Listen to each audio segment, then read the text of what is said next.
Chapter 1. The Awakening of Jordan's Clutch Skill. On a sunny day at the end of March 2008, within a colossal arena that could accommodate over 20,000 spectators, a palpable excitement enveloped the crowd. Enthusiastic fans waved their arms and shouted fervently, their exuberant cheers reverberating throughout the venue, immersing everyone present in the electrifying atmosphere. Amidst the Memphis Tigers bench, a tall and handsome young man clad in the number 8 jersey wore a disdainful smile. This young man, named Roland, was a backup power forward.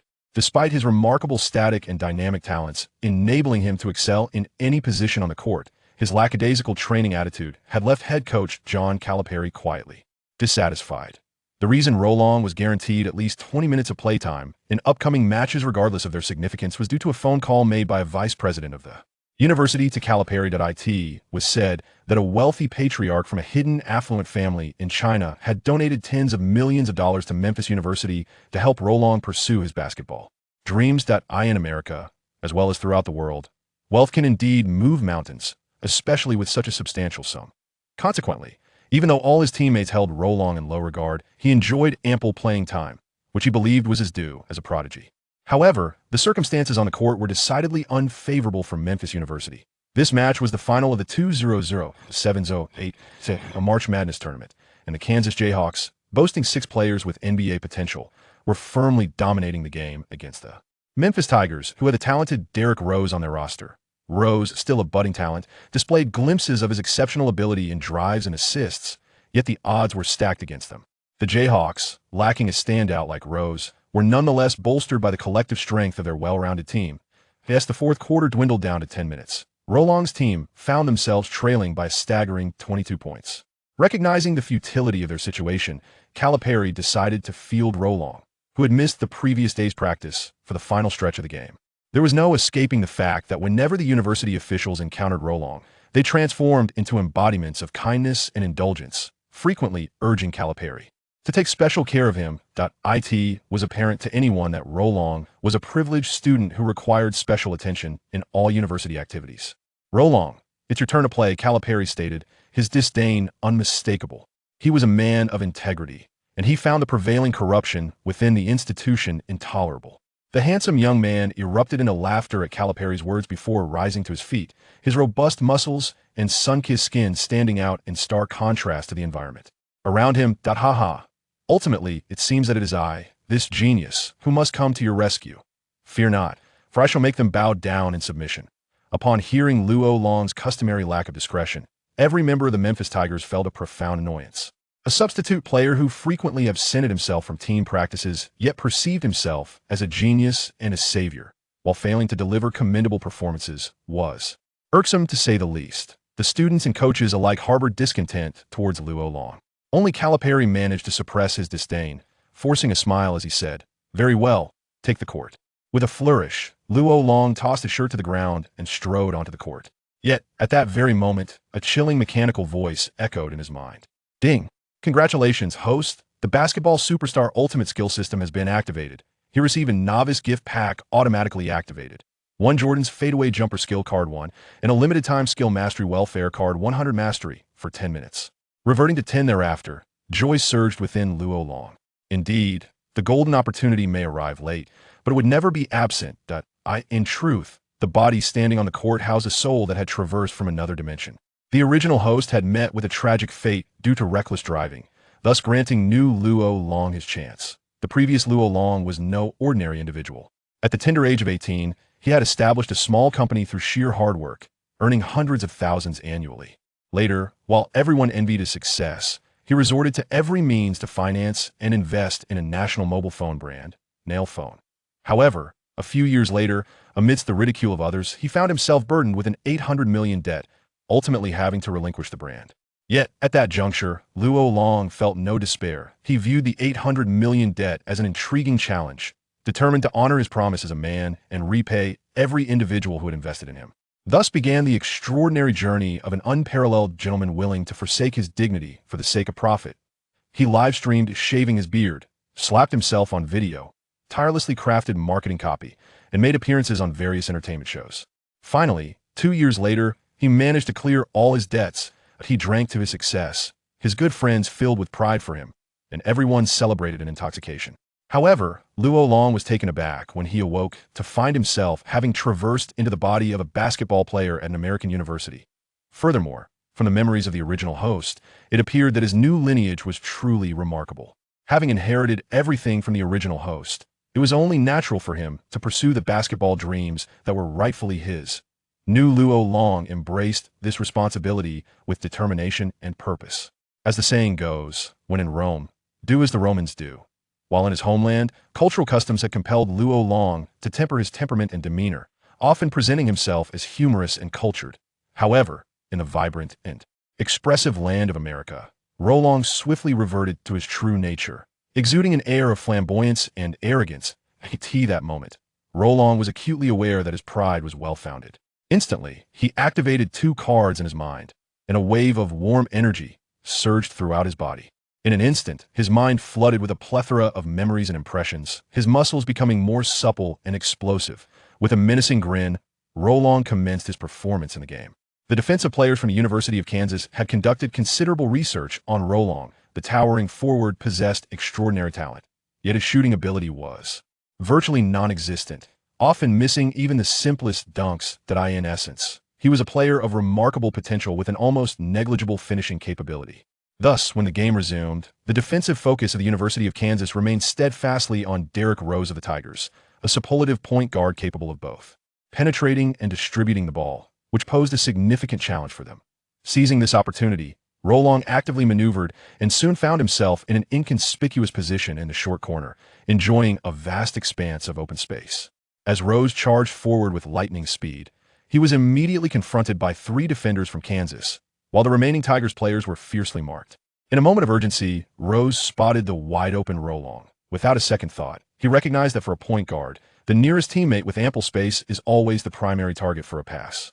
Receiving the basketball, Rolong noticed the dismissive ignorance of the Kansas players, none of whom dared to contest or impede him. With a defiant smile, he gripped the ball and leaped into the air, launching a shot. The elegance of his shooting motion and the fluidity of his release astonished everyone present. The players of the Eagles were taken aback. Was he not devoid of shooting ability? Why pass to him? Meanwhile, Coach Calipari on the sidelines gaped in astonishment. Could this affluent youth from China be a burgeoning superstar in need of cultivation? With a swish, the basketball found its way into the hoop, causing the net to ripple with excitement. The crowd erupted in astonishment. Who is this Chinese player? His shooting feels oddly familiar. It's futile. Can a Chinese player truly lead the Tigers to victory? This triumph undoubtedly belongs to the University of Kansas. Everyone believed this shot to be mere coincidence, a fleeting moment of good fortune from an obscure substitute player. Yet in ensuing play, after an errant shot from the Eagles, it was once again Rose's turn to orchestrate a breakthrough, and Kansas decided to put a defender on Rolong this time.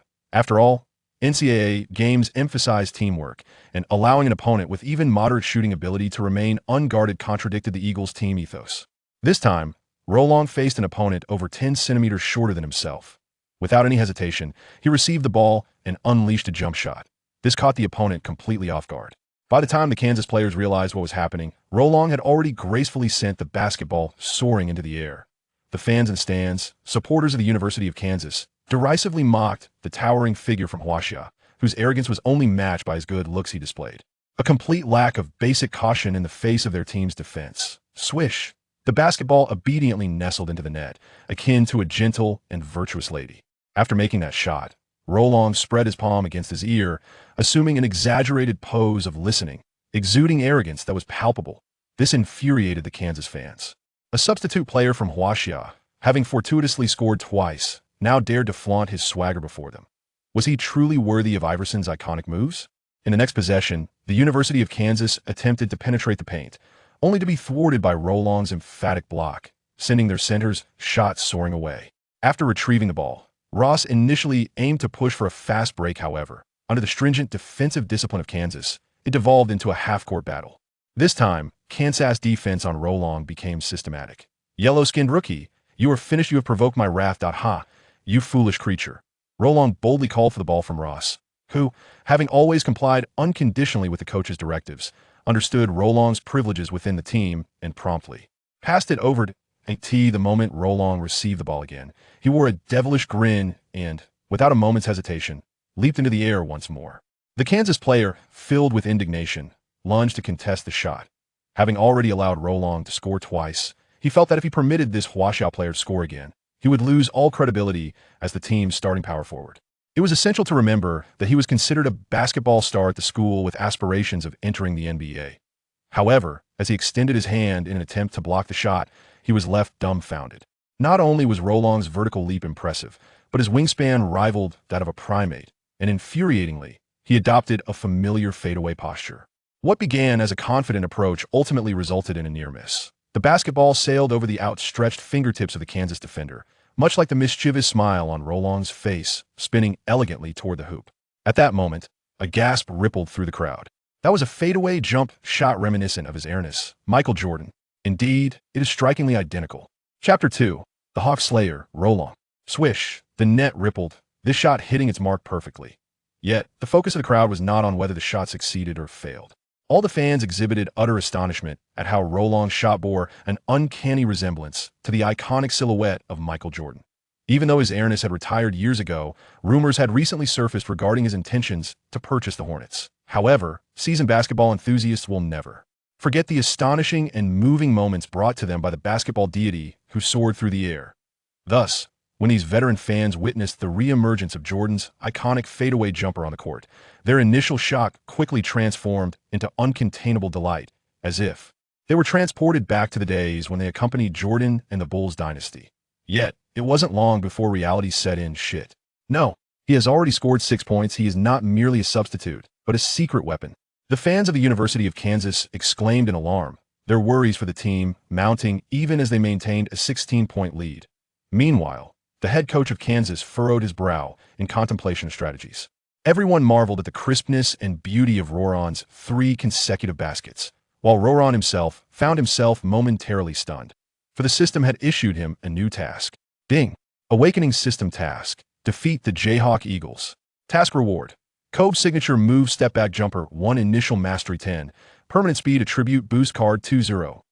Roron snapped back to reality. A look of supreme confidence adorned his face, exuding an air of dominance that could irk anyone who beheld him. If arrogance is a form of vanity, then transforming that arrogance into palpable reality is a form of exquisite enjoyment, though the great Larry Bird never uttered such words. The Kansas fans and players, witnessing the audacious demeanor of this Chinese substitute, felt an overwhelming urge to confront the infuriating Memphis power forward. Aren't you a power forward? How on earth do you possess Jordan's signature move? This defies logic. It lacks sportsmanship. Meanwhile, in the Memphis University bench area, Coach Calipari's eyes sparkled with excitement. This affluent Chinese talent was offering him an entirely different sensation. In the past, Roron had contributed some rebounds and blocks during games, showcasing his exceptional physical prowess, but his performances generally fell within the realm of a blue-collar worker. Therefore, Calipari's expectations for Roron were modest after all. He was a player endowed with extraordinary talent, but lacking in shooting finesse, with a ceiling akin to that of a role player. However, with 3 consecutive jump shots finding their mark, especially the last fadeaway jumper, Calipari began to realize that this Chinese substitute power forward harbored potential he had previously overlooked, waiting to be unlocked. Let's observe further. If Roron can sustain such explosive performance in the remaining minutes, he would not hesitate to elevate him to the starting lineup. As for whether he would be a starting power forward or shooting guard, Roron could simply be deemed a swingman that in the future, when Roron is capable of playing all 5 positions, Calipari will habitually inquire before games. Roron, which position do you plan to focus on today? The anticipation is palpable. Kobe's signature move is one that must be mastered by Rolong. As a fervent admirer of Kobe's dominance in the league, Rolong has long revered the Mamba mentality and that captivating mid-range jumper. Countless nights, he envisioned himself as Kobe, dominating an indistinct court in a basketball game, vanquishing all adversaries with unparalleled ferocity. However, upon awakening, he could only sigh deeply. Longing for a departed friend, alas, he has taken flight to the west. Now, the prospect of embodying Kobe and executing that astonishing mid-range jumper fills Rolong with exhilaration and pride.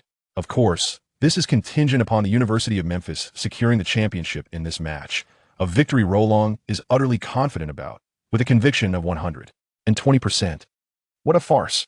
This is Jordan's signature move, executed with absolute mastery. The robust young middleweight as Master Long prepares to leave them in disarray.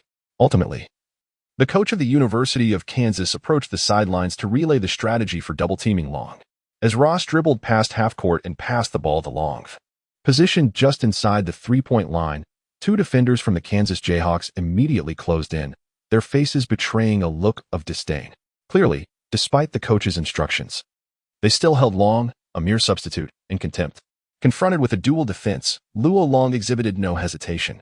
He once again unleashed his signature fadeaway jumper, this time achieving an impressive angle of 50 degrees between his upper body and the horizontal plane. The release point was strategically positioned, evading the reach of his two opponents' attempts to block. Harnessing his exceptional core strength and arm power, he made a slight adjustment midair, applying just the right amount of force to send the ball soaring gracefully into the sky.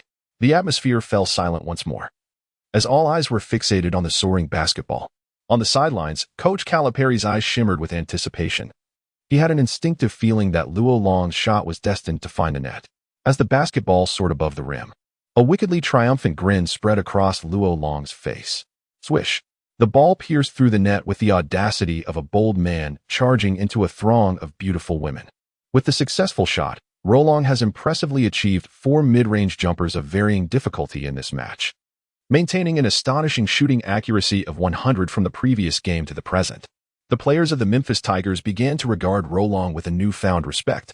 Although this individual from Huaxia exudes an air of arrogance and pride, he has indeed showcased remarkable talent in this contest, prompting his teammates to be more willing to collaborate and pass to him in the forthcoming matches. The audience, enveloped in a collective silence, found themselves in a state of introspective contemplation. They struggled to fathom how a humble individual from the land of Huaxia could deliver such a remarkable performance, seemingly far from reaching their utmost potential. In the subsequent round, the offensive performance of the University of Kansas faltered once more, as the interior players were once again thwarted in their attempts by Rolong, resulting in missed shots. Following this, the University of Memphis secured the defensive rebound.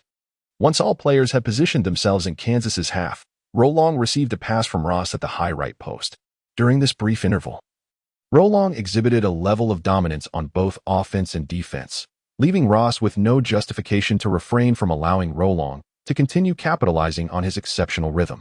The second principle of point guard passing is, always pass the ball to the player who is displaying the hottest hands.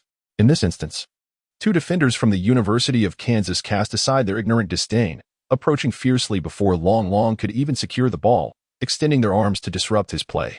Long, with his remarkable 229 centimeters wingspan and large hands, adeptly gathered the ball despite their interference.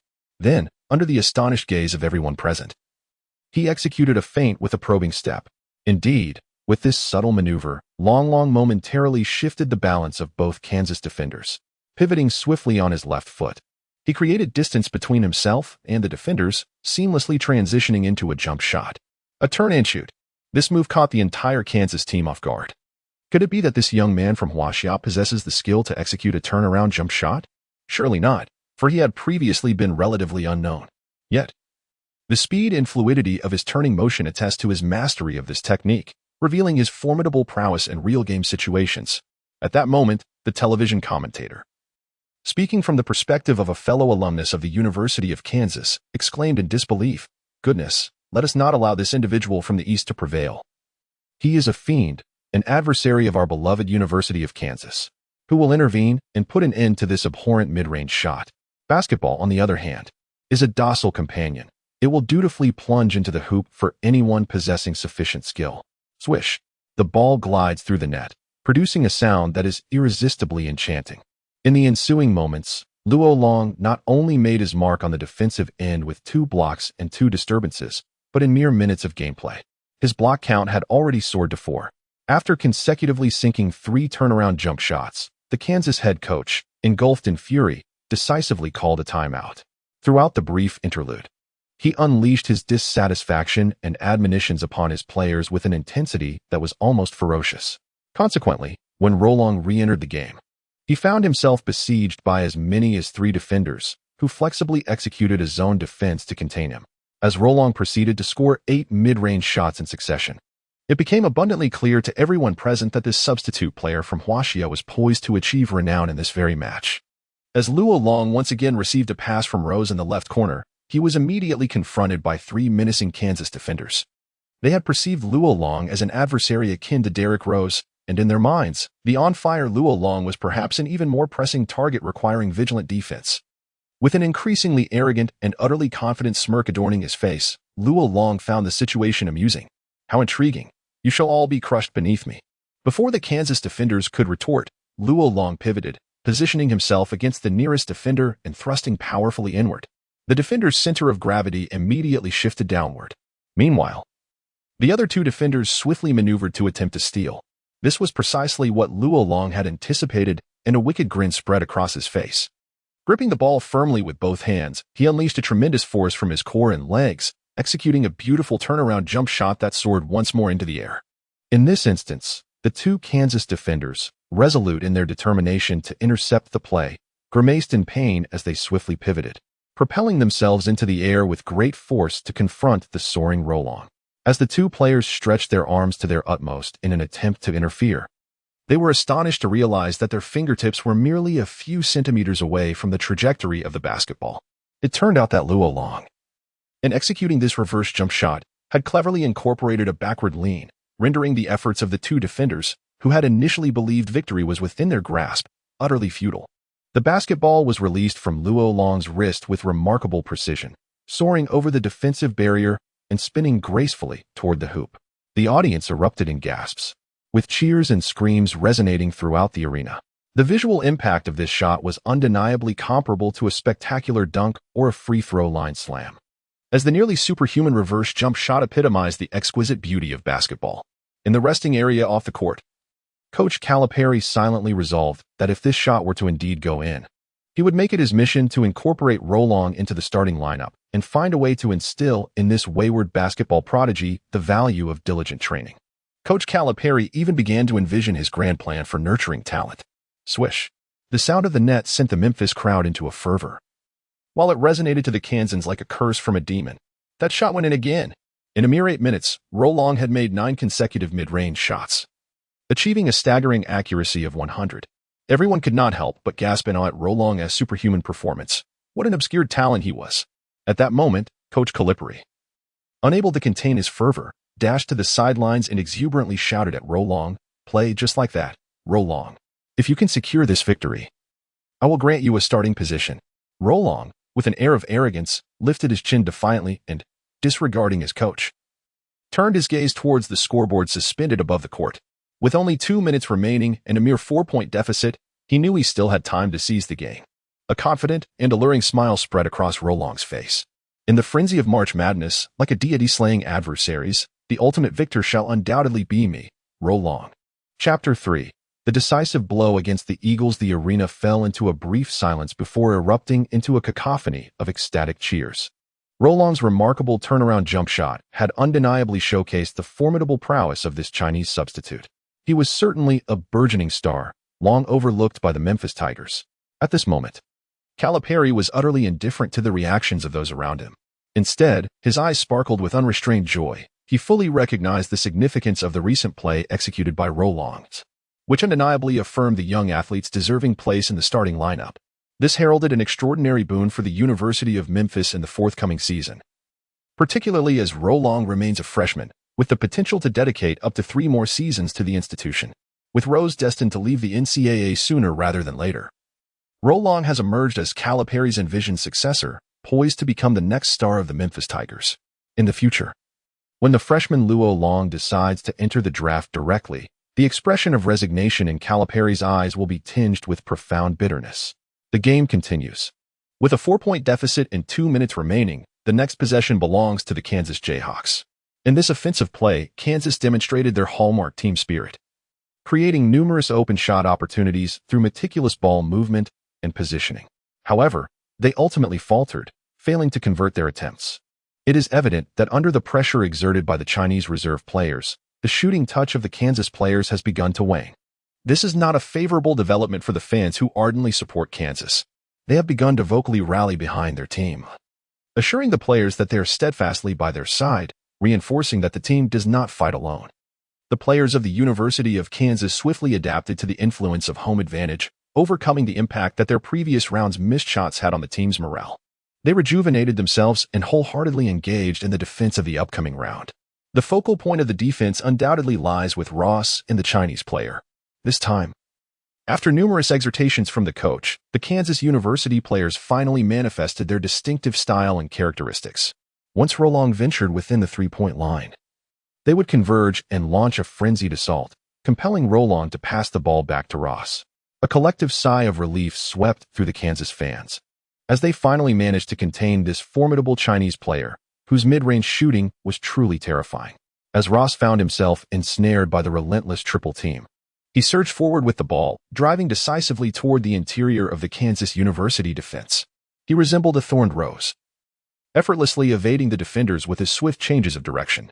In response, Kansas's defensive formation swiftly collapsed inward to confront Ross, leaving only one sluggish defender to pursue Rolong.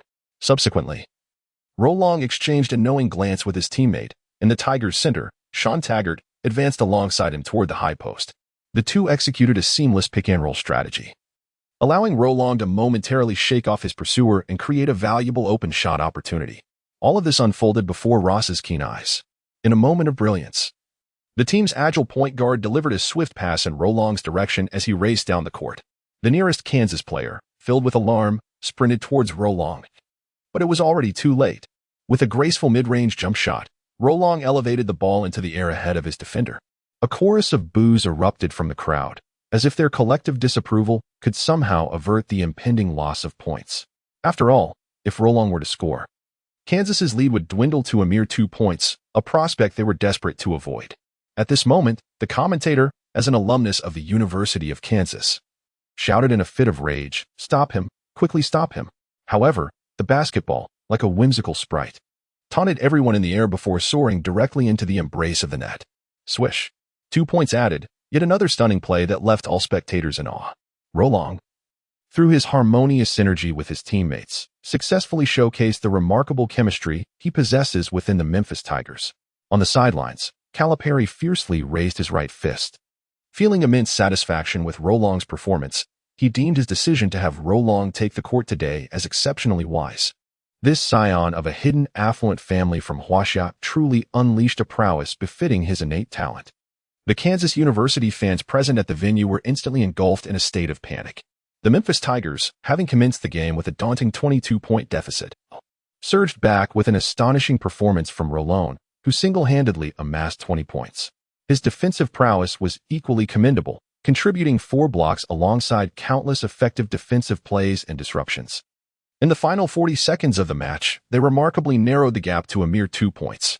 10 exquisitely executed mid-range shots pierced through the hearts of the Kansas University supporters, each shot inflicting a wound that left them metaphorically bleeding. As the next offensive sequence unfolded for the University of Kansas, given the dominance displayed by Long in the paint, they opted to execute an outside shot following a drive-in kick strategy. After all, converting a three-pointer while controlling the tempo of the game would practically assure them victory. However, their intentions were anticipated by Long, who executed a sudden, aggressive maneuver. With his towering 229 centimeters frame and long arms, he deftly intercepted the pass intended for the outside shooter. Immediately, 3 Kansas players scrambled back on defense, preventing Long from capitalizing on a fast break. Though the game had devolved into a half-court battle, everyone understood that the final 20 seconds were critical, poised to determine the outcome. Long maintained a firm grip on the basketball, a mischievous smirk adorning his face, clearly disinclined to pass to anyone. The players from the University of Memphis instinctively created space for him to go one-on-one. As time ticked away, each second resonated with the anxious heartbeats of countless spectators. The air thick with the scent of sweat and the sounds of heavy breathing, amplified by the thunderous cheers that heightened Long's enjoyment of the moment's tension and exhilaration. Gazing at the fans in the stands hurling insults his way, Long's smile grew ever more arrogant. "Curse me all you want, boo me to the heavens. Once I sink the shot, every word will serve as a fierce rebuttal to you all." I yearned to relish this exquisite feeling. At that moment, in the Memphis Tigers bench area, not only were the players fervently waving towels in support of Long, but Coach Calipari also watched intently, his gaze fixed on Long's impending shot. He refrained from curtailing Long's audacious behavior, recognizing both the privileges afforded to star players and the merit of Long's performance that justified such risks. After all, this was the championship of March Madness. Should Long succeed, It would mark a pinnacle moment in Calipari's coaching career. Time continued its relentless march. Long observed his shorter adversary without a hint of urgency, skillfully protecting the ball as he dribbled purposefully toward the basket, crossing the three-point line with ease. The Kansas players, now somewhat relieved, since that Long was likely aiming for a two-point shot. Even if he succeeded, it would merely lead to an overtime scenario, prompting them to unconsciously relax their defensive focus. Long ambled near the three-point arc, dribbling slowly while fixing a keen gaze on his opponent. Any sign of negligence would warrant a swift and decisive response. With just 6 seconds remaining, the Tigers' center, Sean, who had been lurking strategically, suddenly sprinted to Long's left side, establishing a robust screen while offering Long a confident grin. With an even more mischievous smile, Long executed a pick-and-roll with Sean, effectively shaking off the Kansas defender.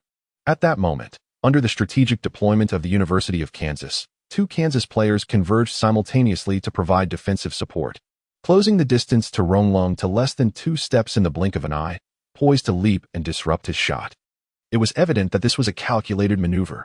The coach of the University of Kansas below observed with a satisfied smile. This was his tactical arrangement to counter the substitutes from Huaxia. Assigning a sluggish player to single-cover Long was merely a diversionary tactic against the University of Memphis. His true ace lay in the 2 nearby defenders, who remained vigilant to Long's movements. Should he exhibit any threatening behavior, they would swiftly intervene, quashing any potential danger in its infancy. Confronted with the unexpected turn of events, Luo Long exhibited no signs of panic.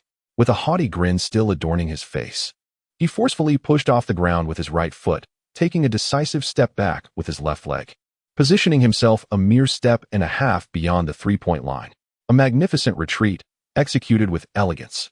As the 2 Kansas defenders observed Roland's performance, they immediately grasped his intentions. He aimed to deliver a decisive blow. In a moment of desperation, they lunged forward, synchronously leaping into the air, arms outstretched in an effort to thwart his shot.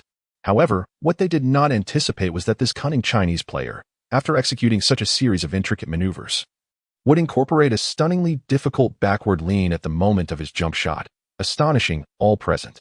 At the apex of his leap, Roland's upper body was nearly parallel to the floor, and his formidable core strength enabled him to regain balance with remarkable finesse despite the complexity of his posture. Coupled with his impressive 229 centimeters wingspan and large hands, Roland deliberately elevated the angle of his shot. When he finally released the ball with poise, the 2 Kansas defenders could only watch in despair as it soared towards the basket. Countless fans, gripped by tension, momentarily forgot to cheer, while thousands of Kansas supporters fervently hoped the shot would miss. Should it clang off the rim, they would willingly pledge to offer a devout mass in its honor come weekend. The players and coaches on the sidelines watched with immense tension as the ball approached, a shot that could undoubtedly determine the final outcome of the match. If you pay attention to the aerial display of Roland, you will notice that from the moment he releases the ball, his countenance radiates a charmingly confident smirk, as if he is utterly convinced that this shot will find its mark. It is no wonder that Roland exudes such assurance. At this moment, bolstered by the system, he is indistinguishable from the peak version of Michael Jordan. When Jordan executed his game-winning shots, did he ever disappoint the audience?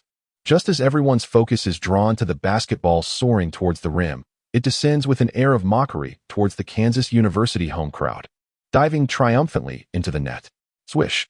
Following this, the red light on the scoreboard illuminates, and the referee's whistle signals the end of the game. Roland has indeed made the final shot.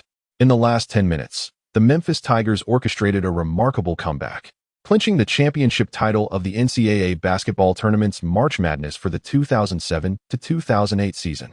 In an instant, the teammates of the Tigers were flushed with exhilaration, their eyes sparkling with uncontainable excitement as they erupted into laughter and leaped upon Roland, bringing him down to the floor in a jubilant embrace. The members of the Tigers in the relaxation area also rushed towards Roland, joining in the revelry.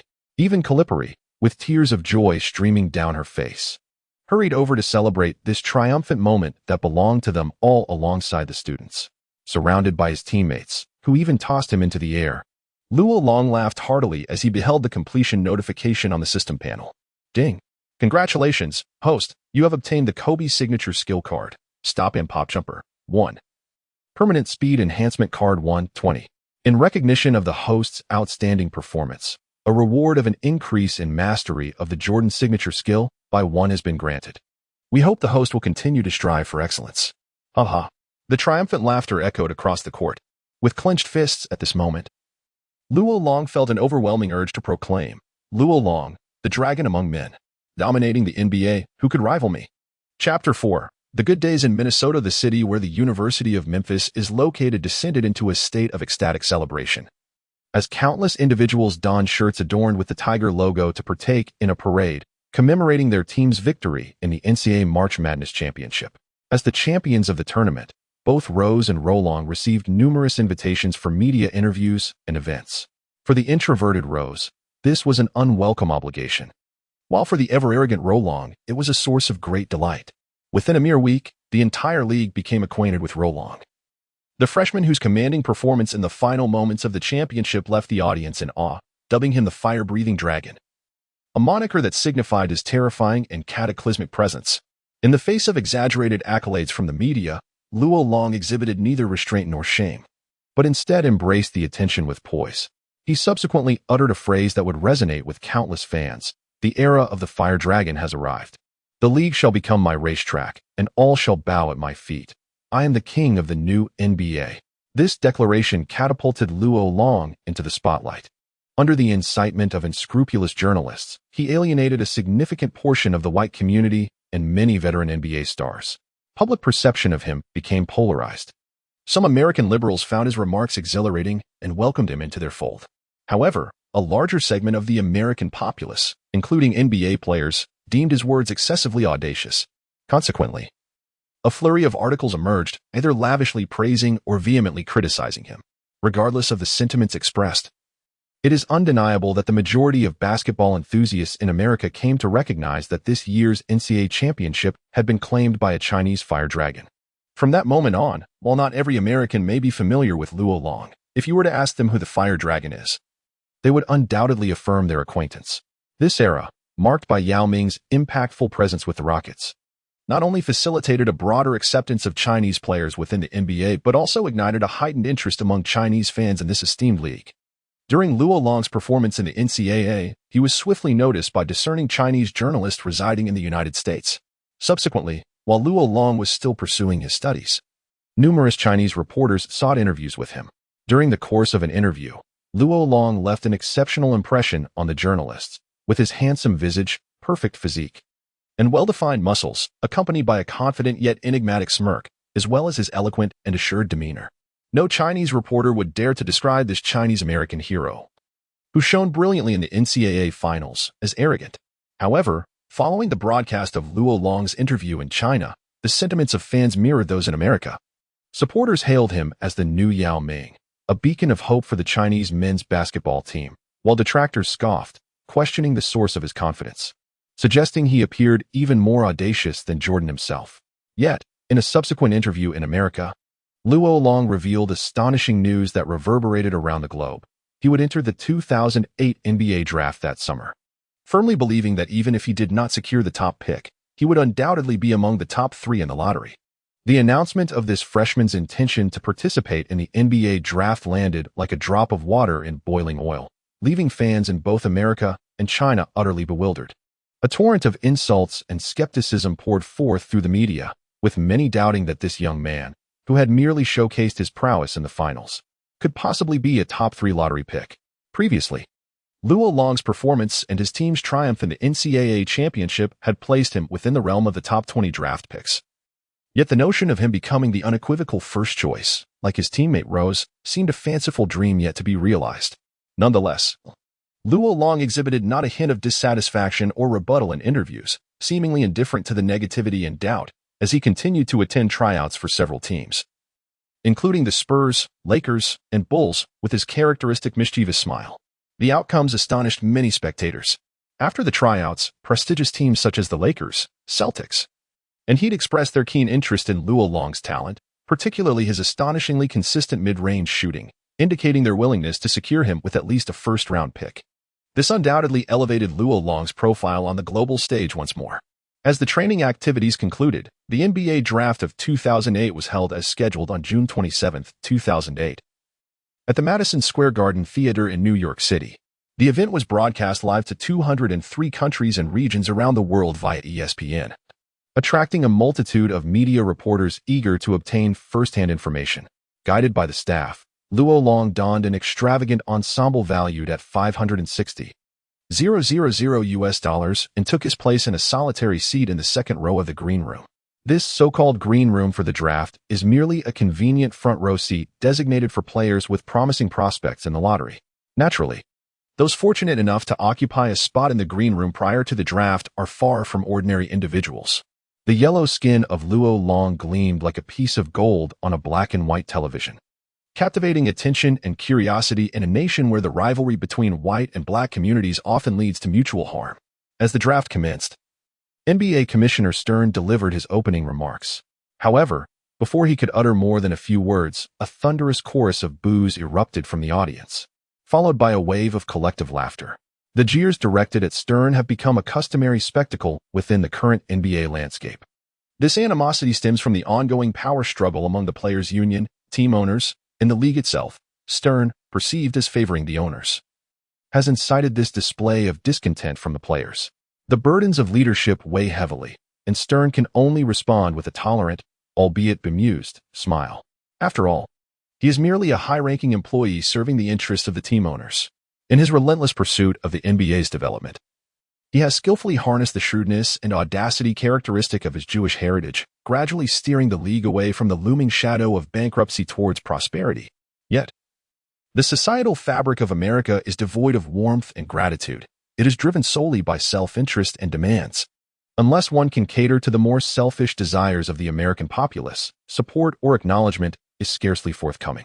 Consequently, the attitude of all NBA players and staff towards Stern is devoid of gratitude or respect. Instead, it is marked by a certain trepidation regarding the power he wields, coupled with a latent jealousy.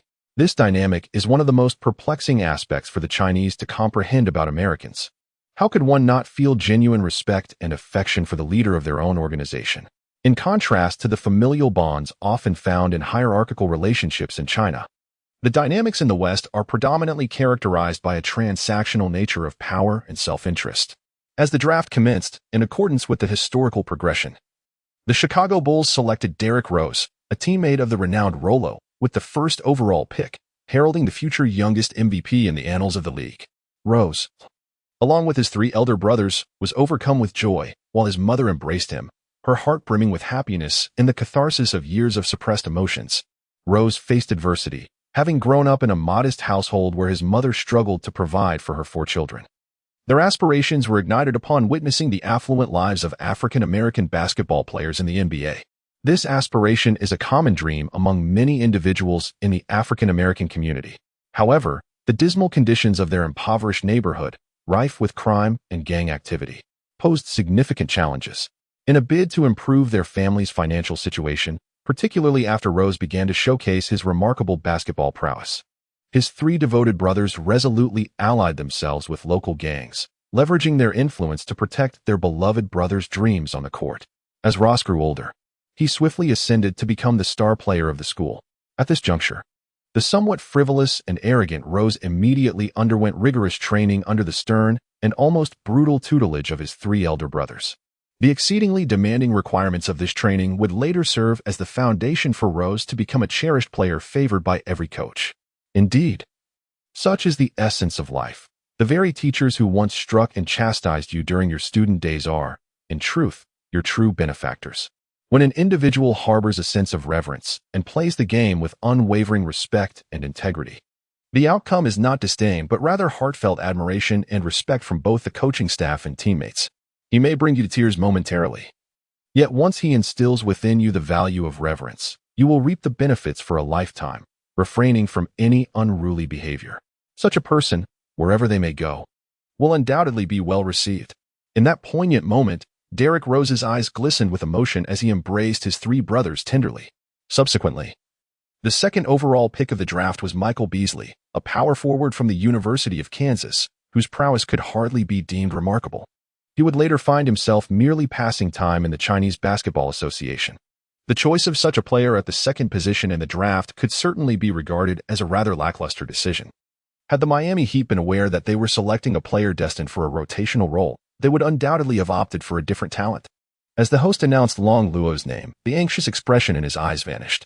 He abruptly stood up, seizing the alluring beauty accompanying him, and engaged in a fervent kiss that incited even more enthusiastic applause and laughter from the audience. It seems that the people of America, at their core, possess the rebellious spirit of adolescence, and the more decadent the behavior displayed, the louder their applause and approval. Following this, Long Luo donned a cap emblazoned with the Wolves logo and strode confidently onto the stage. "Welcome, Fire Dragon. May you have a splendid start and adapt well to the NBA's competition." Stern regarded this young man from China with a favorable disposition, as he eagerly anticipated Long Luo's performance, hoping to further develop the Chinese market. However, Long Luo's words left Stern somewhat embarrassed. "No, Mr. President, you are mistaken. I have not come to adapt to the NBA. Rather, everyone in the league must prepare themselves to adapt to me. The Fire Dragon has arrived, and you shall all tremble beneath my feet." The audience erupted in whistles, and many reporters eagerly noted his audacious declaration. Journalists were increasingly enamored with this audacious young man from China, as he consistently provided them with sensational material for their articles. The subsequent segments held little significance for Long Luo. Approximately an hour later, the entire draft event concluded. Following this, Long Luo appointed his childhood caretaker, Uncle Han, as his agent to manage all affairs following his entry into the team. Uncle Han was no ordinary individual, a former Special Forces soldier. He was not only physically adept, but also proficient in multiple languages and possessed a high level of education, making him exceptionally well-suited to handle the intricacies of sports representation. While the entire Timberwolves team eagerly anticipated the fresh energy Fire Dragon would bring, Uncle Han arrived alone to convey a disheartening message. Their young master would not participate in any training or preseason games before the regular season due to personal matters.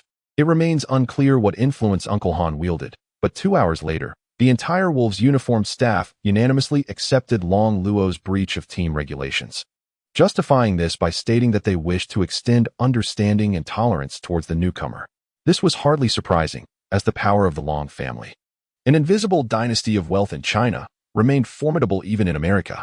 A mere small team, the Wolves' owner, Glenn Taylor, had only to converse with Uncle Han for 5 minutes, after which everything was downplayed at Taylor's behest.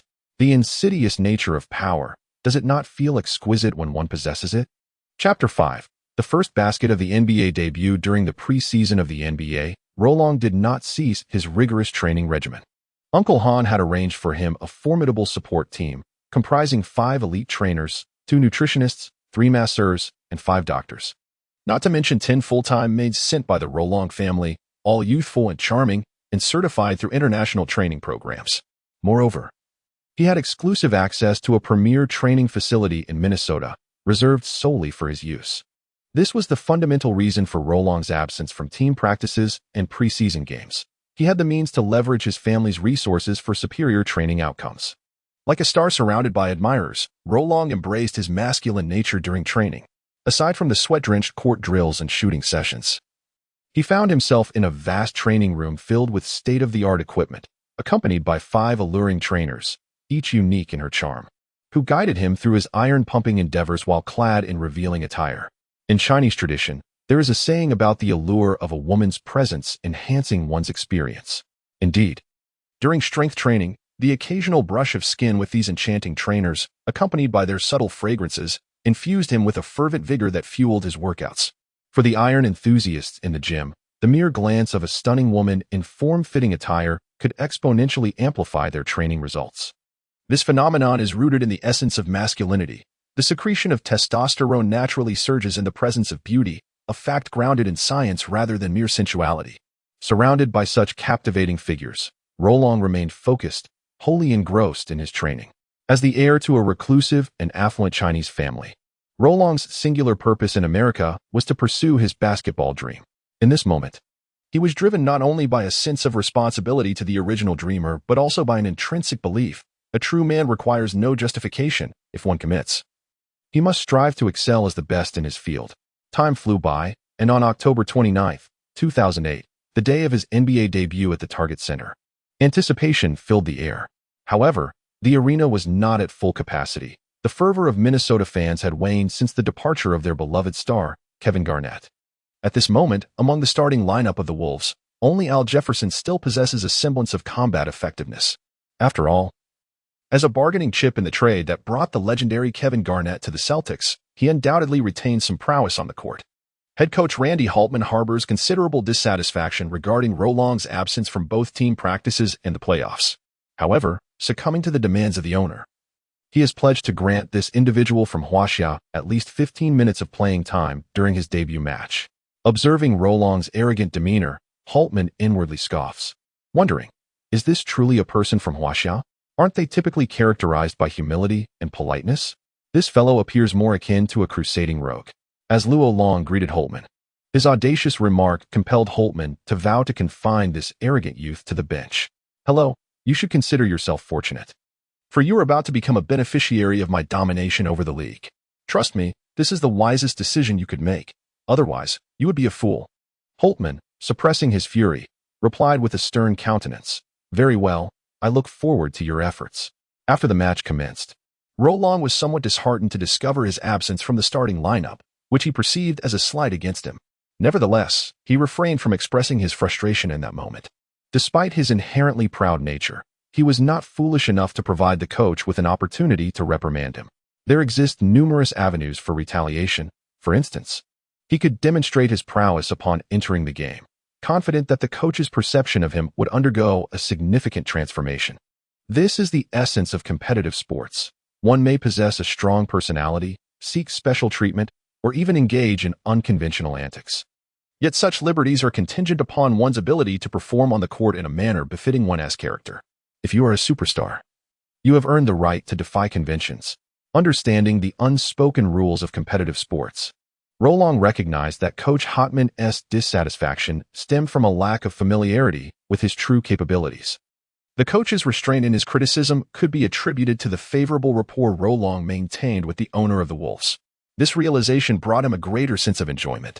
He had not come to America to play in the NBA for monetary gain. Rather, he sought the pure essence of basketball, craving challenges and obstacles. After all, having cleared a debt of $800 million, what else remained unattainable for him? The first quarter swiftly concluded, and the Wolves' starting five did not surprise Haltman, as their steady performance resulted in a deficit of 7 points. Haltman had grown increasingly exasperated with the players' lackluster display. Even if they were to be defeated, they seemed incapable of delivering a superior performance, leading him to temper his frustrations. However, their lifeless approach against a notoriously underperforming team like the Kings compelled Haltman to chastise them. You bunch of swine. How did you defend those shots? Your shooting resembles that of elementary schoolers. Amidst the collective indifference of the players, an incongruous voice emerged. I dare wager that if you let me on the court, we would surely turn the tide and even surpass our opponents by more than 10 points within a single quarter. Roland stood up, adorned with a confident grin, disdainfully addressing the entire team. Unsurprisingly, he immediately garnered the discontent of his teammates. A mere rookie, he had arrived and so openly disregarded the sentiments of the others. Yet, one could not deny their admiration for his audacity. In Western culture, humility and deference are often perceived as signs of weakness. If one is excessively accommodating, they may be regarded as timid or cowardly. Conversely, should one assert their strength and decisively demonstrate their prowess, they earn not hatred but respect and admiration, acknowledging their independence and dignity. In the realm of the NBA, the situation was no different. Ron's audacity did not incite anger in Haltman. Rather, it illuminated a flicker of hope for the coach, who had been struggling to uplift his team's morale. Well said, Ron, he remarked. I wish all of you would take a page from Ron's book. This is his debut match, yet I perceive not a hint of fear or hesitation in his gaze. Conversely, look at you all, having played countless games, yet you have lost your fervor for the sport and your thirst for victory. After expressing these thoughts, Haltman surprisingly bestowed a faint smile upon Ron, stating, Ron, once the second quarter commences, you shall replace Jefferson on the court. Mark my words, the opportunity is yours. The outcome depends solely on your performance. Should you disappoint me, be prepared to face the consequences. Ron, standing tall and resolute, declared, I have vowed to lead the team to a victory margin of 10 points or more, and I shall deliver on that promise.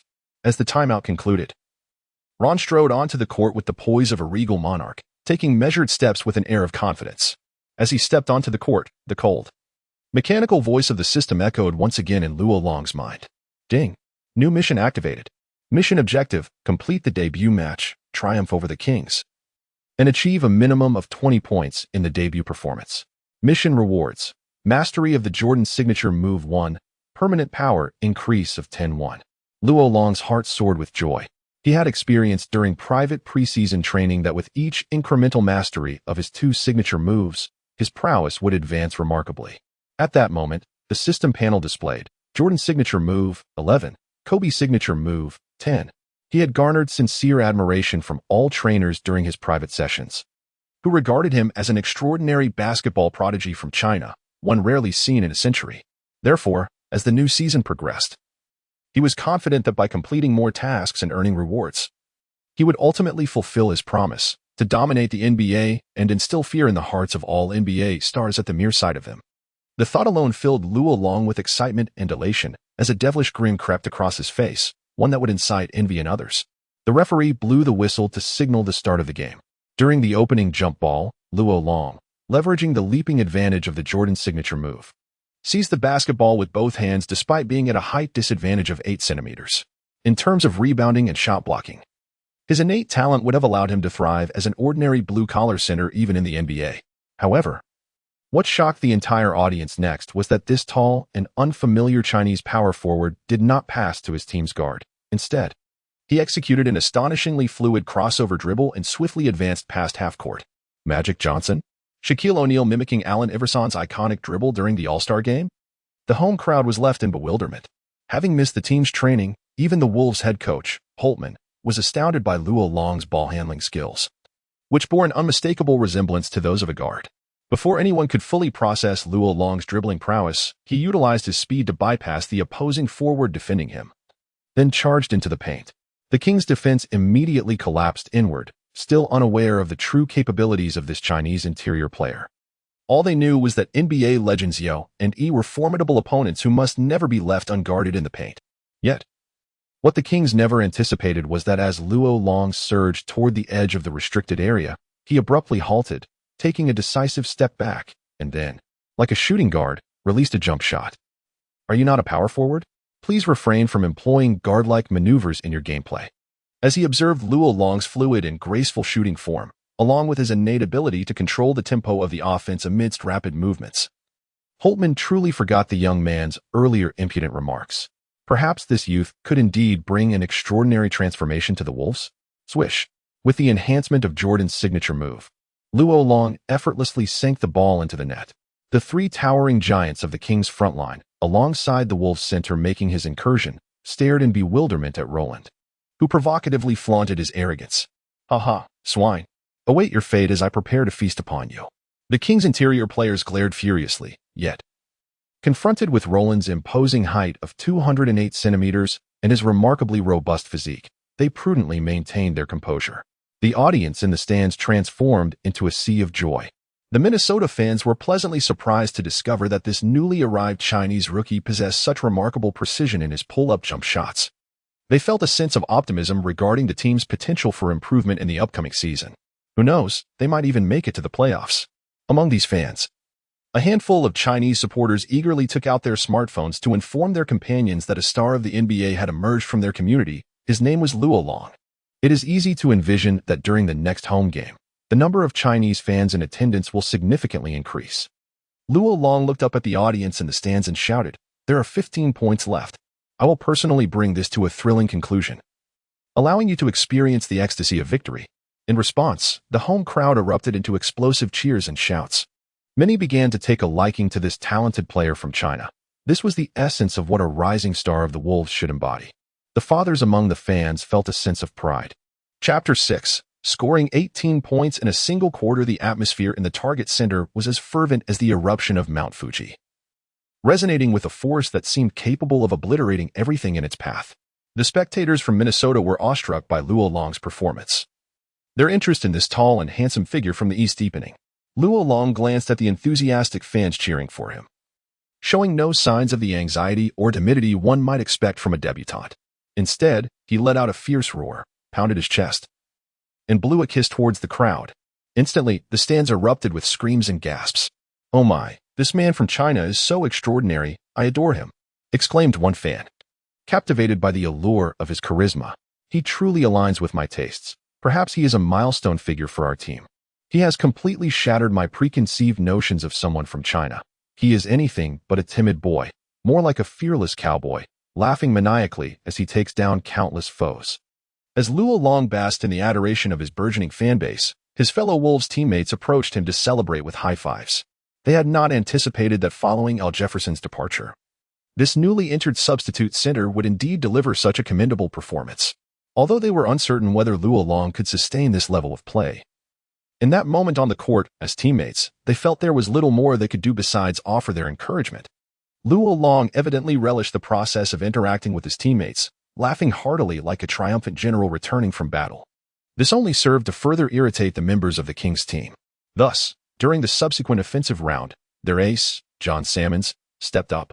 The 201 centimeters tall Kings guard had already scored in double digits during the first quarter, and his speed and capability to penetrate defenses were formidable. Observing Luo Long standing in the paint with an air of unwarranted confidence, he deftly dribbled the ball before launching an assault. Effortlessly bypassing his defender and charging into the paint with determined strides towards Luo Long, Salmons was unconvinced that a newcomer from Huaxia, lacking Yo's height and perhaps not possessing Yi's athleticism, could pose a challenge to him, having previously dealt a blow to the team's morale. He was determined to reclaim the lost spirit with this decisive play. As Luo Long beheld the rapidly approaching Salmons, a malevolent smile crept upon his lips, eliciting an unsettling thrill. For Luo Long, this represented an imminent opportunity to seize a sweet block statistic, with an insatiable desire to win that penetrated to his very core. He could scarcely contain his exhilaration. To Luo Long, Salmons appeared as a sumptuous dumpling soaring towards him at a time of dire hunger, akin to a delicacy crafted by a Michelin-starred chef. How enticing! In an unembellished display of raw athleticism, the two formidable players leapt simultaneously near the paint, colliding midair with a force that sent shivers down the spine. The intense clash of muscle was almost too visceral to witness. In an instant, the fierce countenance of Salmons transformed into one of bewilderment and shock. A colossal force made this 95-kilogram behemoth of a defender acutely aware of the overwhelming power of a primordial beast. His initial intent to bulldoze Luo Long and humiliate his opponent had swiftly devolved into a mere jest. Moreover, this is merely a trifling matter.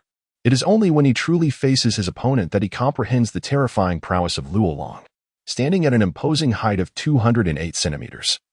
He may not stand out among interior players, however, at this moment, a robust yellow arm, reminiscent of the Milky Way, descended upon the basketball that Salmon had lifted, accompanied by a colossal hand that forcefully pressed down upon it. Subsequently, an overwhelming force rendered Salmon incapable of maintaining control over the ball.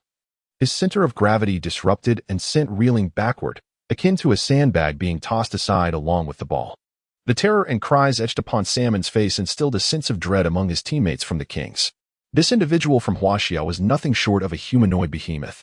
Salmon, who frequently penetrated the paint and overpowered numerous physically dominant interior players, found himself bested by this Huaxia center on this occasion. On the sidelines, Coach Hoffman's eyes sparkled with clarity as he suddenly raised his fist, feeling an overwhelming sense of exhilaration. Luo Long embodied the ideal vision he had for the team. The Wolves were meant to tear into their opponents like ferocious wolves, exhibiting valor and fearlessness. Luo Long's rim protection genuinely astonished Hoffman. In the air, Rolong was not idle. His long arms reached out to firmly grasp the ball. The moment his feet touched the ground, he unleashed a tremendous burst of power, charging forward like a ferocious wolf with bared fangs. By the time everyone on the court realized what had transpired, Rolong had already surged past the halfway line. Despite the desperate pursuit of the Kings players, the distance between them and Rolong only widened. The audience erupted in excited cheers and smiles, having never witnessed a power forward whose speed could rival that of a guard. As Luo Long approached the edge of the restricted area, the fervor and ferocity in his eyes reached a fever pitch, with a sudden leap reminiscent of a prehistoric behemoth charging towards Mount Buzhou. He emphatically slammed the ball into the hoop. The resounding thud echoed throughout the arena, causing the basketball hoop to tremble uncontrollably, bending under the force of Luo Long's might. This spectacular dunk instilled a sense of despair among the Kings players who were in pursuit of him. In less than a minute, this Chinese powerhouse had amassed 4 points and 1 block, achieving these feats through a mid-range jumper and a fast break, all while single-handedly taking on 5 opponents. In stark contrast to the exuberant cheers resonating from the crowd, the atmosphere in the Kings bench was tense and oppressive. Coach Reggie Theus no longer bore the relaxed demeanor he had exhibited at the conclusion of the first quarter, despite the Kings still leading the Timberwolves by 13 points. He had discerned a troubling truth. This Chinese player posed a significant threat, and if not addressed properly, he could very well alter the course of the game. However, Theus found himself at a loss for effective strategies. He was reluctant to resort to double-teaming a newcomer from China, as that would be a disgrace to the Kings.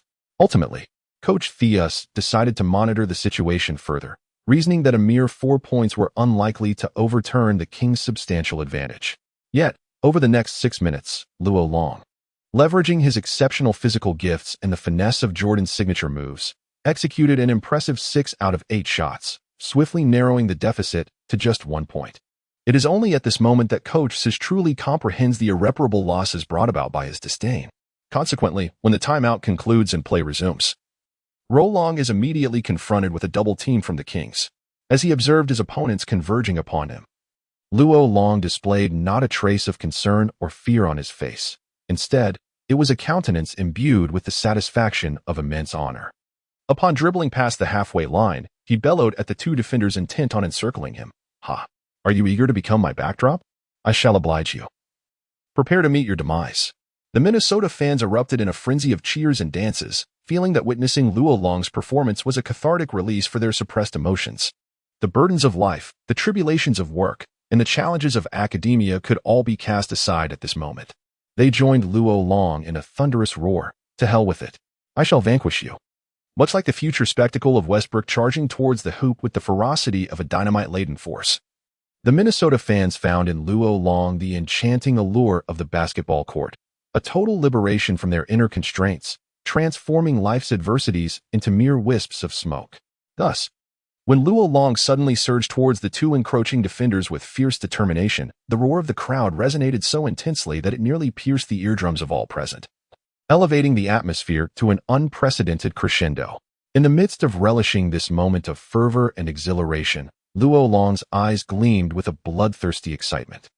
Leveraging his advantage in confrontation, he charged directly towards a defending player.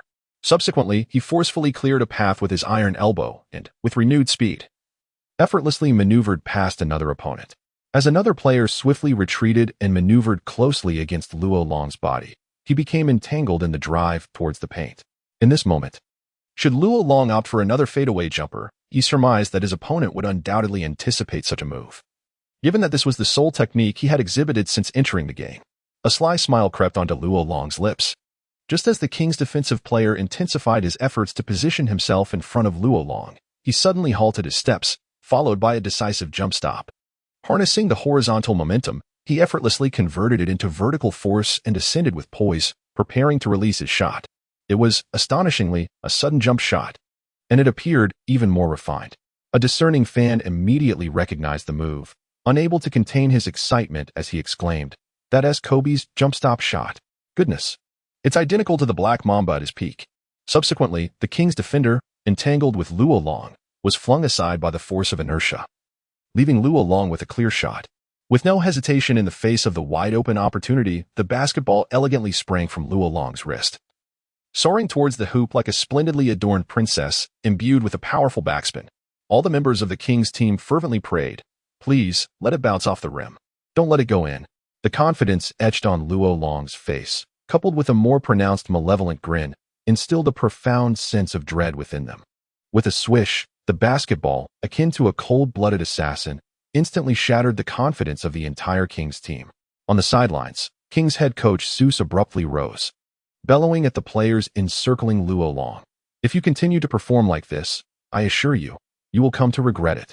This declaration steadied the flustered Kings players, for the terror of the Huaxia arena paled in comparison to the fear of languishing on the bench under their coach's scrutiny. In the live broadcast studio, the commentator, after a hearty laugh, remarked, "My giant of Huaxia is truly magnificent. With his precise 8 mid-range shots, he has proclaimed to all his dignity as a 3rd overall pick. Ha ha, spring has indeed arrived for our Wolves." With the successful shot, the Wolves, with just over a minute remaining in the second quarter, achieved a remarkable turnaround, taking a 1-point lead over the Kings, thanks to the valiant performance of Rollo. The players on the bench were no longer enveloped in their previous apathy. They exuberantly waved their towels, danced to the rhythm of Minnesota, and passionately chanted Rolo's nickname, Fire Dragon, Fire Dragon, Fire Dragon. The unified cheers from fans and teammates alike brought Rolo immense joy as he waved back, reminiscent of a sovereign comforting his fervently adoring subjects. At this moment, Luo Long had already scored 18 points in the second quarter. The task of achieving over 20 points was within reach. However, Luo Long had never allowed himself to be carried away by such achievements. He remained preoccupied with the discomfort of his role as a substitute. Approaching the sidelines near Coach Hotman, Luo Long flashed a mischievous grin and boldly declared, "Hey, handsome, you've seen my performance. It's time to elevate me to the starting lineup. Don't let the team's rise be delayed." With that, Luo Long arrogantly averted his gaze from Hotman and returned to defense. Rather than being angered by Luo Long's impertinence, Hotman looked upon him with increasing admiration, as if gazing at a flawless piece of raw jade. The fierce desire to win, his fearless character, along with his astonishing talent and shooting accuracy, complemented by his uncanny resemblance to the shooting styles of Jordan and Kobe, rekindled the champion's dream within Hotman. The pillar of this dream is none other than that mischievous fellow with a devilish grin in his eyes. Go forth. After you triumph over them, I shall grant you your starting position. Chapter 7. A triumphant debut. The atmosphere at the Target Center was electrifying, with Minnesota fans maintaining an unwavering spirit. Waves of exuberant cheers filled the arena, and even the referees kept their whistles at the ready, as the anticipation for this regular season match continued to escalate. Following a stunning jump shot by Rolong that allowed the Wolves to take a 1-point lead, a minute passed before the second quarter came to a close. As Rolong stepped off the court, he was met with exuberant celebrations from his teammates. They had to admit their earlier misjudgment. This arrogant and bothersome player was indeed performing remarkably well on the court. "Well done, Rolong." Coach Holtman gazed at him with unmistakable admiration. "There's nothing surprising about it. It's merely a routine operation. Trust me, you will reap even greater rewards. So, Coach, do you agree to elevate me to the starting lineup for the next game?" "Certainly. However, should your performance falter in the future, I will not hesitate to revoke your starting position," Coach Holtman replied with a smile. "Rest assured, you will never have the opportunity to take my starting spot." Rolong's smile widened with arrogance and pride. He noticed that a few marginal players on the Wolves bench had momentarily subdued their grins. Witnessing Rolong's splendid performance, they comprehended that their own playing time would diminish. And with the coach's promise of a starting role for Rolong, they felt a mix of envy and resentment. This individual from Huaxia truly has struck an extraordinary stroke of luck. On the other side, within the Kings bench, a commanding lead of 17 points evaporated within a single quarter, inciting profound anger from the Kings coach. However, he recognized that the fault did not lie with his players, but rather with the outstanding performance of the towering player from Huaxia, who amassed an impressive 18 points in that quarter, converting 9 out of 11 mid-range attempts. This quarter was essentially a showcase of his prowess, dominating both offensively and defensively. It is an undeniable truth that if no one can impede this Huaxia rookie in the forthcoming matches, the outcome of this contest may well be a foregone conclusion. As the third quarter resumed, Rolong remained on the sidelines to recuperate. Evidently, Coach Hotman intended to deploy him during the crucial moments of the fourth quarter. Rolong's dazzling performance in the second quarter had indeed left a profound impression on Hotman. His precise and steady mid-range shooting brought a smile to the coach's face. Throughout the third quarter, perhaps inspired by Rolong, the Wolves managed to match the Kings in a surprising display of morale, only faltering in the final minute when Salmon scored twice under the basket, leaving them trailing by 4 points. During the intermission, Hotman commended the Wolves players for their performance in the third quarter, clearly indicating a notable improvement in the team's condition. As the fourth quarter commenced, Rolong re-entered the fray. The Minnesota fans erupted in thunderous cheers, eagerly anticipating that this handsome, tall Chinese player would deliver even more surprises. The first possession of the game belonged to the Wolves, and Rolong swiftly received the ball from the baseline, racing across half-court, which elicited a deafening roar from the audience. They yearned for this tall and striking Chinese rookie to evoke more emotion and excitement. Upon nearing the three-point line, a similarly tall forward from the opposing team approached to defend him, albeit without applying excessive pressure, as he recognized that Rolong's dribbling skills far surpassed those of other players of his height. The combination of a center's height with a guard's ball handling and speed was rather extraordinary. Rolong, with a mischievous smile, discerned the defender's trepidation. However, he showed no mercy. With a few dribbles beyond the arc, he suddenly altered his rhythm and darted towards the right side of the defender. This Kings forward possessed not only commendable physicality but also impressive speed, as he swiftly retreated and maneuvered to keep pace with the advancing Rolong. Faced with such a challenge, Rolong unleashed his signature move, a rapid stop followed by a spinning fadeaway jumper. Even though the defender lunged forward to obstruct part of Rolong's vision, this high-difficulty shot was launched with unwavering confidence from Rolong's hands. The entire arena fixated on the soaring basketball, their eyes wide with anticipation and hope. Should this shot find its mark, they would experience unparalleled exhilaration. Holtman effortlessly extended his hand towards the water bottle infused with goji berries. The exquisite rhythm of his offensive play, coupled with the graceful and picturesque form he assumed while shooting, instilled in Holtman a profound confidence that he had at least a 70% chance of making the basket. Swish! The net rippled, the crisp sound resonating with all the supporters of the Wolves, evoking an indescribable sense of fulfillment and exhilaration. This was soon followed by an eruption of excitement from the entire crowd. Fire Dragon, unleash your apocalyptic flames and reduce everything before you to ashes. How magnificent! Truly a man. I imagine he excels in bed as well. Crush them. Spring has arrived in Minnesota, in perfect harmony with the fervent emotions of the audience. The player who scored, Rolong, wore his signature mischievous grin and, pounding his chest, bellowed towards the stands, "It's for you, Minnesota." The atmosphere in the arena instantly escalated into a frenzy, with countless enthusiastic female fans excitedly shedding their outer garments and waving them while fervently proclaiming their love for the Fire Dragon. Meanwhile, Professor Hortman, observing from the sidelines, reveled in a fervor of home support that he had not experienced in years. He was acutely aware of one undeniable truth, whether it stemmed from the close relationship between Long and the team owner, the remarkable performance showcased by Long in this match, or the adoration bestowed upon him by the Minnesota fans at this moment. If he were to neglect the development of Long moving forward, it was likely that he would face the ire of all. At this moment, the sole contemplation occupying Hotman's mind is the realization that Rolong embodies the essence of a versatile swingman, defying conventional positional categorization on the court. Remarkably adept in roles ranging from the first to the fourth position, he possesses an almost supernatural advantage bestowed upon him. Savoring a sip of his warm water infused with goji berries, Hotman is confident that the outcome of this match is, in essence, a foregone conclusion. Moreover, with Rolong's emergence, he is certain that his coaching achievements in the upcoming season will witness a significant enhancement, heralding a period of prosperity for him. As the formidable interior defender Lalong made his return to the court, the Kings star guard Salmons cast a glance at Lalong's impressive wingspan and large hands, swallowing hard as he prudently passed the ball back to the point guard, allowing him to orchestrate the Kings' offense.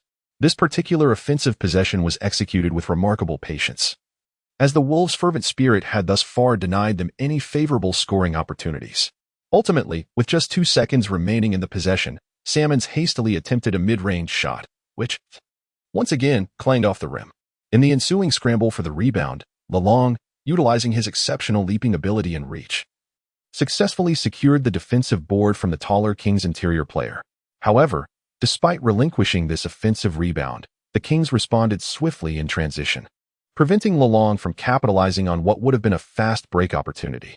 As the dribbler, Luo Long, advanced towards the front court, he did not forget the ritual of captivating his audience. With a wild grin, he blew a kiss towards the stands and then raised one arm, flashing 2 fingers. The fans quickly grasped Luo Long's intent and erupted in a fervent roar. Annihilate them. The Fire Dragon shall bring ruin to all. One more shot. Let them descend into utter despair, Fire Dragon. As Long Rong dribbled the ball into the front court, the Kings unexpectedly employed a double-team strategy to counter this formidable offensive threat, which instantly ignited a surge of excitement within him. In Long Rong's perspective, this was a direct manifestation of his value and status on the court. Thus, he resolved to deliver an unforgettable blow to his opponents on this play, executing a pivot. Long Rong utilized his remarkable strength as an interior player to push into a high position. He then anchored himself against his adversary, gripping the ball with both hands, legs firmly apart, while honing his focus to perceive the tactile sensations against his back, gathering crucial information regarding the opponent's positioning. As I gazed upon the court, the strikingly handsome and focused expression of Luo Long captivated me. His previously arrogant demeanor now radiated a compelling seriousness and charm, stirring excitement among the crowd of female fans who erupted in enthusiastic whistles and fervent cheers. Fire Dragon, I love you. The defensive players of the Kings tasked with countering Luo Long's formidable strength, were drenched in sweat, their minds alert to his next move. At long last, after a brief pause of over a second, Luo Long leaned back forcefully, compelling his opponent to lower their center of gravity, and then swiftly pivoted to the left with the ball in hand. The Kings defender instinctively prepared to position himself to the left, fully aware that he might not be able to halt the oncoming charge of the formidable player from Huaxia. However, just as he braced for the impending collision, Luo Long, with his back to the defender, executed another swift feint, this time shifting to the right. The defender was forced to halt and recalibrate his stance, now shifting his weight to the right. The rapid changes in direction had already unsettled the defender's balance. Luo Long then made a deceptive move to the left, feigning a half-step breakthrough, which prompted his opponent to shift leftward. Seizing the moment, Luo Long launched himself off one foot, executing a powerful jump that created a significant gap between himself and the defender. This opportunity was more than sufficient for Luo Long. He came to a sudden stop and released a jump shot that soared into the air, impervious to the desperate lunge of the Kings defender. The basketball ascended gracefully, heading straight for the hoop. The Minnesota fans collectively held their breath, their eyes filled with anticipation, hoping that the Huaxia Fire Dragon would deliver an even greater surprise. On the sidelines, Wolves head coach Hotman, holding his bottle of goji berry water, displayed an unwavering smile, firmly believing that Roland would make the shot. One could discern this certainty from the very way Roland released the ball. As the Kings players gazed up at the basketball soaring towards the rim, their faces were etched with despair and frustration. Swish. The ball found its mark with precision, and the net danced in celebration. Oh. The target center erupted in a cacophony of exhilaration as countless Minnesota fans unleashed their fervent cheers to express their overwhelming excitement. The Fire Dragon had descended, vanquishing the Kings. With this shot, Roland commenced a performance that left the audience in awe, with the mastery of legendary figures Jordan and Kobe interwoven into his play. By the end of the game, Roland had astonishingly achieved 14 out of 20 shots in his NBA debut, amassing an impressive tally of 28 points, 6 rebounds, 4 blocks, and 1 steal in just 25 minutes of play. With an outstanding performance in just 2 quarters, Luo Long led the Wolves to a remarkable victory over the Kings, securing a triumphant start to the new season with an impressive 11-point margin. From this game onward, the illustrious reputation of the Fire Dragon transcended the NCAA, entering the realms of the NBA and professional basketball, making more and more people aware of the extraordinary prowess of this remarkable young man from China. In the post-game interview, despite facing a barrage of insidious questions, Luo Long maintained an air of arrogance and defiance, expressing his unwavering determination. I will help the team secure the championship. Even in my rookie season, I am fully confident. This is who I am. Nothing can impede our path to victory under the blazing flames of the Fire Dragon. Chapter 8. The domestic lover. The resounding victory in his debut silenced all the skeptics within the Wolves organization, leading them to recognize that this formidable Chinese player is far from ordinary. While his words may have been bold, such audacity is often celebrated by Westerners who admire those with strength and charisma, regardless of their origins. To put it bluntly, the tendency among Westerners is to despise the weak while venerating the strong. The more decisively one triumphs over them, the deeper their admiration grows. If you remain overly accommodating and submissive, Westerners may perceive you as ineffectual and cowardly, consequently escalating their demands until they leave you utterly depleted. 2 hours later, under the guidance of his manager and steward, Uncle Han, Luo Long returned home.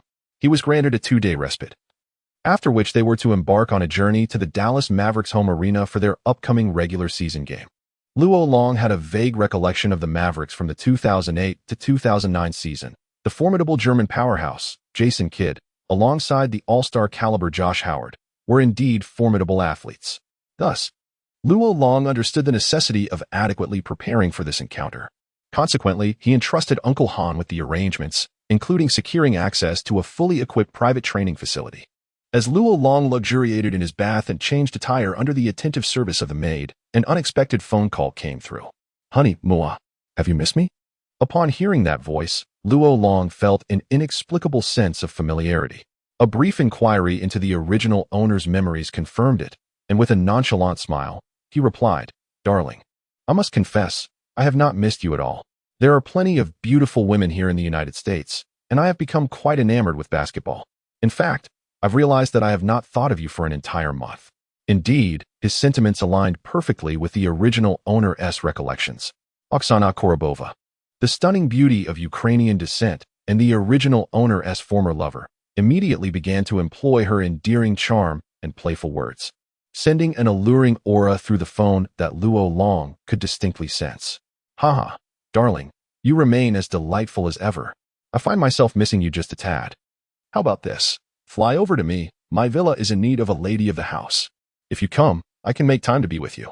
The beautiful Ukrainian woman readily agreed. Beyond her admiration for Luo Long's handsome appearance and privileged background, she placed greater value on the substantial monthly allowance he provided her.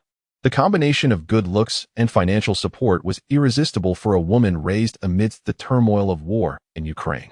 Although she was aware that Luo Long had two significant others, her sole advantage lay in her striking beauty and alluring figure. Nevertheless, the confidence she exuded, reinforced by Luo Long's unchanged demeanor after months of absence, was palpable. After all, men typically prioritize reproductive value when seeking partners, aspiring to find a beautiful woman to bear a brood of enchanting offspring. Their telephone conversations were reminiscent of the voice streaming industry that would emerge decades later. A playful engagement that, while ultimately superficial, provided a measure of enjoyment. However, as a former entrepreneur, Luo Long understood that if a man wishes to enhance his life, he must first eliminate time-wasting distractions. He had already made bold proclamations in interviews. Though audacious, he was not a shameless rogue devoid of integrity. Thus, his intention in bringing Alya Korobova into his life was merely to alleviate physiological stress during the off-season, reflecting on the original owner's lack of character. Luo Long acknowledged that since he had assumed this identity, he would gladly accept this stunning Ukrainian beauty. Otherwise, it would raise significant doubts. Due to the original owner's lingering affection for the Ukrainian woman, Luo Long, acting responsibly, contacted Uncle Han immediately after their call, requesting assistance in bringing Alya's family to the country for their care and protection. After all, a war was looming in Ukraine, and he could not bear to see his beloved woman worry about her family. The following morning, Luo Long punctually attended the Wolves' routine training session. Training alongside the team indeed fostered a slight enhancement in his synergy and chemistry with them, earning frequent nods of approval from Coach Hotman. Luo Long's precise mid-range shooting and remarkable athletic talent brought great joy to the head coach, affirming that their draft selection this year was indeed a lucrative one. After the team's training concluded, Uncle Han drove Luo Long to the newly rented private training facility. A multitude of professional trainers and beautiful attendants warmly welcomed the arrival of the young master, Luo Long, as if he were the center of the universe. Yet, Luo Long remained oblivious to these trivial scenes, his gaze fixated solely on the distant basketball hoop and his aspiration to enhance the proficiency of his signature moves. For Luo Long, mastering these techniques was the key to his dominance in the NBA. Each increment in skill level signified a substantial augmentation of his prowess on the court. Having never lacked the company of women, Luo Long's spirit could never be so impoverished that a mere glimpse of a beautiful woman's decolletage, a flash of her legs, or a display of her figure would leave him utterly entranced. In this world, whether in human nature or the affairs of life, reality intertwines with illusion, truth mingles with falsehood. Often, the most lecherous men are the pitiable souls most deprived of genuine companionship. Any man of charm has long since discerned from his myriad romantic encounters what he truly desires. And he understands that winning a woman's heart relies on both strength and serendipity. At this moment, Luo Long aspires to dominate the NBA. He possesses a prestigious fiancée, a former sweetheart who loves him with fervent passion, a stunning Ukrainian mistress, and an array of fleeting romantic encounters with various enchanting women. His perspective on love has matured significantly. For those devoid of romantic experience, love appears as a sacred and rare treasure. For the seasoned romantic, who has experienced love countless times, Luo Long's perspective on romance has transcended its status as a necessity, evolving instead into a mere trivial aspect for alleviating stress. Without much contemplation, Luo Long, with a gaze as clear as crystal, engaged in a rigorous warm-up under the guidance of an alluring trainer before immersing himself in an intense training session. An unmistakable aura of pressure emanated from him, accompanied by a chilling intensity in his eyes. Uncle Han, observing the young master he had nurtured, felt a slight sense of satisfaction in his heart. He pondered the transformation of his young master, who, following a harrowing accident, exuded a newfound maturity and composure. Perhaps it is true what they say, those who survive great adversities are destined for greater fortunes. After a grueling 3 hours, as noon approached, even with the advantage of his ultimate techniques, Luo Long had pushed his physical limits to the utmost. At this moment, the system's notification sound arrived as expected. Congratulations, host. The proficiency of the Jordan's killer move has been elevated to 13. Additionally, in recognition of the host's diligent performance, a boost of 10 to the defensive attributes has been granted. Luo Long's lips curled into a proud smile once again. He eagerly anticipated the commencement of the next match. With a day and a half remaining, after a brief rest in the afternoon, he planned to continue his intensive training. He aspired to showcase an even more formidable fire dragon to all the fans in the league. Chapter 9. Dallas, Here I Come. In the following day, regardless of how diligently Luo Long trained, the system ceased to reward him further. He remained indifferent, fully aware that the system's tasks would undoubtedly present themselves in tomorrow's match. The rise of the fire dragon was an unstoppable force against any individual or circumstance. At this moment, he sat aboard the team's private plane alongside his teammates from the Wolves, and in 2 hours, they would arrive in the twilight of Dallas.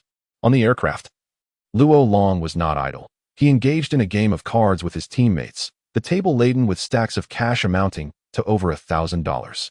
Although this was not inherently Luo Long's character, he understood human nature well. To swiftly integrate into a collective, one must learn the art of conformity, even if it means compromising one's principles. Failure to do so would result in ostracism and isolation from the group.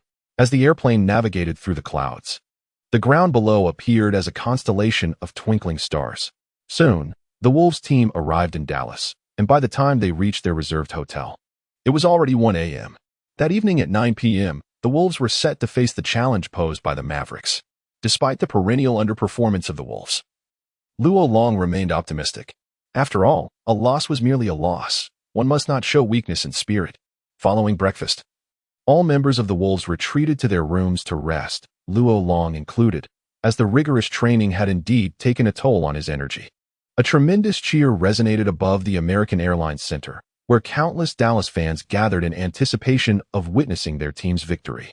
Indeed, no one believed that the Mavericks, led by Kidd and Nowitzki, would falter against the historically struggling Wolves. As he felt the resounding roar of the crowd, Luo Long, having emerged from the tunnel, displayed an expression brimming with determination. A true man requires no explanation. However, he would never concede any victory. Indeed, Hotman honored his promise, and Luo Long's name appeared on the starting lineup for the Wolves, once again occupying the position of power forward. Soon, the referee began to clear the central area of the court, signaling that the match was about to commence. With a piercing whistle, the basketball was tossed high into the air. This time, the spirited Wolves secured the jump ball, promptly passing it into Luo Long's hands. Kidd gazed at the tall figure with yellow skin and dark eyes in disbelief. Despite his internal doubts, he charged forward with fierce intent. However, after a brief encounter, Kidd discovered that this towering player possessed an exceptionally refined ball-handling skill. Even with his experience in stealing, it proved challenging to gain any advantage, and a miscalculated attempt allowed Luo Long to effortlessly evade him and dribble past the halfway line. Subsequently, as Kidd retraced his steps, he proceeded with heightened caution. He realized an undeniable truth. This giant exhibited agility and ball control that rivaled that of a guard. As he gazed at the fire emanating from Kidd's eyes, a look of sheer delight spread across Rolong's face. The thrill of dominating a star player repeatedly was exhilarating. The more he triumphed, the more he reveled in it. Although Kidd was no longer in his prime, he remained a pivotal star among guards in the league, and witnessing him falter brought Rolong immense satisfaction. Hey, old-timer, prepare as I effortlessly breach your defenses and send the basketball soaring through the net above your head. Just wait for it. He chuckled, relishing the moment. Kidd's brows furrowed in displeasure as he beheld the arrogant expression of the tall young man from Huaxiao before him, prompting a disdainful scoff within. He had encountered many such brash youngsters before. Instinctively, Kidd resolved to unleash his full potential. Since you were so audacious, do not expect any leniency from me. The Dallas fans erupted in excitement as they witnessed Kidd face off against the imposing Huaxiao player, chanting fervently, "Kidd, take him down." It was sheer ignorance. Soon, they would witness Kidd's prowess unleashed. Dallas shall prevail. At this moment, amidst the thunderous roars, Luo Long dribbled steadily for a few seconds, and then a fierce light suddenly erupted from his eyes. His opponent, Kidd, was acutely aware that Luo Long was about to unleash his prowess. Kidd tensed his entire body, bracing himself to thwart the advances of this audacious Chinese player. However, What Kid did not anticipate was that this young man from China would not employ any extravagant maneuvers. Instead, he launched a ferocious, lightning-quick breakthrough to the right. Kid's brow furrowed instantly, recognizing this as a critical vulnerability in his defense. Although his lateral movement and defensive experience were commendable, he was somewhat lacking in height and strength. Consequently, Kid opted to retreat, preparing to implement a sticky defensive strategy akin to that of a tenacious defender. In no time, Luo Long charged into the three-point line, while Kid maintained his vigilance, consistently positioning himself in front of Luo Long even as he retreated. A proud smile spread across Luo Long's face. He showed no regard for Kid's impending block. With a sudden halt on his first step, he propelled himself upwards with remarkable speed. Kid had never encountered a player who so brazenly disregarded him. A surge of fury filled Kid's chest as he seemingly teleported in front of Luo Long, leaping high with outstretched arms and a fierce expression that was nothing short of intimidating. Yet, Luo Long had anticipated Kid's reaction. He not only selected the highest release point for his shot, but also elevated the shooting angle. Most crucially, he executed a fadeaway jumper reminiscent of Jordan's signature move. The considerable height disparity between the two individuals prompted Kid to instantly regret his defensive choice. This Huaxiao individual was beyond his capacity to guard. In midair, Kid could only watch in despair as Luo Long, with an expression of utter disdain, effortlessly launched the ball towards the heavens, well beyond Kid's reach. It was a challenging long-range jumper amidst the contest, and on the sidelines, Holtman could hardly conceal his excitement as he observed the play unfold. At last, their team had acquired a star player capable of standing firm against opponents on the offensive front. Swish. The basketball made a crisp sound as it swished through the net, plunging the once boisterous arena into an unexpected silence. Their Kid had been defeated by this obscure Huaxiao player. Shock. At this moment, Luo Long, under Kid's displeased gaze, raised his head and bellowed to the audience. "I have arrived in Dallas. The moment of darkness for all of you has come.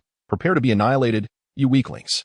Instantly, the response from the crowd was a cacophony of furious shouts and insults from the Dallas fans. However, Luo Long appeared unfazed, even smiling as he savored the unfriendly din, turning to retreat into defense with a grin that could infuriate. Meanwhile, Kid furrowed his brow, fixated on Luo Long's departing figure, a thought stirring in his mind. So this is the Fire Dragon. He indeed possesses something remarkable. At that moment, Nowitzki approached, placing a reassuring hand on Kid's shoulder, and said, "Old friend, leave this one to me. I shall provide you with an explanation." At this moment, the long-awaited system task notification resonated in Luo Long's mind. Ding. Congratulations, host. You have activated the system task for this match. Task details: defeat Nowitzki and score more points than him. Task rewards: enhanced proficiency in Jordan's signature move level 5, increased proficiency in Kobe's signature move level 3, and a boost in agility by 5. A surge of elation coursed through Luo Long's heart, emanating an even more formidable aura. Victory in this match was assured. Chapter 10. The fury of the German tank Kid, feeling frustrated, dribbled past half-court. Aside from the individual from Huaxia, he regarded no one on the Wolves as his equal. He was vexed by the preceding play. It had been a long time since anyone dared to provoke him, Kid. As Nowitzki received a pass from his longtime teammate Kid at the high post, a thunderous roar erupted from the Dallas fans, echoing like a tidal wave. "Dominate him, Dirk. He is no match for you. Show him what true strength is. You are the strongest." At that moment, Rolong found himself captivated by the earnest gaze of Nowitzki, and an arrogant smile spread across his face as he casually threw out a taunt. "You should learn some Chinese because, at your level, you'll soon be playing in the CBA." The German giant was momentarily taken aback. Wasn't this the very taunt he often employed? Despite not being an aggressive persona, Nowitzki couldn't help but break into a warm smile, replying, "Let us see who belongs in the CBA." This audacious young man piqued his interest. Without any embellishments, Nowitzki spun around and forcefully backed down Rolong, his imposing frame concealing immense power. However, to Nowitzki's surprise, this audacious young man possessed strength that matched, if not exceeded, his own. Consequently, the awkwardness set in for the German star as he attempted to carve into the paint 3 times, only to be effortlessly thwarted by Rolong, who stood his ground without budging an inch. A hint of anxiety and flush crept onto his fair complexion. He felt utterly embarrassed. Without hesitation, as Rolong's center of gravity sank, Nowitzki pivoted sharply on his right foot and executed a swift turnaround jump shot, elevating his left leg to prevent Rolong from closing in. This was Nowitzki's signature move, the standing chicken shot. Swish. The German giant's accuracy was not merely a reputation. Scoring this basket improved Nowitzki's demeanor. And he cheerfully remarked to Rolong, "Young man, welcome to the NBA, but you'll soon find yourself leaving, as the CBA suits you best." With that, he proudly turned to retreat on defense. As Luo Long gazed upon Nowitzki's figure, an exhilarating thrill surged within him. Competing alongside the German powerhouse was undoubtedly a long-cherished aspiration from his previous life. As Luo Long dribbled past the halfway line, his defender transformed from kid to Nowitzki. The German powerhouse recognized Luo Long's formidable ability to penetrate, possessing strength that surpassed his own, while his three-point shooting skills had yet to be fully showcased. With his offensive repertoire primarily focused on mid-range shots, Nowitzki prudently retreated to just inside the three-point line, arms outstretched, intently observing Luo Long's every movement. A serious expression settled on Luo Long's face. Do not be deceived by the German scoring prowess. It does not imply a porous defense. On the contrary, Dirk's defensive experience and innate talent are among the elite in the league. Many players, underestimating Nowitzki due to his Caucasian appearance, have learned this lesson the hard way. He is undeniably a defensive stalwart cloaked in a white exterior. However, all Luo Long felt was excitement and exhilaration. With a singular voice resonating within him, to conquer the German giant and triumph over Nowitzki in this arena. As the basketball rhythmically bounced against the floor, 5 seconds elapsed, during which Luo Long meticulously analyzed Nowitzki's defensive tendencies. The conclusion was sobering. There were no weaknesses. Faced with this reality, a sinister smile crept across Luo Long's face as he advanced step by step towards Nowitzki, intensifying the latter's focus on his every move. The Dallas fans erupted, fervently rallying behind their German juggernaut, confident that Dirk would decisively handle this audacious newcomer from China who dared to humiliate Kid. Suddenly, without warning, Luo Long surged forward. He executed a straightforward right-side drive, but under the impetus of his explosive speed, it seemed as though he had vanished before Nowitzki's eyes, only to reappear beside him in the blink of an eye. True to his veteran status, Nowitzki swiftly retreated, attempting to impede Luo Long's progress by using his body for resistance. However, what Nowitzki did not anticipate was that the charging Luo Long resembled a powerful freight truck. The tremendous force emanating from his chest disorienting Nowitzki, causing him to stumble back a few steps. The German behemoth was unexpectedly pushed aside by the fiery Chinese dragon. In that moment, Luo Long found himself in a perfect position. Without hesitation, he seized this opportunity, executing a sudden stop with explosive force. And with instinctive reflexes granted by his system's lethal technique, he launched a lean-back jump shot, sending the ball soaring high into the air. The once boisterous crowd fell into a hushed silence, countless eyes fixated on this pivotal shot, hearts brimming with disbelief. Their hero, Dirk Nowitzki, had been unceremoniously knocked aside by a rookie from China. At this moment, Coach Hartman observed the graceful figure of Rolong in the air with keen eyes. Beginning to grasp a crucial realization, although this young man from Huaxia was insufferably arrogant, one could not deny that he possessed the audacity to back it up. Hartman resolved to utilize him more frequently, believing that he would undoubtedly impart a positive influence upon the team. Swish. That shot, akin to Nowitzki's, struck the very center of the hoop with precision. At that instant, the hearts of all Dallas fans shattered. Oh no, this cannot be. Dirk is clearly unwell today. That detestable Huaxiao individual. I shall have my revenge. Amidst the chorus of astonishment and vitriol, Rolong's face radiated pride. Let them curse, for the more they denounce me, the more it signifies their concern for my presence. My notoriety is escalating, and should I not rejoice in this? They can hurl their insults while I continue to amass my wealth. Even in the face of universal disdain, my fame will flourish, whether infamous or renowned. Both bring traffic and commercial value. Rolong understood clearly. For public figures, there is a saying that even bad publicity is still publicity. Having critics is not necessarily a detriment. As long since the surge of murderous intent surrounding him, he turned to face Nowitzki, who, despite his usual gentlemanly demeanor, spoke with formidable pressure, enunciating each word. Chinese. You have provoked my wrath. I shall make you regret it. Unfazed, Long replied with a mocking grin. Will you be easily brushed aside like the last shot? Nowitzki chose silence, turning instead to sprint towards the front court, yet Long's brow furrowed. He perceived a decisive ruthlessness and an unwavering survival instinct in the face of the German powerhouse, characteristics that only elite stars possess. This was becoming increasingly intriguing. He thought with a laugh. He raised his hands in defiance towards the audience and, amidst a cacophony of jeers, casually turned to return on defense. In the upcoming play, caution would be paramount. At that moment, Long had secured 4 points, while Nowitzki merely had 2, though the match had just commenced. It was evident to all that Nowitzki was ignited with fierce determination. The furious German machine remained a formidable force. Chapter 11. Narrow victory over the Mavericks. By the conclusion of the first quarter, the German machine had achieved a remarkable tally of 12 points, eliciting fervent cheers from the Dallas fans in the arena, who were witnessing their Dirk truly meet their lofty expectations in a remarkably understated performance. Luol Long achieved a perfect shooting record, scoring 10 points from 5 attempts. With just 2 minutes remaining in the game, he was substituted by Hotman for a well-deserved rest. Indeed, Luol Long found it exceedingly challenging to contain the explosive Dirk Nowitzki, a player whose shooting prowess leaves opponents utterly helpless. Throughout the entirety of the second and third quarters, whenever both Nowitzki and Kidd graced the court, the Mavericks consistently maintained a commanding lead, with their advantage astonishingly reaching 11 points by the close of the third quarter. During these 2 periods, Rolone remained on the bench, as Hotman recognized that assigning Rolone the task of defending against the seasoned Nowitzki was an overly ambitious decision. After all, while offensive prowess can often be supported by innate talent, the nuances of defensive experience and awareness necessitate the passage of time to cultivate. In the face of a court veteran like Nowitzki, Rolone's defensive capabilities were undeniably lacking.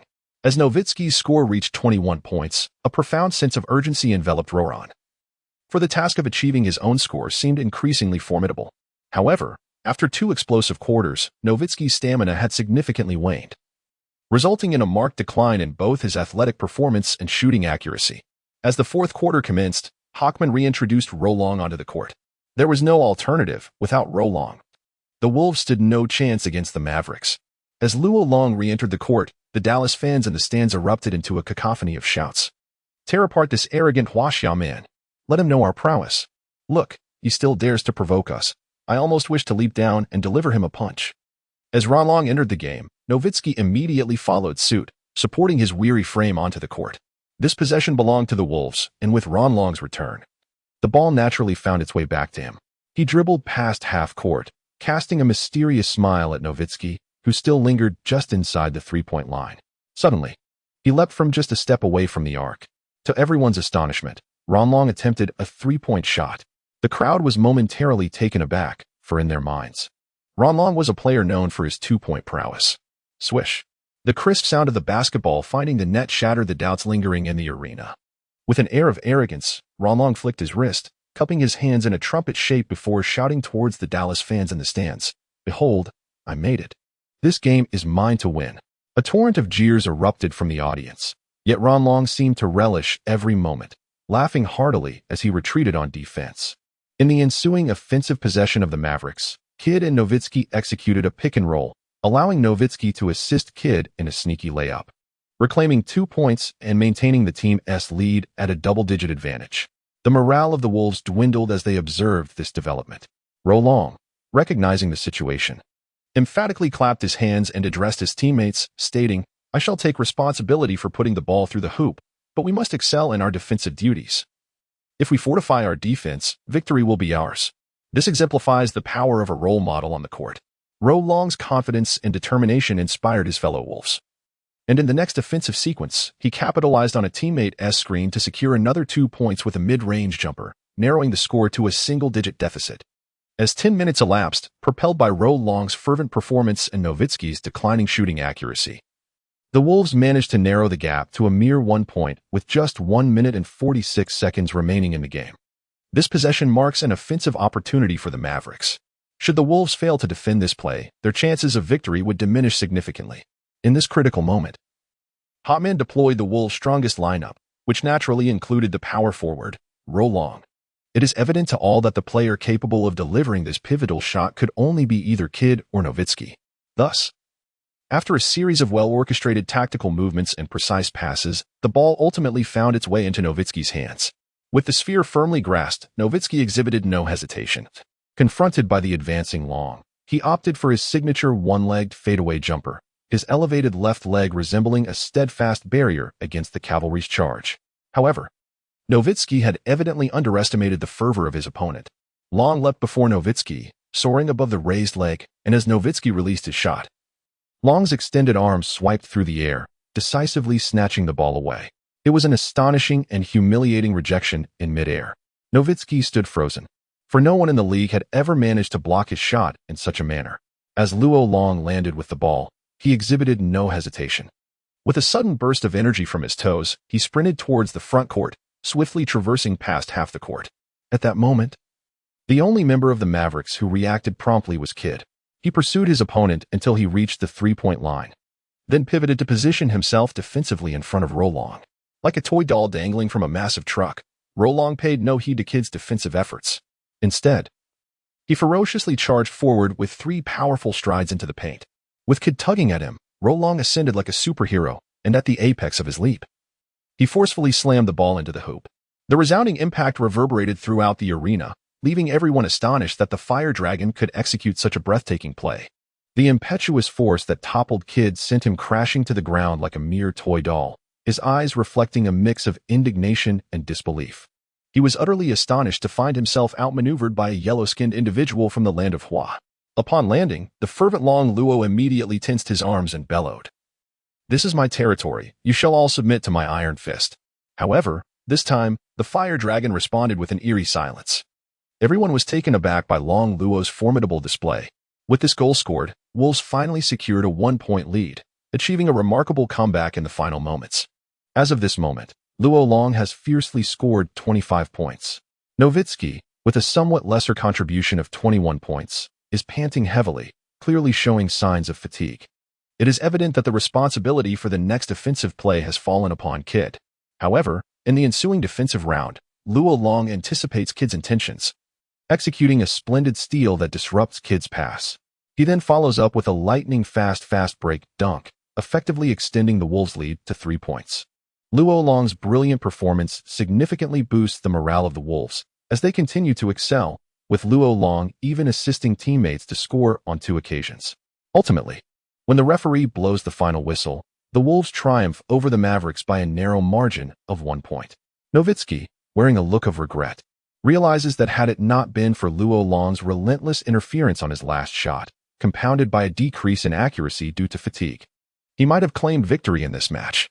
During the post-game embrace, Luo Long gives Nowitzki a brief hug and, with a smile, remarks, "Old buddy, it seems it's you who should consider playing in the CBA."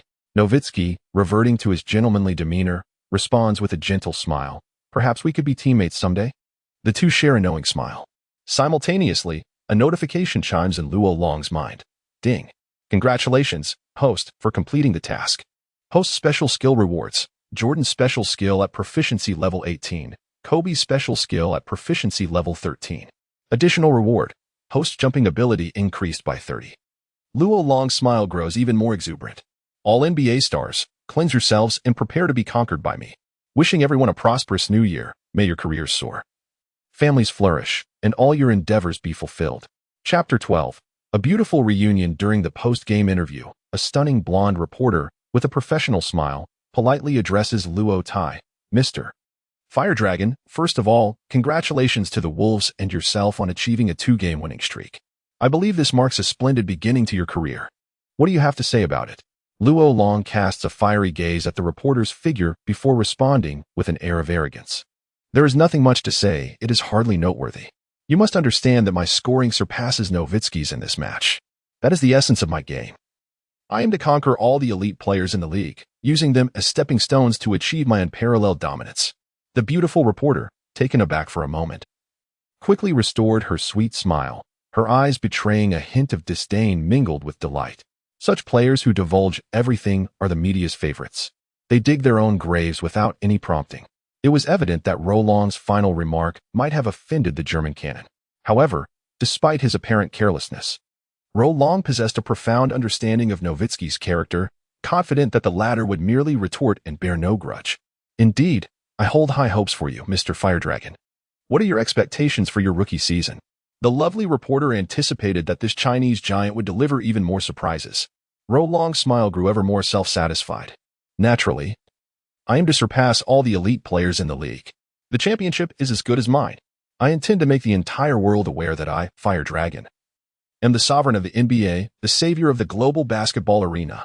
The interview was not lengthy, as the beautiful reporter could hardly bear to listen any longer. This Chinese individual was truly shameless. Yet, Long remained oblivious to any impropriety. These were the genuine thoughts within his heart. Why not dream big? Boasting imposes no penalties. In his past life, while running a business, it was through audacious claims that he managed to secure over $800 million in investments. As the post-match press conference commenced, Hartman decided to include the rookie, Roron, in the proceedings. Those who witnessed the match were acutely aware that the Wolves' victory hinged solely on Roron's remarkable performance. He was not only the most dazzling player on the field, but also the emerging cornerstone of the team. Hence, it was unlikely that the media would have accepted Roron's absence from the conference. At the press event, Roron appeared to be in his element, welcoming every inquiry from journalists with open arms, and his audacious bravado elicited continuous applause from the audience.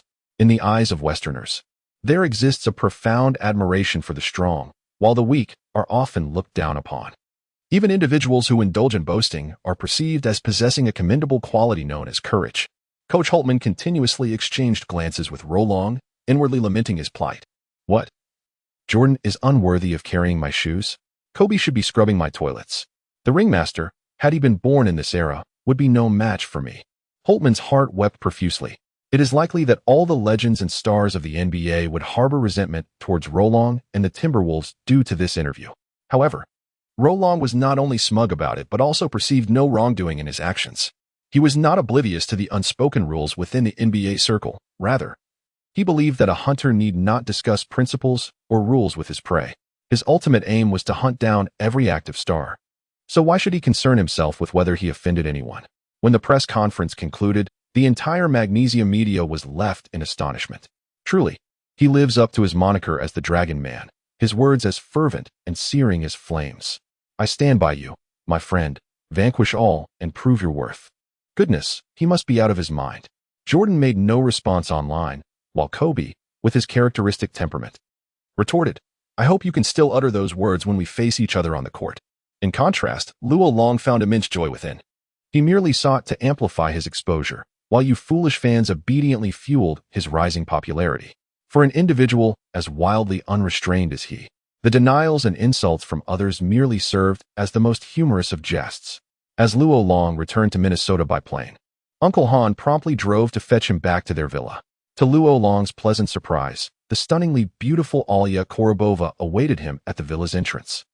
Her eyes sparkling like autumn waters, and her attire exuding a fiery allure that brought him immense joy.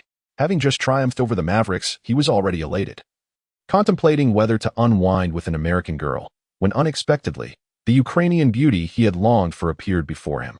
Welcome back, young master, Alia Korobova said in English, stepping forward to envelop Long in a warm embrace. As he inhaled her enchanting fragrance, a fervor ignited within him. It was indeed a refreshing rain after a prolonged drought. Yet, being a gentleman of a prestigious lineage, he understood the need to maintain composure in front of the several servants and housekeepers present. Thus, with a smile, he assisted Alia Korobova to her feet and playfully winked at her.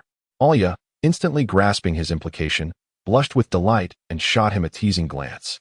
Both aware of the impending events, after a brief wash and a meal, Long, donning a serious demeanor, dismissed the servants, while Uncle Han discreetly expressed a desire to step out for some errands. They were all astute individuals, perceptive enough to discern the young master's intentions. Once the villa was left with only Long and the Ukrainian beauty, Alia Korobova leaped into his arms, and they embraced passionately. He swiftly carried the girl he had missed so dearly upstairs to the bedroom. After 2 hours had passed, a tranquil silence enveloped them. Content and satisfied, Alia lay blushing in the young master's embrace, caressing his sculpted chest and abs, her voice dripping with feminine allure. She softly inquired, Did you miss me, honey? Long gazed tenderly at the Ukrainian beauty and replied, Although I have more than one woman, truth be told, you hold a rather special place in my heart. Humph. A heartless flirt, she retorted playfully. Bova, in a fit of irritation, playfully struck Luo Dachau. Meanwhile, Long, with a mischievous grin, embraced the Ukrainian beauty, showering her with affectionate gestures. Although Long's affection for Bova was predominantly physical, their years of companionship rendered it impossible for him to remain entirely indifferent to this alluring, sweet-faced Ukrainian woman. Ultimately, both succumbed to exhaustion and drifted into a deep slumber. Tomorrow heralded a new day, and a fresh journey awaited Luo Long. Chapter 13. The Devil's Playground. After a brief 2-day respite, Luo Long relieved the pressures of training and competition upon the belly of Anna Koropova. Even a notorious libertine like Luo Long had to concede a point. This Ukrainian beauty possessed a singular uniqueness. Her exotic features, coupled with her voluptuous figure, especially her enchanting gaze and melodious voice, truly satiated the desires of this dashing playboy. Subsequently, the Wolves notified him to return to the team promptly, as they were to embark on a private jet to the Thunder's home arena in Oklahoma. This development caused considerable anxiety for head coach Holtman. Although the team had secured 2 consecutive victories, the Thunder were regarded as a formidable contender by many, and Holtman was apprehensive that their resurgence might be extinguished by the Thunder. The acquisition of the remarkable Kevin Durant, a powerhouse who joined the Thunder last season, was particularly daunting. His steady mid-range shooting could pose significant challenges for any opposing coach. Furthermore, Durant's childhood friend, Jeff Green, was nearly as proficient in both mid-range and three-point shooting, not to mention the explosive Russell Westbrook, who, before the league could devise a way to counter him, charged into the paint like a warrior bearing a dynamite pack, presenting a considerable headache for Coach Holtman. The Wolves' interior lineup was less than impressive, lacking a towering center over 13 meters tall. Among their interior players, only 2 stood out, the first being Al Jefferson, who averaged 20 rebounds and frequently scored over 20 points. It is worth noting that this rebounding stalwart was initially brought to the Wolves as part of the trade for the legendary Kevin Garnett. However, in a matter of months, he would plummet from his peak, primarily due to a torn anterior cruciate ligament in his right knee. Currently, Jefferson single-handedly dominates the Wolves' rebounding efforts, effectively serving as the team's starting center and demonstrating commendable offensive capabilities in the paint. Thus, he is the only one capable of containing the tempestuous Westbrook. Although Rolone possesses immense potential, he is still relatively inexperienced. Coach Holtman hoped to have Rolone engage in a shooting duel with Durant and Green while gradually accumulating defensive experience. Upon hearing that the next match would be an away game against Durant's Thunder, Luo Long felt an exhilarating thrill devoid of any worry. Instead, he proposed a card game for the group. A cadre of million-dollar salary earners reveled in the camaraderie of cards aboard the plane, and Luo Long, a master of the game, had previously earned the title of the Prince of Cards. It was only natural that he swiftly amassed winnings exceeding $10,000. However, despite his arrogance, Luo Long possessed astuteness. If one were to consistently lose when playing cards with someone, would they still wish to continue the game? One cannot exploit a sheep too ruthlessly. Thus, Luo Long discreetly relinquished $9,000 back into the pot, and by the time they reached Oklahoma, he had merely secured a profit of around $1,000. A truly successful businessman never dismisses any dollar bill, even if it is but a single cent. Observing the jubilant expressions of his teammates, Luo Long inwardly chuckled with delight. The coach, Holtman, observed with surprise that Luo Long's audacious personality had not hindered his integration into the cohesive unit of the Wolves, prompting him to regard Luo Long with increased admiration. The Oklahoma City Thunder boasts one of the most devoted fan bases in the league. Whenever a game commences, the Ford Center transforms into a veritable sea of blue and white, with the resounding roars of the OKC crowd instilling terror in many visiting teams. In fact, when hosting opponents, the Thunder might even accommodate them in a hotel reputed to be haunted under such circumstances. It is a luxury for the visiting team to merely enjoy a restful night's sleep, let alone perform at their best. Thus, when Luo Long and his teammates stepped out of the players' tunnel, the atmosphere was nothing short of spectacular. Thunder fans, seemingly pent up for an eternity, unleashed a fervent roar, as if intent on dismantling the Wolves with their fervor. In the presence of tens of thousands of enthusiastic fans, the 3-star players of the Thunder smiled serenely as they engaged in their warm-up routines. Once the referee had cleared the court of any extraneous individuals, the whistles signaling the commencement of the match echoed through the arena. During the initial jump ball, the increasingly formidable Jefferson effortlessly secured possession. The opposing team's towering 2-13 player, visibly irked, could only turn and retreat on defense. Rolong, who often partnered with Jefferson during card games, frequently offered him subtle cues that helped Jefferson win considerable amounts of money. Thus, propelled by their camaraderie, Rolong approached Jefferson with a friendly smile and complimented him. "Brother, you seem to be in great form today. I'll make sure to create an opportunity for you soon. For now, please pass me the ball." Feeling the warmth in Rolong's tone, Jefferson willingly handed the ball over to the newcomer on the team. Be cautious of that sturdy guard. His explosiveness is truly remarkable, Jefferson advised, noting that as Rolong crossed half-court, Westbrook had already begun his defensive charge, although Rolong nominally played the 4 position. His responsibilities were indistinguishable from those of a point guard, with the only exception being his height and unique attributes. However, he resolved to slightly adjust his playing style for this match, as the system's cold voice echoed once more in his mind. Ding! New task activated. Task details: achieve more than 5 assists in this game, defeat the Thunder's trio, and secure ultimate victory. Completion rewards: an enhancement of 12 proficiency in Jordan's signature moves, along with a 24-point increase in mid-range shooting and speed attributes. The rewards from the system were becoming increasingly generous. Rolong's heart soared with exhilaration. If he accomplished the system's objectives in this match, his fadeaway jump shot would reach a power level akin to 30% of the legendary Jordan's prowess. A truly terrifying capability. It is worth noting that even after the peak of his athleticism had passed, Jordan had clinched another 3 consecutive championships solely through his exceptional fadeaway shooting technique. Furthermore, with the enhancements in mid-range shooting and speed, the rewards were simply intoxicating for Rolong. At that moment, the young Westbrook approached with fierce determination.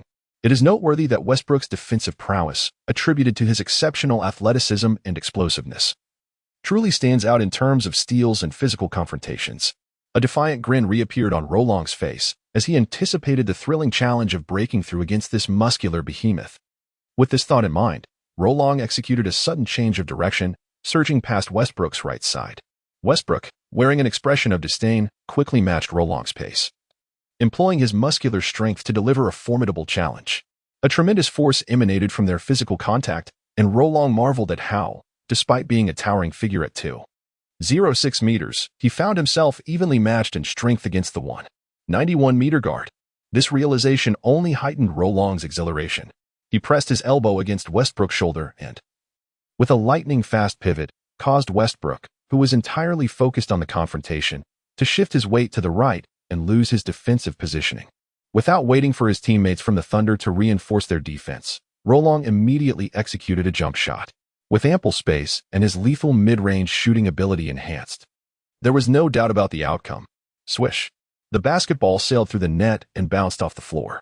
Westbrook, filled with indignation, turned to cast a glance at Rolong, particularly irked by the perpetual, arrogant smile on the face of this player from Huaxia. It truly frustrated the impetuous young Westbrook. However, he could not contest that shot, leaving him no recourse but to pivot and receive the ball at the baseline. At that moment, Jefferson approached Long and exchanged a celebratory high-five.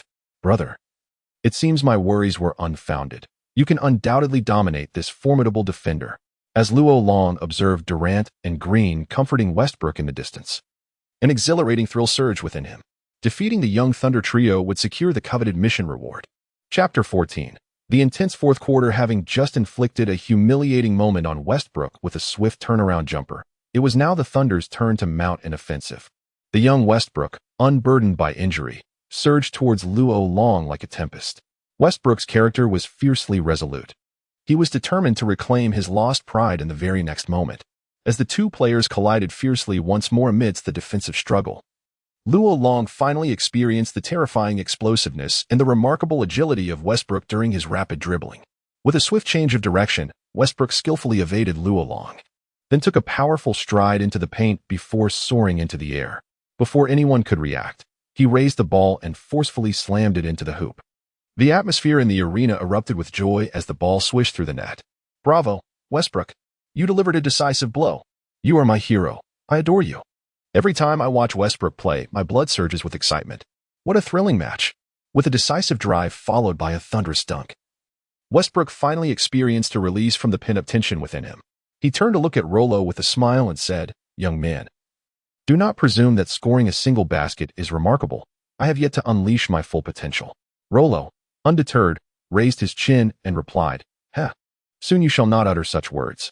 In the ensuing 2 minutes, Westbrook and Rollo engaged in a captivating duel on the court, exchanging blows that thrilled the spectators in the stands. Westbrook's style was defined by his explosive dunks, unstoppable and fierce. Upon breaking into the paint, he executed a soaring dunk, When Westbrook truly went berserk, even Jefferson from the Timberwolves' frontcourt could not contain him. It was evident that no one could thwart Westbrook's relentless drives and dunks. In contrast, during the offensive maneuvers of the Wolves, Luol Long showcased a dazzling array of jump shot techniques, elevated jump shots, sudden stop jump shots, and an intricate kaleidoscope of fadeaway shots, captivating the hearts of the audience. Undoubtedly, the atmosphere in the arena still leaned heavily in favor of the Thunder. However, with such an impressive display in these few minutes of the match, it is likely that Luol Long's reputation will experience a significant enhancement in the minds of the Oklahomans. As the first quarter drew to a close, the Thunder concluded this segment with a 5-point lead. Rolon's personal scoring surpassed that of Westbrook by 3 points. However, the Timberwolves found themselves trailing by 5, largely due to the fact that Durant had yet to unleash his full potential. It was evident to all that, when Westbrook needed to affirm his prowess, the emotionally intelligent Durant immediately relinquished his share of the ball, repeatedly creating opportunities for his close friend Westbrook. His 3 assists in the first quarter illustrated his loyalty. Nevertheless, Coach Holtman of the Timberwolves exhibited no signs of joy. For he understood a crucial truth. Throughout the first quarter, Durant had expended minimal energy, and when this formidable powerhouse began to showcase his not yet overwhelming mid-range shooting ability, the Timberwolves would likely face a daunting challenge. True to Holtman's expectations, upon returning to the court in the second quarter, the Thunder's trio of star players began to exert their influence. Following Westbrook's frenetic performance in the latter part of the first quarter, he shifted his focus to a more facilitating role, resulting in both Durant and Green flourishing under Westbrook's assists. Throughout the second quarter, the duo collectively amassed 23 points, extending the Thunder's lead to 11 points. Throughout the entirety of the second quarter, Rolong was given a respite, as Holtman expressed concern regarding his stamina and wished for him to participate fully in the final 2 quarters. Naturally, Rolong had no objections. It is characteristic of stars to make their entrance only in the concluding moments, which aligns perfectly with Rolong's style. As the third quarter commenced, the Thunder once again unleashed a remarkable offensive display, scoring 31 points in a single period. Westbrook joined the fray, enabling the Thunder's trio to thoroughly dominate the Timberwolves.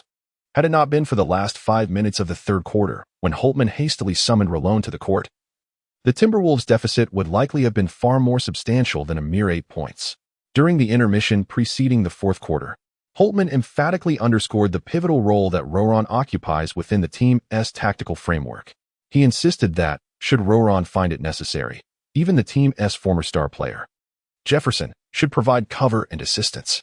Naturally, Jefferson harbored no objections. He held a favorable impression of Roron as a brother, and through their interactions in this match, the bond between them deepened significantly. As the fourth quarter commenced, all 3 of the Thunder's star players took to the court, while the Timberwolves fielded their optimal lineup. It was evident to all that both teams had reached a pivotal moment in their confrontation. At the outset, Westbrook once again demonstrated his remarkable explosiveness and speed, aggressively penetrating the Timberwolves' defense before soaring above Jefferson to deliver a thunderous dunk. It was truly a ferocious display. The response from Rolong was equally straightforward, utilizing the same approach. He powered through Westbrook, surged into the paint, and leaped at the edge of the restricted area to execute a stealthy slam dunk. This served as a fitting retort. Following this, Durant received an assist from Green and sank a mid-range jumper. Shortly thereafter, Westbrook seized a turnover from the Timberwolves and assisted Durant on a fast break for another emphatic 2 points. Naturally, Rolong would not allow them to bask in their dominance for long. During the Timberwolves' next offensive possession, Rolong penetrated and distributed the ball to Jefferson, who effortlessly dunked, halting the team's downward spiral.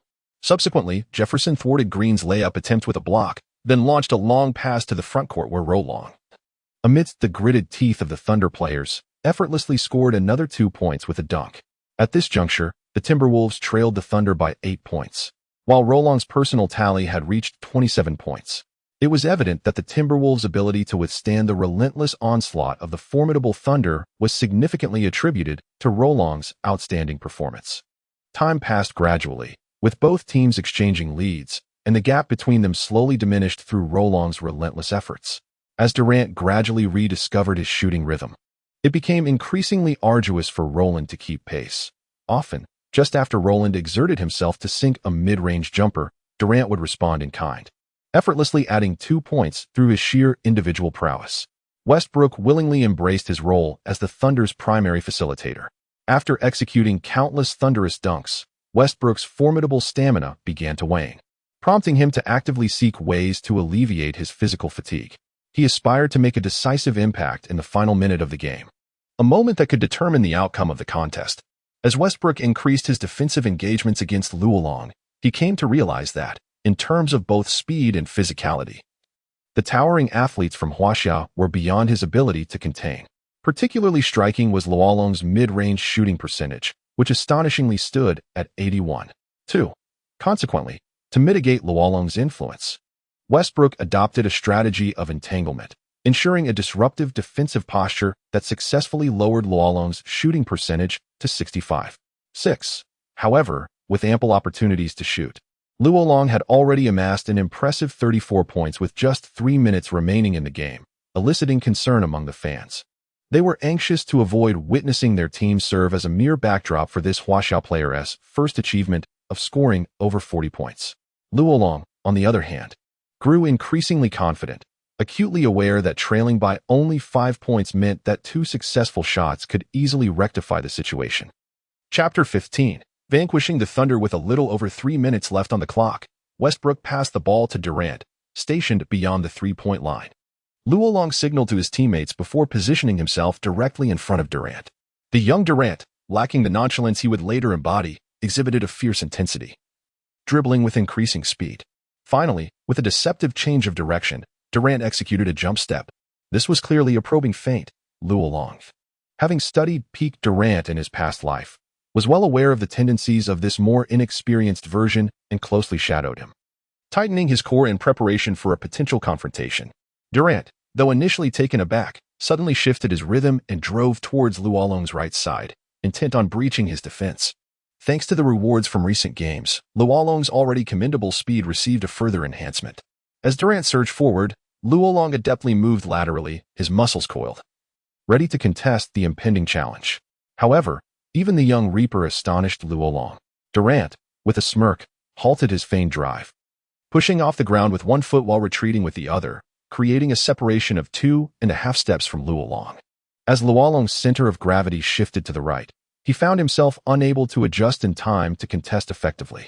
With a fluid motion, Durant executed a pull-up jumper, sending the ball through the hoop. The Thunder fans erupted into a frenzy, chanting Durant's name and laughing joyously. The recent basket filled them with a sense of vindication, as the formidable Huaxia giant finally succumbed to the prowess of their super soldier. As Durant flashed a grin, he glanced at Luolong, revealing a hint of pride. Before turning to defend, Luolong furrowed his brow, yet a smile returned to his face. The game was becoming increasingly intriguing. Luolong felt compelled to make Durant understand that his presence on the NBA court signified a perilous path toward championship glory. Consequently, when Westbrook guarded the ball handling Luolong in the next play, Luolong, with an air of arrogance and disdain, declared, "Let Durant defend me. Your presence is utterly uninspiring." Westbrook immediately bristled with anger. However, at that moment, Durant approached and whispered something to Westbrook, who then begrudgingly switched defensive assignments with Durant. After all, while Luolong possessed the speed and agility of a guard, his height and wingspan were exemplary for a power forward, making it illogical for Westbrook to defend Luolong, who was proficient in shooting. In contrast, Durant's height, wingspan, and agility were perfectly suited for a contest against Luolong. Moreover, Durant had sensed the defiance in Luolong's gaze. Having always aspired to surpass legends like Jordan and Kobe in his youth, he regarded this young Chinese rookie with disdain. Since the challenger desired to experience his formidable prowess, Durant was more than willing to impart an unforgettable lesson to this newcomer. As he confronted the future embodiment of death, Luolong's expression grew increasingly serious.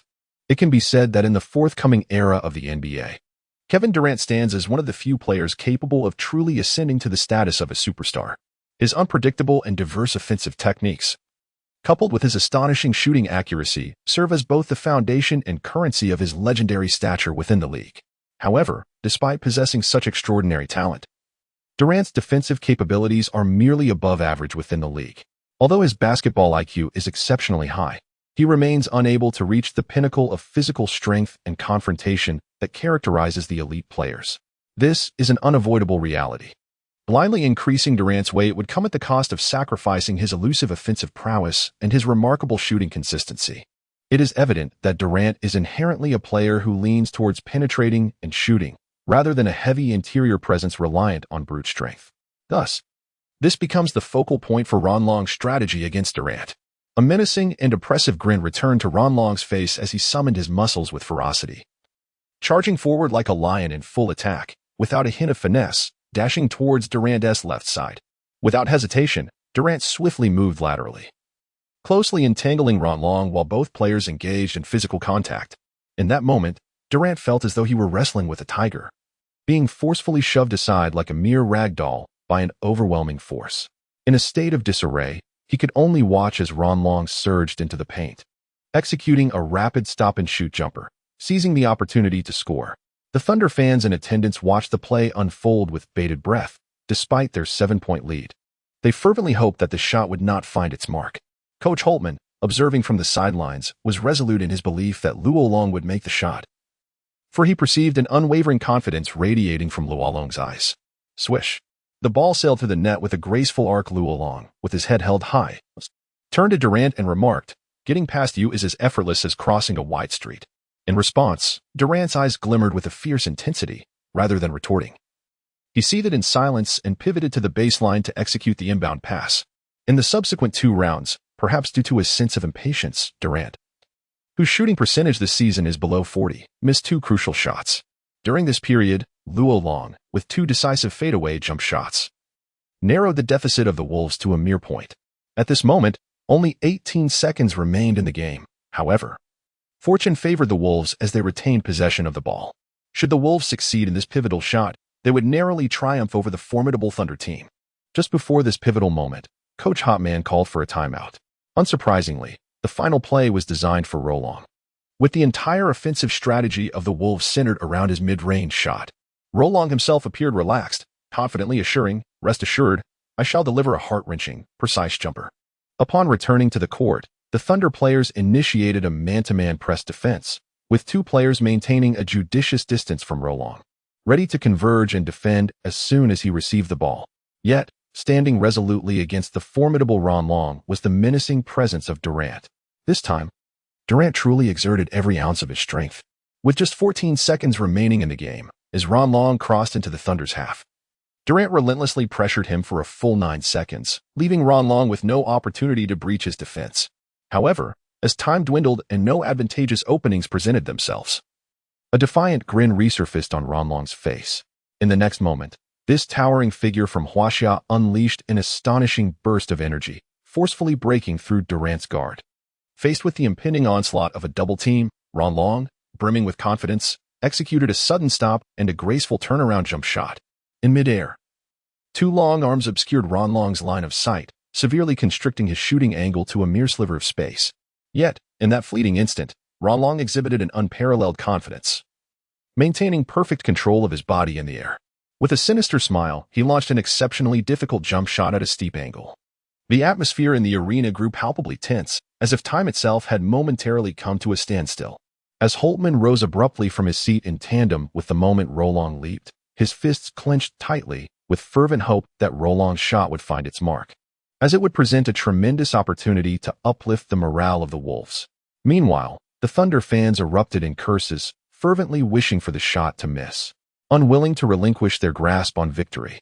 Yet, such is the nature of basketball, when a divinely appointed superstar makes a crucial shot at a pivotal moment, it is often destined to find its way through the hoop. Swish.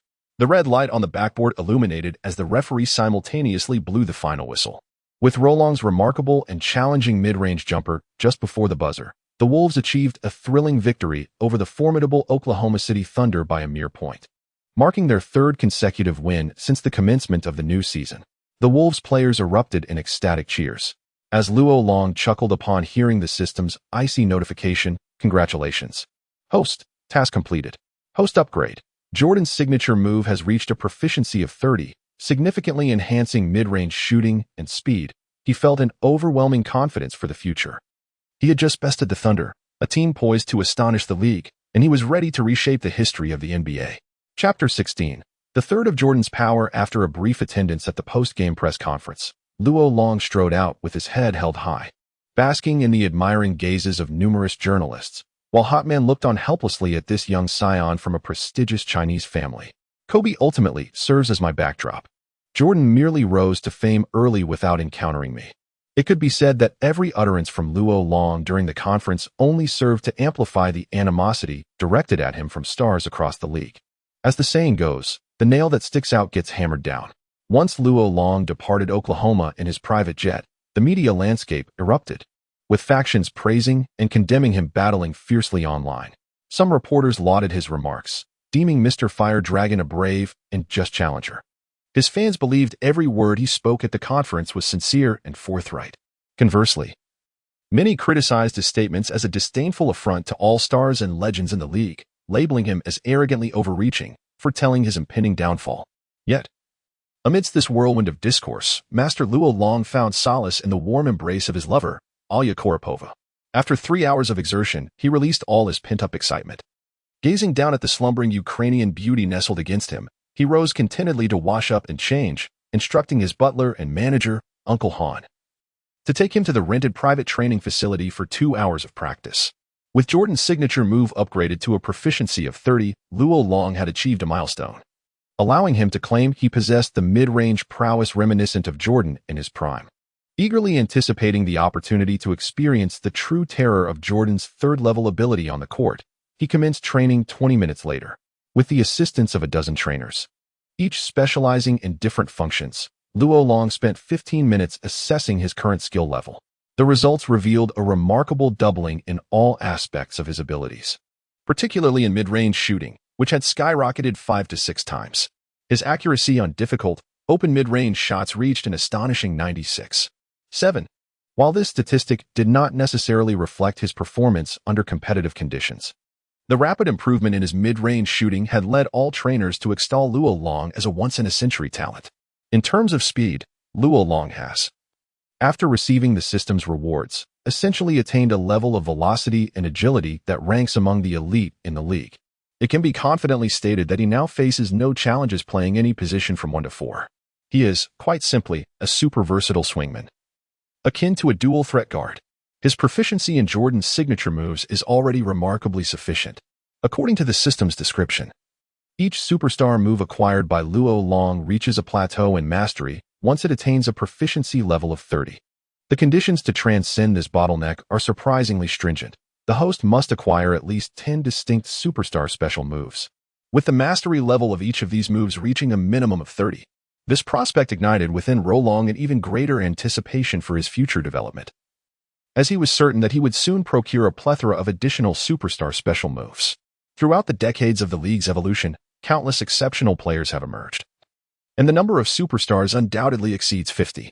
The mere thought of over 50 highly proficient superstar special moves sent his heart racing with exhilaration. Filled with renewed hope for the future, Luo Long dedicated himself to more arduous training. The following day, after participating in a training session with the Wolves, Luo Long engaged in a profound discussion on life philosophy with a Ukrainian beauty for an entire hour before returning to the private training facility for further practice. Uncle Han could not suppress his admiration. It was as if Luo Long had just returned from the battlefield, ready to face the front lines again. His physical endurance and willpower were truly commendable. However, unbeknownst to him, thanks to the enhancements from the system's special moves, Luo Long's stamina had already surpassed that of an ordinary person, and these training sessions merely caused him to sweat lightly. After a brief 10-minute rest, he was once again brimming with vitality. Yet, Uncle Han felt a sense of satisfaction. His young master had finally matured, leaving behind the allure of bars and nightclubs. No longer squandering money frivolously, but instead starting to earn substantial amounts of money to support the household. Observing the seriousness and brilliance in Luo Long's eyes, Uncle Han reflected on how his young master had truly grown. Luo Long had intentionally intensified his training on Kobe's special moves, believing that, combined with the day's team training, it would enhance his proficiency.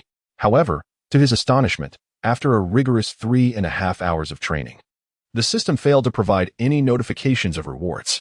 Consequently, he decided to abandon further training for the day. The next morning, at 9 o'clock, Luo Long boarded the team's private jet en route to the ATT Center, the home ground of the black and white team in the Holy City. During the 4-hour flight, he effortlessly earned $900 playing cards, a sum he deliberately allowed to happen. and he subtly signaled to Jefferson to assist him in winning an additional $1,500. In summary, Rolong not only accumulated wealth but also fostered a closer bond with Jefferson, the team's key interior player. Just as the timely reign of Song Jiang garnered the loyalty of the black-faced Li Kuei through a handful of shiny silver ingots, Rolong's method of helping Jefferson acquire money was sufficient to establish him as a confidant. Upon disembarking the plane, Jefferson immediately approached Rolong, draping an arm around his shoulder and declaring, "Don't worry, brother, we will conquer our opponents together in this match." In Long's eyes, a rare seriousness emerged. It was not a sign of nervousness or restraint, but rather an acknowledgement of the formidable adversaries he was about to confront. The prodigious Duncan, who would later be revered as the Stone Buddha, the nimble Parker, renowned for his French racing prowess, and the tenacious Bowen, who roamed the courts with an indomitable spirit, alongside the venerable Popovich, the very soul of the franchise. Although the illustrious trio of the future GDP lineup had yet to converge upon the Spurs, the mere presence of the peak-performing Duncan rendered the team's strength undeniable. As the pinnacle of power forwards, Duncan's style of play was remarkably unpretentious, yet exquisitely precise and lethal. Observing the Spurs in action was akin to witnessing a finely tuned machine, meticulously engineered for victory, with Popovich orchestrating every detail, while Duncan and his teammates executed the strategies with the precision of well-oiled cogs, translating tactics into tangible points. And then there was Bowen, the infamous enforcer. Long understood that he was not facing a fledgling team like the Thunder, but a future powerhouse destined to astonish the league in the coming years. "Gentlemen, we must exert ourselves fiercely, otherwise this rare contest will lack excitement." Long, do you wish to see our opponents leave the court in tears? No. I merely hope we do not find ourselves departing in tears at the game's conclusion. For the first time, the usually arrogant Mr. Fire Dragon displayed a serious demeanor, igniting a surge of excitement within Jefferson. It seemed that the forthcoming match would yield some truly captivating moments. Chapter 17, Youngsters. The future belongs to you. The arena glowed brilliantly under the immense lights. Even before the game commenced, Spurs fans greeted their team with thunderous cheers as they entered. Since Duncan's arrival to the black and white squad, this team, once languishing at the bottom of the league, had experienced a meteoric rise, both offensively and defensively. Duncan showcased the prowess and charisma befitting a #1 draft pick. At this moment, with the assistance of Parker and Bowen by his side, the Spurs, though not yet possessing their most formidable roster, have already emerged as one of the preeminent teams in the league. Roland performed a brief warm-up exercise before joining his teammates on the court. As his foot touched the edge of the playing surface, a timely notification from the system materialized. Ding! New task activated. Task details: secure victory in this match and score at least 10 points while facing Duncan. Exceeding 10 points will result in a doubling of rewards. Task rewards: enhancement of Kobe's signature move by 10 proficiency points, along with a 20-point increase in strength attributes. A satisfied smile graced his lips. Although the rewards bestowed by the system this time were not as lavish as those from the previous match, they were still rather generous. Based on the scale of the rewards from the recent system tasks, it was likely that after one more game, he would reach the first proficiency threshold for Kobe's signature move. Roland speculated that once Kobe's signature move reached its peak, the system would likely grant him another superstar skill. The referee blew the whistle to signal the start of the game. In his prime, the Stone Buddha effortlessly secured the jump ball for the Spurs. Following this, he calmly passed the ball to a teammate and cast a fleeting glance at Roland, who was watching him intently, before gracefully jogging toward the front court. The initiation of this offensive maneuver was spearheaded by the French sports car, Tony Parker. With a pace as swift as lightning, he traversed the half-court, paused momentarily, and then launched a decisive assault. Effortlessly evading the Wolves' defender, he executed a splendid hook shot that gracefully found its mark within the painted area. In this particular offensive play, Duncan played a minimal role. His only contribution was drawing the attention of the defender, Rollo. In the subsequent offensive play by the Wolves, before even crossing the halfway line, the ball was seized by Rollo. His heart raced with fervor, excitement radiating from his very being. This was none other than the young Stone Buddha, a prodigy deemed a once-in-a-century talent by scouts across the league. The more formidable the adversary, the more exhilarated Rolong became. For he understood that once he truly conquered the Stone Buddha, the profound satisfaction within him would be the ultimate pursuit of his basketball journey. It was only when Rolong truly confronted Duncan's formidable defense that he realized he had somewhat underestimated the prowess of the Stone Buddha. In terms of speed, Rolong, who had already surpassed most guards, found himself unable to gain any advantage in his attempts to penetrate against Duncan, even though Duncan stood as a towering presence at 2.11 meters. As the two engaged in a fierce confrontation, Luo Long realized that the serene and somewhat naive expression of the stone Buddha was but a facade. This individual was, in truth, a muscular behemoth, and the immense force of opposition nearly destabilized Luo Long's balance, making it nearly impossible to shove the stone Buddha aside. Even at this juncture, excitement overshadowed concern on Luo Long's face. After surging 2 steps inward, he reached the free throw line and executed a swift, abrupt stop followed by a spinning jump shot, enhanced by the signature backward leap reminiscent of Jordan's lethal technique, effectively employing the full arsenal of both systems' ultimate skills. However, Duncan, truly a once-in-a-century prodigy, demonstrated his prowess as, despite Luo Long cunningly elevating the shooting angle, the stone Buddha still managed to disrupt the challenging mid-range shot with the tip of his right middle finger, propelled by an exceptional vertical leap and innate static talent. The audience held their breath, their eyes fixated on the basketball's erratic flight through the air, silently hoping it would clang against the rim. In the sidelines of the Wolves' resting area, teammates, with towels in hand, momentarily forgot to wave them, joining in fervent prayers for the successful basket. The team's offensive linchpins, Roland and Jefferson, faced with the formidable Spurs, naturally hoped for Roland to exhibit his true prowess. After all, a victory for the team would undoubtedly elevate their market value. In the air, Luo Long began to smile in advance, for his intuition indicated that the ball, even if interfered with, would find its way into the basket. Bang! The basketball gently struck the rim, only to bounce back and obediently nestle into the embrace of the net. Swish! This shot plunged the Spurs fans into immediate dismay and introspection, as the atmosphere in the arena fell into a momentary silence. Luo Long's remarkable shot left them utterly speechless. Could even the prodigious Duncan not thwart this audacious newcomer from Huaxia?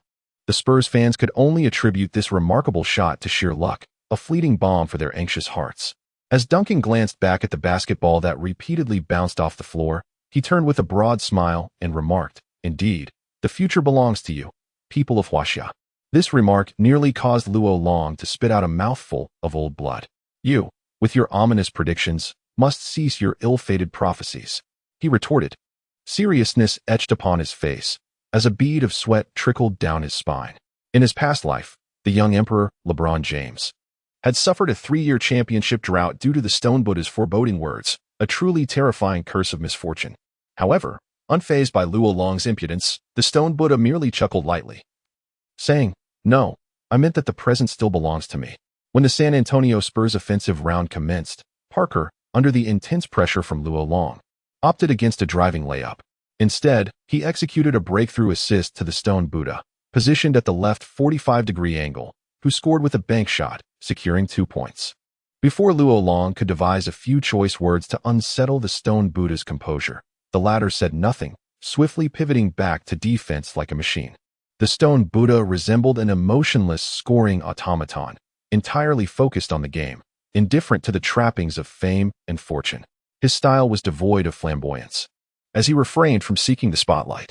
In the original realm, the GDP trio had achieved remarkable success through their extraordinarily selfless distribution of the ball, allowing 3 players, each capable of averaging over 30 points, to consistently maintain an average of 25 points each, leaving opponents bewildered as to whom to defend against.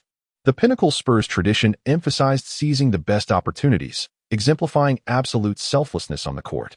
This, indeed, constituted the most formidable adversary, a calm, emotionless swordsman of unparalleled skill. Perhaps this aligns with the stone Buddha's studies in psychology. For one who comprehends the intricacies of human nature finds the pursuits of fame and fortune to be mere trivialities of childish play. Certainly. Here's the refined and improved translation of your text. Yet, Luo Long would not allow the Spurs to maintain their pressure on the Timberwolves. Approaching Jefferson, Luo Long whispered something to him. "Rest assured, my pick-and-roll quality is exceptional," Jefferson replied eagerly, genuinely fond of Luo Long, the comrade who consistently aided him in winning at cards, and naturally willing to assist Luo Long in achieving greater success on the court. Chapter 18. A Dragon Plays with 2 Tigers. The next possession belonged to the Timberwolves. Luo Long continued to assume the role of a solitary challenger against the entire opposing team. Receiving the ball from the backcourt, he dribbled across half-court, only to be met with the formidable defense of the big fundamental. The young Duncan, with explosive athleticism, radiated an overwhelming pressure the moment he positioned himself before Luo Long. Luo Long bent low to protect the basketball, calmly dribbling a few times as an intense fighting spirit erupted from within him. The Spurs fans roared their support for Duncan, convinced that he would effortlessly vanquish this player from Huaxia. Luo Long understood that his true advantage lay in the system's lethal enhancements. It was only through a fadeaway jump shot that he might secure victory in this offensive attempt. However, executing such a maneuver effortlessly required a degree of shooting space, a challenging feat given Luo Long's current athletic capabilities. Nevertheless, basketball is not a solitary endeavor. The pick-and-roll strategy exists to counter stubborn defenses. Luo Long exchanged a knowing glance with Jefferson, who immediately comprehended the cue. He sprinted from the low post toward Luo Long's direction and, as Luo Long initiated his drive, established himself as an impenetrable barrier along Duncan's path. Although Duncan swiftly maneuvered around Jefferson's obstruction, the delay afforded Luo Long a fleeting moment to shoot. A defiant grin spread across Luo Long's face as he decisively halted after his drive. Under the desperate leap of Duncan, Luo Long soared into the air, executing a fadeaway. The basketball arched gracefully over Duncan's head and, under the gaze of all present, swished through the net. The sound of the net's embrace was undeniably enchanting. Duncan shrugged, his expression unfazed, embodying the calmness of a core star of the holy city. His unwavering belief remained steadfast, unperturbed by the loss of points. Before Luo Long could utter a few taunts, Duncan had already sprinted to the front court. The eagerly anticipated first overall pick of the entire league faced Luo Long's audacious provocation with utter indifference, akin to a sharp dagger piercing the water with a glimmer of cold light. Such was the inscrutable and tranquil nature of the big fundamental. In the Spurs' offensive possession, Duncan executed a dazzling low-post maneuver, soaring above Jefferson to deliver a thunderous dunk that secured 2 points.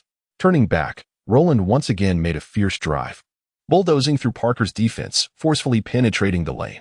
Before the Stone Buddha could provide adequate help defense, he swiftly halted and unleashed a jump shot, once more adding 2 points to the scoreboard.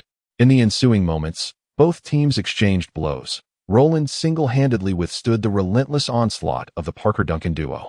The Spurs' pragmatic and selfless style of play left a profound impression on the audience present. In the stands, the venerable coach Popovich wore a stern and imposing expression, embodying the steadfast spirit of the Spurs. As the first quarter drew to a close, the Spurs, thanks to Duncan's final bank shot, held a commanding 11-point lead over the Wolves. This was merely the beginning of the contest, and as the Wolves players descended from the court, they were met with the dark and elongated visage of their coach. Subsequently, Coach Holtman unleashed his dissatisfaction and agitation with fervor, leaving the Wolves players in a state of apprehensive silence. Only Roland appeared unfazed, asserting, "Rest assured, Coach, I have yet to unleash my full potential. Once the second quarter commences, I will demonstrate the prowess of our Wolves." Upon hearing Roland's words and witnessing his buoyant demeanor, Holtman's anxious disposition began to ease. "All right, Roland, I trust your words. Above all, we must remember that we are the strongest." The recent string of victories had imbued Holtman with unwavering confidence, expanding his ambitions beyond merely reaching the playoffs. And thus he approached this regular season match with considerable anticipation. Luo Long is the pivotal element in securing victory. As the second quarter commenced, Roland truly transformed into an unstoppable warrior, frequently soaring through the air to execute audacious slam dunks. He faced Duncan with remarkable efficiency, making 4 out of 6 attempts. Furthermore, on the defensive end, Roland delivered a stunning block against the big fundamental, intercepted the ball twice from the Spurs, and successfully executed 2 fast breaks. Thanks to Roland's explosive performance, the Wolves managed to reduce their deficit to a mere 2 points by the end of the second quarter. In the third quarter, both Duncan and Parker took to the bench for a well-deserved rest, as Popovich likely aimed to determine the outcome of the game in the fourth quarter. Hot Man, cognizant of the necessity to conserve energy for the final stretch, also substituted Roland and Jefferson for a breather, leading to a rather lackluster phase of the match. However, in terms of bench depth, the Wolves were in no position to rival the Spurs, and within 5 minutes, they found themselves trailing by 8 points. Left with no alternative, Hot Man was compelled to reintroduce Jefferson in an attempt to reclaim the lost ground. At this moment, Popovich deployed the French sports car, which had just enjoyed a 5-minute respite, and the fuel tank was still abundantly filled. As the ensuing match unfolded, the Wolves found themselves utterly passive. Overwhelmed by Parker's relentless drives to the basket and the barrage of three-point shots, by the conclusion of the third quarter, the Spurs had established a commanding lead of no less than 15 points. Holtman was truly at a loss for words. He profoundly sensed the impact of Rolone on the court. Without Rolone, it seemed as if the Wolves had lost their very soul. During the intermission of the fourth quarter, Holtman offered the players a heartfelt encouragement. "You have performed admirably. However, there remains room for improvement in this area. When you confront him next, you must adopt a more assertive defensive stance. Strive to pass the ball to Long and Jefferson, as their shooting accuracy can significantly benefit our team." When it was Long's turn, Holtman, shedding his previous reservations towards him, approached with an encouraging smile and said, "Long, strike with unrestrained vigor. I grant you unlimited firepower. Listen well, in the upcoming matches, Long will be our unequivocal tactical core, and you all must support him in every offensive maneuver." Long, displaying an air of nonchalance, calmly replied, "Rest assured, that fool and a French clunker are no match for me. I will ensure they witness our formidable prowess." At this moment, Luo Long was acutely aware that the Stone Buddha had already amassed 21 points, while he himself had only garnered 15. To fulfill the system's task, he needed to secure at least 7 more points amidst Duncan's relentless onslaught in the final quarter. This was no trivial endeavor. That unassuming fool consistently managed to score an unfathomable number of points in a calm and collected manner. Overcoming him was far from the simplicity it appeared to be. Nevertheless, the bountiful rewards offered by the system were not something Luo Long could afford to forfeit. "Prepare to despair, fool. I shall bring you to tears." A fierce determination flickered in Luo Long's eyes, instilling a sense of confidence in his companion, Holtman. As long as Luo Long's fighting spirit remained unscathed, they still had a chance to triumph in this match. Chapter 19. A performance that shocked the entire arena. The arena was brilliantly illuminated by the overhead lights, and the Spurs fans in the stands began to breathe heavily as the referee signaled the start of the fourth quarter. Despite their team holding a commanding lead of 15 points and Duncan having rested for an entire quarter, it was evident that if the Wolves failed to deliver an extraordinary performance in the final quarter, the game could be considered concluded prematurely. However, no one in the audience was inclined to leave. The Spurs supporters yearned to witness their team decisively overpowering their opponents while basking in the joy of victory. Everyone believed that the Spurs were destined to win this game, and even Coach Popovich wore a faint smile of satisfaction. Yet, Luo Long understood that he had compelling reasons to secure victory in this match. Neither Duncan nor a 15-point deficit could deter him from pursuing triumph. The allure of the system's rewards was one aspect, but even more significant was his desire to conquer the legendary figure of the Stone Buddha on the court. What an exhilarating and thrilling prospect it was. Luo Long dribbled swiftly past half court, leaving Duncan astonished as he assumed the role of point guard. As Luo Long approached the three-point line, Duncan decisively advanced to a higher position but refrained from fully extending his defense beyond the arc. This was due to Luo Long's previous performance data, which indicated that his offensive strategy primarily focused on mid-range shots. In that moment, a fierce desire to win surged within Luo Long, spurred on by an internal drive that left him no room for hesitation. Seizing a prime opportunity for a three-point shot, he halted abruptly. Launching a jump shot from 2 steps away from the arc, Duncan was momentarily taken aback. Nanny. However, the Stone Buddha understood that the ball had already been released with certainty. All he could do was turn and watch to see if it would find its mark. Meanwhile, on the sidelines, the venerable Coach Popovich abruptly snapped one of his whiskers, astonished by Luo Long's choice of shot. Hadn't the fiery dragon always been a mid-range sharpshooter, dominating only within the three-point arc? When had he transformed into a long-range cannon? Coach Popovich wore a perplexed expression. The Spurs fans present were left in awe. Their mouths agape. This Huaxia fire dragon consistently astonishes. Could he have developed a commendable three-point shooting technique in such a brief time? How could this be possible? Whoosh. The net rippled as the basketball, propelled by sheer momentum, pierced the center of the hoop.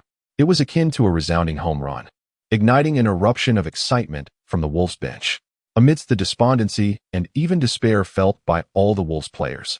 This remarkable basket by Rolong instilled a glimmer of hope within them. Rolong, with his head held high, let out a hearty laugh before performing a celebratory gesture of blowing air from his fingers, then swiftly turned to defend. He had sensed a rare flicker of anger in Duncan's eyes. This fool would likely not relent easily. However, Rolong was no pushover. During the next offensive possession for the Spurs, Parker passed to a teammate, who in turn delivered the ball to Duncan, positioned at a 45-degree angle on the left. Within less than half a second after receiving the pass, Duncan executed a masterful bank shot, but Roland, having anticipated the play, surged in from the side. With remarkable vertical leap and wingspan, he emphatically swatted the ball away, sending it into the hands of the Wolves. In this instance, the fast break opportunity was thwarted by Duncan's swift return to defense. Thus, the second face-off between Duncan and Roland was upon them once more. This time, the Spurs fans in the stands rallied with fervent support for their beloved Duncan, showering Roland with a torrent of insults. While even more Spurs enthusiasts chanted their team's slogans, cheering for Duncan with unbridled enthusiasm. Yet, the fury boiling within Roland remained impervious to the pressure of the moment. Instead, he reveled in the thrilling atmosphere. When a person's spirit resembles that of a lion, encountering skepticism and derision ignites a sense of exhilaration and intrigue. For Roland harbored no doubts about his eventual triumph. Those with true inner strength remain untouched by external criticism. Duncan established his position, exuding an overwhelming sense of dominance. His imposing stature and the chilling calmness in his gaze instilled dread in the hearts of many adversaries across the league. Nevertheless, Roland continued his display unabated. The Wolves orchestrated another screen-and-roll play for Roland, and as Duncan maneuvered around the formidable wall of the Wolves to desperately defend against Roland, a splendid bounce pass found its way into the hands of the swiftly advancing Jefferson.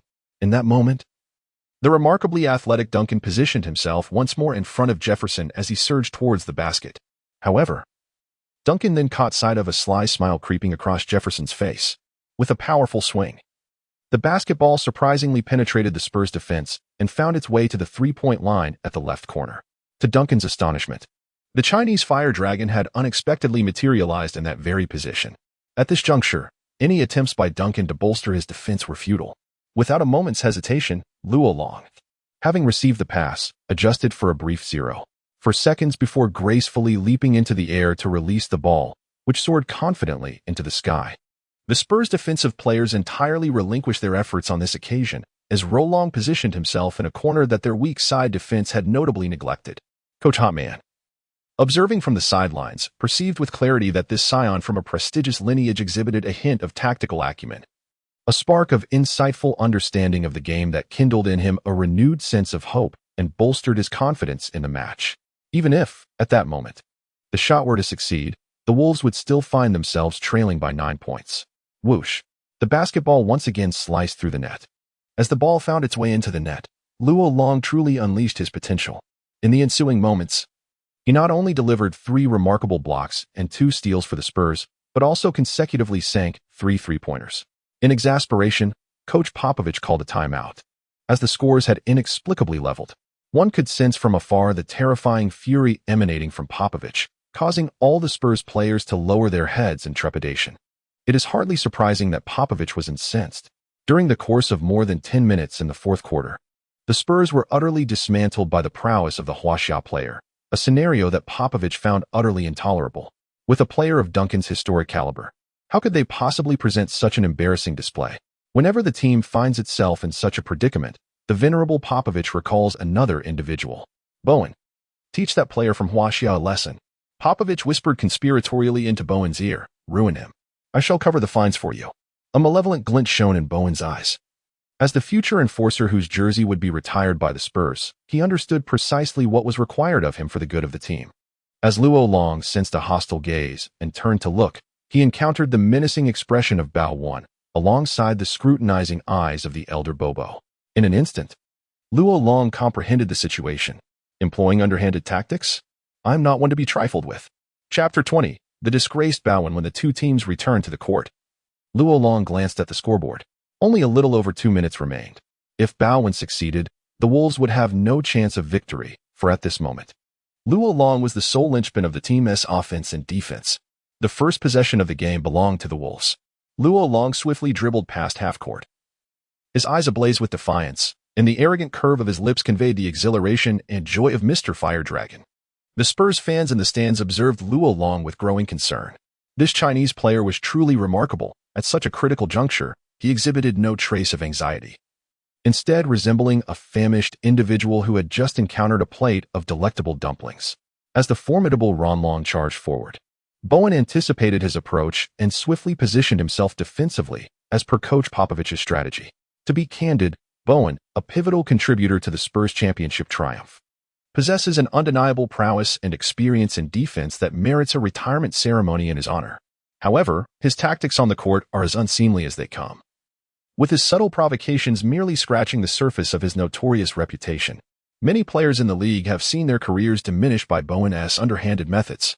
He is a player capable of inciting aggression in the likes of the gentleman's sword, instilling caution in Kobe Bryant, rendering the young king impotent on the court, haunting Tracy McGrady's nightmares, causing Allen Iverson to sustain ankle injuries, and precipitating the decline of the once great Vince Carter.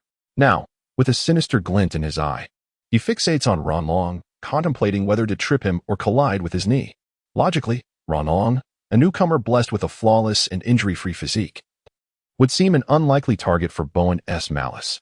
However, Bowen, observing the young man's height, playing style, speed, and shooting ability, inevitably considers his ankles and wrists as potential vulnerabilities.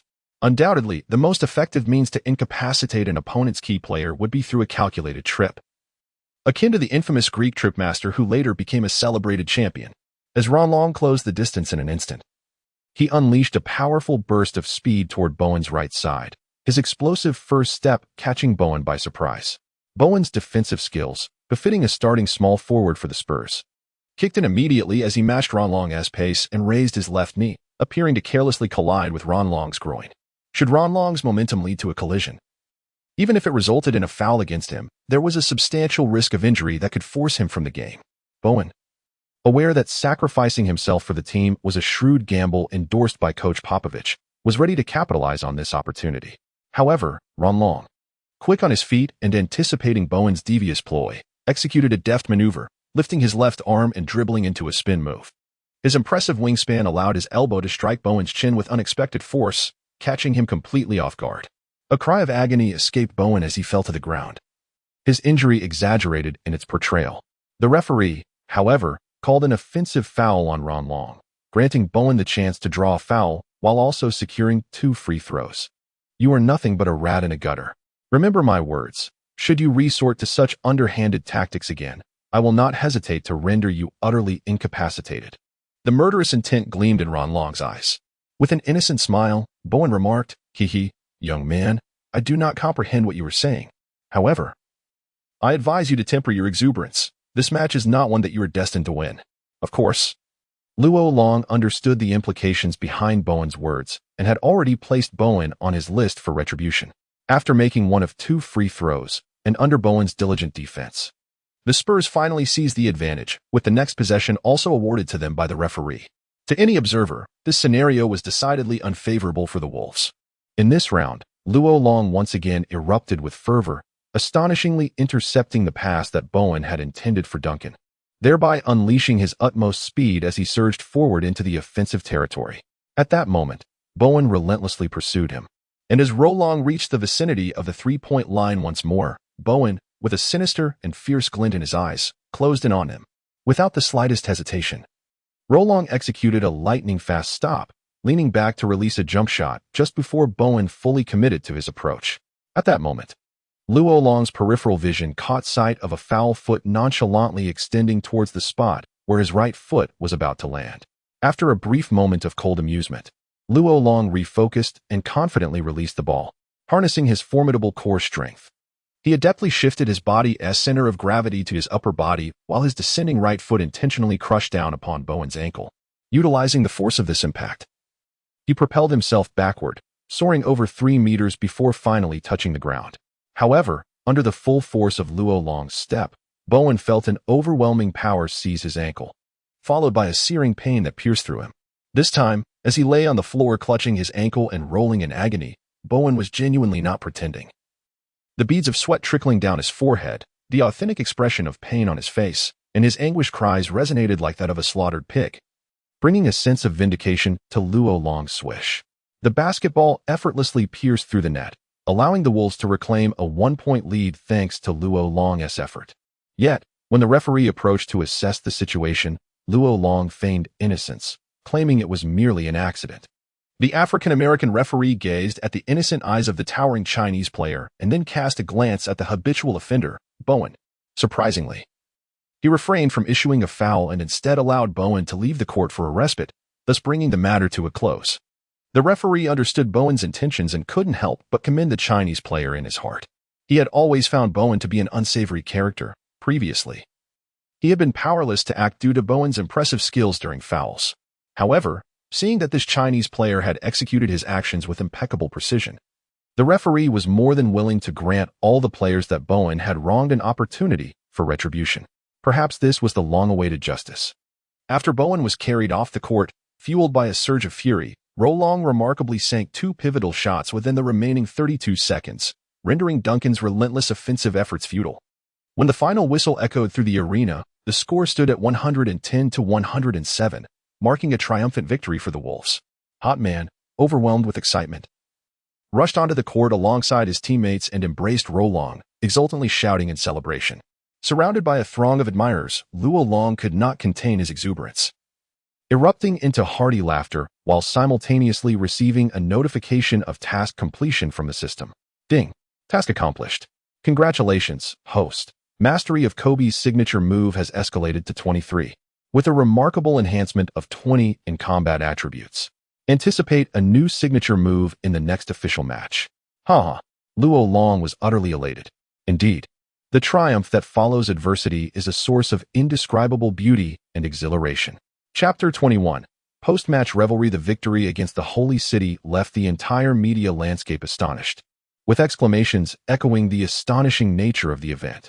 As a pivotal player in the Wolves' success, Mr. Fire Dragon's popularity and prestige saw a notable increase.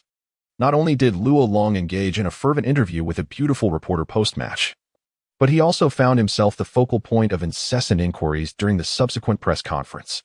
Despite the abundance of challenging questions posed by reporters, Luo Long's character led him to embrace them all without concern for offending anyone. His ambition was to become the foremost figure in the NBA.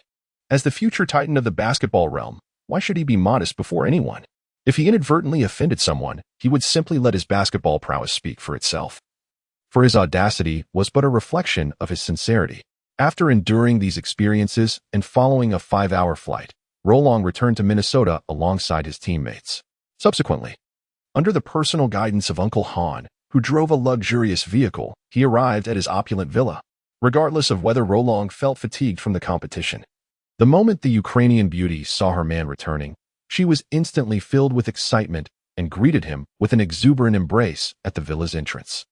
As he savored the delicate texture of Alya Koropova's skin and her unique feminine fragrance, combined with the exhilaration of a triumphant victory, he impulsively lifted his beloved into his arms before planting a fervent kiss upon her lips in front of the servants. Initially taken aback, Alya emitted a soft gasp, only to soon succumb to a wave of warmth as the intoxicating scent of masculinity enveloped her, igniting a fervent flutter in her heart amidst the passionate kiss. The two shared an ardent embrace at the villa's threshold, eliciting muffled laughter from the servants. Uncle Han, wearing a teasing smile, discreetly ushered the servants away, took a moment to glance at the enchanting couple before quietly retreating into the villa, reflecting inwardly on the beauty of youth. After indulging in tender moments for quite some time, Luo Long finally released the disheveled Ukrainian beauty, Alya Korobova. Observing the rosy hue of her cheeks and her dazed expression, Luo Long let out a hearty laugh as he effortlessly swept Alya Korobova into his arms, carrying her in a light jog towards the bedroom on the second floor of his villa. What followed was a private affair, the details of which remain undisclosed for now.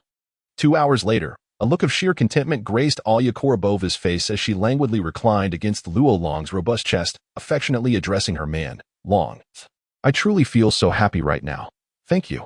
Luo Long gently stroked the elegant strands of her hair, then firmly embraced her waist while gazing at the ceiling, declaring, Then promise me you'll never leave my side. While I may not be able to marry you, I can assure you that although I might have many women, there will always be a place for you in my heart. I will never wed another woman for as long as I live, even if they all reside in my home as my partners. Alya Korobova sighed in resignation. Ah, you incorrigible flirt. Well, I suppose I can find satisfaction in your devotion, given how deeply I love you. Luo Long chuckled heartily and placed a kiss on her cheek, responding, Isn't there a way around this? according to Chinese law. Entering into two legal marriages or being legally married while also in a de facto marriage constitutes bigamy. My dear, you wouldn't want your man to end up in prison, would you? Hence, I cannot marry all my women, but if we forego the formalities, we can still form a large family together. Alya Korobova smiled wryly, realizing she had fallen for a hopeless rogue. Yet, her affection for him was undeniable.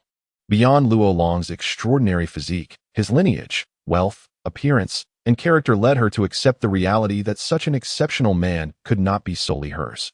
While she had forgiven her charmingly unfaithful lover in her heart, she could not resist teasing him. Humph, are you not satisfied with just me? With a mischievous grin, Luo Long replied, have you ever seen a gorilla? The strongest male in any troop claims mating rights over all the females. Just look at me. Am I not more handsome than a chimpanzee? The enchanting beauty of Ukraine found herself at a loss for words, especially when someone dared to compare themselves to a gorilla. Sensing the robust masculinity radiating from Luo, Bova gracefully reclined in his embrace. The entire bedroom was imbued with the essence of spring, a tender intimacy enveloping the couple. Even a man as formidable as Luo Long succumbed to slumber, not awakening until 6 o'clock the following morning.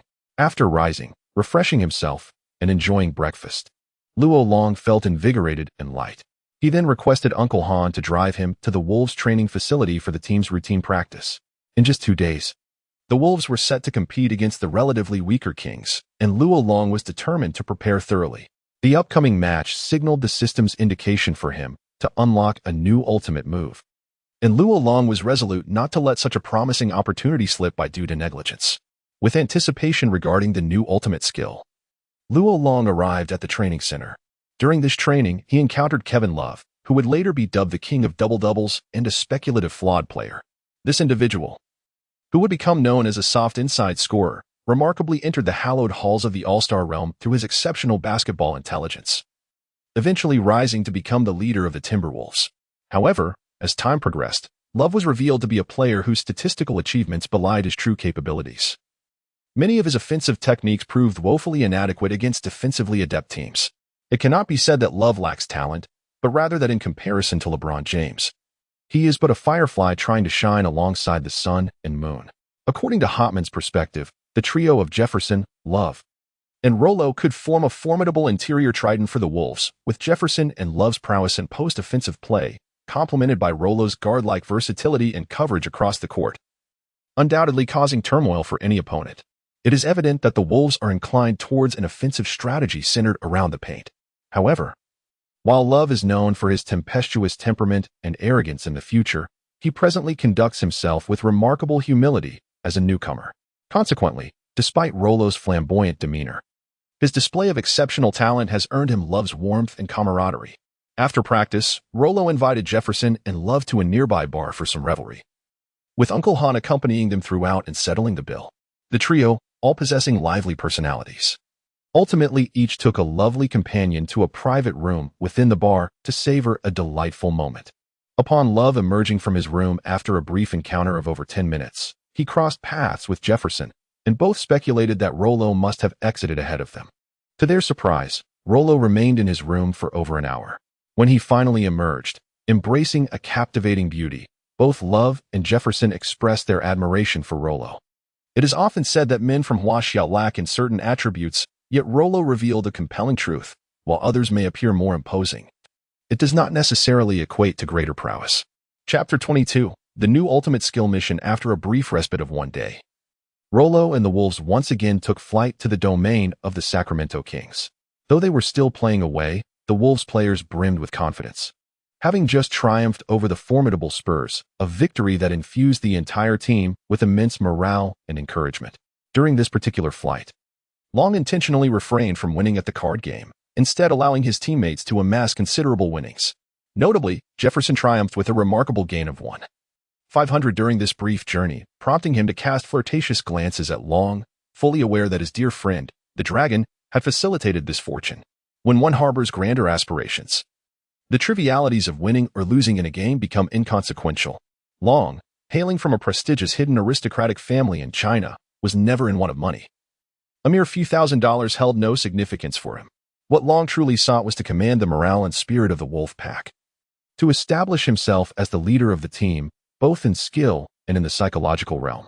For the boisterous African-American players, continually bestowing them with financial gains was the most effective means of fostering camaraderie. Furthermore, his deliberate losses were merely a strategy to obscure his own overwhelming prowess at the card table. Otherwise, if his formidable abilities were laid bare, organizing such games would become impossible. It is akin to a casino where, upon encountering a naive gambler, they are often allowed to win a substantial sum initially, only to later exploit their greed and propensity for risk, leading them to incur significant debts. Concealing one's true strength is the hallmark of a true champion. For Long's ambitions extend far beyond mere card games. He aspires to dominate the NBA. As the Wolves once again stepped out of the airplane's corridor and onto the ground of Sacramento, a surge of excitement coursed through Roland's heart. He knew that when the match against the Kings commenced, the system would undoubtedly assign him a new ultimate skill task. After having previously experienced the Kings' underwhelming performance, Roland was resolute that this new ultimate skill would be his to claim. This match, devoid of significant suspense, was set to take place at 9 in the evening. The ARCO Arena, though lacking the advanced technologies and modern ambience of the future Golden One Center, was still a sizable venue, capable of accommodating 444 spectators eager to witness the Kings game. Thus, as Roland and his teammates emerged from the players' tunnel, they were immediately met with the resounding jeers and shouts of the home crowd. While it may not have reached the standards of a truly intimidating home court, the atmosphere nonetheless ignited a wave of exhilaration within Roland. The louder the boos from the fans grew, the more his competitive spirit was kindled. It was akin to embarking on a tedious task that initially seemed devoid of interest. However, the moment a fool persistently insisted that one could not accomplish it, a newfound intrigue would arise. Hence, the pressure of the arena or the taunts of opponents, which might torment and distress weaker players, served as a source of inspiration and motivation for Roland, a proud individual untainted by any hint of timidity. For him, it was akin to the exquisite sauce served alongside a prime steak. Roland even looked forward to his opponents unleashing more taunts, for such provocations would only facilitate his engagement in this match, which otherwise appeared to lack any real suspense. As Luo Long's left foot grazed the threshold of the court, the system's cold notification chimed once more. Ding. Congratulations, host. A new mission has been assigned. Task details: achieve a resounding victory over the Kings with a margin of at least 20 points. Mission rewards: Jabbar's signature move, the unstoppable skyhook. 1. Kobe's signature move upgraded to proficiency level 30 and a permanent enhancement of 30 to combat attributes. A spark of excitement and exhilaration ignited in Luo Long's captivating eyes. Although Jabbar's demeanor often resembled that of a nagging woman, and his performance could falter under increased defensive pressure, there was no denying that his skyhook was a miraculous feat of its time. Furthermore, Jabbar's mastery of this technique allowed him to maintain a long-standing reign as the all-time scoring leader in history, standing at a height of 2.16 meters with a wingspan of 2.5 meters. Coupled with his exquisite skyhook technique, Jabbar's legacy represents a unique elegy in NBA history. For the skyhook, reliant on physical prowess, has since been overshadowed by the burgeoning trend of three-point shooting in the post-center era. Moreover, to speak candidly, mastering the skyhook technique is exceedingly arduous. In his prime, Kareem Abdul-Jabbar perfected this remarkable skill through countless hours of relentless practice in the training gym. This arduous journey is precisely why many budding NBA players shy away from attempting to master it. The American inclination often leans towards seeking shortcuts, characterized by impatience and superficiality. However, once Roland acquires this coveted technique from Jabbar, he shall indeed resurrect the legendary moves of yesteryear for the audience. Enriching his offensive arsenal and extending his range of attack, Roland can transcend his perimeter prowess to become equally adept inside the paint. Although Roland's height of 2.06 meters and wingspan of 2.29 meters cannot rival Jabbar's, it is crucial to remember one salient point. Jabbar relied solely on the skyhook as his offensive weapon, whereas Roland possesses both Michael Jordan's and Kobe Bryant's signature moves, each nearing a mastery level of 30. One can envision the scene as Roland penetrates the paint, executing a sudden stop-and-go feint. His opponent, caught off guard, lunges wildly only to be left bewildered. With poise, Roland unleashes a graceful skyhook. And the more he incorporates this technique, the more mesmerizing his offensive display becomes for the fans. In summary, Roland harbors a singular thought: prepare to be trampled into dust, you insignificant Kings. However, as he steps onto the court as the starting power forward, he begins to sense an unsettling aura emanating from the Kings. Notably, during the opening tip-off, the typically unremarkable jumper Brad Miller astonishingly leaps above Jefferson to seize the ball. Kevin Martin of the Kings commenced the game with an extraordinary display, amassing 8 points within a mere 2 minutes, propelling the Kings to a commanding 10-0 lead over the Wolves. John Salmons adeptly drew a foul from Rollo, converting both free throws with precision. This initial onslaught from the Kings served as a poignant lesson for the Wolves, who appeared to be caught off guard.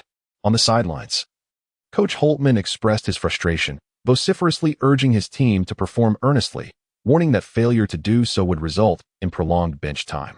Rollo, however, refrained from exerting himself, lacking the motivation to engage in a match that seemed devoid of intensity, even with the impetus of a system task demanding victory. He regarded a comeback from a 10 to 20-point deficit as a trivial matter. In fact, he preferred the Wolves to elevate their performance, for it would render his conquest far more exhilarating. As the age-old adage goes, strong men have always been drawn to fierce women, and the realm of competitive sports is no exception.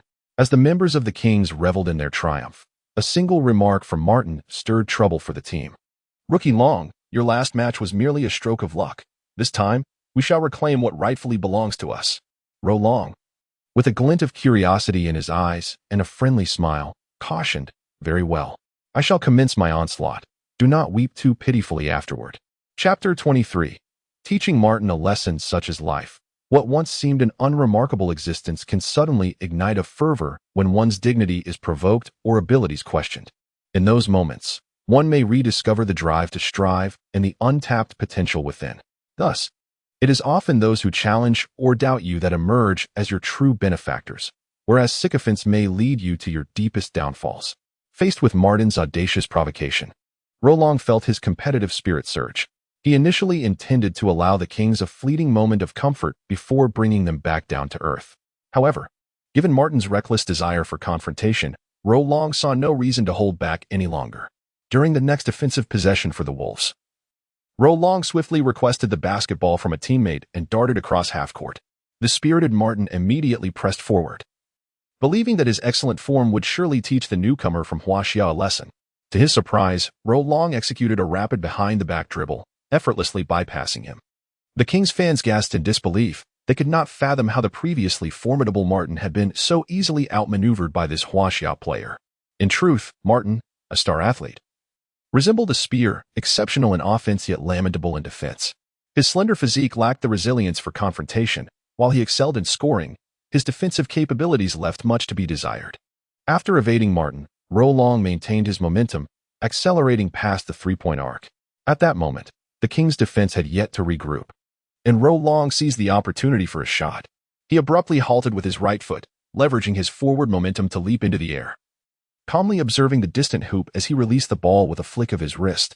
The basketball soared through the air, and Ro Long's confident smile illuminated his face, clearly reflecting his unwavering faith in the shot. The audience of the Kings will not soon forget their previous encounter with the Wolves, where that detestable player from Huaxia single-handedly shattered their hopes for victory. Must they once again endure such bitter fruit? No.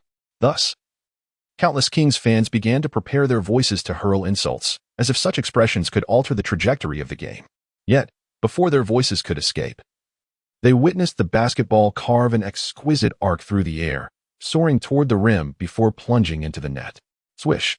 The net rippled, and the enchanting sound of the ball brushing against it brought immeasurable anguish to the Kings' supporters. Their Martin had ultimately succumbed to this Huaxia player in that round. He must be contained. He is a devil. Double-team him. The Wolves have only him. Martin, I believe in you. You will surely reclaim this match. The fans vociferously rallied behind Kevin Martin, the home advantage palpable, while a multitude of others spat venomous curses, denouncing the so-called fire dragon in the most disparaging terms. However, unbeknownst to them, the taunt served only as fuel to ignite Luo Long's determination. With a flourish, he extended his right hand in an Iverson-esque gesture, his smug grin inciting further ire among the King's faithful. This is, in essence, life, when one refrains from viewing setbacks as mere setbacks. When the meaning of hardship is discerned, even the most arduous circumstances can instill an unprecedented fervor to strive. Perhaps as fortune begins to smile upon you, many will wish for your downfall, yet should you succumb to despair, those very same individuals will only look down upon you further. Conversely, If you can endure the pressure and embody the essence of resilience, those who wish ill will ultimately relent, secretly admiring your remarkable spirit. In conclusion, Luo Long's audacious nature often eclipses sentimentality. He firmly believes in his perpetual triumph, with reality serving as the arena for his efforts. Should failure arise, it matters not. He will simply rise to play again. Should success be his, he will revel in the anticipated sense of accomplishment and confidence. In the ensuing round, the Kings orchestrated their offensive maneuvers, ultimately culminating in a mid-range shot by Martin. However, due to the stellar defensive play of the Wolves guards, the shot was disrupted, resulting in a clang off the rim. Brad Miller frantically pursued the ball, but ultimately it was Jefferson who seized it. The other Kings players swiftly retreated on defense, and seeing no opportunity for a fast break, Luo Long calmly dribbled the ball from the backcourt to the front, initiating a new wave of attack. This time, as the star player of the Kings, Kevin Martin stood defiantly before Long, his legs spread wide and his arms extended, embodying his unwavering resolve to reclaim what he had lost. Long approached, his demeanor exuding confidence, and a mischievous smile crept onto his lips as he remarked, "Sprout, I will be breaking through on your right side shortly." The condescending tone and dismissive attitude immediately provoked Martin's fragile psyche, prompting him to retort, "You rookie." However, before Martin could finish his disparaging remark, he witnessed Long surge forward like a gust of wind towards his right side, a wild grin illuminating his face. In adherence to his professional ethics, Martin hesitated not a moment longer, swiftly retreating and shifting to obstruct Long's advance. Yet, when Martin finally made contact with the sprinting force of Long, it felt as though he had collided with a rampaging beast. The immense power radiating from their point of contact effortlessly sent Martin sprawling, as if he were merely a bothersome mosquito brushed aside. Pain etched across Martin's face, mingled with astonishment. He had not anticipated that a Chinese rookie could surpass him so significantly in physicality and resilience. As a seasoned player familiar with the fierce competition of the NBA, he had grown accustomed to the intensity of the game, believing that his physicality was relatively comparable to that of his Chinese counterparts. However, this encounter with Long illuminated a stark reality. This Chinese player was far from ordinary, and Martin understood that he must tread carefully in future confrontations, avoiding direct clashes with Long. After demonstrating his undeniable physical superiority by decisively surpassing Martin once more, Long seized the moment when the Kings' defense faltered due to their trust in Martin. He executed a sudden stop and a graceful fadeaway jump shot, leveraging the synergy of his dual special skills to deliver a flawlessly smooth mid-range basket. The majority of Kings fans in the audience were rendered speechless. The first instance could be dismissed as luck, but a second crushing defeat clearly indicated that it was no mere coincidence. They were compelled to acknowledge that Martin was indeed struggling to withstand the onslaught of this towering Chinese player. Yet the remaining few obstinate fans of the Kings fervently prayed for the ball to miss its mark, a group that included some of the reprehensible individuals harboring anti-Asian sentiments. Swish! The basketball once again pierced through the center of the hoop. After deftly evading Martin, Roron executed a stunningly difficult mid-range shot. With a laughter that was infuriating yet unrepentant, Roron approached the internally conflicted Martin and declared, "Remember, although I am a rookie, it does not denote my inexperience. All who have underestimated me will ultimately come to realize the extent of their folly. Cheer up, my friend. Losing to me is merely a reflection of your own misguided arrogance." A surge of anger compelled Martin to want to confront Roron physically. However, upon observing Roron's robust and towering physique, reason overcame emotion, and he refrained from uttering another word, instead turning away to retrieve the ball from the baseline in preparation for the next offensive play. As the play returned to their own half, Luo Long glanced up at the scoreboard, 10-4. Only 6 points remained. He increasingly reveled in the exhilarating thrill of dominating the game. Chapter 24. The bloodbath of the Kings. The two precise shots from the Fire Dragon served as a stark reminder to the spectators. The formidable Huaxia dragon had awakened once more. Not only did he unveil his fearsome fangs, but he was also poised to unleash a cataclysmic inferno, reducing their team to mere ashes. Among all present, it was not solely the players of the Kings who sensed an impending crisis. The current head coach, Seuss, decisively called for a timeout. The consecutive successful shots by the Fire Dragon underscored a singular truth. The Huaxia player was exhibiting a frighteningly hot form in this match. To prevent a recurrence of the tragic events from the previous game, Coach Seuss felt compelled to take action to avert an unimaginable scenario. for suffering consecutive defeats at the hands of a Huaxiao rookie would bring him considerable humiliation and pressure from the people of Sacramento. Moreover, based on his observations during 2 matches against the Wolves, it is evident that among the current roster of Wolves players, aside from the formidable Dragon, only the interior player Jefferson poses a modicum of threat. Furthermore, his prot Brad Miller has been exhibiting an increasingly remarkable form, demonstrating prowess that can undoubtedly withstand Jefferson's offensive maneuvers. Thus, it becomes abundantly clear that once the Kings make a concerted effort to neutralize or restrict the influence of the Dragon, the offensive threat posed by the Wolves would be diminished by more than 50%. This signifies that they possess at least a 70% assurance of securing victory with ease. Although the Kings lack star players, every starting member, beginning with Martin, demonstrates a scoring average of at least double digits per game. In stark contrast, the Timberwolves starting lineup is exceedingly uneven, primarily relying on the duo of Rollo and Jefferson. Having made up his mind, Coach Seuss decisively addressed the guards Martin and Sammons, stating, "I do not care what methods you employ. My sole requirement is that you contain that detestable Huaxia player. The outcome of this match rests upon your shoulders. I do not wish to hear any excuses. Listen closely. I demand victory from you in this game. We cannot afford to stumble into the same pit twice. This season, our goal remains the playoffs.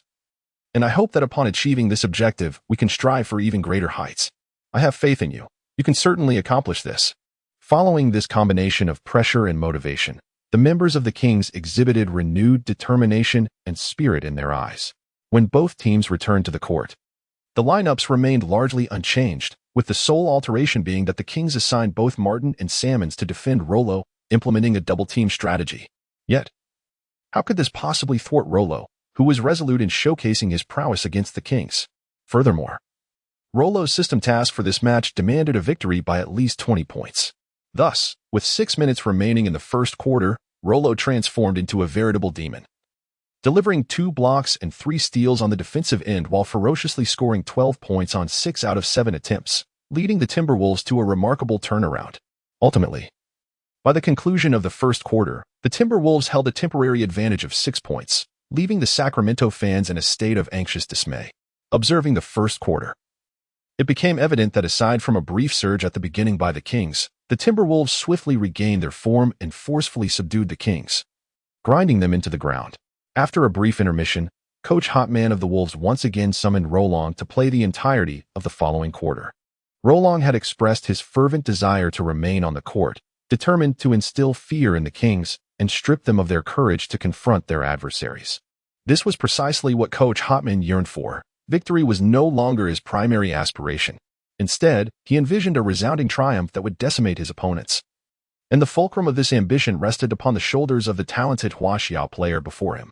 Thus, Coach Hotman had no justification to deny Rolong's enthusiastic request to take the floor. As the second quarter commenced, Luo Long opened with a spectacular play, executing a classic sudden stop and fadeaway jumper after driving past 2 defenders, successfully making a challenging mid-range shot. This maneuver has become his signature move. And with the enhancement of 2 lethal techniques, his shooting accuracy for this particular shot has nearly surpassed 90. In the following 2 minutes, Luo Long's prowess grew ever more formidable. Swish, swish, swish. Within approximately 3 minutes of the game, he had achieved an impressive 4 out of 4 shooting, amassing 8 points and extending the lead to a commanding 14 points. Under Luo Long's inspiring influence, the Wolves' defense became increasingly tenacious and formidable, while the Kings faltered, missing all 3 of their attempts during this span. With the goal of decisively dominating the game steadily within reach, Luo Long felt an exhilarating surge of confidence. The thrill of overpowering the opposition brought immense satisfaction, and the joy of such triumph was undeniable. The head coach of the Kings, Seuss, wore a grim expression on the sidelines. He had not anticipated that the double-teaming strategy would not only fail to contain the performance of the Huaxiao players, but would instead yield the opposite effect. This fiery dragon unleashed an even more terrifying conflagration, utterly obliterating any obstacles in its path to scoring. When the Wolves extended their lead to 19 points, the Kings' head coach, unable to endure the situation any longer, called for another timeout. As the timeout came to an end, Luo Long realized that the Kings were no longer inclined to play fair. Remarkably, they dispatched 3 players to encircle him. How utterly uncivilized. Yet, Luo Long found this exhilarating. The bold man is drawn to the fierce woman, the warrior is captivated by perilous situations. It recalls the words of Luffy, the protagonist from One Piece, who once stated that the greater the bounty on his head, the more it signifies his worth as a pirate. This sentiment resonated deeply with Luo Long at this moment. Indeed, the audacity of the skilled is often accompanied by courage. Rather than feeling disheartened by the three-man blockade, a genuine smile of delight blossomed on his face, for he discovered an exhilarating interest in the upcoming challenge. Upon crossing half-court, Luo Long suddenly surged forward from the center line, akin to a high-speed battle vehicle unleashed with full power, charging headlong into the encircling trio. Upon the momentous collision, he instantly grasped the difficulty of breaking through their blockade. However, with a determined grit, he summoned all his strength and managed to squeeze past two of the King's players, then propelled himself towards the three-point line. Yet, the astute Salmons had anticipated that they could not impede the indomitable advance of this Chinese player. Thus he swiftly retreated and positioned himself to intercept Luo Long in advance.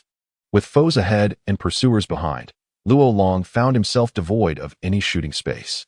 In that fleeting moment, however, a mischievous grin appeared on his face.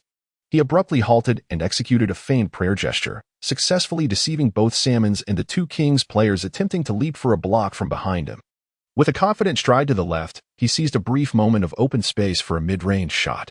A wild grin and a radiant confidence illuminated Luo Long's handsome features, leaving the King's defenders no opportunity to recover. He launched into a clean jump shot. The elegance and speed of his shooting motion left Coach Hotman momentarily entranced. It was a display reminiscent of MJ's explosive power combined with Kobe's grace. That shot was not only powerful but also beautifully executed. Swish. The Kings fans were instantly plunged into despair, forced to concede that this game belonged to the infuriating Chinese player. The recent shot evoked memories of the peak performances of two legendary superstars who once dominated the league.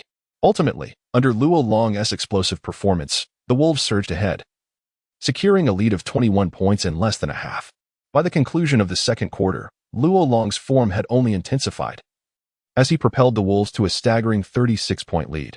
As the third quarter unfolded, the head coach of the Kings conceded defeat by opting not to field any of the starters, resulting in a premature conclusion to the game for Long. Ultimately, the Wolves triumphed with a commanding 25-point lead over the Sacramento Kings. Long, I am thoroughly pleased with your performance, Coach Holtman remarked, a smile of satisfaction gracing his face. His gaze towards Long filled with admiration and affection. Long responded by giving the coach a hearty pat on the shoulder. This is merely the beginning. In the next game, you shall be astonished by the rapidity of my growth, surpassing even the speed of light. Long's assertion was not without foundation, as he had just heard the cold, mechanical voice of the system notification once again. Ding. Congratulations, host. You have completed the task. Mastery of Kobe's signature move has upgraded to level 30. With a permanent enhancement of 30 to your resistance attributes, and you have acquired Kareem Abdul-Jabbar's signature move, the unstoppable skyhook, mastery level 10. Overcome with exhilaration, his hands trembling and reveling in the sweetness of victory, Long was suddenly reminded of the hardships he endured in his past life, struggling under the weight of immense debt. Indeed, playing basketball was the most beautiful endeavor in this world. It would not be long before I completely transformed the landscape of the NBA. An unmistakable ambition and confidence sparkled in Long's eyes, captivating the admiring female fans who rushed onto the court seeking his autograph.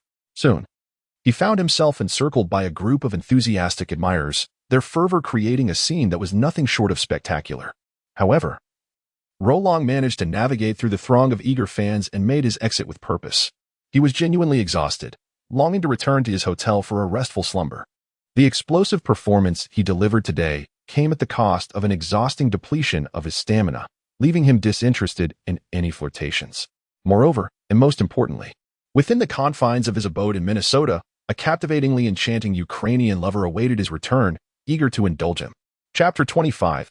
Opportunities are reserved for those who are prepared. After a restful night, the following morning, Luo Long boarded the flight back to Minnesota with the Wolves, returning to their territory after a 6-hour journey. This time, the Ukrainian beauty surprisingly accompanied Uncle Han, eagerly awaiting the young master's homecoming at the airport. As Luo Long settled into the luxurious backseat of the car, Oni Korobova immediately lost herself in a passionate kiss. It was evident that she had meticulously attended to her oral fragrance today, a potent blend of feminine allure intertwined with a refreshing scent that Luo Long adored. The intoxicating nature of the kiss left him utterly entranced. With one arm wrapped firmly around Oni Korobova, his other hand began to explore in the fervent embrace within the heated confines of the vehicle. Oni Korobova, well aware of her young master's inclinations, wore a formal coat over a sultry ensemble of black stockings paired with a provocative lace blouse, igniting Luo Long's fervent admiration. Uncle Han, the driver, was seasoned in such matters. His sole focus was on steering the vehicle, paying no mind to the affectionate antics of the young couple. In the realm of affluent, reclusive families, offspring were scarce, and if the young master could swiftly expand the family, it would be a source of delight for Uncle Han.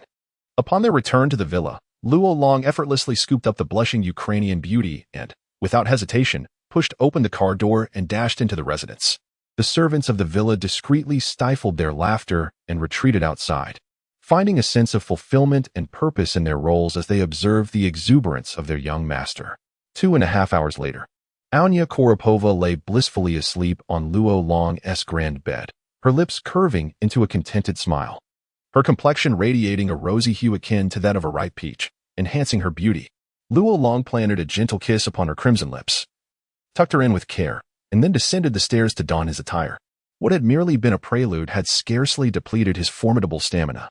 After a servant presented him with a revitalizing medicinal broth, he consumed it in a few hearty gulps, took a refreshing bath, and then indulged in a full-body massage at the hands of a lovely masseuse. In no time, his prior fatigue dissipated entirely. Subsequently, Uncle Han drove Luo Long to the training facility they had previously rented. This time, the trainers were rather special. There were 2 professionals focused solely on the nuances of interior play. Luo Long instructed Uncle Han to summon them with a singular purpose, to familiarize himself with every aspect of the interior game in preparation for the upcoming match in 2 days. He aimed to dazzle the audience with the legendary skyhook technique of Kareem Abdul-Jabbar. Being audacious does not equate to arrogance. It is through diligent effort and meticulous preparation that Luo Long could satiate the lofty expectations he held for himself. Previously, due to his height of 2.06 meters, he had indeed played as a power forward, thus possessing a certain understanding of the interior game. He was well acquainted with tasks such as low-post play, back-to-the-basket moves, alley-oops, layups, rebounding, rim protection, and help defense. His defensive prowess and experience were commendable, yet he lacked experience in offensive maneuvers within the paint, having primarily relied on jump shots. However, with the acquisition of the skyhook technique, he recognized the necessity to train and apply this newfound skill in real time. After a brief demonstration of the skyhook to the 2 trainers, their eyes sparkled with excitement, while Uncle Han stood by, utterly astonished. When had the young master mastered such a shooting technique? Aside from participating in games, hadn't he been perfecting this skill on the belly of the young mistress? Truly, the young master was a genius. The reason Long requested Uncle Han to bring him 2 trainers was not for any trivial purpose, but rather to refine his skills in responding to double-team situations while maintaining the precision of his skyhook. Additionally, Long sought inspiration from the trainers on how to synergize the enhancements of his 3 signature moves, as this would significantly amplify his shooting accuracy. However, he ultimately struggled to seamlessly integrate the step-back jumper with the skyhook, as they are fundamentally distinct shooting techniques. Under the trainer's guidance, Long gradually came to appreciate the formidable nature of his new signature move. With the mastery of the skyhook, Long realized that once he faked out his opponent, he could effortlessly execute the skyhook even after a pause, and due to the unique mechanics of the shot, his ability to evade interference or block attempts was considerably enhanced. The more he practiced the skyhook, the more he recognized its similarity to Nowitzki's fadeaway jump shot. However, while Nowitzki employed his long legs to fend off defenders, Long utilized his substantial elbows and arms to create distance between his opponent and his elevated release point. It can be asserted that aside from extraordinary leapers like the peak Dwight Howard or boxers with exceptional jumping ability, Long's skyhook rendered him nearly invincible as a scorer in the paint. Subsequently, the trainers conducted several tests focused on the skyhook, 3 sets of open skyhook attempts, each consisting of 4 shots from 12 different positions. The results of all 3 sets reflected an impeccable shooting percentage of 100, indicating that when given an open opportunity, Long's skyhook was undeniably lethal. As the trainers wielded the blocking apparatus to assess Luo Long's performance with the skyhook, the shooting accuracy plummeted to 86.5. Subsequently, the trainers joined forces to evaluate his effectiveness under a double-team scenario, revealing a staggering shooting percentage of merely 56%. Ultimately, the trainers imparted two crucial pieces of advice to Luo Long. First, to diligently practice in order to enhance the accuracy of his skyhook, and second, to seize opportunities for the skyhook only when presented with optimal conditions for shooting. Clearly, Luo Long's skyhook technique is still in its nascent stages, lacking the finesse of a true master. Nevertheless, the trainers were exhilarated to witness a rookie in the league exhibiting the potential of the skyhook. Reminiscent of the legendary Kareem Abdul-Jabbar, the prospect of reviving this iconic shot on the court thrilled them more than the prospect of financial gain.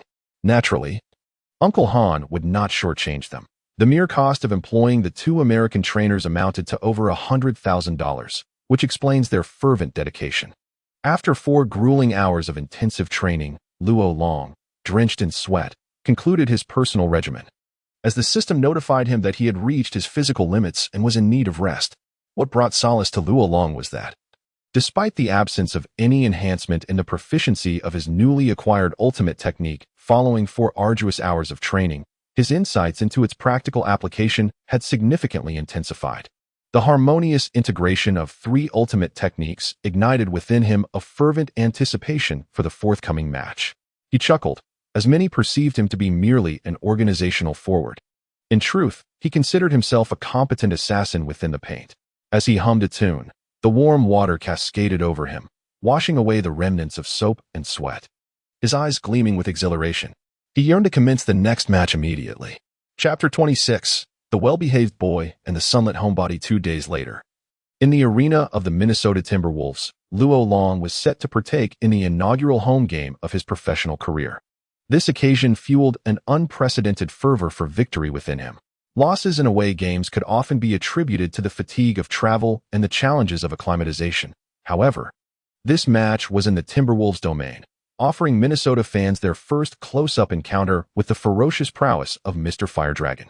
Moreover, the excitement surrounding his new ultimate technique filled him with a fervent zeal, akin to a student who has mastered every topic, eagerly awaiting the impending monthly examination. As Luo Long and his companions emerged from the players' tunnel, a resounding cheer erupted from the audience, reverberating throughout the arena. Dragon! Dragon! The fervor of the Minnesota fans instantly elevated Luo Long's excitement to its peak. He raised his hands triumphantly and exclaimed, "I love you all. Await the thrilling victory I shall bring you." His confident demeanor and tone further amplified the atmosphere in the venue. However, such boastful declarations were somewhat grating to the ears of the 2 star players from the Trailblazers. It seemed they were not regarded with the seriousness they deserved. The core leader of the Trailblazers, LaMarcus Aldridge, was indeed a former 2nd overall pick, possessing exceptional offensive and defensive prowess, coupled with a high basketball IQ. He was adept at reading the game and analyzing his opponent's habits, skillfully protecting the paint, and providing timely screens for his teammates. His rebounding skills were particularly noteworthy. This power forward, equipped with mature low-post scoring techniques, commendable mid-range shooting ability, and solid fundamentals in finishing around the basket, exhibited nimble footwork, excelled in fast breaks, and boasted a wingspan of 2.25 meters and a height of 2.11 meters. Weighing 84 kilograms, he could bench press 8 times. This towering figure remained unmarried, demonstrated remarkable piano skills, and surprisingly possessed a gentle demeanor, characterized by humility and courtesy, exuding gentlemanly grace. Throughout his career in the original world, he was selected as an All-Star 7 times, undeniably a formidable opponent. Another pivotal star of the Trailblazers, affectionately known as the Sunshine Homebody and Model Husband, Brandon Roy. Despite being forced to retire prematurely in 2011-12 due to knee injuries, enjoyed a stellar career that included 3 All-Star selections.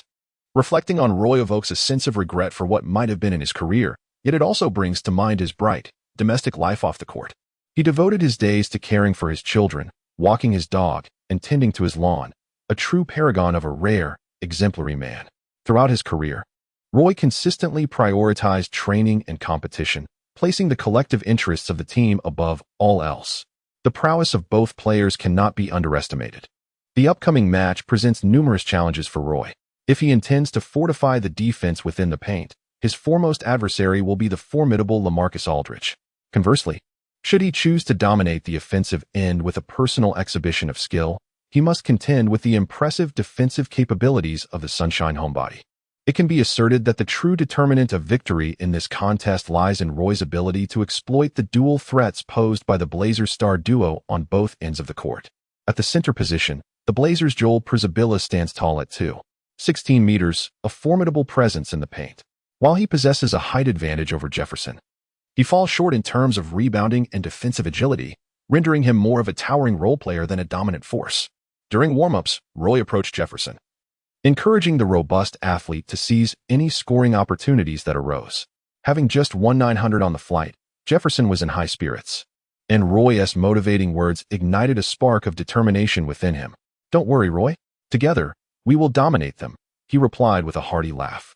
However, the opening jump ball ultimately went to the Blazers, as Aldridge represented the team in this pivotal moment. Despite grappling with Wolff-Parkinson-White syndrome, a heart defect, Aldridge was in excellent physical condition and showed no hesitation or fear when the game demanded aerial prowess. The Blazers' first offensive play commenced with Roy bringing the ball up court before deftly delivering a lob pass to Aldridge, who was poised and ready at the high post. In this instance, his adversary was the newcomer from Huaxia, known as the Fire Dragon. Luo Long maintained an unwavering vigilance. As Aldridge attempted a back-to-basket play, Luo summoned all his strength to resist, compelling Aldridge to exert an immense effort merely to edge toward the perimeter of the restricted area. Subsequently, with agile footwork, Aldridge showcased his exceptional low-post scoring prowess, nearly causing Luo to be left behind. Fortunately, having observed Aldridge's moves during live broadcasts in his previous life, Luo was prepared.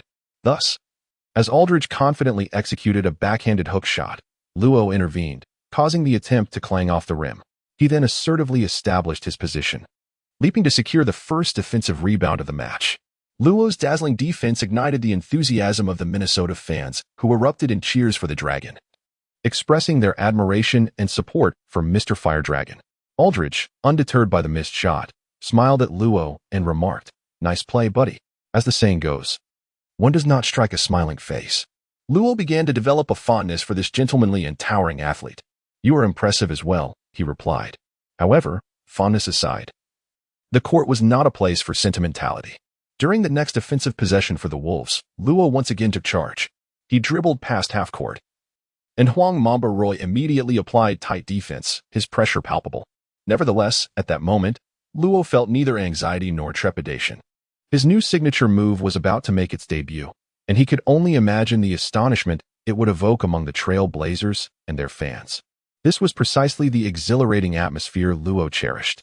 "Citizens, prepare for more surprises," he thought, brimming with fervor. With a sudden burst of energy, Luo launched into action. After executing a thunderous change of direction, he seized the opportunity presented by Roy's slightly off-balance stance, swiftly darting past Roy, disappearing from his view in an instant.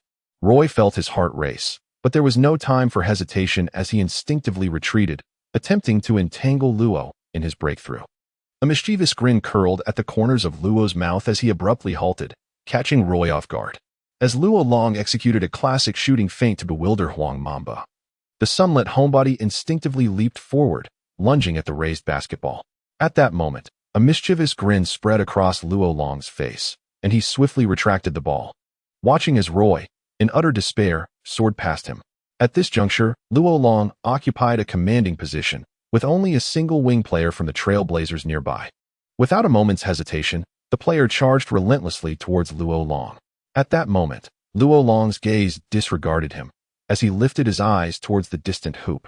Subsequently, he raised his left arm to fend off the approaching defenders from the Trail Blazers. With his left foot firmly planted as an axis, he utilized the strength of his bent torso and forward-leaning body to gracefully elevate his right arm, which cradled the basketball above his head.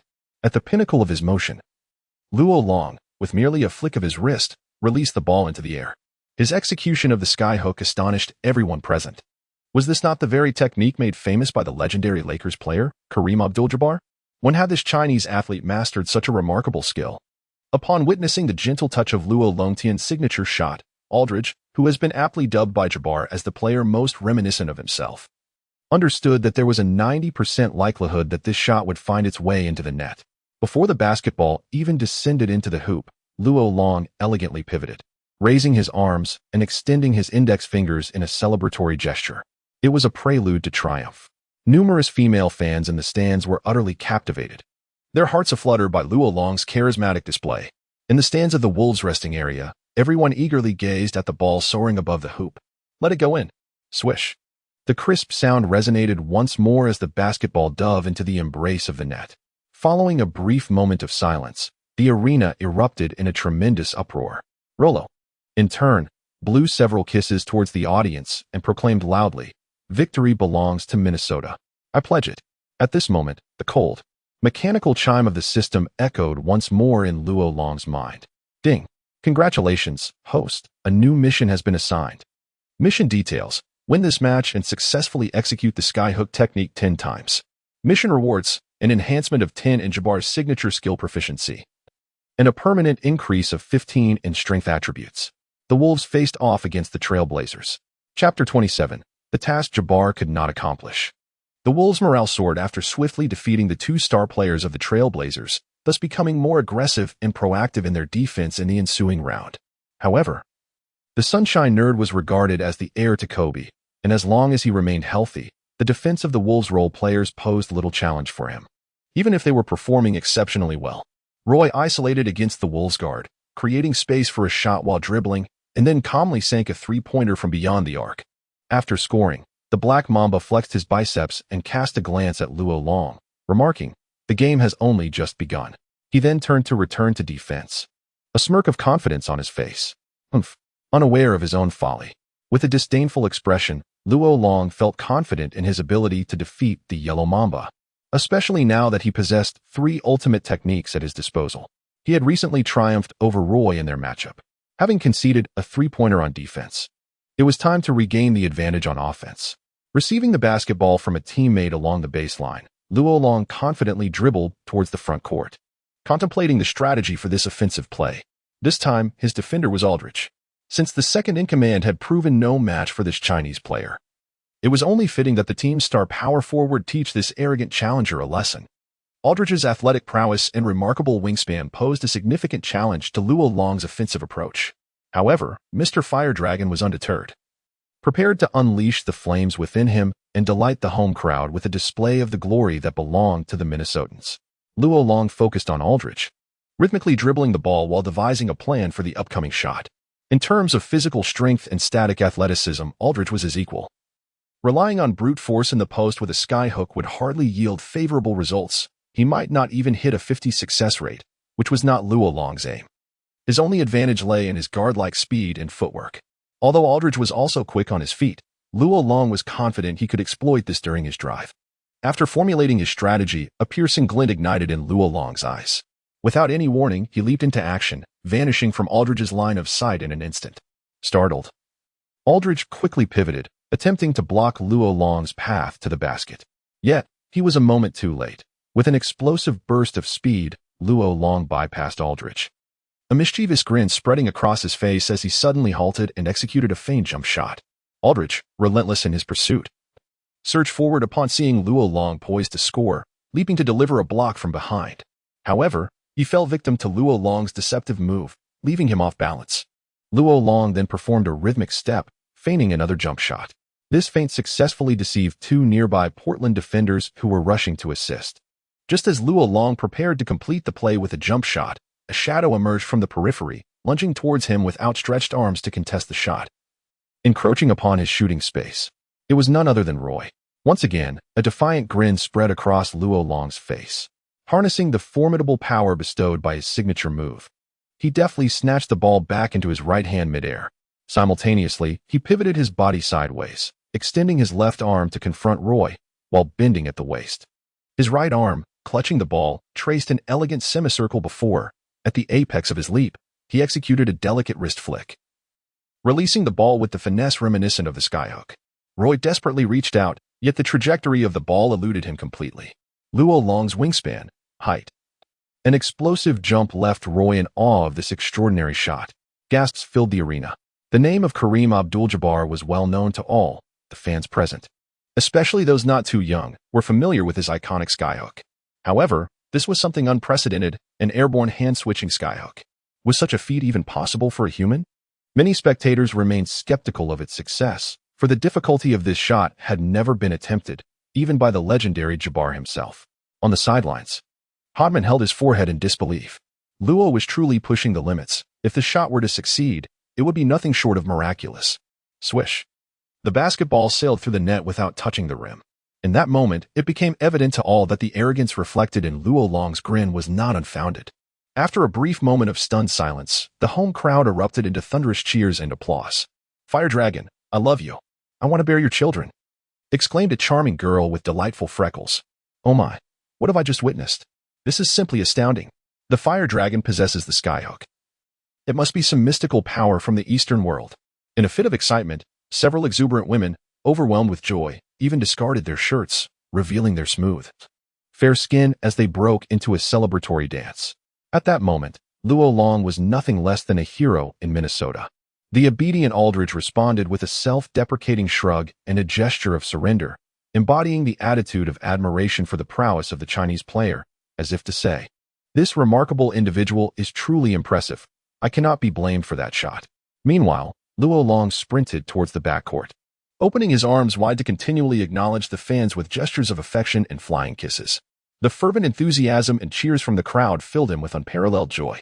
For the flamboyant and proud Luo Long, nothing could elevate his spirits more than the resounding chorus of adulation from thousands of voices celebrating him simultaneously. Coach Hartman on the sidelines was momentarily taken aback, left in astonishment for several seconds. He was genuinely unaware that the newcomer under his guidance possessed such a remarkable scoring technique. The recent mid-air switch shot, resembling a skyhook, was nothing short of breathtaking, a fusion of skill and aesthetic grace, which unequivocally demonstrated Luo Long's formidable scoring prowess. With merely that one shot, Hartman realized that for this season and many seasons to come, the offensive cornerstone of the Wolves would undoubtedly be Luo Long. Absolutely stunning. As the remarkable skyhook by Luo Long unfolded, the Wolves experienced a surge of momentum that invigorated the entire team. Not only did Hotman seize the moment to introduce Love into the fray, forming a formidable frontcourt trinity for the Wolves, but both Jefferson and Love also exhibited increasingly impressive performances. Consequently, as the first quarter concluded, the Wolves secured a commanding lead of 11 points. Despite the valiant efforts of Roy and Aldridge, they appeared as if they had been stripped of their venom upon encountering Luo Long. Unable to penetrate the formidable defense he orchestrated, while simultaneously being overwhelmed by the relentless offensive barrage unleashed by the trio in the paint. During the intermission, Trail Blazers head coach Nate McMillan was engulfed in apprehension regarding the match, having witnessed the remarkable elevation of the Wolves in the new season. The addition of the Fiery Dragon had not only fortified the previously languid offensive capabilities of the Wolves, but had also catalyzed an eruption of performances among all players under the guidance of this Chinese talent. Performances unseen in the previous season. He recognized that this rejuvenated Timberwolves squad revolved around the core figure known as the Fiery Dragon, and he felt compelled to devise a strategy to contain this fervent Chinese player, whose talent and insatiable desire for victory posed a significant threat. McMillan hesitated to resort to the approach of double-teaming the Fiery Dragon with both Aldridge and Roy. Feeling it beneath his dignity to treat a mere rookie with the same regard reserved for superstars, as it would serve as a mockery of the Trail Blazers' own roster. Faced with the reality of a lacking defensive solution, he resolved to engage in a shootout. McMillan retained faith in his two trusted warriors, convinced that his Trail Blazers would ultimately seize victory in this contest. Chapter 28. The celebration in Minnesota within the Target Center, the Wolves' home arena, the atmosphere was electric. With voices rising to a fever pitch, cheers and shouts crescendoed, as fans were exhilarated by Luo Long's performance, witnessing the dawn of a new hope for the team in the new season. However, their joy was compounded by the fact that the Trail Blazers did not resign themselves to defeat. Instead, propelled by the explosive efforts of Roy and Aldridge, they fiercely contested against the formidable trio of Luo Long, Love, and Jefferson, much to the delight of the spectators. While a one-sided slaughter might have provided instant gratification, nothing could rival the thrill and exhilaration derived from triumphing over a worthy adversary.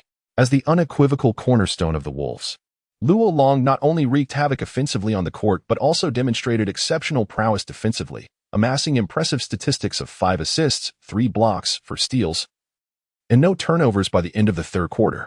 Prior to the commencement of the fourth quarter, during the intermission, Wolves head coach Holtman was the first to present Luo with a towel, an act that filled Luo with satisfaction and appreciation. "Coach, rest assured.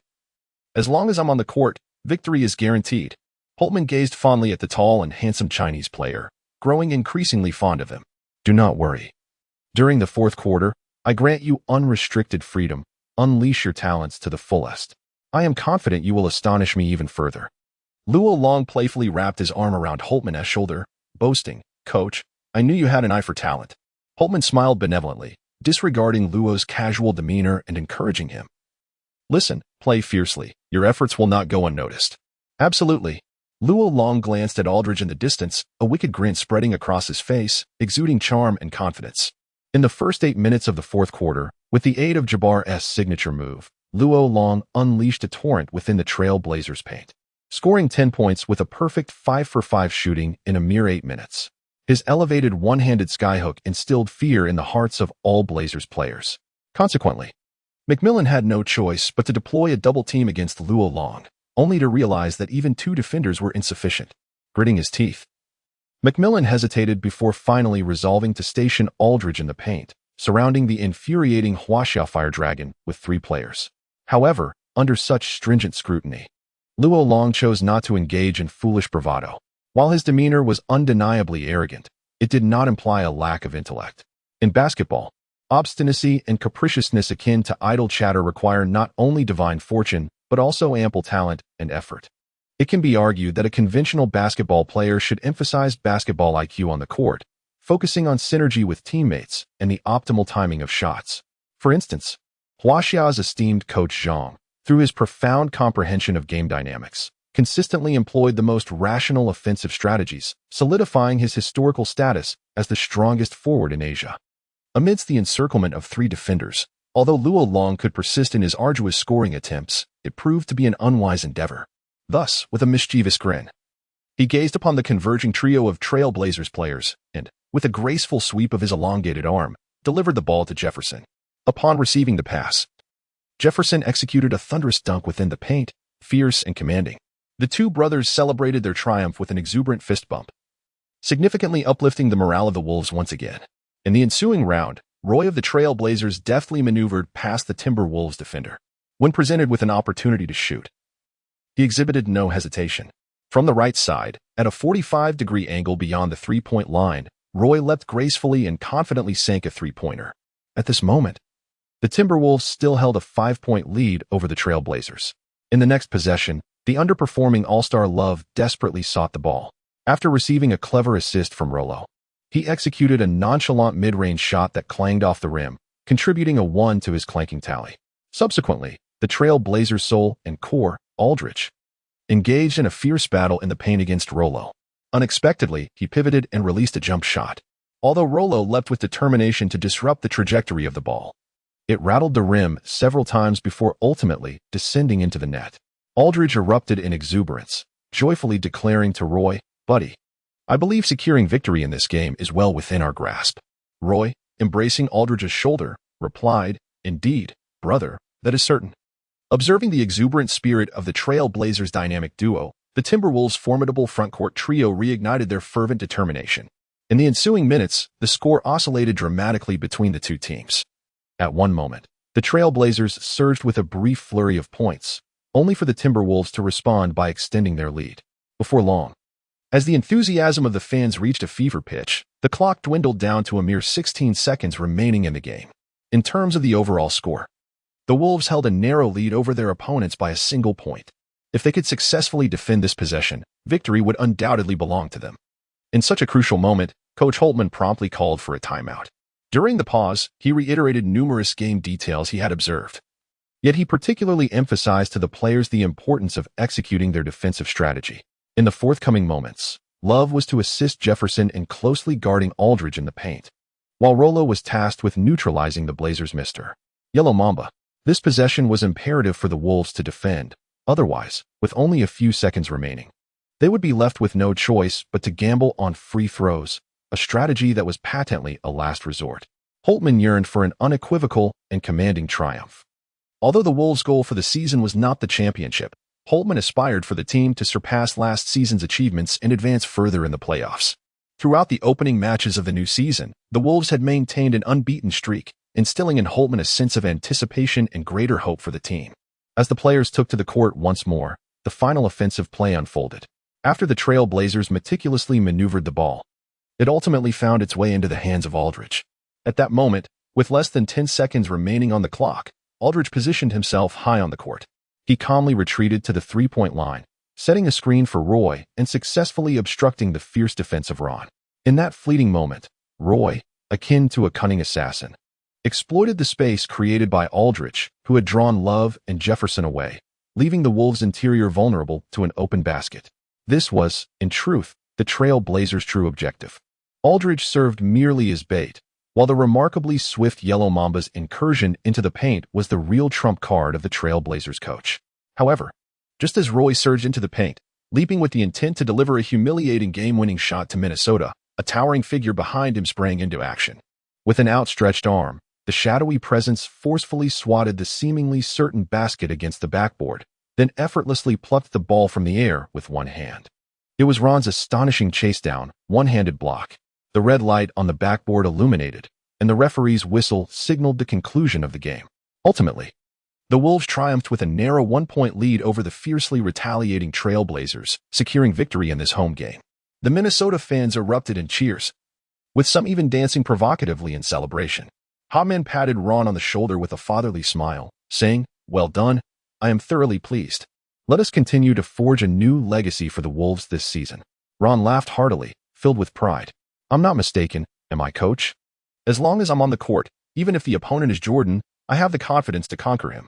As the team members joyfully celebrated their victory, the system's notification sound echoed once more. Ding. Congratulations, host. The task is complete. Rewards have been distributed. Current proficiency levels of the host are as follows: Jordan's signature move 30, Kobe's signature move 30, and Jabbar's signature move 20. A wild grin reappeared on Luo Long's face. He chuckled. Although the baby-faced assassin would not join the Warriors until next year, securing victory in the next match would be splendid as well. How exciting. Chapter 29. The cultural fabric of the Wolves. The Wolves have finally triumphed over the Trail Blazers after a grueling contest, while Mr. Fire Dragon once again became the focal point of media discussions with a remarkable near triple-double performance. Whether during post-match interviews or press conferences, a multitude of reporters clamored to pose questions to Luo Long regarding every facet of his on-court prowess. In essence, Luo Long's response can be distilled into a singular declaration: "I am the greatest," and he remains impervious to any dissent.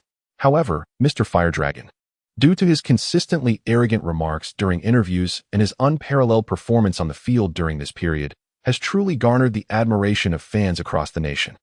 It is an undeniable truth that the citizens of this realm perceive arrogance not as a flaw, but rather as a manifestation of confidence and prowess. The following day, after taking the team's flight back to Minnesota, Rolong promptly returned to the villa. As before, a tall, fair-skinned beauty stood elegantly in front of the villa, accompanied by several smiling servants welcoming their young master. The Ukrainian beauty, with little to say, had greatly missed Rolong during their brief separation. At this moment, upon seeing her longed-for lover, she immediately revealed a captivating smile and rushed into his embrace. The warmth and fragrance enveloped him, and the fatigue accumulated on the court seemed to dissipate in an instant. Lifting her delicate figure into his arms, he felt the intensity in her gaze as he laughed heartily and carried her into the villa. After more than 2 hours had passed in the luxurious chamber, on a bed worth over $100,000, the Ukrainian beauty's long hair was tousled, her hands entwined around Rolong's neck, a satisfied smile gracing her face as she caressed his sculpted abs. The excitement and exhilaration from the match gradually subsided after their intimate moments, leaving a serene warmth in his heart. Gently stroking her silky hair, he said, "In a little while, when I have some free time, I shall take you out. Where would you like to go?" The sparkle of surprise illuminated the beauty's enchanting eyes, quickly replaced by a playful glint as she smiled and replied, "I only wish to remain by your side, dear master. Wherever you choose to go, I shall accompany you. By the way, for your next match, may I attend in person to cheer for you?" After all, Rolong had many women around him, and the Ukrainian beauty dared not ask for too much. Now, with her monthly allowance in the tens of thousands of dollars, she felt both satisfied yet anxious about the possibility of losing it. Of course, that is no problem at all. Before the next match, you can travel with our team's private plane. I will have Uncle Han arrange accommodation for you at the hotel where the team is staying. The Ukrainian beauty immediately pecked him encouragingly and, with a hint of playfulness, said, "You promised me, so do not forget." As Luo Dashao settled into Han Shu's vehicle, preparing to head towards the designated training facility, it was already around 1 p.m. Upon arriving at their destination, Luo Long swiftly pushed open the car door and dashed into the gymnasium, eagerly changing into his jersey. Grabbing the basketball handed to him by the beautiful assistant, he commenced his intensive training in anticipation of the upcoming match. His next opponent would be none other than the Golden State Warriors, soon to be heralded as the Cosmic Warriors, a team that presently seemed rather feeble against the formidable Wolves. This was a squad devoid of superstar talent, with the prodigious MNSH and still dazzling audiences in the NCAA. To be candid, aside from the inevitable rewards from the system for the forthcoming match, Luo Long harbored little enthusiasm for the game. The lack of a challenging adversary dampened his spirits. Nevertheless, Luo Long's aspirations extended far beyond merely achieving consecutive victories in the regular season. Having boldly proclaimed his intent to lead the Wolves to a championship in the new season, he could not afford to set his standards too low. Over the next 2 days, Luo Long diligently honed his dribbling and shooting skills, particularly focusing on his hook shot in the paint, racking up an impressive 5,000 attempts. Although the system offered no rewards for his off-court dedication, Luo Long found joy in his efforts. The system was merely a crutch. He yearned to break free from it and truly dominate the NBA through his own prowess, which he deemed the true measure of success. The brief intermission lasted 3 days. On November 11, 2008, a day before the now famous Double 11 shopping festival had even been conceived, Luo Long awoke at 3 a.m., stifling yawns as he boarded the team's private jet alongside his teammates, en route to the Golden State Warriors' home arena. Rumor had it that the Warriors' center, Bedrance, was a formidable force on the boards. As the game commenced, the hulking Jefferson expressed his concerns, stating, "You all may shoot accurately, but I cannot guarantee I will secure every rebound." The Warriors' white center, not only handsome but also averaging 11.1 rebounds per game, was indeed a formidable opponent. At that moment, Love smirked and reassured him, "Fear not, for I am here." At this juncture, Love had yet to be unveiled as the potential double-double king, and his words alleviated Jefferson's worries somewhat. "Rest assured, as long as you pass me the ball on the court, I shall deny them any opportunity to seize the boards." Moreover, regarding the Warriors' front line, there is a notable emerging star, the 2.3-meter-tall Stephen Jackson, who averaged 21 points per game last season. Undeniably a formidable offensive force on the wing. If all goes as anticipated, Jackson's opponent will likely be Ron. In terms of both height and prowess, Ron is poised to outmatch his adversary. The only aspect in which he falls short compared to Jackson is experience on the court. Yet this should pose little challenge for Ron. Now equipped with 3 signature moves from star players, Ron possesses immense confidence to take on every opponent in the league. Jackson and Bedlin simply do not measure up to him. At the conclusion of the match, as has been customary, Ron merely secured a modest 500. While with the covert assistance of the illustrious Ron, both Love and Jefferson reaped considerable rewards. The 3 of them were well aware of this unspoken understanding as they strolled out of the airport, shoulders linked. Coach Holtman, with a smile, observed the camaraderie among these 3 ace players, harboring greater expectations for these young men he admired. Together, they undoubtedly could wreak havoc within the opponent's interior defense, each possessing the capability to score in the paint, especially that yellow-skinned rascal, who might just lead them to clinch a championship trophy. Tonight at 9 p.m., the upcoming regular season matchup against the Warriors is set to commence. Let us await the spectacle. Chapter 30. The absence of the Fire Dragon in the Timberwolves Oracle Arena is a sanctuary for Golden State fans. Although the basketball team's performance may not rival that of other local sports teams, it does not diminish their unwavering support for their hometown. Thus, even with the knowledge that their team's chances of victory in tonight's game at 9 p.m. are slim, the Warriors supporters filled over 70 of the arena, while the remaining Timberwolves fans gathered to witness their Fire Dragon. A tremendous wave of cheers resonated throughout the arena even before the match began, as the Timberwolves fans, though fewer in number than their opponents, infused the Golden State home court with an atmosphere reminiscent of Minnesota's domain through their fervor.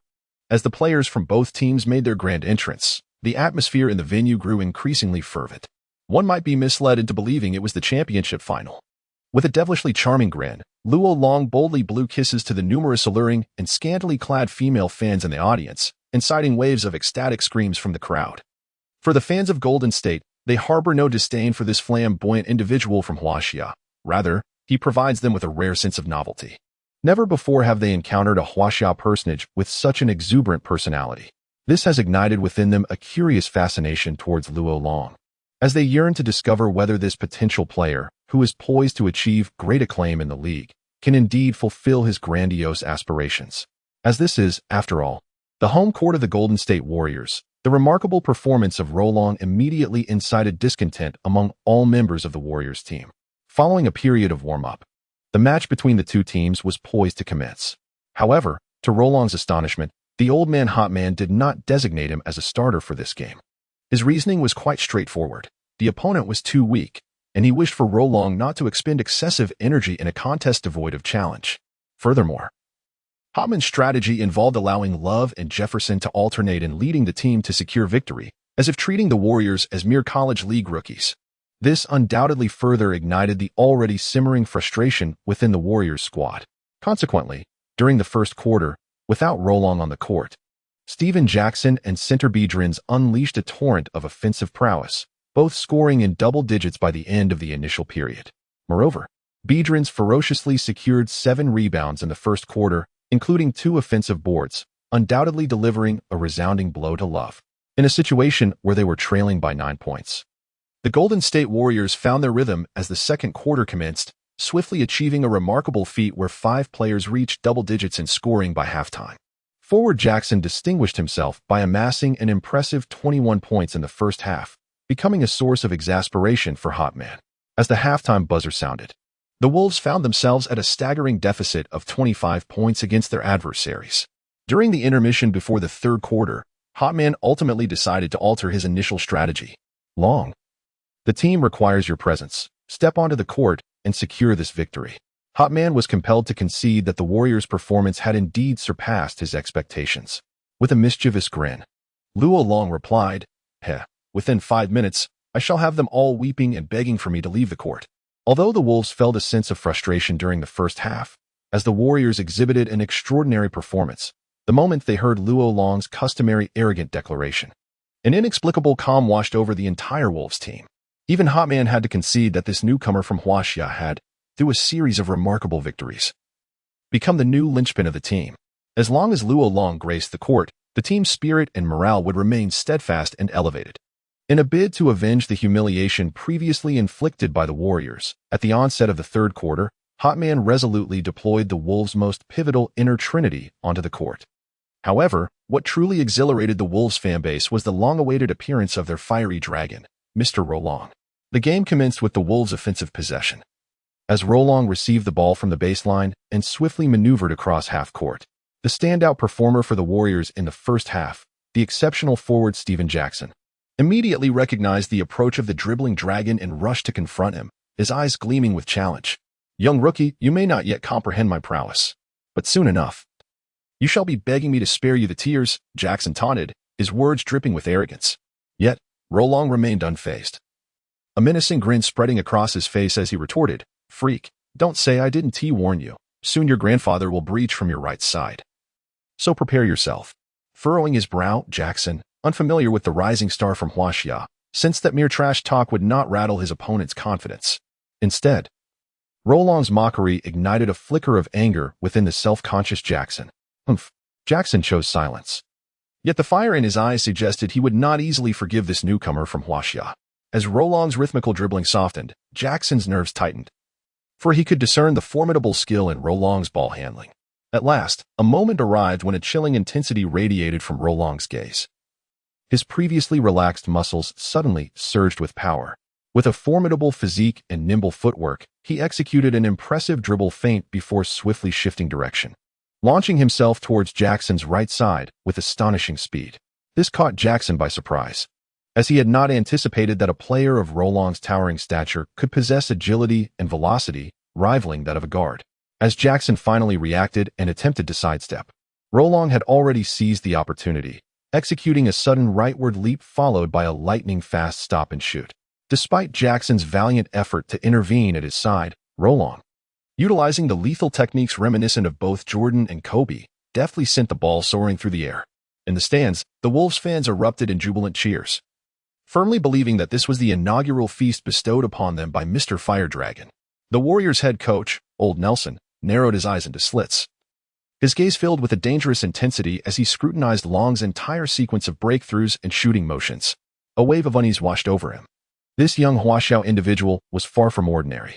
The majority of Golden State fans erupted with loud jeers, as if mocking the audacity of the Fire Dragon. Missed. Nonsense. Huh. Delusional. The basketball traced a graceful arc, effortlessly swishing through the net under the keen gaze of the audience. Swish. The Wolves commenced the game with a stunning two-point shot, narrowing the gap to 23 points under the leadership of the Fire Dragon. Look at you, ugly. As long as I'm on the court, you're merely a clown. With a disdainful grin, Luo Long hurled a taunt at Jackson before turning away, engaging with the fans to elevate the atmosphere. Jackson clenched his teeth, his eyes blazing with fury, vowing inwardly, "You little brat, just wait. I will make you pay." Chapter 31. The delayed system tasked the Warriors' morale remained unshaken despite the recent mid-range shot by the Fire Dragon. Even forward Jackson, brimming with confidence, demanded the ball for a one-on-one against Luo Long in the following play. "Boy, I will make you regret this. Remember, you are of Huaxia descent, destined to be a mere supporting character." Clearly, this too. 3-meter-tall black man harbored prejudices against those of Asian heritage. The once jovial Luo Long lost his playful demeanor upon hearing such derogatory remarks about his homeland and ethnicity. "Remember, you will pay for your words." Without indulging in excessive trash talk, Luo Long's chillingly calm statement made Jackson's heart race. He felt an unprecedented pressure emanating from this newcomer of Huaxia. Playing tricks. With no further disparagement, Jackson, feeling a twinge of apprehension, commenced his preparations for the solo play. Having already issued his challenge and with teammates clearing the path for him, he found himself inextricably committed to the moment, a flicker of regret stirring within him. With limited options, Jackson initiated a sudden burst of speed, executing 2 feints before leveraging his explosive breakthrough capability, akin to that of an NBA rising star, and ferociously exploiting a minuscule opening to penetrate from Ron Long's right side. Despite Ron Long's 3 formidable skills, he remained a rookie big man, and his defensive speed and experience were still somewhat lacking. However, he quickly adjusted, closely contesting Jackson's advance. Jackson immediately felt a surge of pain and immense force where he made contact with Ron Long, yet he gritted his teeth and surged towards the free throw line, a position where he felt most at ease for shooting. In a bid to assert his dominance and display contempt for the rookie, Jackson hesitated not, mirroring Ron Long's earlier tactic with a sudden stop and pop jump shot. After a swift halt, he gripped the ball, crouched, and leapt upward. However, as he ascended and set his sights on the hoop, he was met with the shocking reality of an impenetrable iron wall before him. The entire shooting space was effectively sealed off by the imposing figure of Ron Long. With a resounding smack, Ron Long's massive hand forcefully struck the basketball, his fingers exploding with strength as he wrested the ball from Jackson's grasp. The audience erupted in astonishment. It was a spectacular aerial block. The Wolves fans roared with exhilaration, feeling the unparalleled thrill and excitement that Ron Long had delivered. In a moment of fervor, an exuberant woman, overwhelmed with enthusiasm, shed her outer garment, revealing only a tantalizing black lace bra, and shouted, "Fire Dragon, I am your mother dragon. Come kiss me." Naturally, such a fervent display was ultimately tempered by security's intervention, encouraging her to don her clothing again. Yet, the fervent atmosphere ignited by Ron Long's remarkable block was palpably evident, a testament to the electrifying energy permeating the venue. While everyone was astonished by the spectacular block, Luo Long suddenly surged forward upon landing, darting towards the Warriors' backcourt like a bolt of lightning. Veterans, realizing the urgency, shouted at once, "Stop him! Quick, get back on defense." With his face flushed, Jackson summoned all his strength, desperately chasing after Luo Long's swiftly moving figure. He understood that the previous play had transformed him into the jester in the eyes of the home crowd. If he failed to redeem his reputation with this play, the newspapers the following day would surely tarnish his name, turning him into a subject of ridicule for all. The invigorated Jackson indeed displayed impressive speed, managing to trail closely alongside Rolong as he surged past the three-point line, valiantly using his body to impede Rolong's advance. In a desperate bid, Jackson even resorted to tugging at Rolong's jersey, committing a foul in the final moments. Yet, all his efforts proved futile. A fierce, unquenchable fire ignited in Rolong's eyes as memories of Jackson's recent affront to his homeland flooded his mind. In an explosive leap from the free throw line, he soared high into the air, raising the basketball above his head before unleashing a powerful slam into the hoop. The resounding impact echoed throughout the arena, astonishing everyone present. Simultaneously, the sheer force of the dunk sent Jackson tumbling to the ground, as if he were a mere doll. "Fool, if you do not apologize, I will ensure you leave this arena crawling." Rolong's face was stripped of its earlier levity and arrogance, replaced by a chilling intensity that instilled a flicker of fear within Jackson. This man from Huaxia was akin to a primordial behemoth. Gritting his teeth, Jackson chose silence and turned to sprint towards the front court. At that moment, the once celebrated star forward, who had racked up over 20 points in the first half, yearned only to complete the game dutifully and return home to his mother. During the ensuing 10 minutes of the third quarter, Rolong unleashed his full fury, scoring 21 points on his own while also delivering 2 assists and blocking 3 shots. This performance left Coach Holtman ecstatic. He recognized Rolong's potential, yet he had not anticipated that such a complete eruption of power could reach this magnitude. This was truly the caliber of an all-star player. As the third quarter dwindled to a mere 2 minutes, the seasoned coach Nelson reluctantly substituted Jackson. He observed that the once spirited star forward of the team now bore a pallid expression, gazing at the menacing Rolong with unmistakable trepidation. Though Coach Nelson was loath to concede it, the reality was undeniable. The Warriors' star player had been subdued by a rookie from the Wolves. Casting a glance at the beaming hot man, a twinge of jealousy stirred within him. What a promising talent he was. Why was he not a member of the Warriors?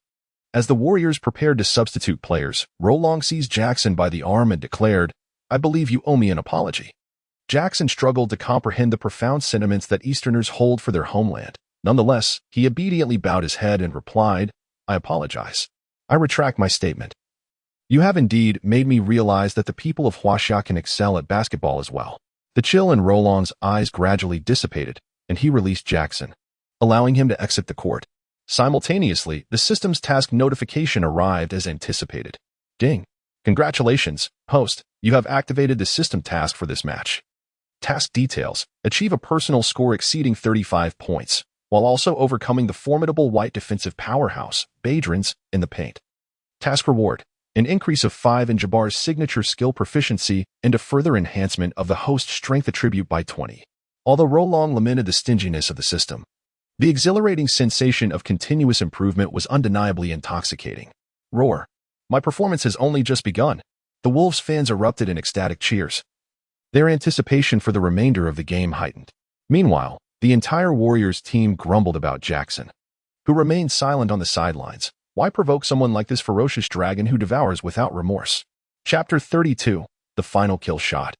With just 2 minutes remaining in the third quarter and Jackson having exited the game, Rolong transformed into a wild stallion, unleashing 4 precise mid-range shots within that brief span.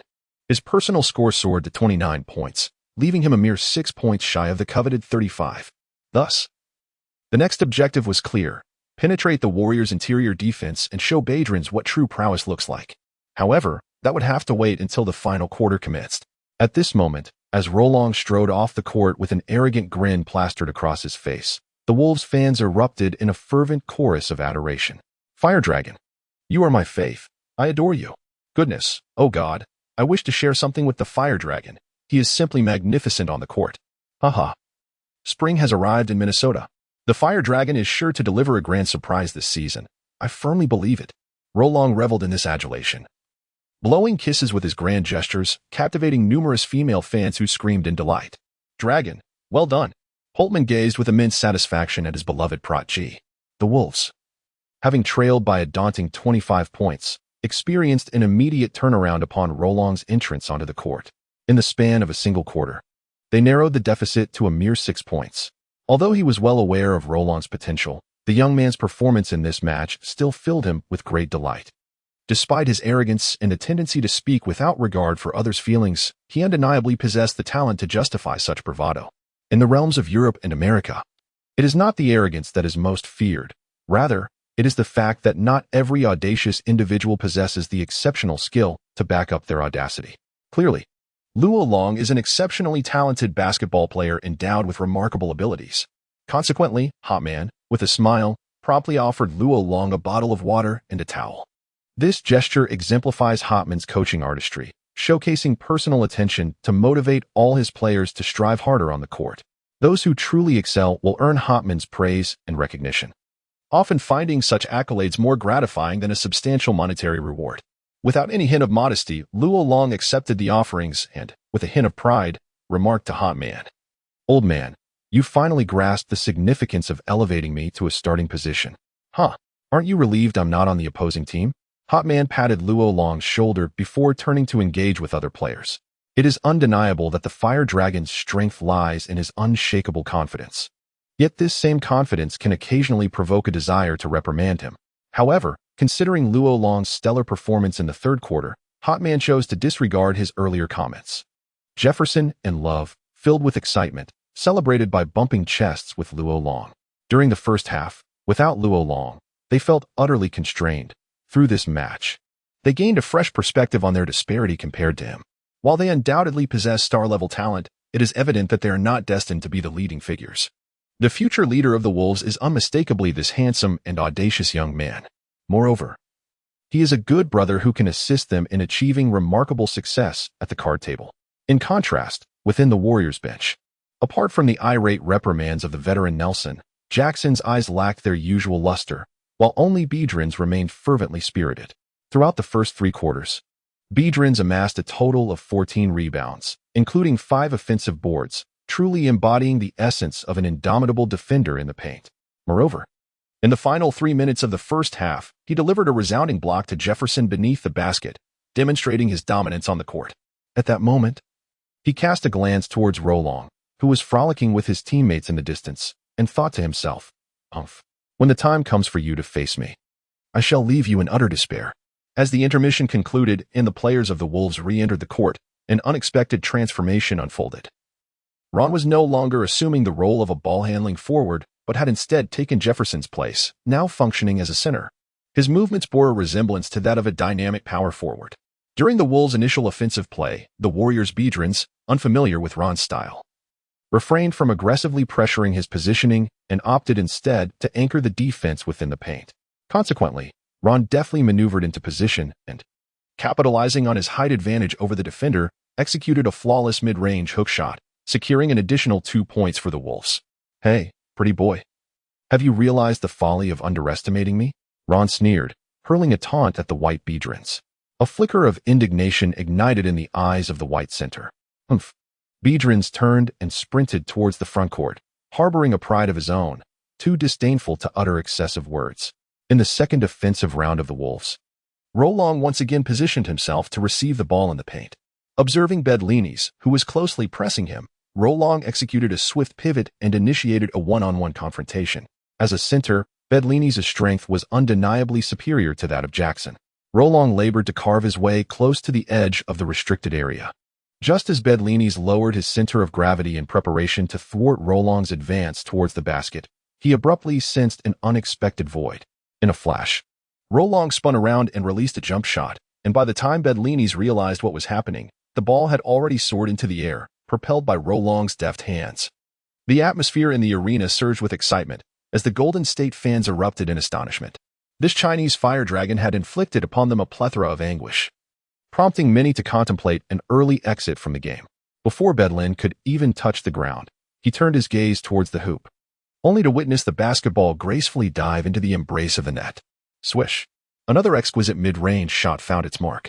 At this moment, under the leadership of Rolong, the Wolves trailed the Warriors by a mere 2 points. In a moment of exasperation, old Nelson had no choice but to send Jackson back onto the court, instructing the Warriors to implement a zone defense to collectively restrain Rolong's prowess. Undoubtedly, this posed a formidable challenge for Rolong's forthcoming performance. Nevertheless, Rolong was not one to be easily intimidated. The match unfolded amidst fierce competition, with time gradually ticking away as the scores of both teams intertwined and ascended, painting a picture of perfect parity. At this moment, only a final opportunity for an offensive play remains in the match, and the Wolves find themselves trailing by a single point. This particular offensive possession for the Wolves will ultimately determine the outcome of the game. Consequently, in this pivotal moment, Rolong took complete control of the contest. Receiving the ball from the baseline, he deftly evaded Jackson's grasp and swiftly advanced the ball into the front court. Instead of orchestrating a collective offensive strategy for the Wolves, he signaled for his teammates to spread out, allowing him to engage in a one-on-one duel. At this juncture, it was essentially a showdown between the team's star players, and there was unanimous agreement among the Wolves regarding Roland's intentions. The strategy of the Warriors was evident. Veterans and Jackson, one inside and one outside, were poised to collectively thwart the offensive onslaught of the Dragons. In that moment, Jackson fully committed himself to the defense, discarding any thoughts of past failures, his sole focus being to assist his team in securing victory in this match. Beidlinks, on the other hand, evidently regarded this moment as the decisive round determining the outcome between him and Roland, thus exhibiting an unprecedented level of focus and commitment. The atmosphere in the venue shifted to an almost palpable silence. Everyone understood that this instant marked the pinnacle of the event, and the true confrontation between the two contenders was about to commence. At that moment, Luo Long revealed a maniacal grin, as if he were looking down upon the valiant jesters before him. He dribbled the ball slowly for 7 to 8 seconds, and with approximately 5 seconds remaining, Luo Long suddenly transformed into a fleeting shadow, vanishing before Jackson's eyes. Even though Jackson's mind registered the shift, his physical capabilities could not keep pace with Luo Long's instantaneous burst of speed, allowing him to surge in from the left side. Luo Long quickly breached half a body's length, presenting him with a golden opportunity, despite catching a glimpse of the ferocious double team approaching from the paint, led by Bidlin.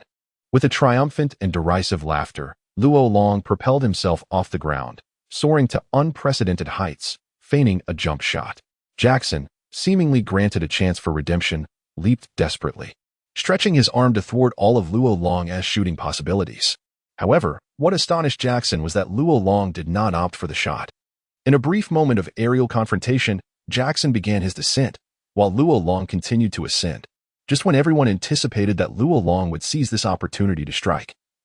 He remained composed and audaciously smiling. A shadow suddenly cried out and surged from beside Luo Long, aiming a strike at the ball. It turned out that Beidlins had been patiently waiting for the moment Luo Long leaped, even keeping a vigilant watch over his every move while guarding the paint. Prepared for this pivotal moment, he sought to execute a stealthy attack, aiming to extinguish the Wolves' last hope of victory. The entire Wolves team was taken aback, their concerns mounting over this impending shot. However, what transpired next was utterly unforeseen. Beidlin's confident attempt at a block missed entirely. In a critical instant, Luo Long harnessed the strength of his arms and core, seizing the ball fiercely in his right arm. Then, suspended in midair, he pivoted and, while enduring Beidlin's challenge, unleashed a high-arching, long-range hook shot. At the moment the basketball left his hand, one could discern a flicker of panic and fury on Beidlin's face. Yet, despite his utmost effort to interfere, the ball had already soared into the air, steadfastly heading towards the hoop. On the sidelines, Coach Hortman clenched his fists and rose abruptly. He chose to believe that Luo Long would not disappoint him once again. In the stands, numerous Golden State fans fervently prayed to the heavens, beseeching that the ball would clank off the rim. Swish. The crisp sound of the net rippling sent the Wolves players and supporters into a state of ecstatic celebration. Soon after, the red light on the scoreboard illuminated, and the referee's whistle signaled the conclusion of the match. Beidlins, with his head bowed, could not bear to meet the radiant gaze of Ron, his heart heavy with despondency, for he realized he had ultimately succumbed to the very young man from Huaxia whom he had previously scorned. However, Luo Long was too engrossed to pay attention to these matters, for the system's notification sound only heightened his excitement. Ding. Congratulations. Post. Task completed. System Ultimate Skill Status. Jordan's Ultimate Skill 30, Kobe's Ultimate Skill 30, Abdul-Jabbar's Ultimate Skill 25, and as a reward, the host strength attribute is permanently increased by 20. Heh, soon NBA will become my playground.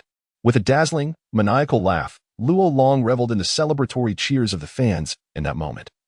He truly experienced the allure of competitive sports. When one finds themselves on the losing side, the joy of victory remains elusive. Yet, for those who frequently bask in triumph, the joy of competing and ultimately prevailing becomes irresistible. Only those who are assured of their eventual victory will ardently pursue competition.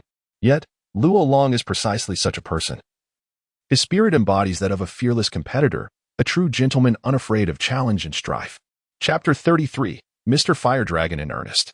Without mentioning the moment when Luo Long exited the arena, surrounded by a throng of alluring and glamorous female admirers who showered him with kisses and playful touches, he remained completely unfazed. When a man touches a woman, it is deemed lewd. However, when a woman touches a man, it seems to carry no such taboo. Why should a gentleman fear being taken advantage of by a woman?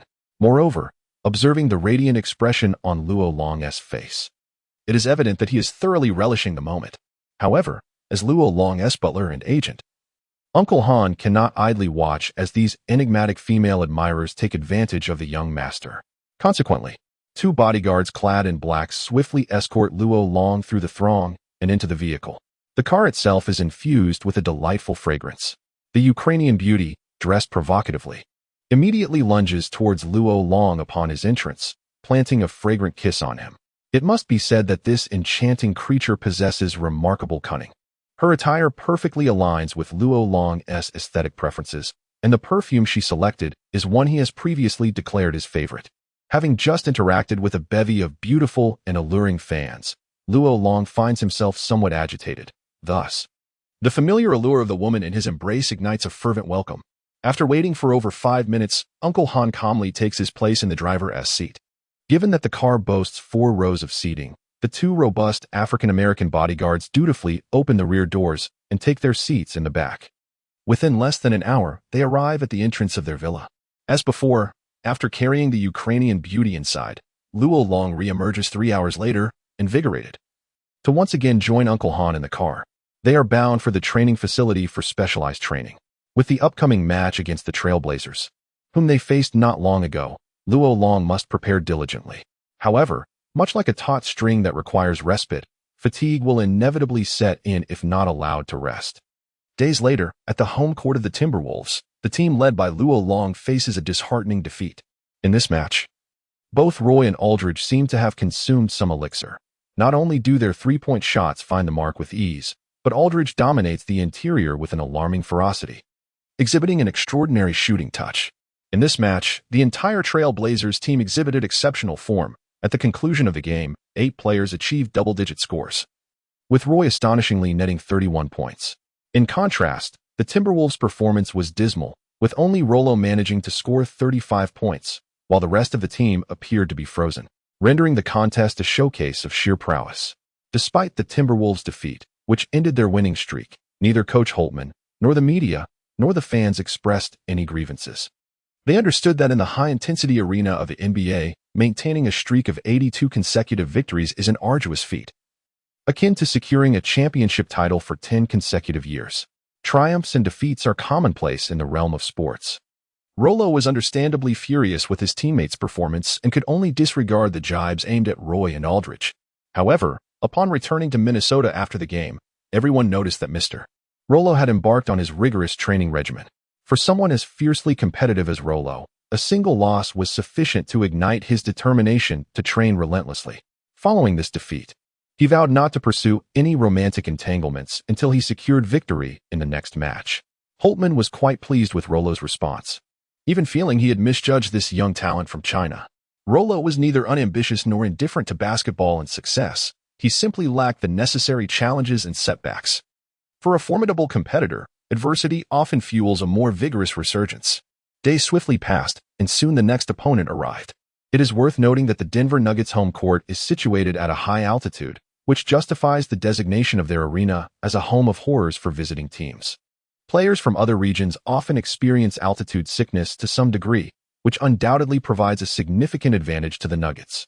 Moreover, upon examining the Denver Nuggets roster for this season, it is evident that they are undoubtedly aiming for the playoffs. The team's star player is the forward known as Carmelo Anthony, a man celebrated as an offensive kaleidoscope.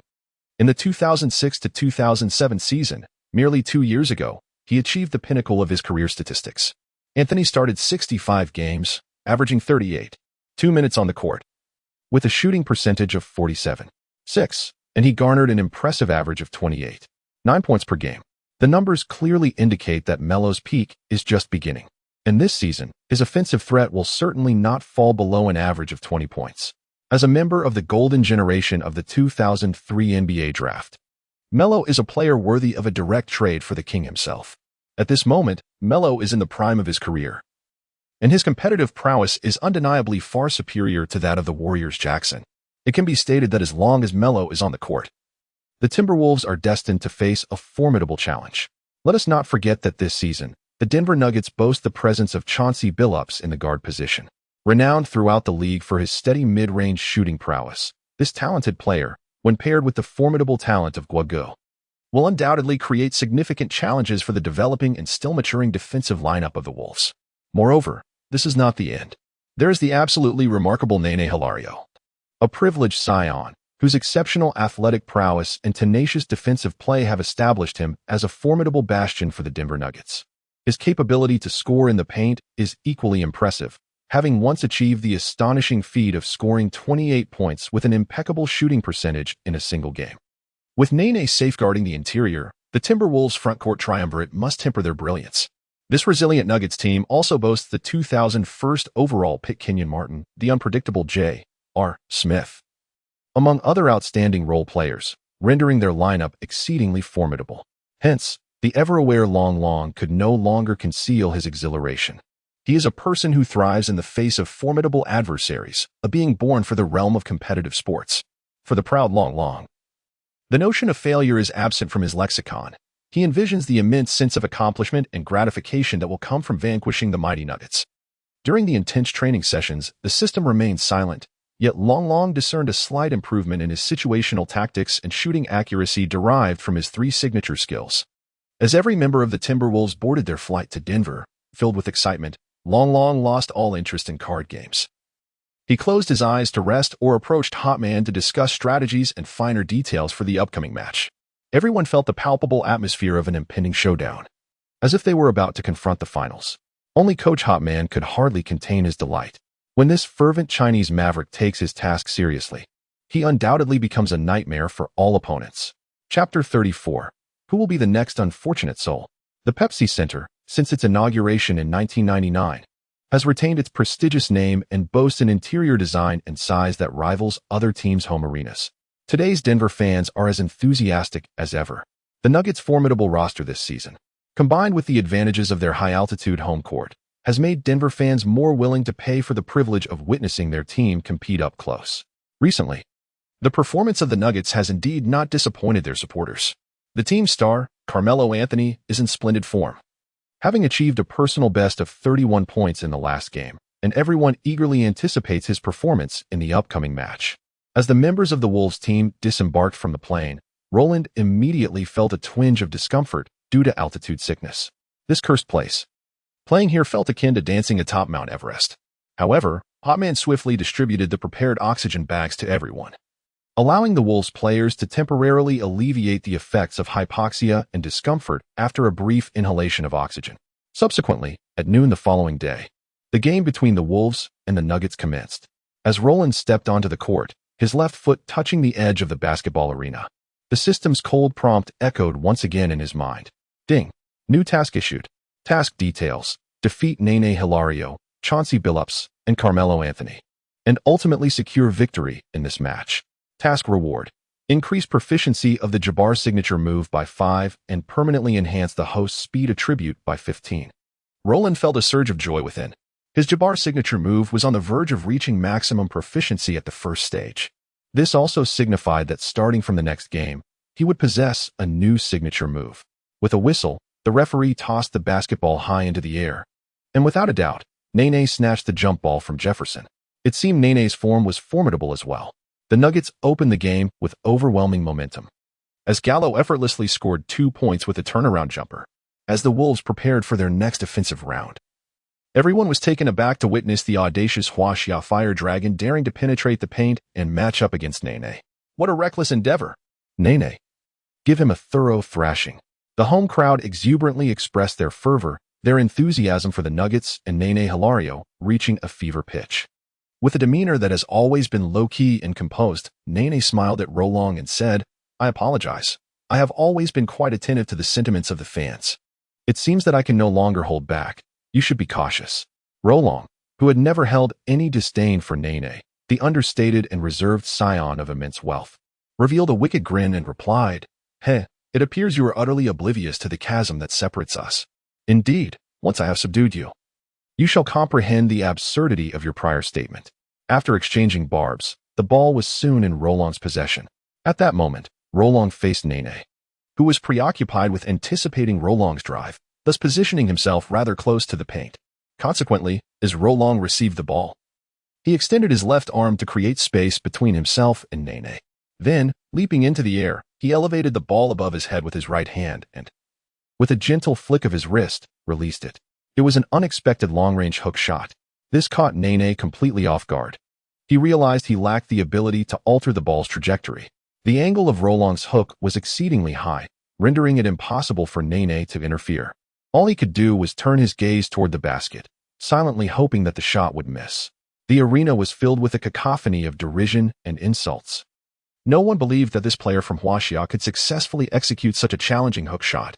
Only Luo Long wore a serene arrogance on his face, his smile becoming increasingly pronounced. From the moment the ball left his hands, Luo Long felt confident, convinced that he had over a 90% chance of making the shot. Whoosh! The basketball descended with the precision of a satellite-guided missile, landing squarely in the embrace of the net. The gentle sound of the net rippling acted as a silencer, plunging the previously raucous crowd into a brief silence, which was soon shattered by gasps of astonishment and admiration. My goodness, he actually made it. Who is he in relation to Jabbar? Good heavens, has this Huaxiao player consumed spinach? How could he make such a shot? It has been years since I have witnessed a player display such advanced hook shot technique. The skyhook has returned. I am truly glad to be here for this game. In stark contrast to the uproar in the stands, on the sidelines, Holtman wore a contented smile. In just over 10 days, Luo Long's rapid development had even this seasoned coach, who had seen countless talented players, swelling with pride. This was all due to his adept coaching. The rise of each gifted player signifies the ascent of the head coach's team with the Fire Dragon. The Wolves are no longer the bottom dwellers of the league. This season, his expectations for the team have soared. In the subsequent round, the ever-composed Melo effortlessly sank another challenging mid-range shot, once again granting the Nuggets a slender 2-point lead. The entire Wolves team understood that this match would undoubtedly be a formidable contest. During the first quarter, with the energetic Gua present, it was exceedingly difficult for them to gain an advantage. Thus, Coach Holtman instructed the starting players to withstand the Nuggets' initial barrage. As long as they did not fall too far behind, they would significantly enhance their chances of victory once Gua's stamina began to wane. In the subsequent round, Luo Long received the ball once more in the same position, facing off against Nene. This time, as Nene applied tight defense, Luo Long executed a swift change of direction behind his back and charged past Nene into the paint. With a sudden leap at the edge of the key, he unleashed a thunderous dunk. The sound echoed, resonating with the shame felt by Nene, the son of the Brazilian oil magnate. He began to realize that this player from Huaxia was far more formidable than he had initially perceived. The speed of the Fire Dragon's breakthrough undoubtedly surpassed that of all interior players. After all, he was a guard towering over 2 meters. In the subsequent match, although Roland did not engage in direct confrontation with Gua, they relentlessly tormented the defenders assigned to them. Nene lamented in his defensive efforts, closely pressuring Roland, who adeptly countered with his incisive drives. If Nene were to slightly relax his defensive pressure on Rolo would swiftly unleash his formidable hook shot from any position, boasting an almost infuriating accuracy akin to that of Jabbar, with a success rate exceeding 90. Faced with the disheartening reality of Nene being thoroughly overwhelmed on the offensive end by Rolo, the Nuggets head coach, George Karl, remained composed, steadfastly adhering to the pregame strategy. By the conclusion of the first quarter, the Timberwolves managed to narrowly withstand the Nuggets' relentless onslaught, trailing by a mere 7 points. In front of Nene Hilario, Roland resolutely achieved an impressive tally of 14 points, 1 assist, and 1 block, the latter of which was notably against Nene himself. This left the esteemed NBA center in a state of frustration, realizing that he was bested by a player from Huaxia. During the intermission, Coach Holtman reiterated his new strategy. For the first 5 minutes of the second quarter, Roland would remain on the bench to recuperate, allowing Love to lead the team in his stead, while Coach Karl would undoubtedly ensure that Gua, who had played the entirety of the first quarter, would be given a chance to rest and regain his stamina. Upon Long's re-entry onto the court, Holtman assigned him the crucial task of defending against Billups. This individual epitomizes the archetype of quietly amassing success. He rarely makes his presence felt on the court, yet within the mere span of the first quarter, Billups managed to sink 4 mid-range shots, and astonishingly, he had only taken 4 attempts. At this juncture, Chancey's shooting percentage stood at an impeccable 100%. This was precisely the point that pushed Holtman to his limits. He deemed it necessary for Long to guard him, to cool his scorching shooting touch. Although this posed a significant challenge for a newcomer, Holtman held unwavering faith in Long's ability to fulfill the task at hand. "Rest assured, coach, I shall make him aware of the torment that shooting in my presence entails." Long's eyes ignited once more with fervent determination, akin to a dragon poised to unleash cataclysmic flames. Chapter 35, The Frustrated Chansey as anticipated by Holtman. When the second quarter commenced, Wood did not take the court, opting to remain on the sidelines to recuperate. Love led the Wolves in a fierce contest against the Nuggets, spearheaded by Billups and Nene, resulting in the duo inflicting a barrage of blows that left the Wolves reeling. As for Chansey, without a doubt, in the brief span of 5 minutes, he netted 2 additional mid-range shots. By this point, he had successfully made 6 mid-range shots, maintaining an astonishing shooting percentage of 100, thereby establishing himself as a lethal yet unseen assassin on the court. As Nene held his breath, he unleashed all his pent-up frustration upon the unfortunate Love.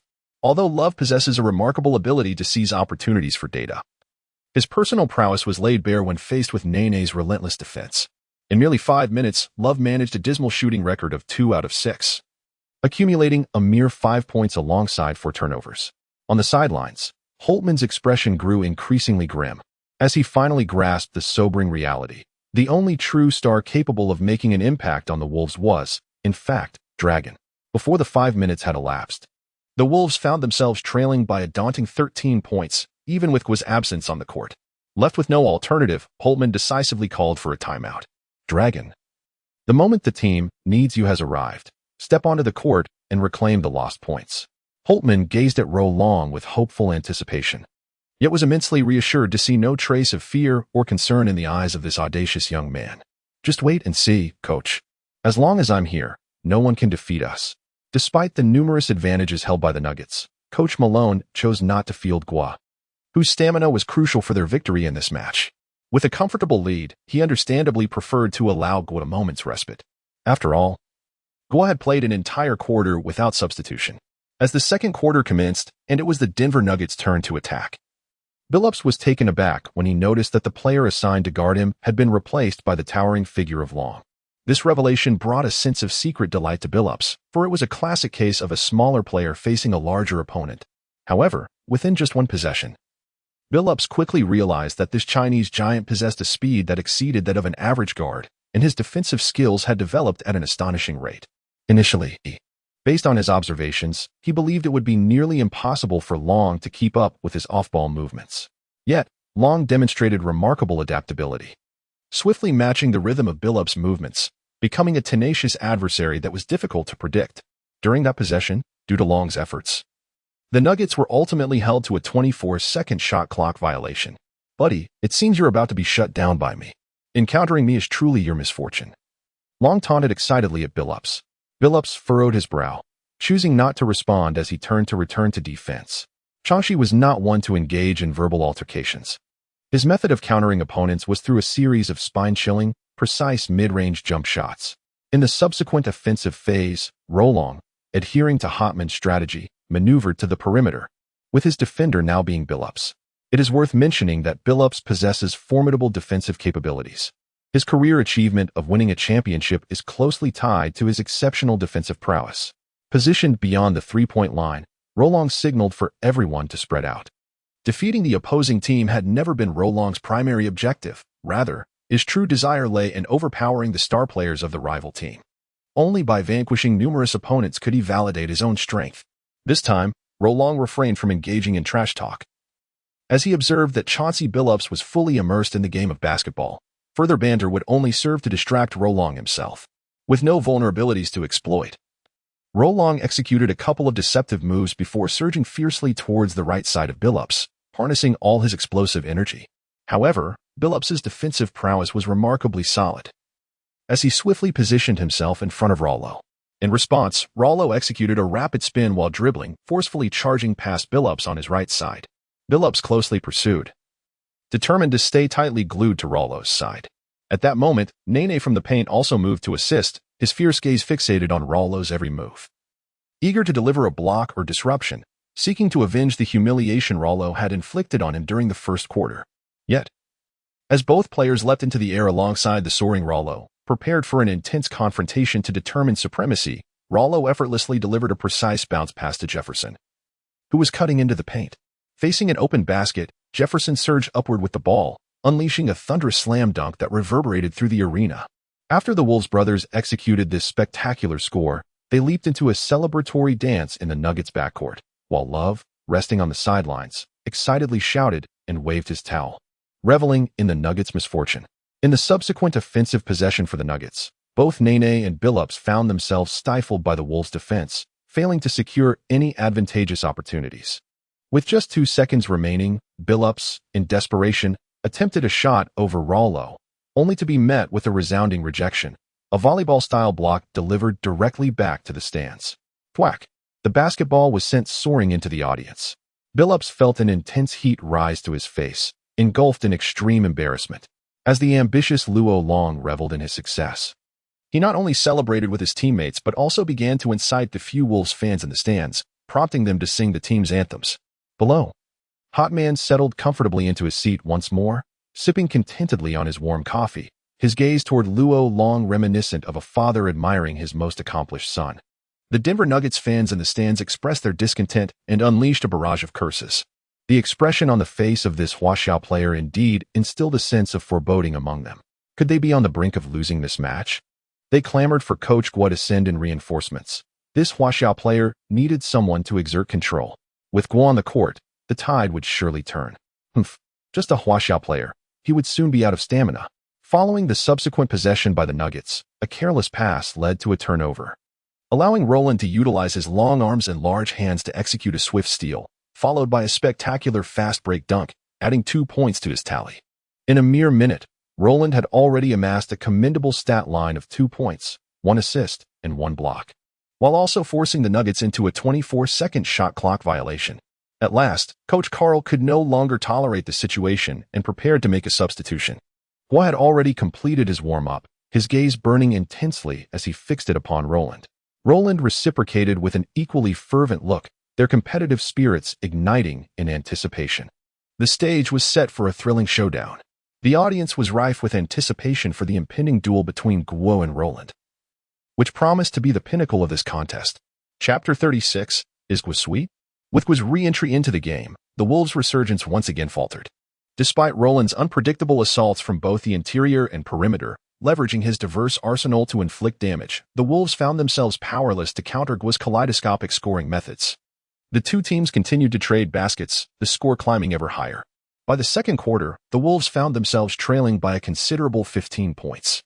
Guo had already amassed an impressive tally of 23 points during his 25 minutes on the court in the first half, indicating that a score exceeding 35 points today was well within his grasp. During the intermission, Hot Man, after careful contemplation, made a bold decision to assign Rolong the task of guarding Guo. This was a desperate measure, as Rolong was the only player on the current roster capable of effectively limiting Guo's impact. Jefferson leaned towards the interior, while Love had proven to be a mere opportunistic stats accumulator. They thrived in favorable conditions, but in a contest as challenging as this one, Hotman ultimately concluded that only Rolong could provide him with a sense of assurance. Upon hearing Hotman's decision, Rolong responded with a smile, saying, "Coach, you truly have an eye for talent. Generally speaking, those with such discernment often reap unexpected and significant rewards." As the third quarter commenced, both teams instinctively substituted their star players for a respite, with each coach poised to determine supremacy in the fourth quarter. In this section, despite Love exerting every ounce of his strength and Jefferson giving his utmost effort, by the conclusion of the third quarter, the Wolves found themselves trailing by a staggering 21 points. The game had indeed become lopsided. Hotman, suppressing his frustration, refrained from unleashing his anger. He recognized the dedication of his players, yet the formidable intensity of the Nuggets roster left him at a loss for words to admonish his team. Moreover, as this venue is situated on a high plateau, the players, with the exception of those hailing from Denver, such as Rolong and his fellow teammates from the Wolves, were visibly perspiring as the match progressed. They had to resort to supplemental oxygen during breaks to combat altitude sickness. This was indeed a grueling contest. Even Rolong sensed a twinge of discomfort from the altitude. However, he remained undeterred, his thoughts solely focused on overcoming the formidable Gage, aspiring to elevate his own reputation and recognition in the process. Once the fourth quarter commenced and Rolong re-entered the game, he proactively approached Gage, intent on marking him closely. Gage, a seasoned player, exhibited no fear of any adversary. He signaled to his teammates to create space, indicating a desire for a one-on-one duel. "Listen here, young man. While I was mastering basketball, you were still playing in the mud," Gage remarked disdainfully, his demeanor exuding confidence as he controlled the ball with poise. "Indeed, it is time for this young player to defeat you," Roland retorted with a hearty laugh, displaying his audacity. "Ah, such spirit. Very well. Let us see what unfolds beneath our hands." Gage initiated a three-threat stance, attempting to throw Roland off balance, yet Roland's response was impeccable, denying Gage a favorable opportunity. Nevertheless, deep down, Gage began to underestimate Roland. He had encountered many from Huaxia, none of whom had posed a challenge. In an instant, Gage executed a swift change of direction, surging towards Roland's right side with explosive speed. Roland closely monitored Gage's movements, already familiar with his dribbling techniques from a past life. Consequently, he promptly anticipated Gage's maneuver, stepping laterally to position himself in front of him. The two collided forcefully. To Gage's astonishment, Roland's resilience and defense proved formidable, rendering Gage a veritable bulldozer on the court. Unable to gain any advantage, seizing the moment, Gage swiftly pivoted to the right, driving towards the basket with unwavering resolve, undeterred by Jefferson guarding the paint. He executed a feint in midair, deceiving Jefferson, and then attempted a layup with a deft pull-up. However, just then, he noticed a figure rapidly approaching from behind, extending a long arm to deliver a resounding rejection to the basketball. Slap. Roland had bestowed upon Gage a spectacular block. The ball soared directly into the hands of the Wolves player beyond the three-point line.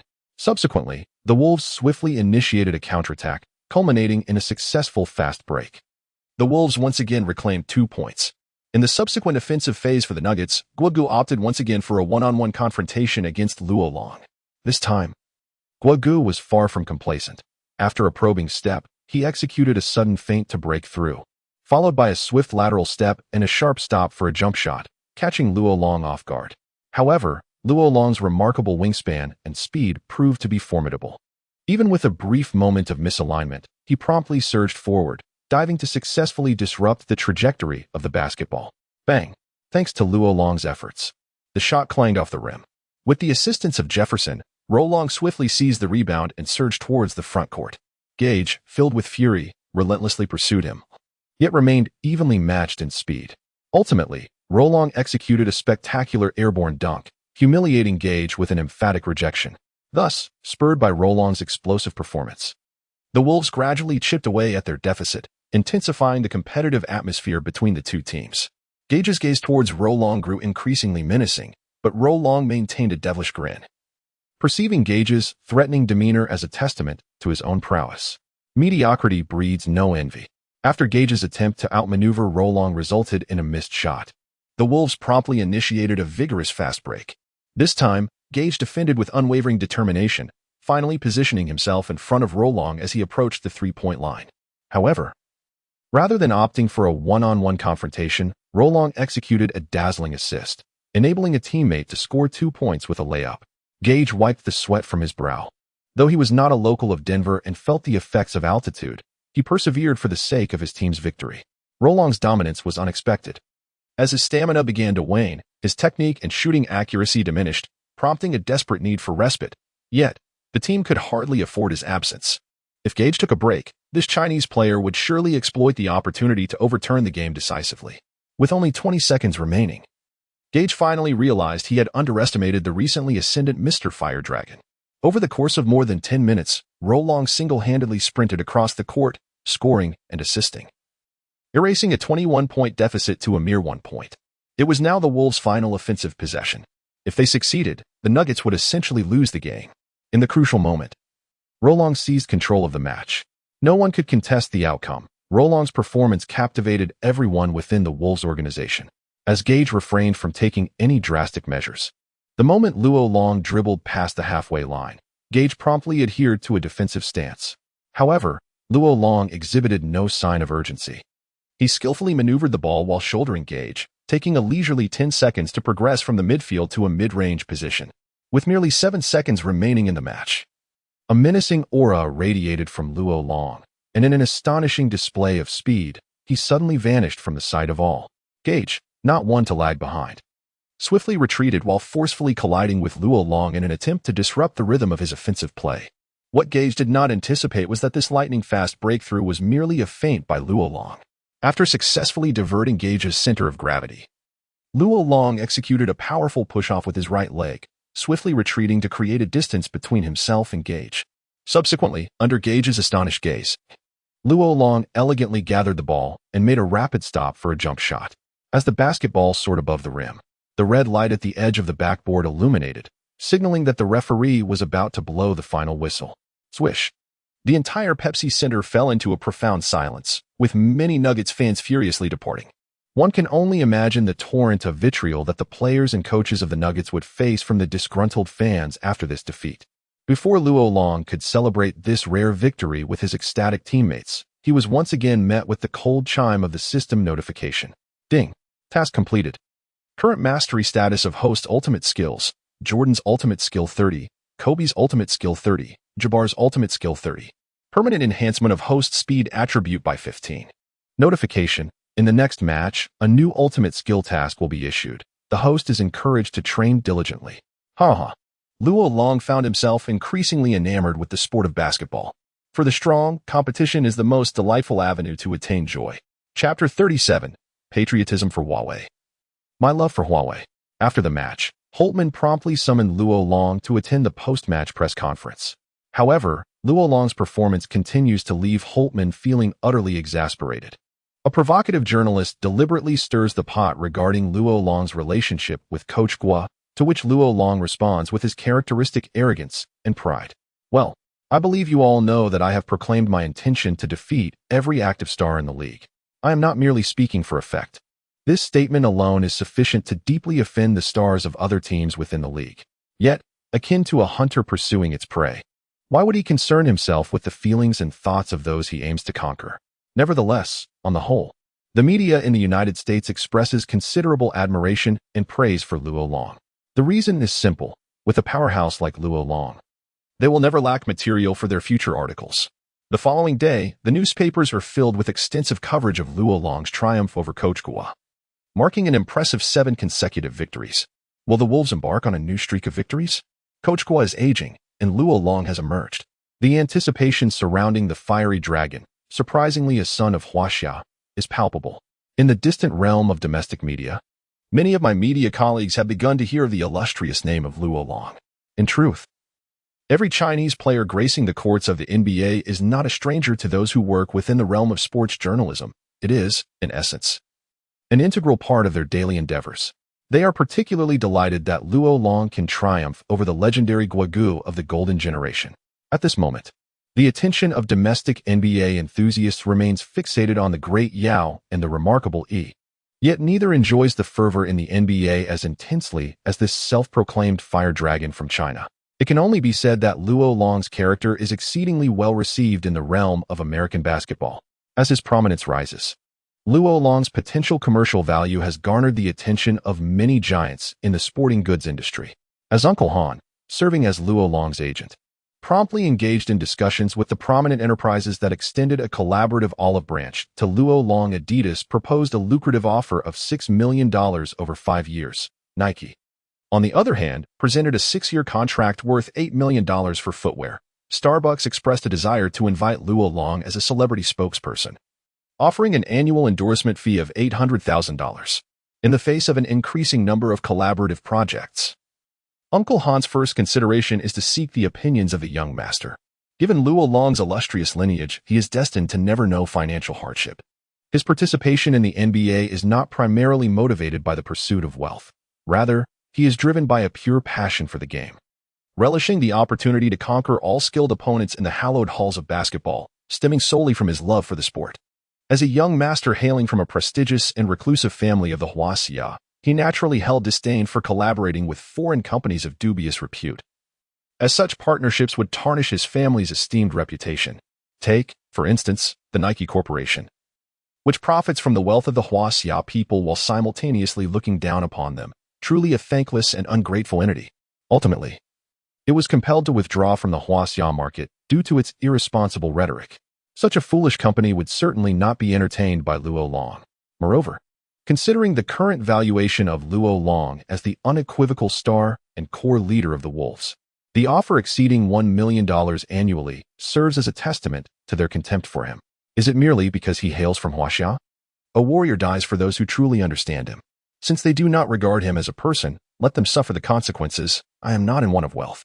Among the collaborators, there exists a segment of domestic sports equipment enterprises and dining brands. Notably, prominent figures in the sports industry such as Li Ning, Step, and Huali are included.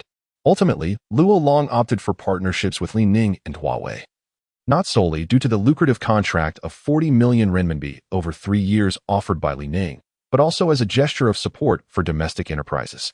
As for Huawei, Luo Long harbored a sentimental attachment stemming from a previous life.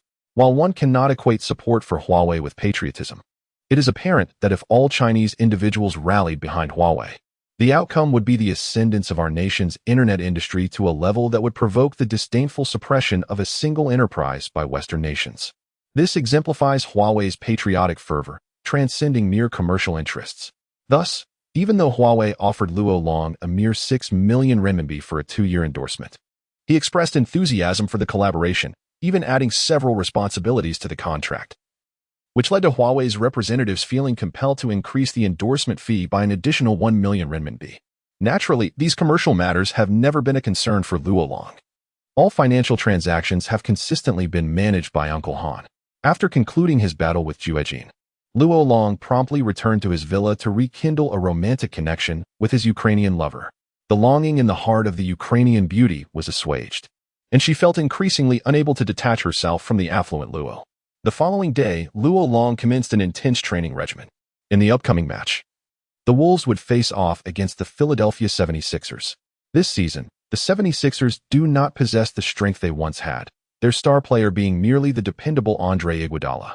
Overall, when compared to the Nuggets, this iteration of the 76ers falls short, lacking the formidable prowess they once exhibited during Allen Iverson's tenure. Nevertheless, for Luo Long, having already experienced defeat in one game, he would not allow his opponents any opportunity to prevail against him. He believed in employing a sledgehammer to swat a fly, ensuring that his adversaries would not have the slightest chance of a comeback. Luo Long's commanding presence on the court emanates from his intense desire to win, coupled with the assertive nature that defines him. Moreover, Luo Long does not demand his teammates to train rigorously. In his mind, having one star player is sufficient for the Wolves to secure the championship. The others should merely fulfill their roles as supporting players. For an ordinary individual, the greater the strength of one's teammates, the more joy it brings. For someone as inherently arrogant as LeBron, having teammates who are merely mediocre poses no detriment. Rather, it amplifies the challenge of seizing the championship title. Just as in the career of the Little Emperor, after securing his initial championship in Miami, he chose to return to his hometown of Cleveland. Beyond his desire to claim a championship trophy for his hometown, he sought to transcend the satisfaction of winning alongside formidable teammates.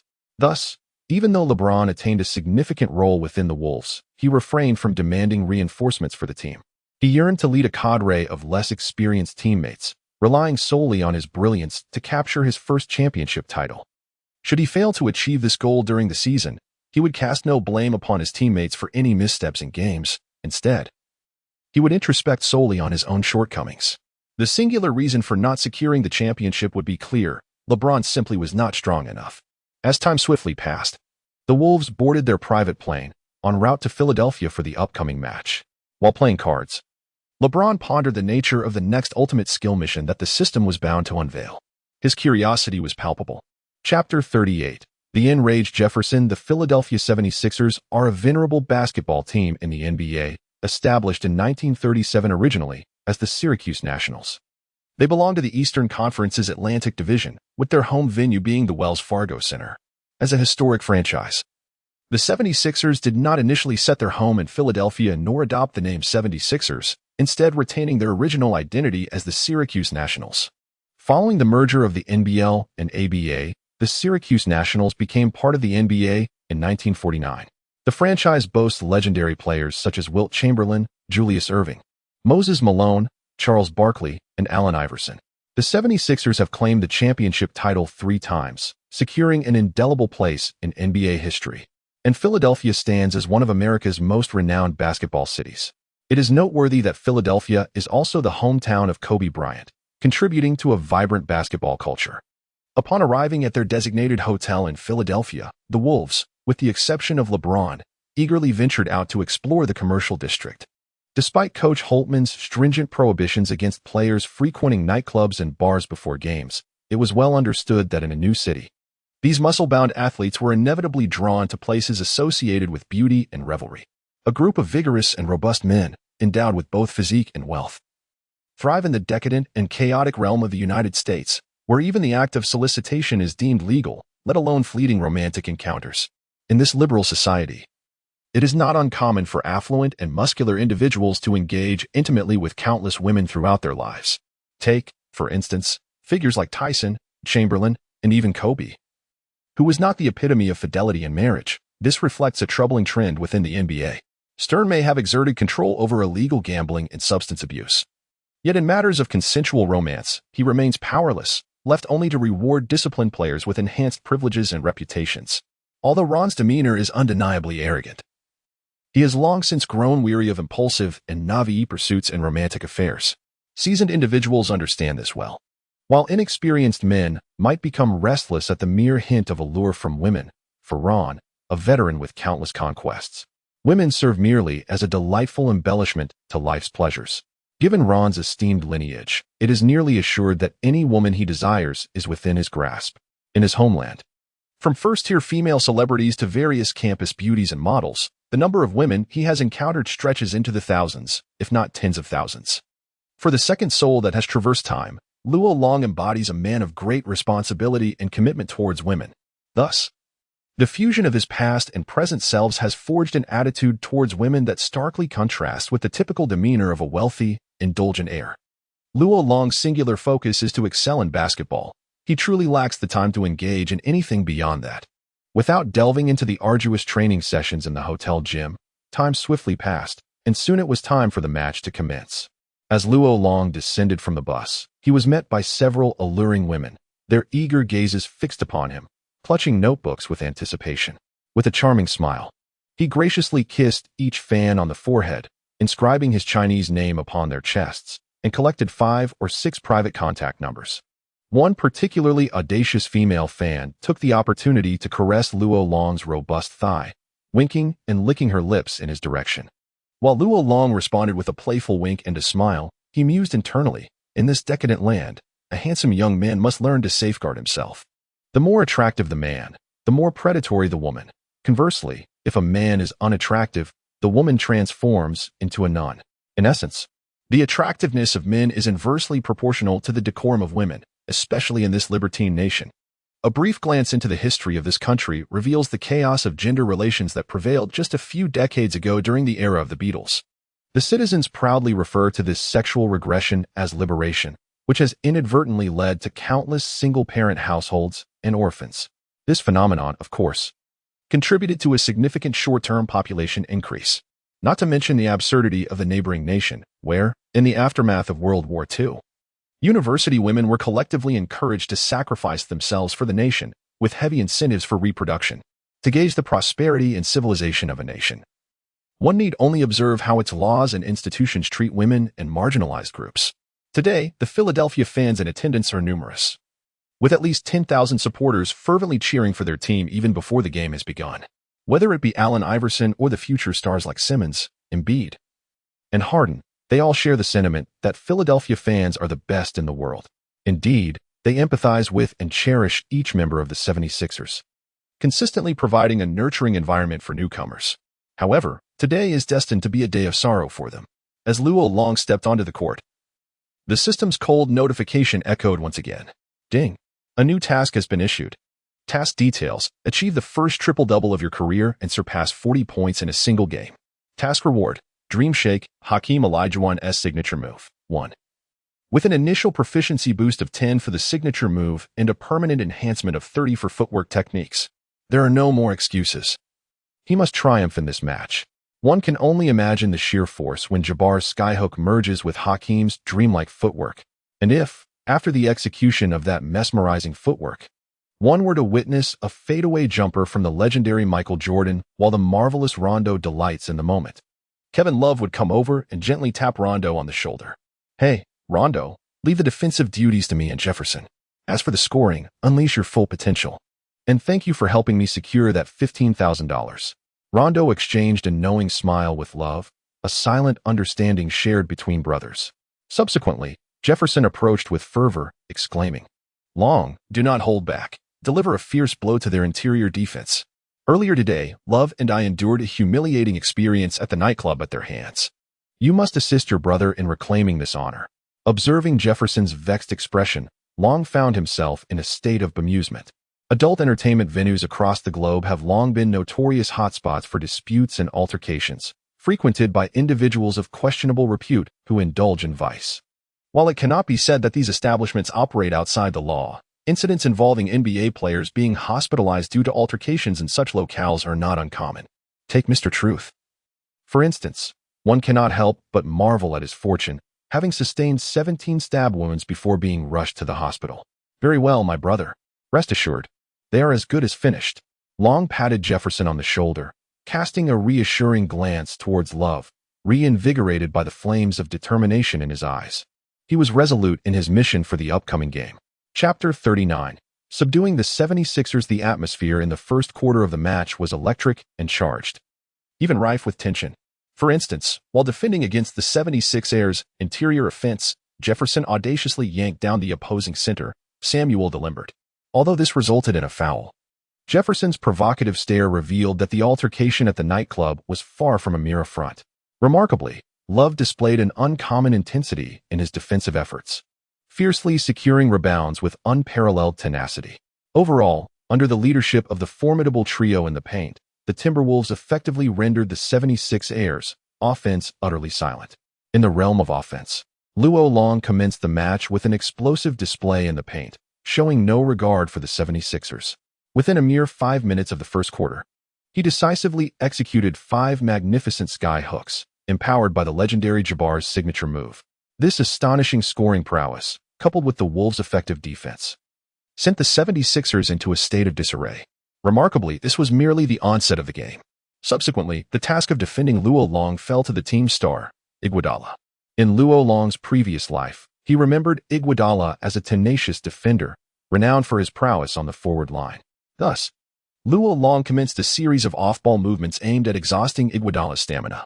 Over the next 10 minutes, he executed 3 quick jump shots, 1 swift skyhook, and 2 fadeaways, achieving a flawless shooting percentage and amassing an impressive 22 points in just the first quarter.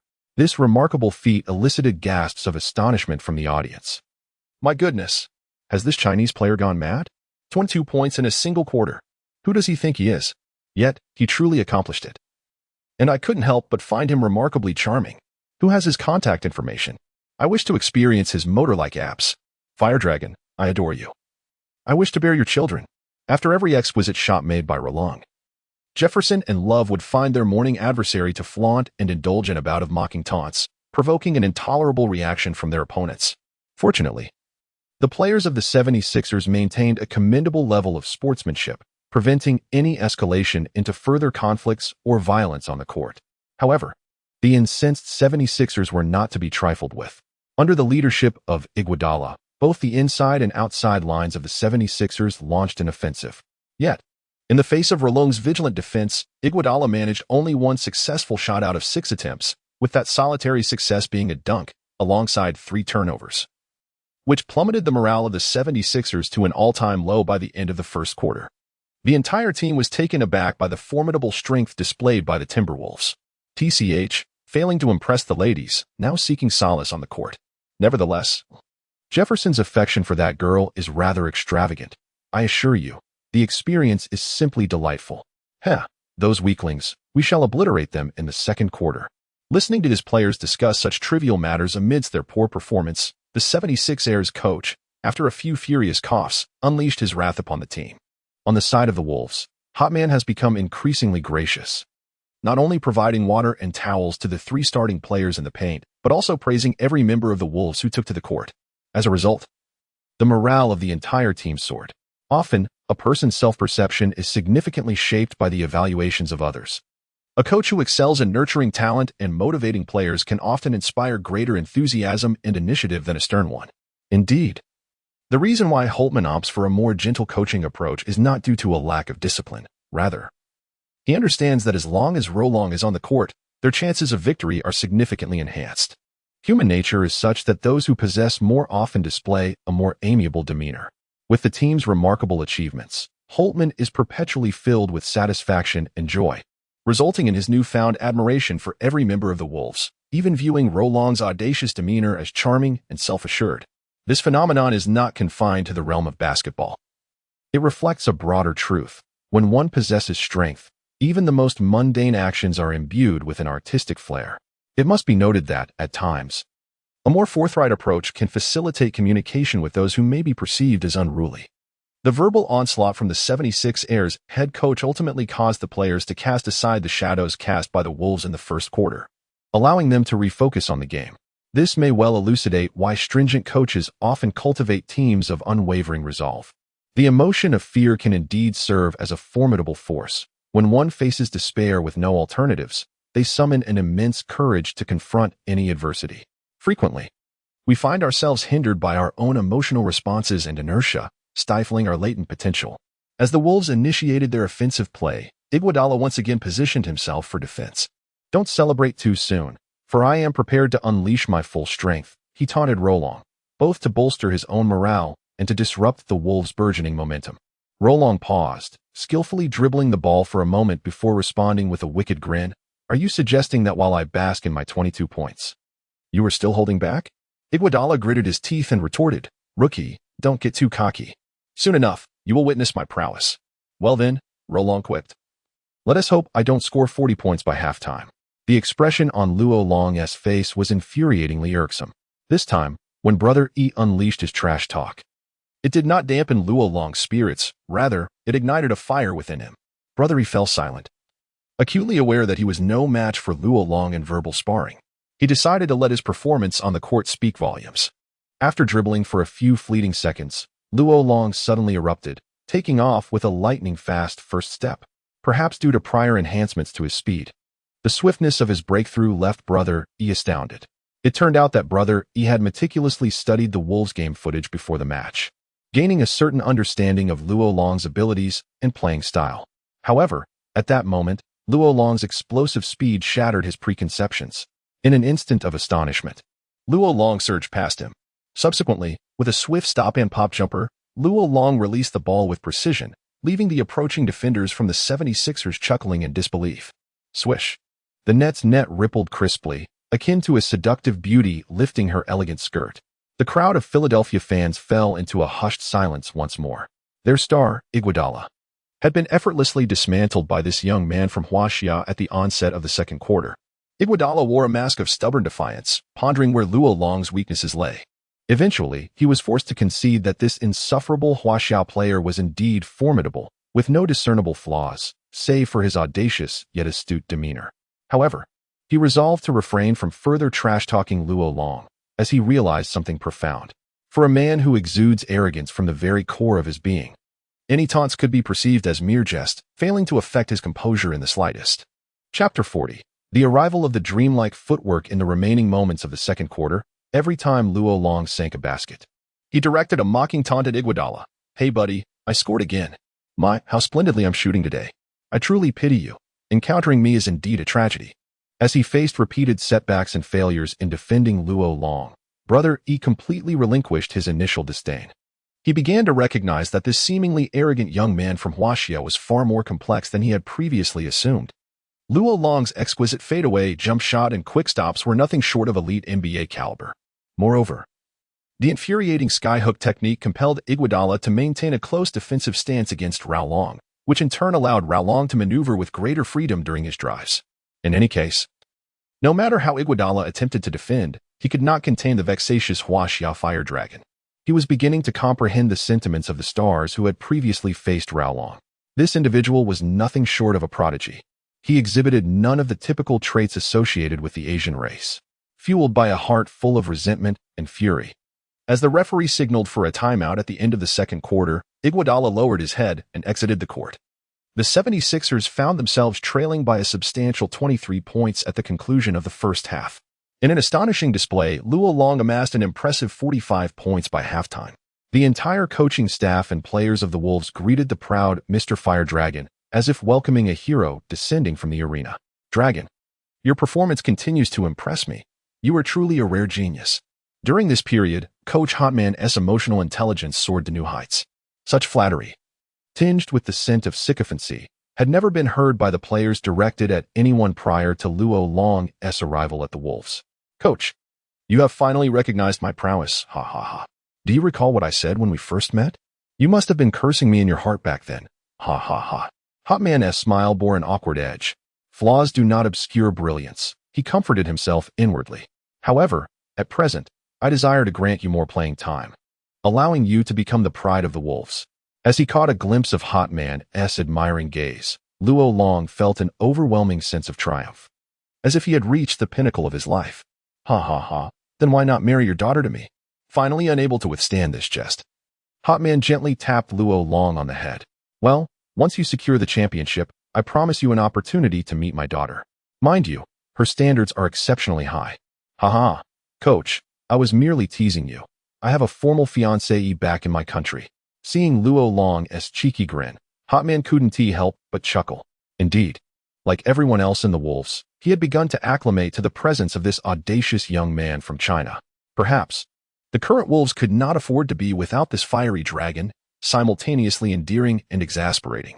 However, once Luo Long concluded his interaction with his teammates, he draped a towel over his eyes and reclined in his seat, feigning rest while, in truth, accessing the system panel in his mind. Up to this point, Luo Long had accumulated 6 rebounds, 5 assists, and 3 blocks. Quite an impressive tally, yet still a distance away from the triple-double required to complete his system task. Clearly, Luo Long believed the most efficient route to fulfilling his objective was to swiftly rack up 4 more rebounds and 5 additional assists, necessitating the cooperation of his teammates. As the third quarter unfolded, both teams opted to let their fatigued starters rest, allowing the substitutes to engage in some garbage time. All eyes would be on the fourth quarter, where the ultimate victor would be determined. Luo Long sought out his teammates who would participate in the fourth quarter, employing both coercion and persuasion to secure their unwavering promises of support. As a result, upon re-entering the game, he virtually became an invisible force on the offensive end. In a mere 4 minutes, with the assistance of Love and Jefferson's positioning, Luo Long fiercely snatched 5 rebounds, 2 of which were from the offensive boards. Regardless of the uproar from the crowd and the awe that would soon envelop the fans of the all-metal team regarding the extraordinary prowess of the Fire Dragon, Luo Long continued to dominate the boards while simultaneously rediscovering his role as a facilitator on the court. With his singular ability to penetrate defenses, the beleaguered 76ers had no choice but to resort to a double-team strategy. Consequently, after creating opportunities for his teammates through his drives, Luo Long frequently delivered exquisite assists, earning him valuable assist statistics following the successful shots of his companions. Time flew by. With only 23 seconds remaining in the final offensive possession, the Wolves had thoroughly dismantled the game, leading the 76ers by a staggering 18 points. In such a brief span, a comeback was utterly unattainable. Not even a resurgent Tracy McGrady could alter the outcome. Thus, the focus of the 76ers shifted from winning the match to avoiding becoming mere footnotes in Luo Long's pursuit of a grand triple-double. At this juncture, Luo Long had already amassed 47 points, 11 rebounds, 9 assists, 4 blocks, and 1 steal. A personal stat line that left every player on the 76ers feeling a burning embarrassment, particularly for Iguodala. The thought of facilitating Luo Long's achievement of a triple-double felt like a fate worse than death.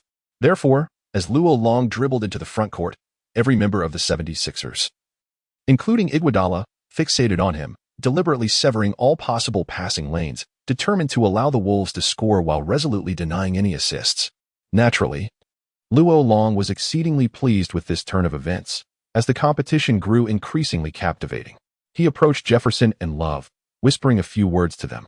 In an instant, Love set a solid screen for Luo Long, while Jefferson swiftly darted into motion under the watchful eyes of the 76ers. As Luo Long faced off against Iguodala, Jefferson had effectively drawn the 76ers' interior defenders away from the baseline. Subsequently, Luo Long exchanged a glance with Love, and like a fierce beast, he suddenly surged past Love, The audacious 76ers inexplicably abandoned their defensive Luo Long, with all 5 players fixated on the Timberwolves' remaining 4. At this moment, Jefferson executed a high-quality moving screen for Love, enabling him to elude all defenders and charge toward the basket with fervor. As Luo Long penetrated the paint and leaped, he confronted the oncoming 76ers player and, midair, executed a bounce pass to deliver the ball into the now vacant lane. At that moment, Love, who had stealthily approached the basket, surged forth, successfully receiving the ball. He then leapt explosively at the edge of the paint, delivering a thunderous dunk into the empty hoop. Bang! The referee's whistle signaled the conclusion of the match, simultaneously halting Long Long's assist tally at 10. Before Long Long could celebrate the completion of this task, the system's notification chimed in promptly. Ding! Congratulations, host, for the successful completion of the task. The rewards for the task are as follows: Jordan's signature move 30, Kobe's signature move 30, Jabbar's signature move 30, Olajuwon's signature move 10. Additionally, the host's permanent footwork skill has been enhanced by 30. Oh joy! Long Long's heart surged with exhilaration. With Olajuwon's dreamlike footwork as a signature move, he could envision the exponential increase in his offensive prowess in the paint. He eagerly anticipated the next match. Who would be the unfortunate victim of his onslaught next? Ha! This delightful sense of accomplishment was utterly irresistible to Long Long, who laughed heartily. Chapter 41. A smile to dissolve grudges. The members of the Wolves team encircled Long Long, lifting him high into the air, while the audience curiously beheld the media's darling Mr. Fire Dragon. After the match, during the handshake, the esteemed player graciously smiled at Luo Long and remarked, "Young man, I retract my previous statements. You truly are a formidable rival." He added, "In our next encounter, I shall certainly devise a strategy to counter your prowess." The two shared a friendly embrace, allowing bygones to be bygones. Indeed, I do not consider many as my adversaries, but you are one of them. Luo Long harbored a fondness for this unassuming defensive powerhouse. Although he may lack the destiny of a superstar, he undeniably represents a valuable piece in the championship puzzle. Thus, Luo Long endeavored to foster a positive impression of such a promising ally. After all, the league is relatively small, with players frequently changing teams. Today's opponent may well become tomorrow's teammate. It is wise to prioritize harmony, for amicable relations often lead to prosperity. Why should one stand in opposition to fortune? A spirit of cooperation tends to yield increasing benefits, while a narrow-minded disposition ultimately invites enmity from all corners. Those who embrace the former tend to thrive, while the latter may struggle to survive. Despite Luo Long's naturally proud demeanor, his past experiences, having once faced the abyss of an 800 million debt, have endowed him with a profound understanding of human relationships, akin to that of a seasoned magnate. Arrogance is merely a trait, yet it does not imply that Luo Long would exhibit such behavior in every situation. To do so would not be prideful, but rather foolish. As Long Luo settled into the vehicle that Uncle Han had procured for him, the enchanting Ukrainian beauty once again flitted into his embrace like a whimsical sprite. In that moment, he made a resolute decision. "Uncle Han, take me to an upscale hotel in Philadelphia with Bova. I yearn for a change of indulgence." The Ukrainian beauty immediately feigned shyness, playfully protesting her reluctance, yet internally, she brimmed with joy. Since her association with Long Luo, she genuinely felt like the happiest woman in the world. Once Uncle Han had arranged everything, he departed thoughtfully. 2 African-American bodyguards stood vigil at the entrance of the hotel room, reflecting Uncle Han's unwavering diligence and attention to the young master's safety.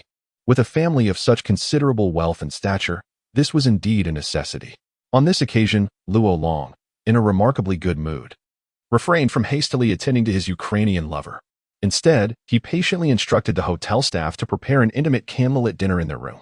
"Luo, to be honest, I truly wish to marry you," the Ukrainian beauty expressed, her eyes brimming with affection, playfully uttering her innermost thoughts. Luo Long, however, continued to indulge in his steak without responding initially. Only after satiating his hunger did he glance at her and reply, "My family has arranged for me a fiancée, and they have insisted that I cannot acquire Dubai nationality. You know, fate has not destined us to become husband and wife. Besides, don't you think it's wonderful to be my lifelong lover?" With that, he cleaned his hands and approached her with a smoldering gaze, enveloping her in a tight embrace. The night passed in silence. Hot Man offered no reproach regarding Luo Long's personal endeavors. After all, stars who deliver such performances, provided their demands are not excessive, are often met with unconditional compromise. This is the essence of the NBA, where both team owners and all the workers rely on the tireless efforts of hundreds of players on the court to generate revenue. While it is said that those who think manage those who labor, the absence of laborers renders the thinker's existence meaningless. Thus, in the NBA, the contributions of significant star players can at times rival those of the head coach. A prime example is the likes of Jordan and Kobe, superstars of rare caliber whose influence extends across the entire league and even into the broader realm of sports. The following morning, the entire Timberwolves team boarded a flight back to Minnesota. Notably, Uncle Han and the Ukrainian beauty were also on the same private jet returning with the team. To everyone's surprise, the Ukrainian beauty turned out to be a prodigy at card games. Even with Luo Long's exceptional intellect and card skills, he found himself thoroughly bested by this woman, who often seemed to draw winning hands. The saying bad hands meet good cards held true, and faced with such serendipity, the Timberwolves wisely chose to cut their losses. After all, losing money to a beautiful woman is not something difficult for men to accept. Cheerfully observing the substantial pile of American dollars she had won, the beauty felt an immense sense of joy. Ultimately, due to overwhelming public dissatisfaction, Luo Long suggested that the Ukrainian beauty perform a traditional dance for their companions. Her enchanting waist and dance skills captivated the burly men, allowing them to momentarily forget their losses. Upon Long Luo's return to Minnesota, he promptly requested Uncle Han to escort him to the training facility, insisting on residing there throughout the ensuing days of the off-season. Naturally, Uncle Han complied unconditionally with the young master's wishes. Only the Ukrainian beauty playfully pouted for a brief moment, eliciting hearty laughter from Long Luo. In truth, Long Luo was well aware that this was one of her tactics, yet he found himself irresistibly charmed by her allure. Perhaps, for men, the epitome of an ideal wife and mother is not often the ethereal muse they are obsessively infatuated with, but rather those cunning sirens who masquerade as innocent maidens, serving as an irresistible temptation that is difficult to resist. Ultimately, there are few men who have truly transcended such base desires. The training regimen of Luo Long naturally revolves around the newly acquired signature moves of Hakeem Olajuwon.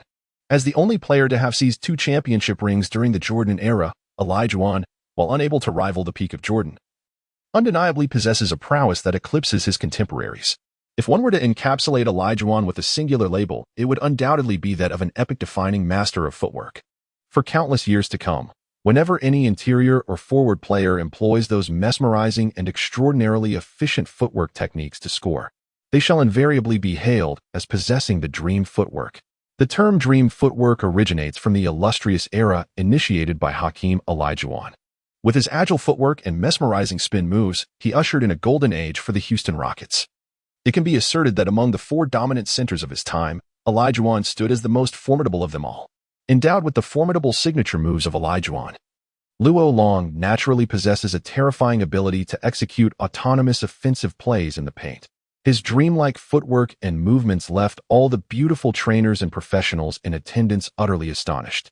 My goodness, how has he transformed back into the dream? Indeed, I initially believed he merely shared a mentor-mentee relationship with Kobe and Jordan.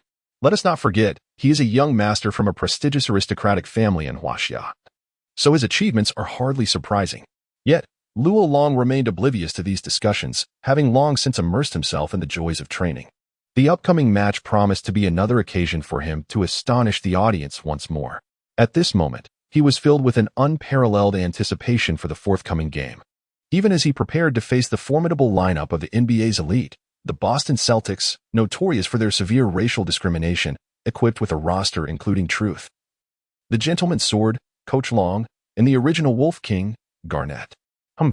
I shall make Boston understand that a city that discriminates against other races is destined to be devoid of hope and a future.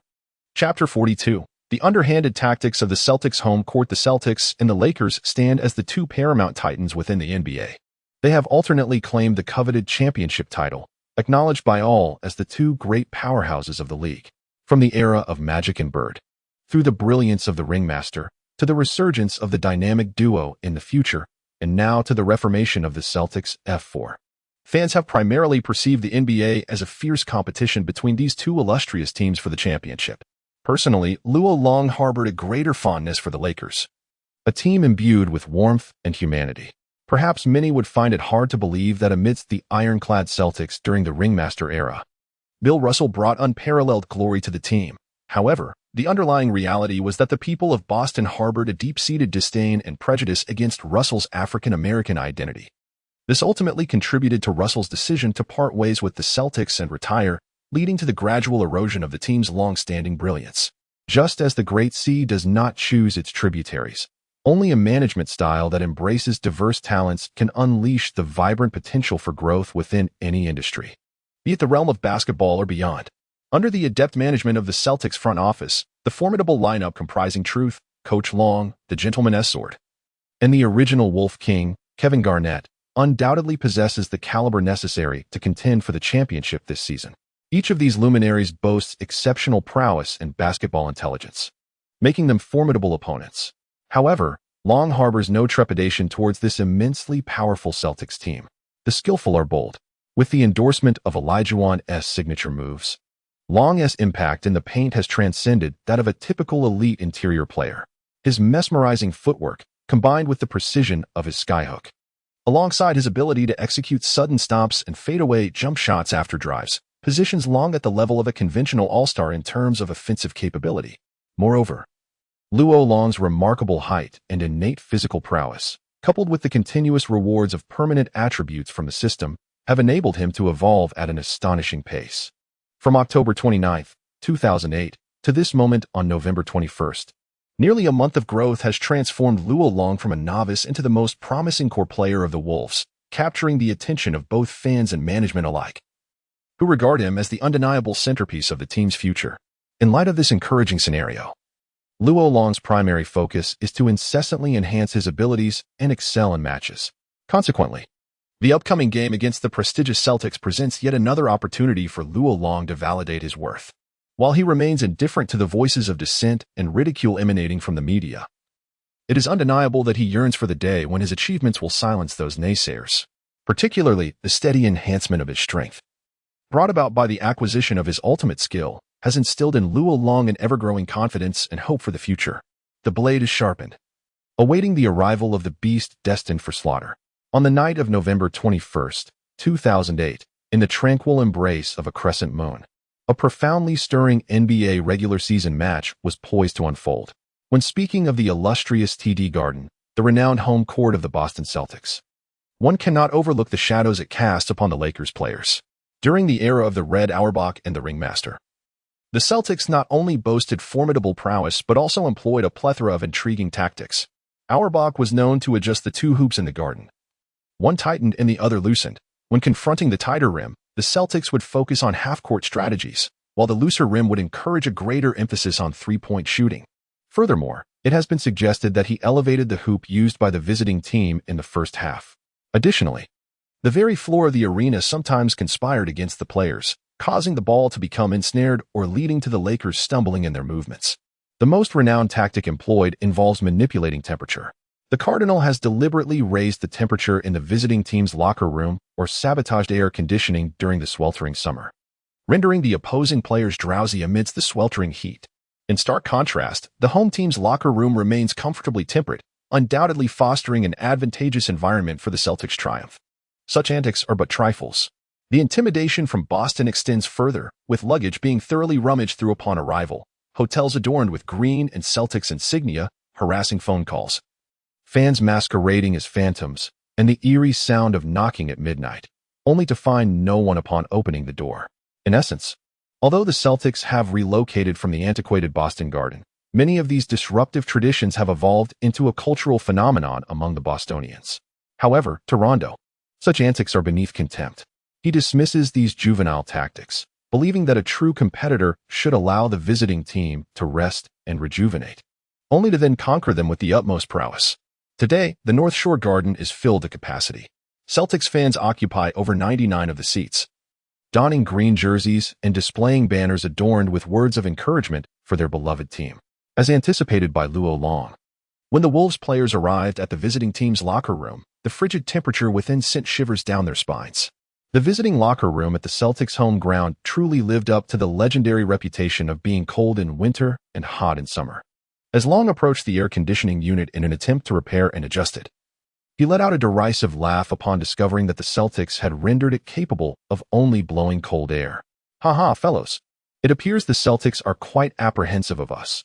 Otherwise, there would be no need for them to employ tactics meant for the Lakers against us," he chuckled. Long's remark instantly elicited a chorus of laughter from all the players. "Indeed, Long, let us take to the court and obliterate them."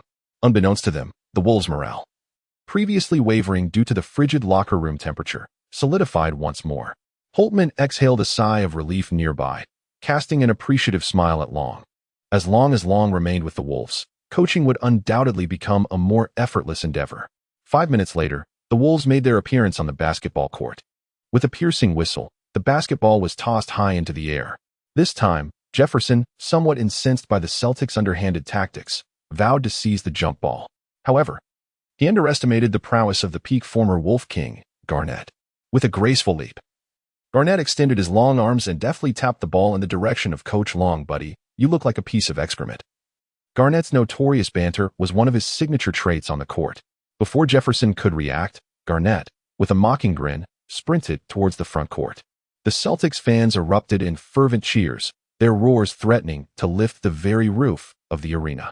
The lights illuminated the spectacular showdown that was about to unfold. Long patted Jefferson's shoulder, signaling that all was well, while his own heart raced with increasing intensity. There was no trace of anxiety or trepidation, only an exhilarating urge to pounce upon the adversary and tear them to shreds. Chapter 46, a touching kiss from Powa following the game. Holtman promptly invited Long to the press conference, for his performance had undoubtedly made him the star of the event. During the QA session of the press conference, the media reporters, well acquainted with the idiosyncrasies of the fiery Dragon's character, relentlessly posed a series of intricate and challenging questions.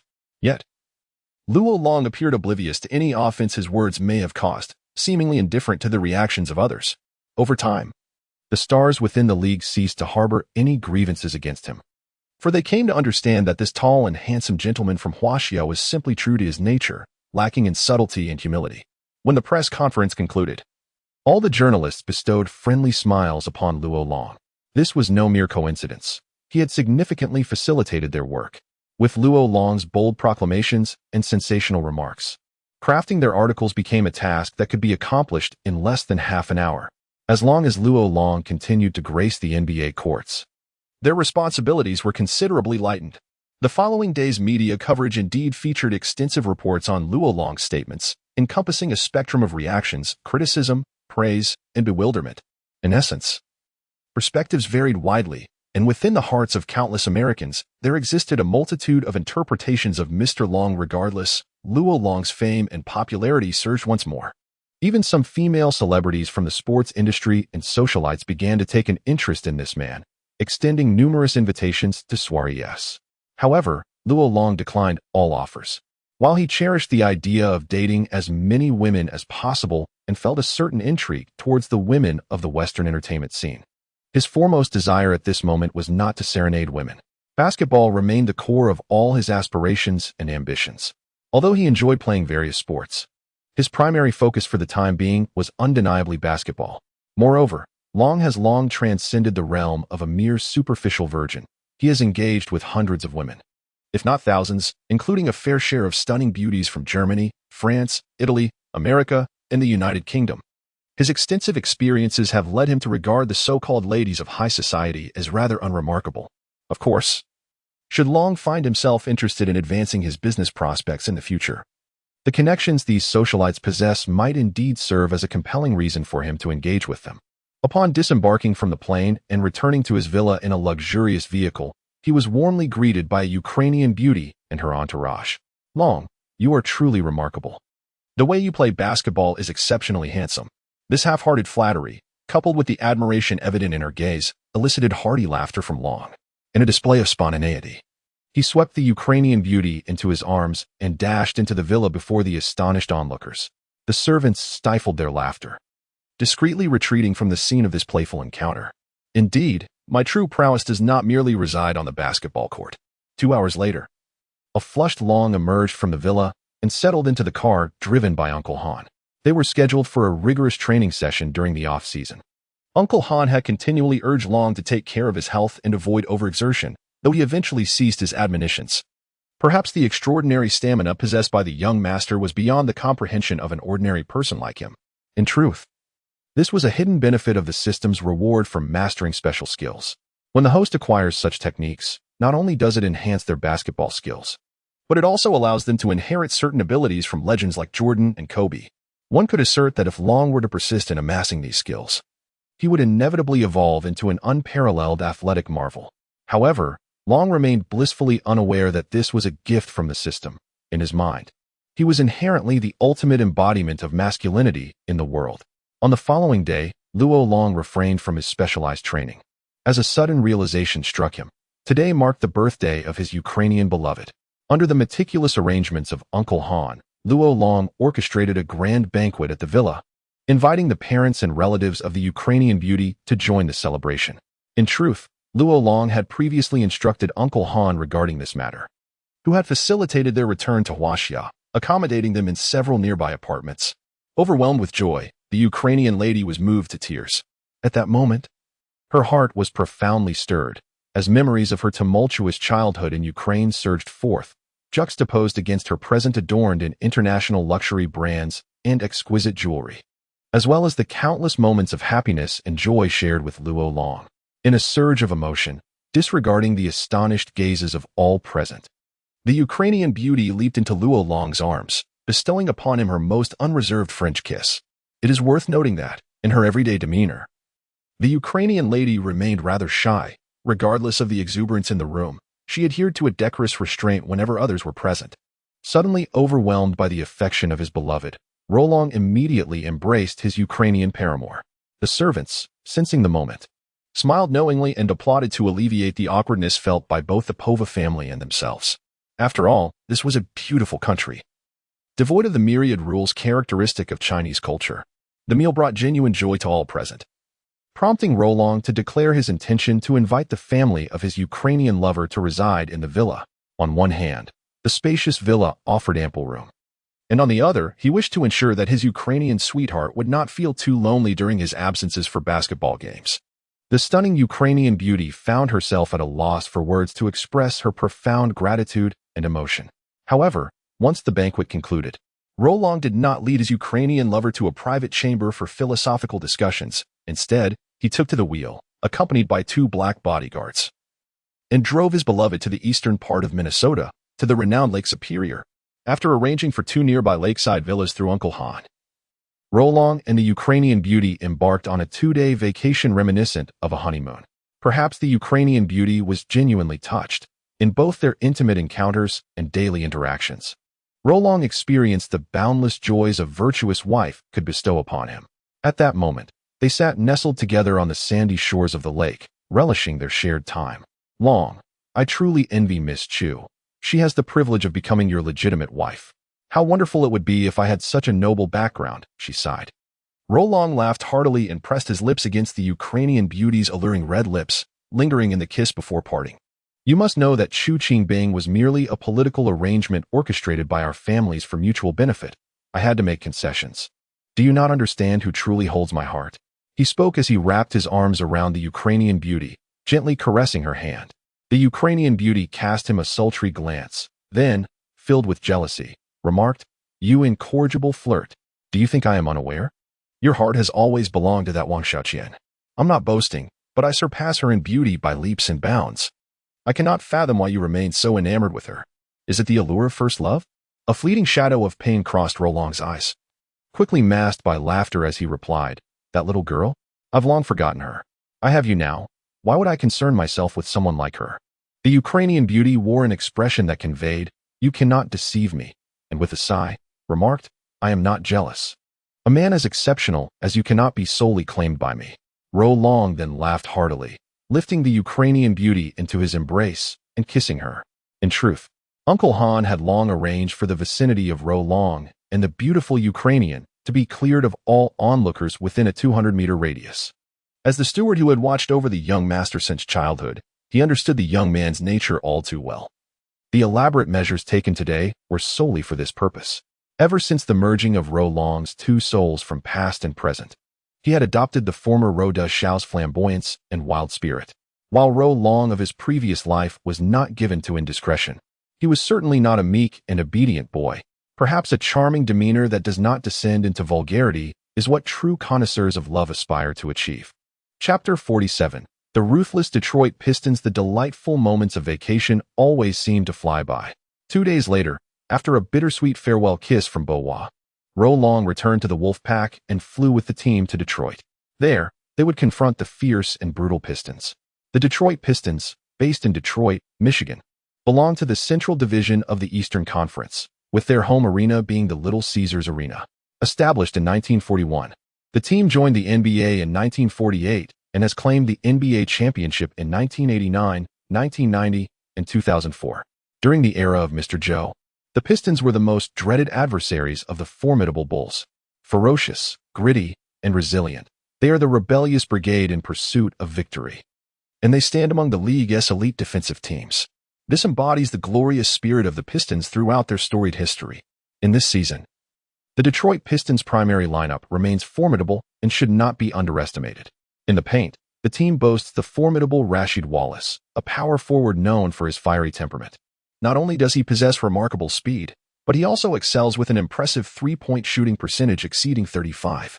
Particularly noteworthy is his signature move in low-post offense, the turnaround straight-arm jump shot, rendering him an unassailable force in the interior. On the other hand, the forward Prince, often referred to as Little Prince, is a defensive specialist and serves as the Pistons' reliable sentinel against the opposing team's star players. His long arms and innate defensive prowess rank among the elite in the league, ensuring his steadfast position as a starter even within the traditionally defense-oriented Pistons. Most importantly, this season, the Pistons also feature Allen Iverson, who, despite showing signs of decline, remains a formidable offensive guard. Though his speed may no longer be as astonishing, his prowess is undeniably exceptional. Furthermore, in the shooting guard position, there is Richard Hamilton, known as the mid-range king for his sharp movement and ability to catch and shoot. This master of mid-range shooting will undoubtedly pose a significant challenge for the Wolves in the upcoming match. Moreover, within the rotation lineup, role players like Kwame Brown serve as invaluable court companions. For the Wolves, possessing merely the formidable trio in the paint, the challenge of this match looms significantly. Upon the plane's descent, the Wolves boarded a bus to their hotel. Rather than indulging in the local bars and nightclubs, Roran opted to visit the dining hall for a quick bite before retreating to the gym, fervently engaging in weightlifting. His teammates were inspired by Roran's determination, choosing to confront the impending match with equal seriousness. Roran understood that maintaining peak athletic condition was imperative to showcase his true potential against ironclad defenses. Whether facing the likes of Prince or the formidable He Who Roars, this prospect invigorated Roran further. Observing him bench pressing in the gym, one could hardly miss the mischievous grin plastered across his face, as if he were on the verge of acquiring something he cherished deeply. For a hunter aspiring to pursue every strong contender within the league, the anticipation of encountering new prey was undeniably exhilarating for Roran. As night fell at 2100 hours, the Wolves disembarked from the bus. The air in Detroit carried a faint scent of industrial grit, which Roran inhaled deeply before exclaiming, "I adore this place. I can even sense the essence of the Bad Boys era." Love glanced at Roran and chuckled. "You must be frustrated that you cannot compete alongside them, haha." Roran's expression turned serious as he replied, "Indeed. However, this season's Pistons are not to be underestimated. We should remain vigilant." Though Roran possessed a bold demeanor, it did not equate to underestimating any adversary. Jefferson, with a dismissive air, stated, "Roran, you worry too much. As long as the three of us are together, there is no opponent in the league we cannot conquer. Have you forgotten our recent victory over the Celtics? Do you know how the media has lauded our trio?" Roran chose not to respond further. When they truly confronted the court, they would grasp the reality. Words often pale in comparison to the truth. The fans in Detroit displayed considerable enthusiasm for the matchup, with over 10,000 seats filled and numerous banners unfurled proclaiming, "Our bad boys. Let's crush them." Iron-willed and gritty. Victory. It can be said that the ancient industrial city of Detroit, characterized by its substantial workforce, has cultivated a profound affinity for the tenacity and grit emblematic of the Bad Boys era. The laboring class predominantly comprises robust and uncouth men. Often indulging in vices such as alcohol, they relish a fierce style of play, one that thrives on the chaos of brawls and physical confrontations. Consequently, Influenced by the ethos of Detroit's workers, the Pistons have established a tradition marked by their ferocity and ruggedness, prioritizing defense and exhibiting an audacious spirit. This very tenacity has enabled them to secure 3 championships amidst the fierce competition of the NBA. However, with the eventual retirement of the Bad Boys, this storied franchise gradually descended into a nadir, plagued for an extended period by incidents of violence and gambling that vexed the management. Nevertheless, this season, the Pistons appear formidable, undoubtedly possessing the potential to contend for the Eastern Conference title, showcasing the adept stewardship of their organization. As Long stepped onto the edge of the court, the cold, mechanical voice of the system echoed once more in his mind. Ding! A new mission has been delivered. Mission details: achieve your first career 50-point game against the Pistons, a team renowned for its defense. Additionally, secure victory by the end of the match. Mission rewards: an enhancement of 5 proficiency levels in Olajuwon's signature move, along with a 20 reduction in interference during hook shots or jump shots for the host. Long nodded in satisfaction. He then beheld the proud figure of Iverson, skillfully dribbling and driving toward the basket in the distance. In the annals of NBA history, it was noted that Iverson began his decline in the 2008 season, a consequence of age, as one cannot remain eternally youthful. Yet, the fiercely competitive Iverson remained a formidable presence, capable of rivaling Kobe. And thus Long did not underestimate this once great superstar on the verge of falling from grace. No one could forget the peak of the answer, when all players in the league knew he would drive right, yet none could successfully thwart his advance. Watching Iverson play felt as if his opponents were ensnared in a time-slowing spell. He heralded a new era, one dominated by speedy offensive guards. The thrill of competing alongside such a luminary compelled Long to approach eagerly. "Hello, Alan. I am Fire Dragon, the man destined to defeat you." Iverson turned in surprise to regard Long, a smile gracing his lips. "Young man, I shall remember your words. This game is starting to become quite interesting." Chapter 43. Securing the first blood. Garnett resolutely seized the jump ball, displaying no mercy against his former team. Nevertheless, a glimmer of nostalgia flickered in his eyes as he beheld the Wolves' jerseys. As the Wolf King of yore, this new pack, centered around the Fire Dragon, is now poised to undergo the scrutiny of the original ruler. This clash symbolizes not only a battle between the old and the new Wolf Kings, but also an exploratory encounter between 2 potential seed teams in the Eastern Conference, with all participants placing unprecedented significance on this contest. Is it really that far across the ocean? How long must one be gone? Upon hearing this, Sun Quan exclaimed, "Indeed. This extends to overseas matters. The mountains of gold and silver, the vineyards, when shall we bring them back?" Magic suppression, an active skill that, upon successful cast on an adversary, renders them entirely incapable of utilizing magic for a duration of seconds, with a cooldown of 30 seconds. Zhang Yi, with his head bowed, remained silent. Tai Shirtzi's hand had already gravitated towards the hilt of his sword, only to hesitate and then relent. He glared at Zhang Yi, coldly stating, "You have misreported the military situation. Upon our return, I shall report this to the Left Guardian, and you shall face the consequences." With that, he disregarded Zhang Yi and, accompanied by his troops, departed the woods towards the encampment of the Jingzhou army. Zishuan, worried for Buju, remarked, "I must visit the Qin residence. The fire is already quite fierce, and I trust few will heed our presence." She simply wished to avoid further complications. Were it not for the relentless pressure from the princesses, she would not have caused such a commotion in the capital tonight. Now, she preferred to minimize trouble. The 3 anxiously awaited for what felt like an eternity, yet no perilous events transpired. Chu Fatu muttered curses, lamenting how he had conjured an atmosphere of tension for no reason, and he refrained from explaining himself, instead scrutinizing the monstrous turtle. Yun Heng's gaze transformed from profound contemplation into a gentle smile, while Long Ling's countenance gradually relaxed, revealing a hint of joy. At the very moment when its focus wavered, the armored warrior brandished dual swords, charging at Li Xuanhuan, simultaneously accompanied by the golden Vajra Night King, born of the floating clouds. This was merely one variant. Others included upgraded versions resembling the black-horned steed, the white-horned unicorn akin to a radiant magical beast, and the tempestuous azure-maned wolf of the wind element. Ha! Long Ling laughed uproariously, his eyes ablaze with violet flames, a purple aura swirling upon his forehead. "The accountant from the village's eastern end, please, Mr. Long. Hasten to take me to him. I have urgent matters to discuss that pertain to Master Hongye's geomantic configurations," Chen Mengxing implored urgently. Such a monumental victory has severely shaken the offensive capabilities of the Jin Kingdom, rendering their military efforts strained and desperate.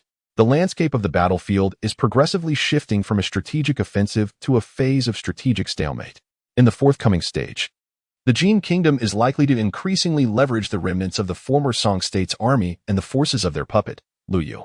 However, here it transformed into an atmosphere of solemnity, which starkly contrasted with the skeletal cave. Yet, this palace, nestled within the cave, exuded an air of enigma. The once bustling commoner district now appeared unusually desolate. The uneven streets bore witness to the scarcity of human presence. Ultimately, he relinquished his efforts. Not due to a lack of resolve, but rather because his mind harbored no such information, rendering further searches futile. As the afternoon waned, the soldiers perspired profusely, yet failed to quench their thirst. Their throats felt as if they were ablaze, and swallowing saliva proved ineffective. The war horses, perhaps also parched, fidgeted restlessly, stamping their hooves and occasionally whinnying. The soldiers, downcast, sighed repeatedly. Overall, the entire brewing process resembled modern techniques closely, yet the quality of the wine remained subpar, with excessive use of yeast and mediocre flavor, indicating ample room for improvement. This time, without waiting for Zhu Jingqi to take action, Xian Wei directly summoned a blade of light, cleaving towards the ground. With a resounding bang, the earth fissured, opening a massive chasm. Chapter 44. The defeated Garnett. Not only did Luo Long thwart Garnett's attempt, but he also executed a fast break dunk, undeniably a provocation from the long-renowned Garnett within the league. Consequently, when Luo Long next received the ball in the paint, Garnett immediately exerted himself to tightly guard him, intent on asserting dominance. Luo Long, with his back against the towering figure, wore a carefree grin, signaling his teammates to create space for a one-on-one play, his eyes glinting with a hint of malice. Situ Yin felt an unusual vexation in the inner hall, as the discussions revolved around the same bureaucratic rhetoric, while the cunning Mu Jianhe exhibited no reaction whatsoever. Nevertheless, as long as he did not ally with the opposing side, it was a positive outcome. Now, what further explanation could you provide? Indeed, I shall no longer be your empress, Qin Shi Shui, but rather the consort of the emperor of the Qin dynasty, Qin Bing. Qin Bing smirked, her fingers tightening around the crossbow, meticulously aiming at Xun Mu's forehead, poised to strike at any moment. Anxi Town, with 600 to 700 households and a population of 2,000 to 3,000, ranks among the largest towns within Hangzhou. With her call, Mu Qingqing's martial energy abruptly coalesced into numerous sharp, pale green swords, hovering above her head, casting a shadow that obscured the sky, their vibrations resonating with a deafening hum. In truth, Wang Nu had also feared that reviving Kong Jiuji might lead to his regret, should he retract his decision. It was a matter that could spiral beyond his control. Your Majesty, there is a mass of corrupted blood within your throat, laden with potent toxins. If it is not expelled, you shall become mute. Dr. Qi spoke softly, handing Chun Mu a vial of medicine. He gently ruffled Tang Tang's long hair that cascaded over her shoulders. Despite having attained the esteemed title of imperial concubine, she remained indifferent to the palace's grooming regulations. And the emperor showed no interest. With no heirs in the palace, the empress dowagers were seldom seen. Just as Sun Zhuo felt despondent, a familiar game interface suddenly appeared before him, displaying a line of text. The stone turtle snorted at her, perhaps annoyed by the disturbance caused by the crimson attire. She pushed aside the rooftop barrier and deftly emerged from the vent, standing atop a skyscraper 3,000 meters high beneath the fabricated dark sky. In a world she knew well, when he was unwilling to undertake a task, it was somewhat acceptable for someone else to do it while he turned a blind eye. Subsequently, an awkward silence enveloped the two. Despite their attempts to spark conversation, their exchanges dwindled to mere fragments, leaving them at an impasse.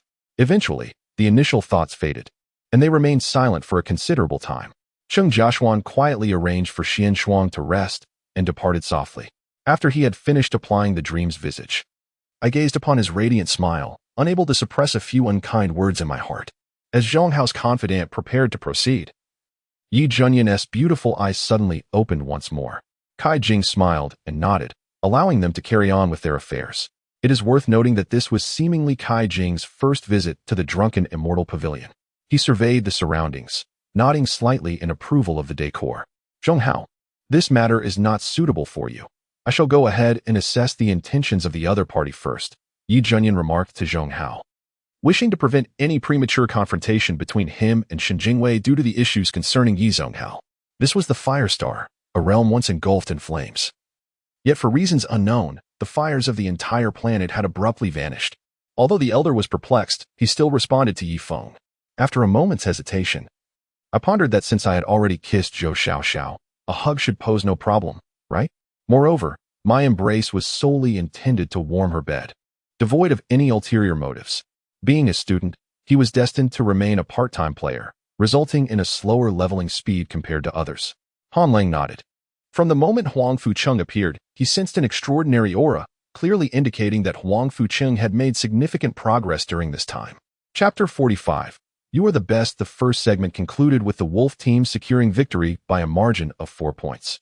In the subsequent second quarter, Rolong transformed into the Prince of the Paint, employing a mesmerizing combination of footwork and the skyhook, leaving Pierce in a state of relentless frustration and defeat on the defensive end. Even when Pierce resorted to fouling and tugging at Rolong's jersey, he could not hinder Rolong's unwavering ability to seamlessly send the ball through the hoop. In the realm of offense, Pierce's exquisite skills in one-on-one combat inflicted considerable damage upon the Wolves. Observing that only 2 cards remained, Naruto felt a surge of frustration. Was it truly the case that those from Africa were only fit for the bare minimum? This posed a dilemma, for it seemed no adversaries were present, rendering Naruto's notion of utilizing enemies as sacrifices utterly impractical. Suddenly, a piercing alarm echoed atop the city walls, proclaiming an enemy attack. Bright beams of light shot forth from the parapets as soldiers wielding swords and spears activated their weapons. They were equipped with formidable heavy artillery, but in the haste of the moment, there was no time to deploy it.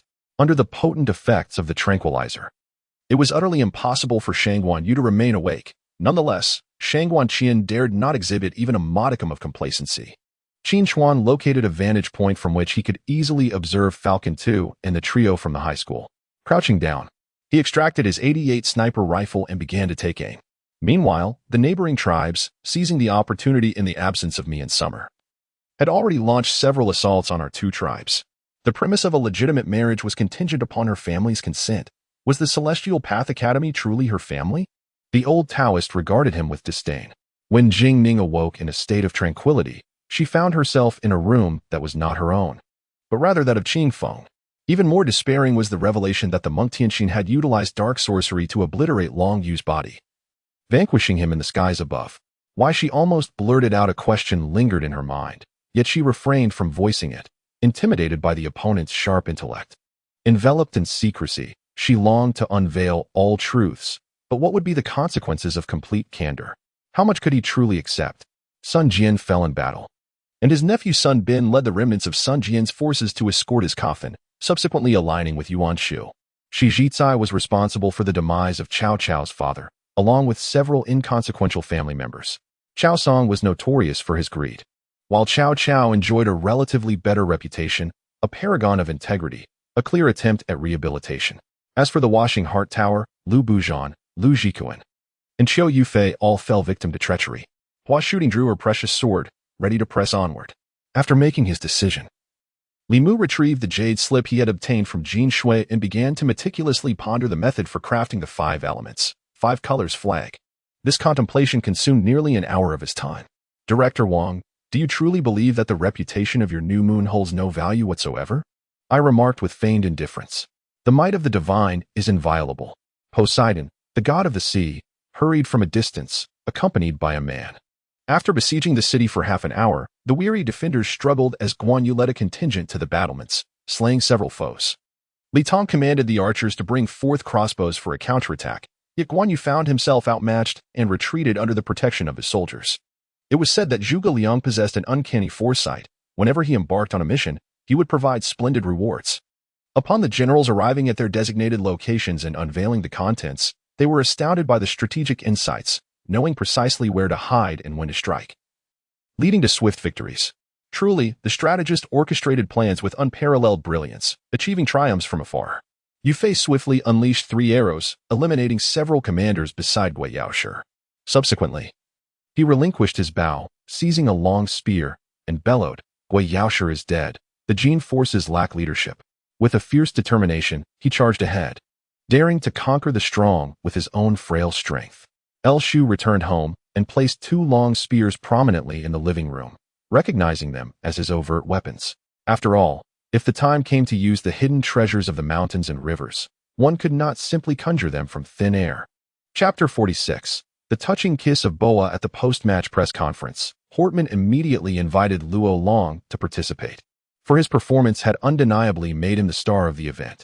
During the questioning segment of the press conference, the journalists were already well acquainted with the distinctive characteristics of the fiery dragon, and thus, they relentlessly posed a series of intricate and challenging questions. Yet Luo Long seemed utterly oblivious to the repercussions of his words, displaying no concern for whom he might have offended. Over time, the stars within the league ceased to harbor grievances against the fire dragon, for they came to understand a fundamental truth. This tall and handsome gentleman from Huaxia was simply of such a disposition, lacking in both subtlety and modesty. When the press conference concluded, all the journalists extended warm smiles towards Luo Long. This was no mere coincidence. He had facilitated their work significantly. With Luo Long's bold proclamations and intriguing remarks, crafting a press release became a matter of mere minutes for them. As long as Luo Long continued to grace the NBA courts, their tasks were rendered substantially easier. The following day's media coverage indeed featured extensive reports on Luo Long's statements, encompassing critiques, praises, and bewilderment. In essence, opinions varied widely, as each observer conjured their own image of Mr. Long. Regardless, Luo Long's prominence and popularity surged once again. Even some female celebrities from the sports world and socialites began to take an interest in this man, sending him numerous invitations to soirees. However, Luo Long declined all such offers, although he relished the idea of dating as many women as possible and found himself intrigued by ladies from the Western entertainment scene. His foremost aspiration remained unaltered. Basketball was the nucleus of all his pursuits and ambitions. While he enjoyed various sports, his current focus was decidedly on basketball. Moreover, Luo Long has long transcended the realm of superficiality. His romantic entanglements number in the hundreds, if not thousands. And among them are undeniably some strikingly beautiful women from diverse corners of the globe: Germany, France, Italy, America, and the United Kingdom. Consequently, in his eyes, these so-called society dames failed to pique his interest. Naturally, should Luo Long ever develop an inclination towards business expansion, the social connections of these socialites could serve as an enticing reason for him to engage with them. Upon disembarking from the plane and returning to his villa in a luxury vehicle, he was warmly greeted by a Ukrainian beauty accompanied by her entourage. "Long, you are simply magnificent. The way you play basketball is truly dashing," she exclaimed, her compliments a blend of sincerity and flattery, accentuated by the admiration gleaming in her eyes, which elicited hearty laughter from Luo Long. In a moment of spontaneous exuberance, he lifted the Ukrainian beauty into his arms and dashed into the villa amidst the gaze of onlookers, while the servants stifled their laughter and discreetly retreated from the battlefield. My finest attribute is not on the basketball court," he quipped. 2 hours later, with a flushed visage, Luo Long emerged from the villa and took his seat in the car driven by Uncle Han. They were scheduled for intensive training during the off-season. Uncle Han had consistently advised Luo Long to take care of his health and avoid overexertion. However, over time, he ceased to voice his concerns. Perhaps Luo Long's exceptional physical prowess was indeed beyond the comprehension of an ordinary man like him. In truth, this remarkable ability can be viewed as a hidden benefit of the system's rewards. When the host acquires a special skill, not only does it enhance their basketball prowess, but it also allows them to inherit certain capabilities from legends like Jordan and Kobe. It can be posited that if Luo Long continues to amass these skills, he will inevitably evolve into an extraordinary paragon of masculinity. Yet, for Luo Long, he remains blissfully unaware that this is a gift from the system. In his lexicon, he is inherently the ultimate embodiment of masculinity, unparalleled in the world. On the following day, Luo Long refrained from his rigorous training, as a sudden realization struck him. Today marked the birthday of his Ukrainian beloved. Under the auspices of Uncle Han, Luo Long orchestrated a lavish feast at the villa, inviting the Ukrainian beauty's parents and relatives to join in the celebration. In truth, Luo Long had previously entrusted Uncle Han with this arrangement, who had brought the guests back to Huaxia and accommodated them in several nearby apartments. Overwhelmed with emotion, the Ukrainian beauty was moved to tears. Her heart was profoundly touched, as memories of her tumultuous childhood in Ukraine surged forth. At that moment, adorned in prestigious international brands and exquisite jewelry, She reflected on the countless joys and happiness she had experienced alongside Luo Long. In a surge of excitement, disregarding the astonished gazes of those present, she rushed to Luo Long and bestowed upon him an unabashed, passionate French kiss. Typically, the Ukrainian beauty was quite shy, regardless of the revelry in the room. She was always remarkably reserved in the presence of others. Suddenly embraced by the affection of his Ukrainian lover, Rolong immediately reciprocated her embrace. The servants, sensing the moment, smiled and applauded to alleviate the awkwardness experienced by both the POV family and themselves. After all, this is a beautiful country, devoid of the numerous conventions characteristic of Huaxia culture. The dinner brought genuine joy to all present, and Rolong promptly declared his intention to invite the family of his Ukrainian lover to reside in the villa. This decision stemmed from the villa's ample space and the desire to ensure that his lover would not feel excessively lonely during his absences for basketball. The Ukrainian beauty found herself at a loss for words to express her gratitude and emotion. However, once the banquet concluded, Rolong did not usher his Ukrainian lover to a private room for philosophical discourse. Instead, he took the wheel himself, accompanied by 2 African-American bodyguards, and drove his beloved to the renowned Lake Superior in eastern Minnesota. After arranging for the rental of 2 adjoining lakeside villas through Uncle Han, Rolong embarked on a 2-day holiday with the Ukrainian beauty, akin to a honeymoon. Perhaps the depth of her feelings had truly been stirred. In both intimacy and daily interactions, Rolong experienced the profound joys that a virtuous wife could bestow upon him. At that moment, they nestled together on the sandy shores of the lake, savoring their shared solitude. Long, I truly envy Miss Chu. She has the privilege of being your legitimate wife. How wonderful it would be if I possessed such a remarkable background, she mused. Rolong, bursting into laughter, pressed his lips against hers, lingering in the kiss before parting. You must understand. Chu Chi Bing is merely a political marriage arranged by my family for mutual benefit. I had to compromise. In truth, do you not know who holds my heart? He said, wrapping his arms around the enchanting Ukrainian beauty, gently caressing her hand. With a playful glance, the Ukrainian beauty teased, You heartbreaker. Do you think I am unaware? Your heart has always belonged to that Wang Xiaoqian. I am not boasting when I say I far surpass her in beauty. I truly do not comprehend why you remain so infatuated with her. Is it the allure of first love? A fleeting shadow of pain crossed Rolong's eyes, only to be swiftly concealed as he erupted into laughter once more. That little girl?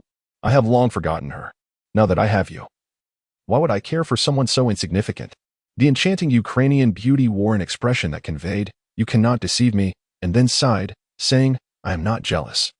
A man as exceptional as you is not someone I could claim solely for myself. Luo Long then burst into laughter, lifting the Ukrainian beauty into his arms before kissing her passionately. In truth, Uncle Han had long since arranged for the area surrounding Luo Long to be cleared of any onlookers within a 200-meter radius. Being the steward who had watched over the young master since childhood, he understood his character all too well. The significant effort the young master exerted today was undoubtedly for this very moment. Ever since the fusion of Luo Long's 2 souls from past and present, he had adopted the flamboyance and wild nature of the original Luo Xiao. Although the former Luo Long was not promiscuous, he was by no means a meek and obedient boy. Perhaps it is this balance of charm without vulgarity that truly embodies the aspirations of those skilled in the affairs of the heart.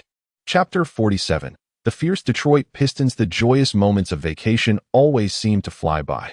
2 days later, after a reluctant farewell kiss from Bohua, Luo Long returned to the Wolfpack and traveled with the team to Detroit. There, they would face the ferocity and brutality of the Iron Blood Pistons.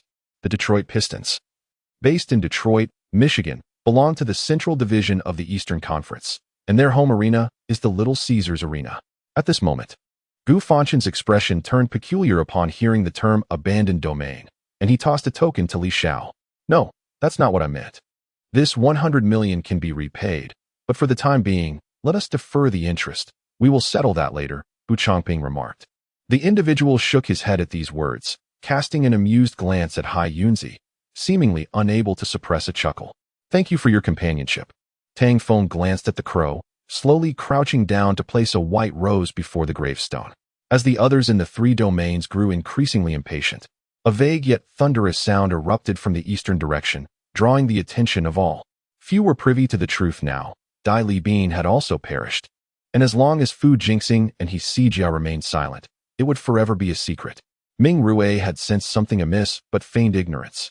Continuing to swagger over to the bar and taking a seat. What can I say? I fell in love with you from the very beginning. Juana murmured softly as she leaned against his shoulder. During the battle at Mongshan, he was promoted to the position of general with a command seal. Later serving as the general of chariots and cavalry, governor of Yuzhou, and general of the cavalry. He achieved numerous merits while accompanying his brother Li Bai to suppress the Chihu, and his contributions were most notable during the campaign against the Ruan alongside Zhao Gui. Yu Beigong remained silent, yet his gaze towards Lin Tian held a tinge of regret. With such a grave incident occurring, the only disciple he had personally trained had died. And the elder of transmission, De Guyi, would not easily let this matter rest. After a long and arduous journey, Lin Tian finally returned to his sect. Yet he sensed impending difficulties. What is your perspective, Lin Tian? Suddenly inquired Shang Wantu, who had been observing him closely. The fear beast, accompanied by Hua Rong and Hua Rue under the guidance of the moon, arrived at the floating palace before succumbing to unconsciousness.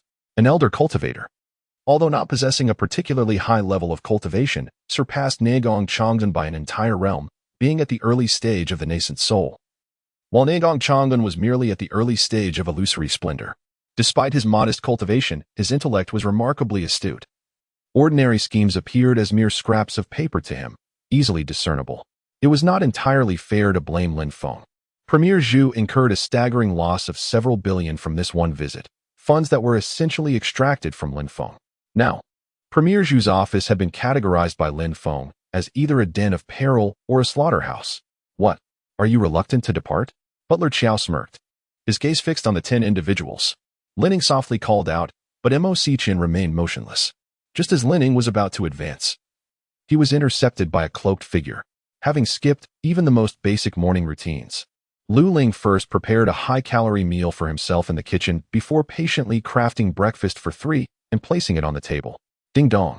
Unaware that he had fallen victim to a scheme orchestrated by a high-ranking official from the emergency center, was currently fiddling with a blade of grass and a cricket when he suddenly felt an itch in his nose and let out a massive sneeze. This was not a matter that could simply be dismissed upon death. Succumbing to such a demonic slave contract made it exceedingly difficult to escape, as the commands of the master would relentlessly echo, gradually eroding even the strongest resolve. Without comparison, there can be no pain. While martial apprentices may seem to be at the entry level of martial arts, it is indeed the most grueling phase. Chapter 48. The bet with Iverson. The referee lofted the basketball high into the air, and both team centers leaped, arms outstretched, competing for the jump ball. As a result, the initial offensive possession was forcefully seized by the Roaring Celestial. He refrained from hurling any trash talk at Jefferson, for the Roaring Celestial deemed such banter beneath him. He never wasted words on matters that could be settled with fists. Even when interacting with teammates, Rashid was taken aback, as was the elderly steward, who looked up in astonishment to find it was Lu Yu. Considering that Yi Tingchen had a high fever, Gurua Chu said nothing, directly preparing instant noodles and placing them on the coffee table before him. History is not easily reversed, even with knowledge of its trajectory. Altering the outcome is no simple task. It was rather disheartening. After a night of toil, crafting a scarf of such quality was a considerable achievement. How could I have foolishly believed that I could deceive him? Yet, the individual in question remains oblivious to the notion of loyalty, perceiving themselves merely as a pawn, fervently engaging in battles and wielding the power of public opinion. Take Lin Xiao, for instance, buoyed by her family's business and their sponsorship of the base. She adopts an air of superiority towards everyone. She is, in essence, a forsaken soul, having long harbored such realizations in her heart. However, when these words escape Yudingchen's lips, they strike her with a profound hurt, rendering her almost unable to bear it. In ordinary circumstances, the long-absent martial saint, now manifesting before her, would evoke an overwhelming joy, prompting her to fervently seek alliances and even proclaim a national celebration. Meanwhile, the discussions in the bullet screen ignite with fervor, while the players within the game prudently develop their strategies, maintaining a respectful distance. And the King's Canyon descends into an unusually serene quietude. In this poignant scene, Hihohat appears as a hapless mortal who has inadvertently stumbled into a celestial realm. Utterly at a loss, her eyes darting about in confusion. Among the trio of siblings, her bond with Susanoo is the most profound. Otherwise, she would not have rushed to descend to the mortal realm seeking vengeance for him after her breakthrough. However, concentrating these grievous wounds into one amplifies the injury, naturally exacerbating the damage.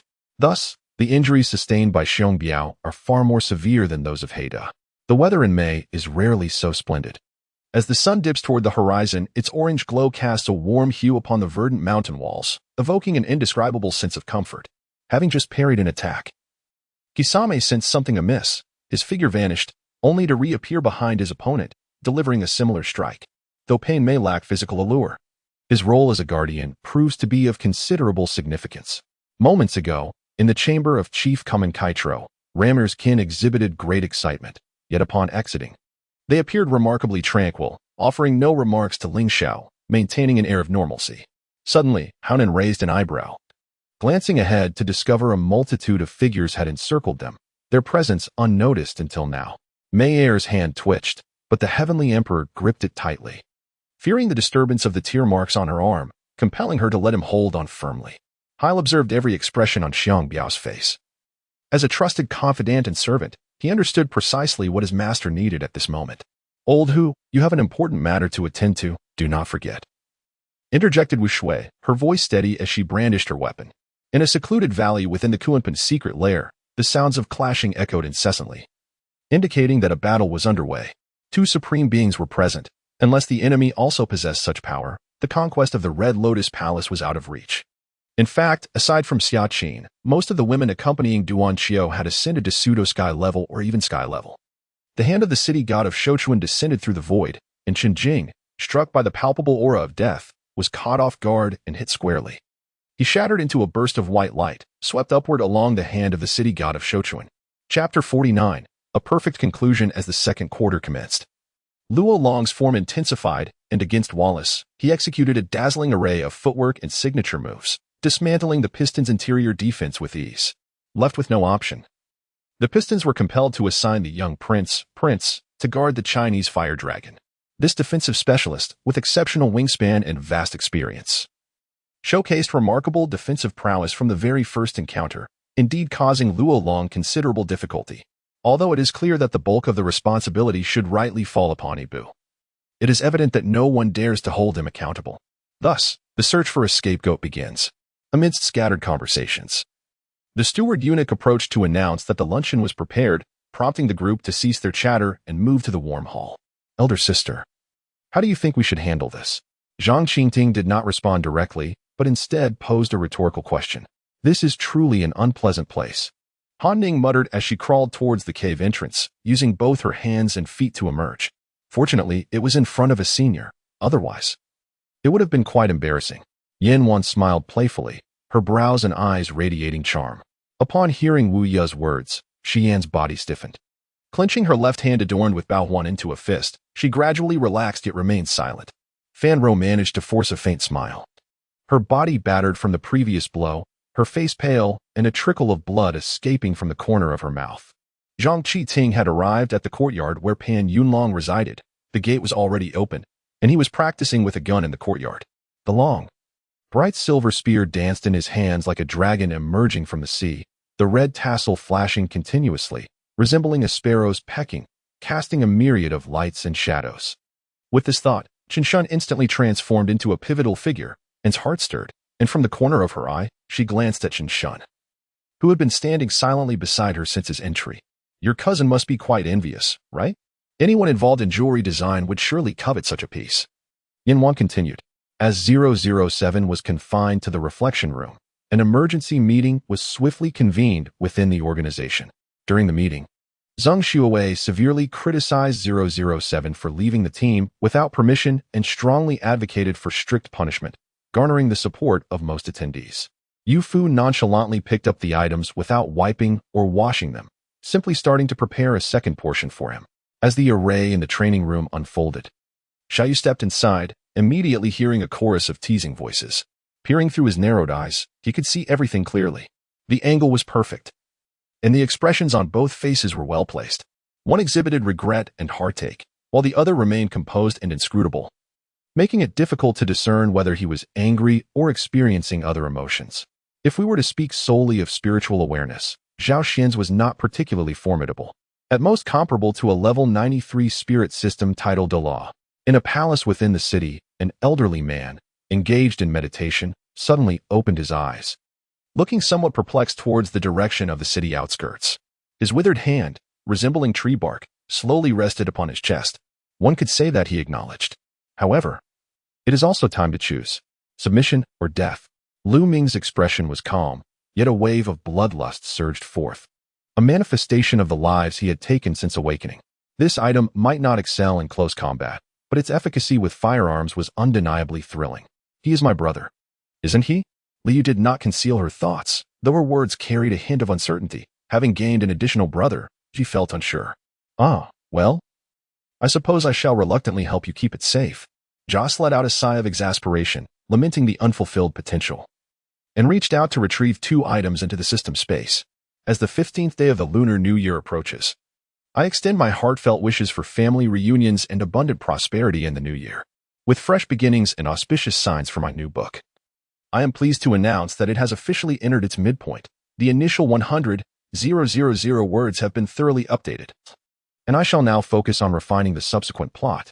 The process of writing this book has brought me immense joy, and even during the festive days, I remain steadfast in my writing endeavors. The quality of the work is one matter, the diligence I exhibit is another. Since its launch, I have secretly prayed for a smooth journey, hoping for no further disruptions. The Royal Street was remarkably wide, accommodating up to 8 horse-drawn carriages side by side. Numerous shops, taverns, tea houses, and chess clubs lined the street, and one could occasionally spot foreigners with blue eyes and golden hair strolling along. Yi Feng sought out Ko Zhong and Su Xiling, leading them to a desolate mountain forest. He halted several thousand meters away from them and unleashed his full aura, breaking free from the internal constraints. My dear, it is not that I wish to let you go, but rather, you possess too much knowledge. The elder regarded me with a gaze filled with pity, akin to that reserved for a lifeless corpse. As he began to speak these words, Xiefu had already produced a dagger from an unknown source. Nevertheless, it was imperative for him to first locate Shi Xian to ascertain her well-being or any injury she might have sustained. Whether you stand by my side is not for you to decide. After all, is love not something that must be demonstrated? He scrutinized her with a newfound sense of intrigue. However, once they ventured onto the main road leading to Kamakura, the foremost political center of the East, the variety of pedestrians began to increase. The design of Wan Chuan attracted numerous furtive glances. Upon the completion of Wei Jinjin's portrait, the romantic young master Ho Shibai took a sip of wine, quietly gathering his energy, clearly having expended considerable effort on the recent artwork. Once he regained a modicum of vitality, he finally directed his gaze towards Wan's face. As their thoughts shifted, they abruptly halted. Even though my gaze had already returned, I could still observe one of them lifting their head to glance at our rooftop. Based on the positions I had discerned earlier, the individual looking up was none other than Yu Tianqing Wang. Xiaochen briefed the wolf and Hu Bing on subsequent matters, noting that the sky was still early, and decided to return overnight. Stop. Just as the wooden stick was about to strike Feng Ling's head, Zhang Xiaowen hurriedly intervened to halt Feng Ming. Amon was the burning demon of the cosmic great refining master, proving to be a formidable enforcer. He instinctively caressed the wall of the dragon coffin, only to find it not cold but rather warm, akin to human body temperature, as if he were touching living skin. With little time to entertain the slick-tongued Qin Zhen, Lin Yixue quickly retreated a step to evade Showa Naoko's assault. However, one misstep led to another. With a missed strike, Showa Naoko swiftly swept her leg. Who cares? Jin sure is indeed a wastrel, but do you have more money than him? His wealth, one might surmise, is likely bestowed by his father. The demon coldly scoffed. Should they be provoked and harmed, they would retaliate with their supernatural powers, inflicting varying degrees of calamity upon humans. Conversely, those who venerate them would be blessed. As for her departure, Li Quan found himself at a loss for words, even with foresight of the societal shifts over the next decade. He remained oblivious to the trajectory of their relationship. Look at the monkey's excrement. Protect yourself. Are you aware of how perilous your situation has become? Zhou Yinxing cast a resigned glance at him. Truly, he was not one to remain idle. In the next moment, a pure darkness pierced through the depths of the ocean, striking the deep blue city below. Subsequently, Li Quan did not return to class, but sent a text message to Yu Weining, indicating he would attend the evening gala. They were practically inseparable outside of class. Yu Weining also realized she could seamlessly fit into this role, easily forgetting the age gap between them when together. I extend my gratitude to the readers for their attention and concern. As this book reaches its current point, its performance has not been particularly stellar. Perhaps my writing has been somewhat immature, akin to skipping NCAA and draft attempts, resulting in less than ideal outcomes. I acknowledge that I have room for improvement in delivering satisfying moments in character development. Nonetheless, this work represents a culmination of my previous experiences in writing. And while it may not be perfect in all aspects, it has significantly contributed to my personal growth. During the writing of this book, Jabbar could not help but be taken aback, her gaze fixating on Ma Gang. She noted the color returning to his face and the absence of fear in his eyes, replaced instead by a fervent gleam, as if he had rediscovered his confidence. Humph. What is this attitude? I have no intention of assisting you. Allow me to help you brew medicine instead. Long Miao Miao glared at Bald Chong and his companions, her voice laced with irritation before she proceeded to aid Lin Ruashi. However, upon reaching Lin Ruashi's side, she accidentally shattered a pot intended for brewing medicine. Ascend, perpetually ascend. Only by reaching the immortal level can one possess the foundation to confront the demon ancestor. The Forbidden Land. Di Shirtian gazed towards the end of the passage, suddenly descending from the void and landing before the passageway created by the heavenly soldiers, unfaltering as he boldly stepped forward. Beyond the temple, the external space was suddenly expansive, and even the slightest hint of moisture in the air seemed infused with a touch of sweetness. Numerous jade boxes appeared around him as Di Shirtian retrieved the wine goddess gourd, simultaneously producing the wine goddess treasure book, which contained 16 illustrations of spiritual wines. Zhao Lingxi was momentarily stunned before stating, "You truly know my master has been here." The implication being, with your internal energy depleted. How could you possibly know of my master's presence? Xia Bai, in a state of urgency, took flight in pursuit.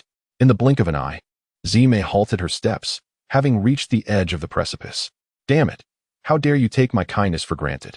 With a furious kick, Zhang Fei shattered the wooden table beside him. Note that it was not merely overturned, but utterly smashed.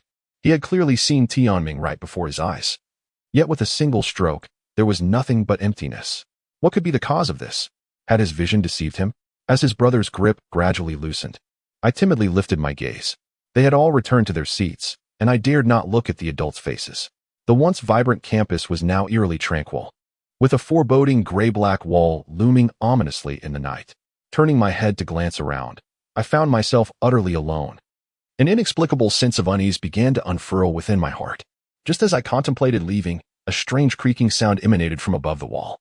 Where could the drips of snow from the Nightmare Lord and the half-heart of my sister have gone? Xiao Changjiao fixed a piercing gaze upon the blocking maid and commanded, "Clear the way." Seeing the maid remain obstinate, he promptly assisted her in vacating the path with his foot. If such were the case, it was likely that before the members of the exorcism sect could arrive at Sanjiang's Tiger City, this formidable exorcism formation would have already been breached. Sun Tzu mused, "If you are willing to disrobe for me to paint, I would certainly not object.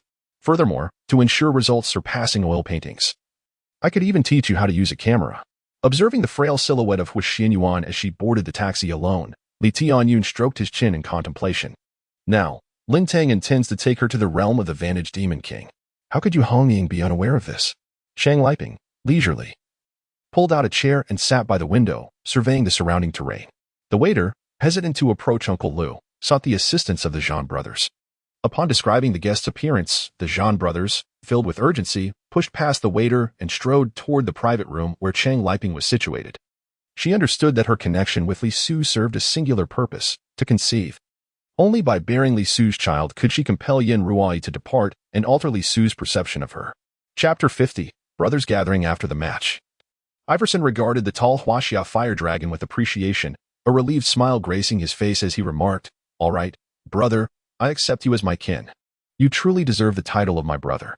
Can you enlighten me on where you acquired such exquisite skills?" Luo Long, beaming, embraced Iverson warmly. "Haha, just like you, brother. We are both geniuses, and geniuses require neither training nor learning. I seldom encounter someone who disbelieves my grandmother. Truly, Lei Zi's father was the first. I believe he initially trusted my words, but upon witnessing my grandfather, he became skeptical. I indeed abhor being defined. Yet I never anticipated Charles Barkley would conjure such a name. Very well, my friend, our grievances are resolved." Sun Jue decided to embrace this name and would no longer be adversarial with Barkley. Initially, Linda's abduction incited a semblance of resentment within her. However, upon witnessing Linda's self-sacrifice for Li Whiting, her emotions became rather intricate. Later, when Gu Xinyue ventured out to find him and fortuitously saw him spitting blood, she pulled him back, leading to the tumultuous encounter with Qin Mohan, oscillating between life and death. Upon approaching, she suddenly halted, frowning as she fixed her gaze on the eunuch Huang Gonggong beside Zhu Houwei. At her stop, Zhu Houwei and the others ceased as well. Shi Tian disregarded Wen Jinyuan's willingness, even neglecting the fact that he held a bowl of porridge in one hand and a spoon in the other. As he thrust a bun into his grasp, Lin Ccos tears blurred her vision, rendering her speechless. She could only remain silent. Since losing his martial prowess, Xuanqing had grown indifferent to worldly distractions, thus promptly interrupting Xuanqing's words. The man guided us through 2 rooms and the living room. I found nothing amiss, primarily because I was not observant. The rooms were quite empty. It seemed no one resided there currently. The signature dish of the mafia, impressive, isn't it? GZ remarked, astonished at witnessing such a legendary presence firsthand, especially 10 individuals at once. How formidable that was. Upon returning home that evening, until dinner time, Susan remained unseen, leaving Malin somewhat anxious, pondering her whereabouts. Her unexpected arrival in this home, followed by an equally abrupt departure, might be overwhelming for Malin. Sister Dyer, you go ahead. Here lie 2 formidable masters of the void returning to God. We are no match for them. Ling Wei unleashed a sharp sword strike, repelling the 2 assailants, and, panting, spoke to Yu Dai. Disney? What amusement is there in that? As Yang Fan recalled his first visit to Disney with Zhang Xiaoyi, he mused on the experience. How can you doubt it? Otherwise, inquire in the Ring of Stars. My name, Guqiu, is indeed renowned. A paragon of virtue acknowledged by all, Guqiu began to clarify his identity. Malong eagerly summoned the celestial energy within him, activating the continuation technique. Such favor is understandable. Especially with the crown prince missing, the emperor and empress's concerns are palpable.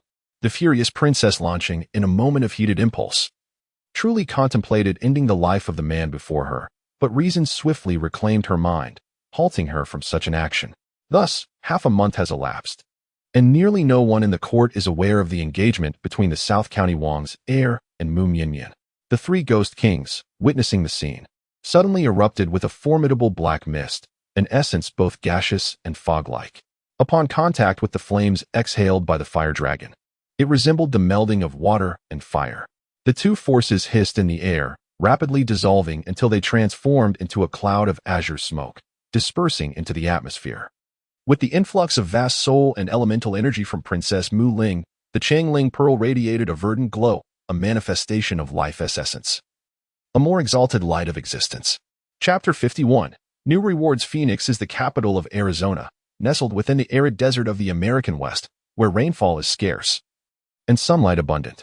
Arizona is most renowned for its splendid and vibrant sunsets. Therefore, naming the team after the sun is a tribute to their homeland. The Phoenix Suns were established in 1968 and became a member of the National Basketball Association, NBA, currently competing in the Pacific Division of the Western Conference. Lu Shaolin gazed intently at the withered tree, then at Wu Xing, his face a canvas of confusion intertwined with anticipation. The northern region of Tiandu Mountain spans 30,000 miles. The Qingqiu illusion lies there, the realm of our Fox clan, Yifu Lei articulated. It seems we await only one matter. The smile of the grim lantern keeper revealed a cruel and malicious undertone. Sister, no wonder you made such a choice. I finally understand. The wind whispered in his heart, and it became evident why he could suddenly recover from a state of exhaustion. Yin Hong finally grasped the situation, and his gaze towards Chung Tian grew more solemn. Lin Yu also revealed a hint of ease, a peculiar warmth blossoming within her, instilling a profound sense of security. Beside the bedroom door, the eldest son of the Wang family witnessed his father being restrained by the specter of death. He wiped away his tears while recounting the truth about extending his father's life by borrowing the lifespan of the living and the concealed illness. Inside the business vehicle, there was but a lone driver, a robust man who approached respectfully to open the door for him. As the driver exited and turned, the 3 could vaguely discern a glimmering, shadowy star upon his forehead. The characters in the other rooms on the 4th floor remained unknown to Jia Mu. Yet he could surmise that Dong Linshan Mu must be among them.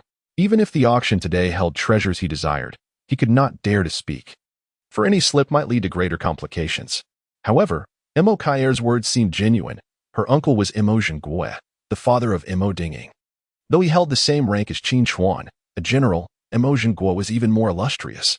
At this moment in Longdu, he was there not solely for personal reasons but also for public ones, especially since he intended to meet Feng Qianyu, reducing the personal motives further.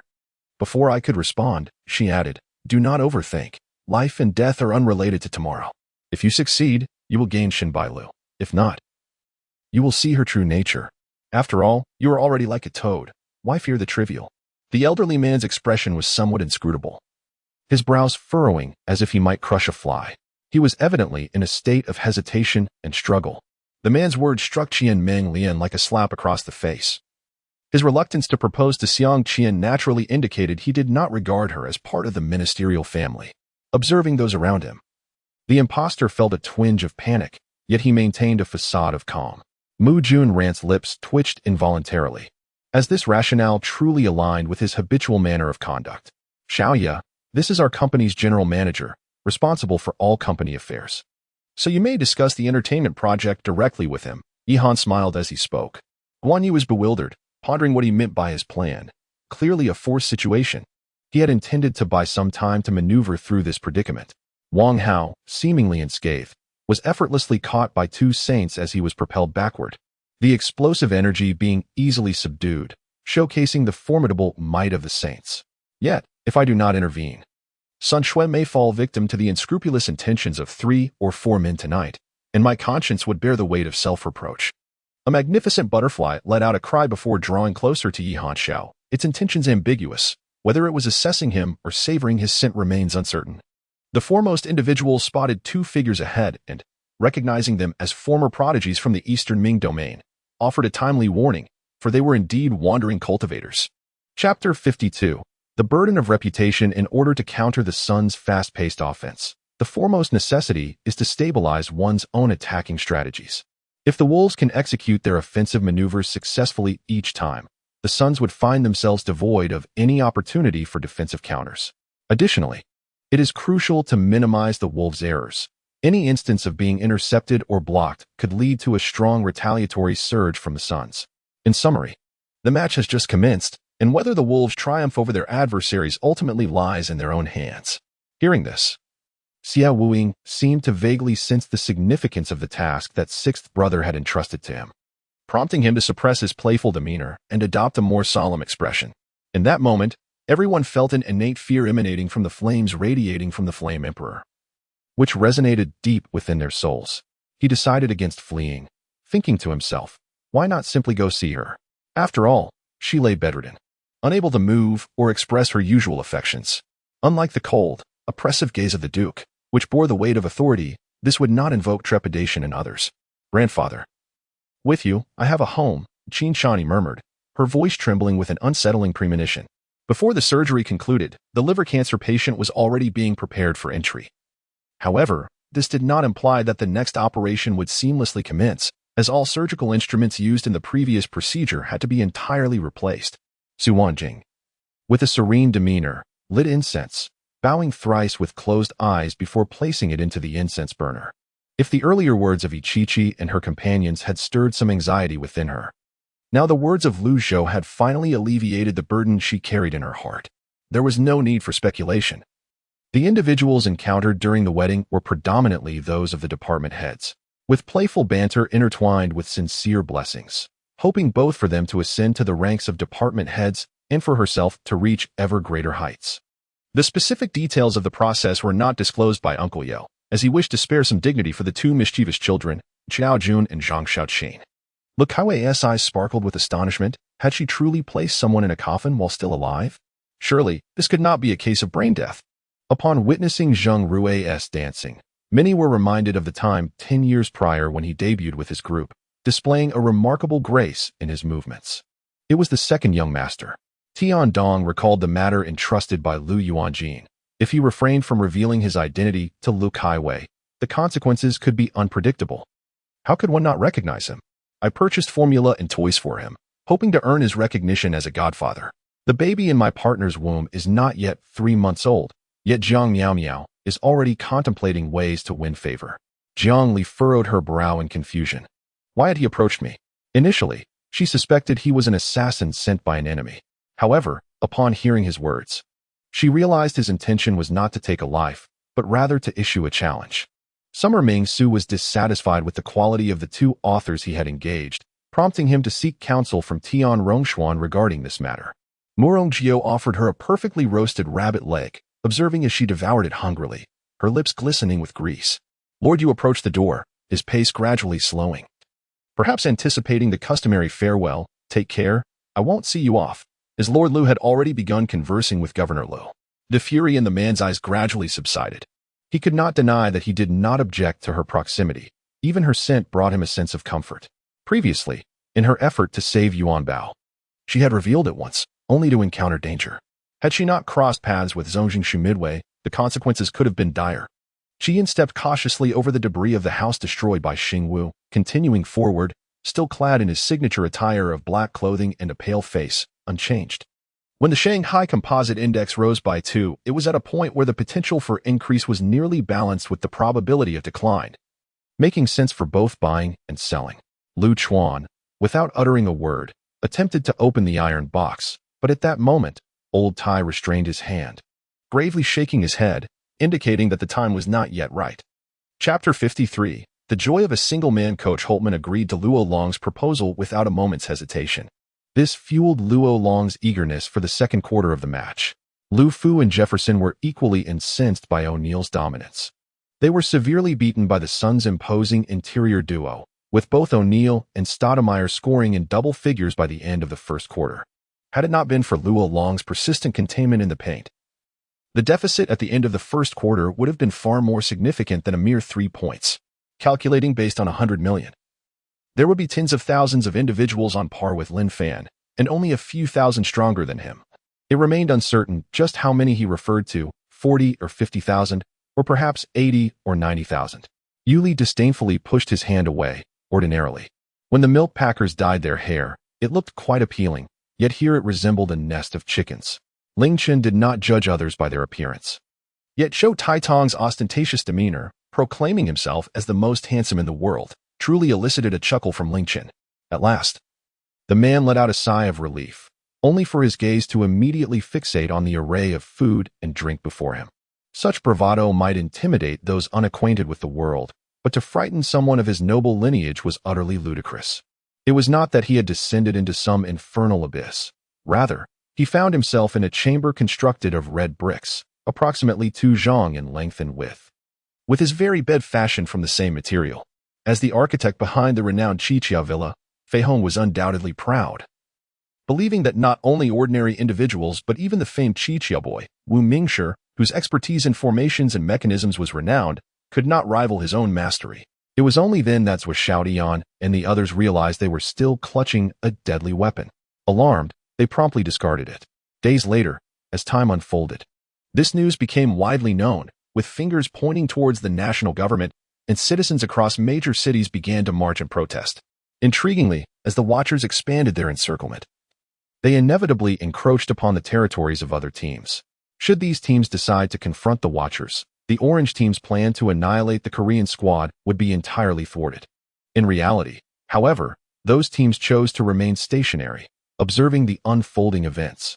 As the two teams commenced firing at the position marked by the red flag, Si Baiqiang had already begun his retreat with the flag in hand. According to Helua's earlier assessment, the injuries of the second elder, Jia Molin, had begun to heal, and his innate recovery capabilities were sufficient for a complete restoration. The youth clad in divine robes continued his stride ahead, while Long Exine followed at a leisurely pace. Observing the fleeting lights, the copper-faced man sensed the formidable force approaching from behind and drew his cleaver to defend himself. Yet, with his internal energy nearly depleted, how could he withstand Wang Tui's strike? In an instant, he was sent flying, spitting a mouthful of blood. For Chen Bozong, Wu Mingqi's transgressions were utterly unforgivable. Were it possible, Chen Bozong would have relished the opportunity to strike down this challenger. However, he also understood that Wu Mingqi must not be killed, for he needed him. As for Wu Mingqi, perhaps he too harbored a reluctance to embrace death. Gradually, Murong Tian came to terms with the reality of his sister's coma. For a full 6 months, he lost interest in his studies, dedicating himself entirely to caring for the unconscious Yu Xian, a bond of sibling affection that was truly irreplaceable. The incessant chatter of Lu Mumu, along with the dimming daylight, ultimately persuaded Long Xin and Demuted to abandon their quest for Nia Yuan and instead set their sights on the mountain peak. This Zheng Long certainly posed a dilemma. His methods of demolition were shrouded in mystery, with no one having witnessed his techniques. The only information he had acquired from the captain indicated that Zheng was a demolitions expert, an exceptional one at that, a true master of laying explosives. A demolitions expert who lacked knowledge in the art of placing explosives would not earn such a title within the Special Forces. Chapter 54. Fusion of exclusive finishing techniques. The new finishing move task left Luo Long exhilarated, causing him to embrace sleep with a Ukrainian beauty only in the early hours of the morning. Early the following morning, Luo Long arose and accompanied Uncle Han to the private training facility. In 3 days, he would once again confront the Thunder duo. Having previously triumphed over this burgeoning powerhouse of the league, Luo Long understood that his last victory was due to the Thunder team's unpreparedness, as they were largely unfamiliar with him and were caught off guard. However, after some time lost in thought, Mei Hong had gathered a sufficient amount of firewood. Once she cast aside her axe, she approached me, clutching the wood, and let it tumble to the ground with a clatter. Yet, beneath her cheerful exterior, she felt a tinge of disappointment, while she was thrilled that He Jia was willing to marry her. The reality of finally being able to wed him weighed heavily on her heart. In the ensuing days, Fong Tianyu busied himself with acquiring and exchanging medicinal herbs while concocting elixirs. With an ample supply of materials at hand, he had the opportunity to create numerous potions this time around. At that moment, I felt an overwhelming urge to proclaim that I would cover the dining expenses for these beasts or something akin to that. However, I refrained, deeming it rather mundane. Platforms floated in the void, where a member of the Holy Serpent clan roared loudly. As this cry echoed, other clan members responded with a resounding chorus akin to a tsunami.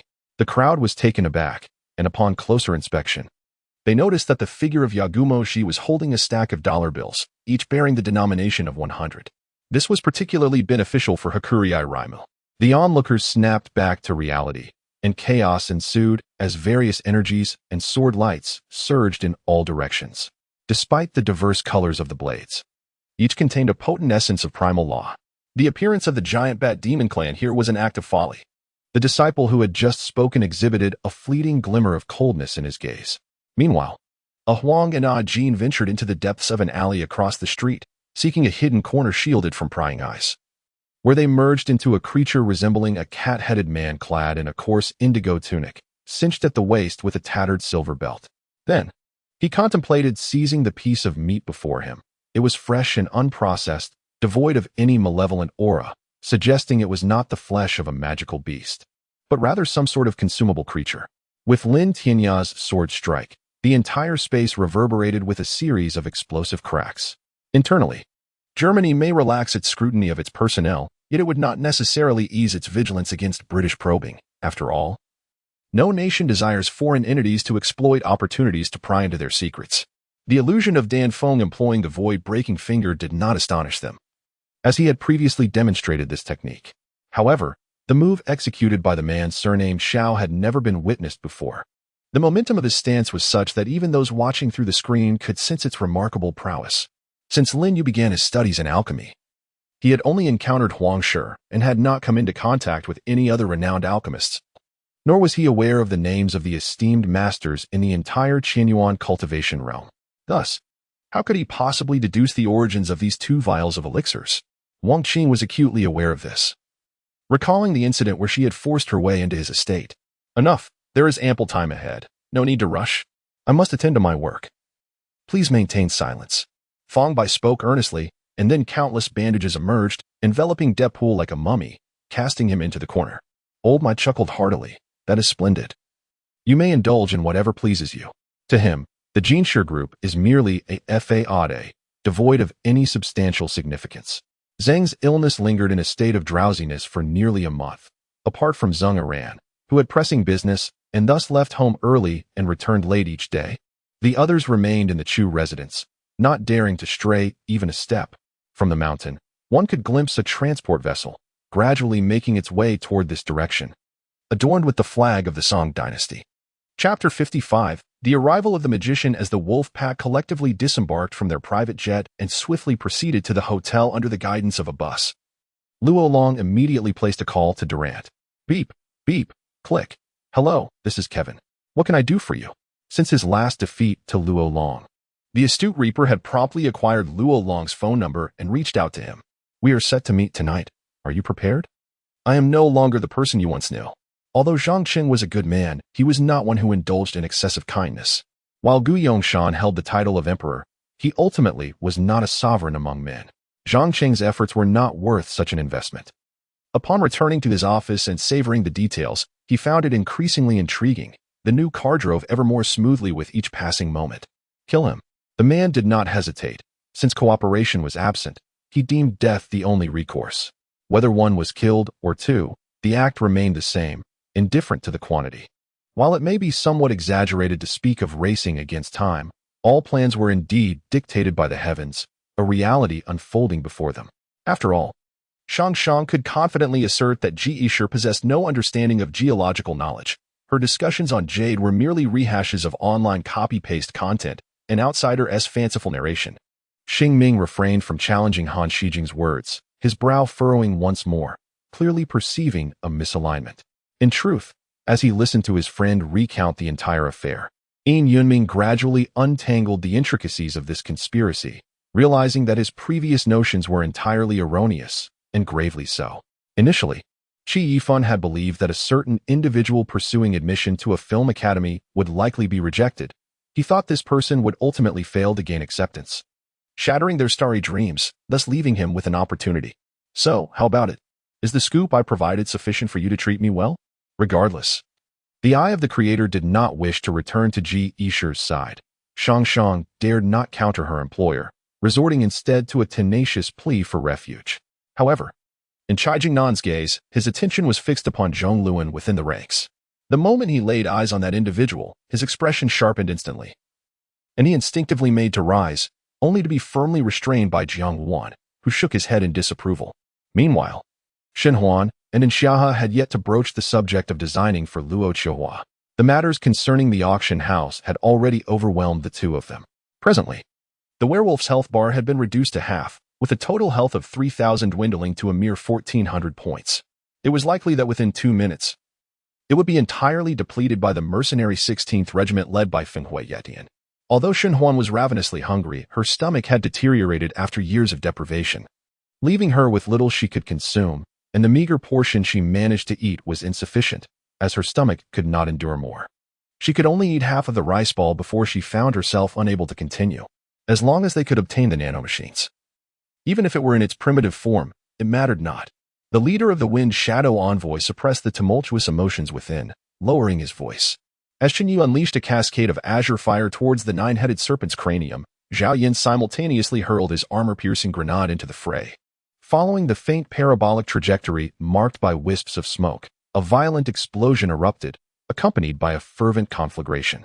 The crisp sound of triggers being pulled resonated in unison, and the ebony muzzles of the heavy and light machine guns flared with brilliance, unleashing a volley of fire that surged forth in a chaotic array. Though the flames were not densely packed, lacking the overwhelming intensity typical of suppressive fire, the resultant impact proved to be far more formidable. Huang Gai cast a dismissive glance, scoffing as he remarked, "What is this? You merely hold a fleeting advantage. Soon, our lord shall sweep through Jiadong, and the naval forces that our left flank vanguard has just perfected will unleash their might." Although Huang Gai did not verbally concede, there was a palpable bitterness in his tone. The soldiers were initially taken aback by Du Ming's sudden ferocity, yet upon meeting his gaze, they stood resolutely, undeterred, as he approached, his blood-soaked sword in hand, still kneeling without a hint of movement. Chapter 56. The Grim Reaper who forgot his scythe in the first round. Fueled by Jefferson's explosive energy, possession belonged to the Wolves. Long skillfully dribbled past the half-court, and soon Durant came running towards him with outstretched arms. With smiles adorning their faces, they retreated and advanced in a graceful dance, ultimately halting at the three-point line, signaling their teammates to create space for their one-on-one showdown. Even the elder statesman, Westbrook, exhibited no dissatisfaction. Despite his fiery temperament, he was, at heart, a gentle gentleman. Even if the Thunder were to eliminate another warlord, it would hardly astonish Kue Fu, for he had already garnered sufficient experience to accept such occurrences with relative ease.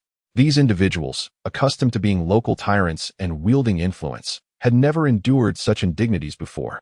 with local officials often deferring to their whims.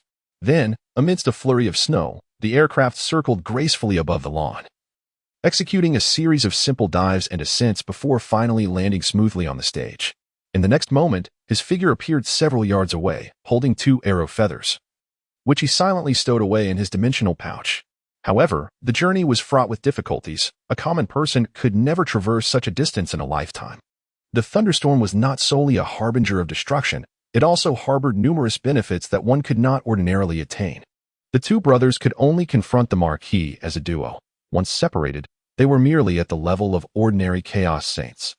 The venue for this alliance meeting was chosen on the Bigman side, so he had arrived in advance, only to be met with a barrage of distress signals upon his arrival. At such a juncture, his previously calm demeanor vanished. The struggles of the past 2 months loomed large, leaving him deeply nostalgic for everything on that stage.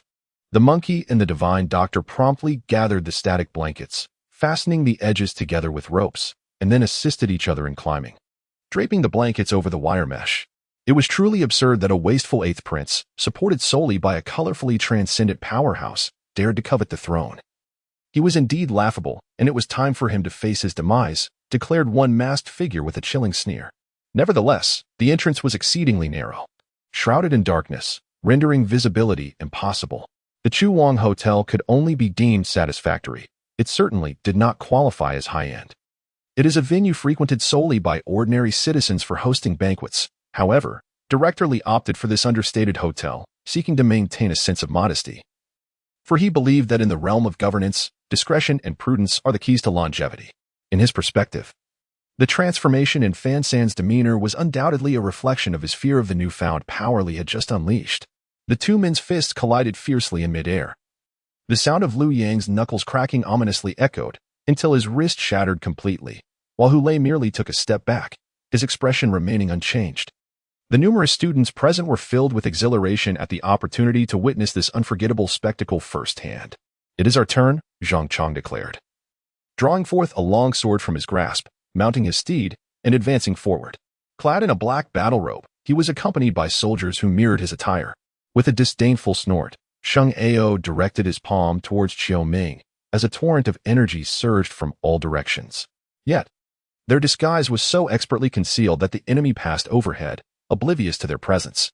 Only my illusory flash could evade his strike, compelling me to closely monitor his movements. I mused inwardly. The black tiger trembled as he rose. "Sister, is it really necessary to vent your anger just because Su Chenyang has a tea return for 2 days? We can't defeat you, can we? What chance do we have against a mage or a king?" Jabbar could only nod, listening as Wu Feng jested, "With your arrival, the military center has become much clearer." As he spoke, he subtly nudged Du Chun with his elbow. Chapter 57. Truly handsome Luo Long's provocation successfully ignited the battle spirit of the Grim Reaper, who brandished his bloodied scythe once more, swinging it at the pack of wolves bared with fangs. By the end of the first half, Durant had amassed an impressive 25 points for rebounds and 1 steal in just over 20 minutes, proving to be an unstoppable force. Surely, the thought of a potential date with the Black Widow sent his adrenaline soaring. He had nearly taken control of the game. On the other side, Luo Long exhibited an array of offensive tactics. Yet Wang Siming discerned the fleeting disappointment that flickered across Su Yinyue's face. What are the Empress and the noble consort doing? They oversee the inner palace and yet allow such malicious rumors to circulate among the servants, scolded Empress Dowager Xia. Marseille nodded. He had consistently been responsible for liaising with external companions alongside Richard, while Jocelyn had occasional connections as well. The 3 of them were adept at communicating through such covert signals. If indeed someone had conveyed information to the Radiant Rangers, it could only have been Richard. The Crown Prince Zhaozhan, the legitimate eldest son, was a vigorous 36 years old, exuding an air of nobility. His demeanor was grave, and he posed questions that were substantive and well-reasoned, compelling the assembled generals to respond with utmost diligence. These magical weapons, upon prolonged use, would forge bonds and connections with their wielder until they were fully mastered. Utilize them wisely and unlock their true potential, Marseille advised further. Uncertain if it was merely her imagination, Ollie felt as though the priest's gaze lingered on Uncle Yu for a moment longer than necessary. If she could be taken to the lion tribe, with just a bit of cultivation, she could surely become a formidable warrior by His Highness's side. The individual tending to her wounds did not ease the pressure. Instead, they replaced the cotton swab and applied alcohol heavily onto her knee injury. even amidst the busyness. We should not be left waiting outside the office. This behavior is rather discourteous, Wei Su muttered as he paced a few steps. In another battlefield, Fu Dang and Enchang encountered the withdrawing forces of the Liberation Organization on their way to the stronghold. A fierce battle ensued, and this time, without a doubt, the disorganized rabble of the Liberation Organization was vanquished. Fu Dang led the strike team into the now desolate stronghold. Where's Qin Yang? And Qin Zhang? Fu Dang found nothing and turned back towards the Liberation Organization. Chun Yu snapped his fingers, causing the starry tomb to open wide and swallow everyone. A second later, when the starry tomb released its occupants, they were astonished to find themselves in the vastness of outer space. Shirzinen swiftly climbed into the vehicle, and with a loud bang, the door slammed shut. The vehicle turned around and proceeded along the road. He sighed, realizing that anyone associated with Qin Yu was far from virtuous. He nearly lost his composure witnessing Lord Augustus's fury. Upon becoming the creator, he discovered an even broader universe, unveiling countless possibilities, and his ambition surged, ultimately desiring to control the entirety of the cosmos. Yang Hao observed with satisfaction as all members of the Sun and Moon sect knelt, their faces devoid of resistance. At that moment, she bit her tongue, unleashing a drop of her essence, which coalesced into a crimson seal that enveloped the immobilized spirit of Etienne. Mu Qingcheng felt a jolt as Cheng Yixia entered the room. Her heart raced, igniting a tumult of anger. The numbness she had fought so hard to achieve began to tighten and convulse, overwhelming her with excruciating pain. The first individual supported himself with one hand, maintaining balance as he inverted his body. With a powerful push from one hand, his entire body ascended into the air. Transitioning to the other hand to sustain himself, his body spinning gracefully as his feet shifted positions, performing intricate footwork. The movements flowed seamlessly, exhibiting remarkable coherence. Brother, you should take a page from Jiang Fan's book. Despite your immense exertion, you remain in the competition, teetering on the brink of unconsciousness. Yet you still refuse to rest and instead indulge in merriment with others, what you remarked, a hint of exasperation in her tone. Why? In Yi Zixuan's perspective, including C2 Rue and C2 Ziang among others, he could not fathom anyone more suited to ascend to the throne than C2 Nan. Chapter 58, Special Training Mission.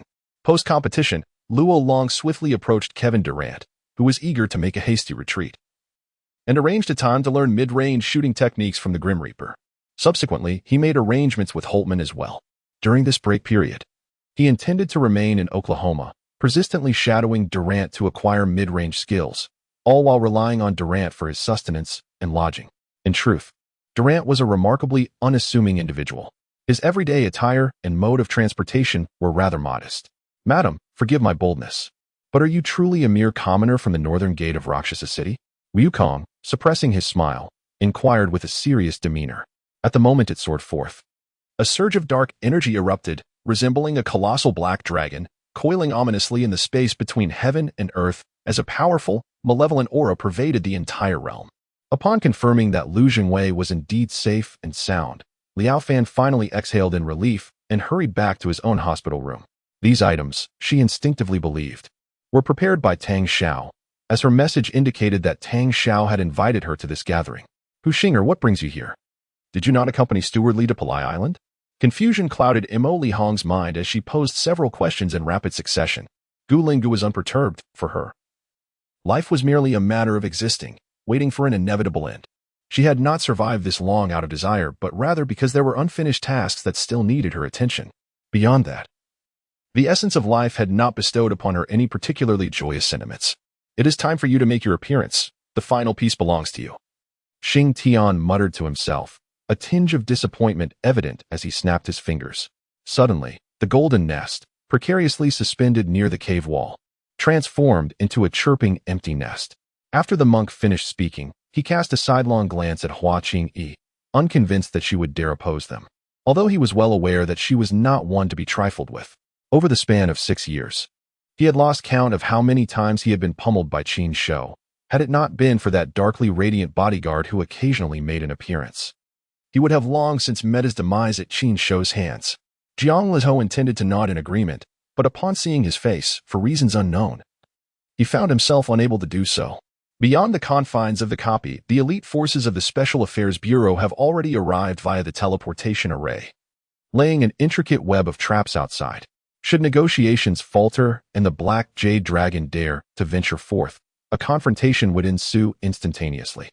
He could not help but feel a twinge of apprehension. Fortunately, he refrained from any reckless actions, for if the county magistrate were to unleash his wrath, even the venerable Mount Tai would likely be reduced to fragments, fit only for the dogs. Li Che, cradling Cici, descended from the carriage. Zhang Ye and Shang Qinong, however, did not alight but instead held up an oiled paper umbrella, crouching atop the yoke to gaze into the distance.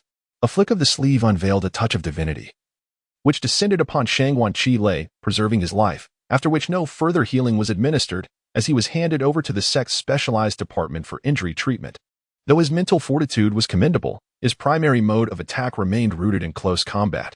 Countless beams of lethal light cascaded from above, coalescing into a storm of skeletal fury that engulfed dozens of foes in an instant. The proceedings were merely procedural, upon the conclusion of his address. The next speaker was naturally Ning Fengji, followed by the illustrious Platinum Bishop Salas.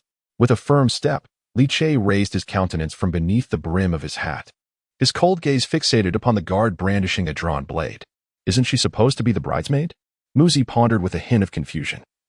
Where could the perfectly good bridesmaid have vanished? At that moment, Chiao Changsho cast a downward glance towards Qin Tingwei, and subsequently, the corner of a box emerged from beneath his ample sleeves. It seemed that Qin Taizhu had become a considerable figure in terms of popularity. Any television station that managed to secure his presence would undoubtedly gain substantial exposure. Chapter 59, a rare home game. The Target Center, inaugurated on October 13, 1990, took 27 months to construct, with an expenditure reaching $104 million. It is the first venue in the United States to prohibit smoking throughout its entirety and is one of only 2 arenas in the country equipped with a movable floor. Today, the audience was packed to capacity. Minnesota fans had recently been captivated by a newcomer from China, who called himself the Fire Dragon. After waiting outside for a moment, the sound of barking dogs erupted from within the estate, followed by the noise of someone investigating the disturbance. Moments later, muffled grunts could be heard, and the gate was opened by a henchman who had climbed over the wall. Wei Xingjulan hesitated, not expressing himself directly. He was carefully choosing his words. After all, Tiangong Linglong was a princess of the realm, and Wei Xingjulan understood that he could not disregard the hierarchy simply because the princess was in a predicament. However, after the introductions, everyone returned to Tianxi's office, where he pointed out the individuals he required. Long Qingchun, feeling downcast, was reluctant to inquire further. Whatever he needed to know, Zulong would certainly reveal, and any matters Zulong chose not to disclose would be futile for him to question. Could it be that Li Chong would actually seek his assistance? Surely this must be a misunderstanding. Given the gravity of the situation, there was truly no room for hesitation. The director, increasingly anxious, felt his body tremble uncontrollably. He had expected the family to be formidable, yet they had managed to destroy Jin Buhuan's residence. Such arrogance should have been backed by some capital, but he was taken aback by their incompetence. Although he was infuriated, he lacked the courage to express it. And the Zhang family members appeared equally constrained. Due to the chronic ailment of their elder brother, He Habing, Ji Feilong and Hua Shanghua did not marry immediately. Instead, they awaited the arrival of the Zhongnan Taoist, who was to gather all the medicinal prescriptions and meticulously prepare them, before passing on the profound medical knowledge to his disciples. Having learned from his previous experience, Lin Yu found his research considerably easier this time. Although he had encountered one failure, he managed to develop a successful solution before nightfall. Zejin remained expressionless and inquired, "May I act independently?" Zejin's inquiries resembled both questions and requests. After a quarter of an hour, Lin Yu wiped the sweat from his forehead. The spiritual energy within Tang Zihan had been nearly absorbed, while the spirit-gathering formation had amassed an immense quantity of surrounding energy. The first competition was about to commence, and the Lord of Demons had mandated that the contestants assemble at the designated location, prompting Tianzi Peak to proceed in that direction. In the name of the Holy Spirit, may you wicked heretics be punished. A figure clad in deep brown priestly robes knelt upon the ground of a farm west of Duluo town, pressing his hands against the grass and raising his gaze to the heavens as he cried out loudly. The commencement of the hunt would only be proclaimed by Anshan Yuan, as there remained the issue of clan quotas among the 4 great families. Mr. Fengtai, struck by lightning without cause, appeared charred and blackened, yet, as he trembled slightly, the burnt skin began to peel away, revealing a completely rejuvenated Mr. Fengtai before his eyes. with no trace of any lightning scars upon his body. Moreover, they were well aware of the previous battle between Xiaolong and Ba Huang. At this moment, they had long departed from the land of gods and returned to their rightful place. Thus, there was no command, merely a notification. Yet the implication of their words was a hope that Gao Jun would venture to the capital, for he possessed extensive experience in combat against superhumans and had achieved numerous victories, earning him the title of the Superhuman Slayer, Chaihua, Jiege. And Hu Liwei descended to the hall. Just as they were about to exit, a group of individuals rushed in, armed and in haste. With a thunderous roar, Yiming's body was violently torn apart, as a long spear wreaked havoc upon him, exposing his stark, white bones. Chapter 60. The Feast of Delicacies. The competition continued unabated. In the next offensive, Luo Long once again dribbled past the half-court. This time, Guogu aggressively closed in, denying Luo Long any opportunity for an easy breakthrough. The Minnesota fans in attendance erupted in cheers, eager to witness what captivating events would unfold in this renewed duel between Tian Gua and the Fiery Dragon. This time, however, there was little in the way of opening banter or confrontational glares. Accompanying Jefferson was a spectral entity, like a wraith, drifting with an unpredictable form. It's grotesque. Gaping maw of dark mist approaching in an instant. Her illness had now affected her lungs, likely leading to pneumonia, which explained her prolonged suffering, even on her own territory. This person dared to be so audacious before her. It was truly infuriating. The audacity, whether in courage or demeanor, had deeply impressed him. Mo Fan had become an object of his admiration and emulation. Your master is not like others, who fawn over me excessively, Pan Jin chuckled, lightly raising the feather duster in his hand.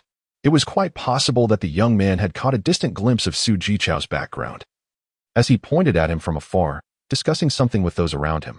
10 years later, Lu Ming remarked, your era had some advantages. It allowed for preparations for change. 20 years ago, it was far too ahead of its time, with limitations that hindered potential. The entertainment industry in Guo was not as lucrative as that in Huaxia. All previous training came at a cost, owed to the company, and after debuting, the majority of earnings invariably flowed into the company's coffers. In this frigid winter, the two newly planted plum trees in Jiaoxi Palace, being too fragile, had their branches frozen brittle and broken under the weight of the snow. Just as one would prefer to use local currency when making purchases in Wu, rather than a universal currency. Those who once held deep-seated secrets of the mountain gate seemed to deliberately downplay their prowess, as if fearing exposure.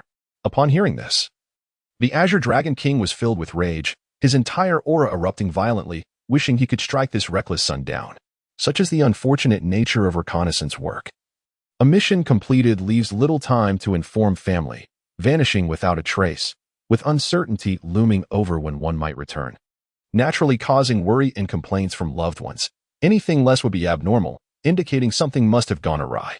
Skill 3, Barbaric Charge. The enraged half-corpse, after a brief run-up, would use the sharp horn atop its head to thrust into the target's body, propelling them several meters away and inflicting substantial damage. If the target simultaneously suffered lacerations, the damage from this charge would be doubled. It turned out to be a battlefield for cultivators, both sides hidden within the void, safeguarding their precious treasures. As the fierce combat among cultivators caused the earth to tremble and mountains to shatter, it was also due to Bai Yuntao's words that everyone present felt their faces flush, some even experiencing an accelerated heartbeat. Lin Xiaoxiao reluctantly stepped into the restroom, while Fu Tingshan took the opportunity to grasp her hand and assist her in washing it. He, brother star picker, who cares if it's a bald monk or not? Look at this. As he spoke, Shinbadu swiftly retrieved a Qiankuan bag from his waist, extending it with both hands and presenting it before Li Zhaixing. Su Mufan wielded the dragon scale spear, striking with a force akin to a steel rod, delivering a resounding blow to Lu Yun's back. In an instant, Su Mufan locked onto Yuan Daochu, grasping him firmly and pressing him down before Fang Qingling's grave. Although Yufan's punch had dispersed the dark mist, the figure leapt and landed 100 meters away, behind the veil. Amidst the billowing steam of hot water in the barrel, Chen Rong gazed at her shattered reflection in the rippling surface. Chapter 61. The spring of Le Fou. During the intermission before the fourth quarter, the Denver Nuggets adjusted their defensive strategy. Once the fourth quarter commenced, Luo Long found himself ensnared by a double team from the Nuggets. Most individuals encountering such a predicament would inevitably furrow their brows in frustration, feeling targeted by their opponents, foreseeing trouble ahead. However, upon witnessing the defense converge upon him, Luo Long dribbled closer to the Nuggets bench and provocatively challenged their head coach, George Karl. The Flames retracted as Wang Wei swiftly drew another sword, cleaving through the three unfortunate charcoals before him. Terrifyingly, he observed ferocious predators emerging from the surface of the charred remains, their new skin beginning to form. Just as a thought crossed his mind, the sound of a long knife unsheathing reached his ears. It was then that the old sheepskin fell to the ground, precisely where the treasured knife of Kangxi had dropped. Silently, he extracted the blade and aimed it at Ding Xitian's heart. Wei Qi entered, bowing respectfully before examining the Crown Prince's wounds and administering an anti-inflammatory injection. The Crown Prince, obedient and recovering well, was ready to have his cast removed. They arranged a time for him to visit the medical hall, which was well equipped for the procedure. After Princess Gaoyang settled at the Wei residence, the following day, a messenger from Xia delivered an invitation to the lady of the house, requesting her presence for a visit. Meanwhile, Wei Qi took his insignia to the palace, seeking an audience with Empress Changsun, who graciously summoned him. As the lights above gradually blurred, the screen transformed into a bright glow, with the cries of Nina, Nina, blending into a thunderous applause that echoed like a relentless tsunami. The breadth of Emperor Taizong's vision and demeanor indeed surpassed many sovereigns. It is no wonder that his remarkable spirit allowed for the enduring legacy of the Jingguan era. The song Love You Lies is profoundly tragic, embodying a madness that incinerates all, reducing everything to ashes with an overwhelming sense of devastation, as if it could effortlessly annihilate all existence. The stout man gazed, entranced, swallowing hard as he remarked to me, old who, as the saying goes. In desolate villages, the wind carries whispers of the departed, where the trees stand bare and the specters sing. Could it be the Zongzi in the coffin is crooning a tune? Why not light a candle on the spot and open the coffin, extracting it from its confines to seek clarity, lest our doubts breed fears that only grow darker with contemplation? I noticed Ding City frozen in place, a chilling light piercing before her, and she remained oblivious to evading it. Attempting to stop that deranged old sheepskin was futile. I could only leap forward, propelling Ding City sideways once more. Qing Shuang stood astonished, grappling with the sheer coincidence of the situation. For 9 days of confinement, the emperor had not cast a glance at Jing Xiuxuan, yet today, just after departing, he hurried over. Did this not clearly indicate his intentions regarding her private departure from the courtyard? What troubled her heart even more was that Qin Wuyin and Wan Jishui were both gazing at her with utmost seriousness, seemingly awaiting her response with earnest anticipation. All of this transpired in the absence of the live broadcast, alleviating any concerns regarding confidentiality.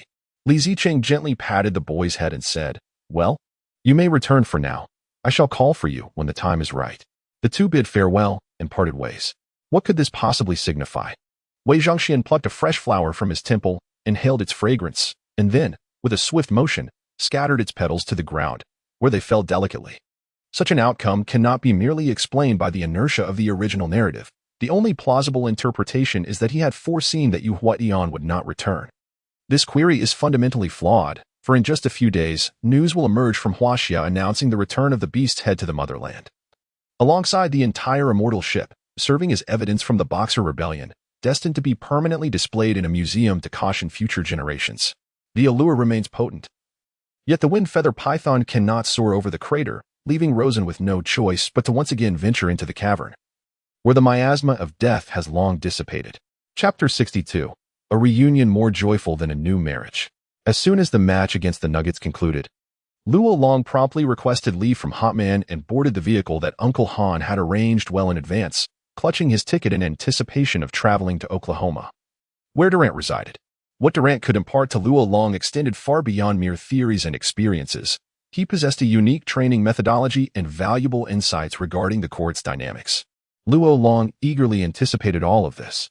Upon completing his specialized training assignment, Zhao Weiming instructed Zhang Yinzu to pull over as they passed a bank. He entered and shortly emerged, clutching a thick bundle wrapped in newspaper. Ho Tingshan stood with his hands clasped behind his back. In a previous life, Luo Yun'er had tarnished his reputation, and in this life, he intended to make her experience a semblance of that same bitterness.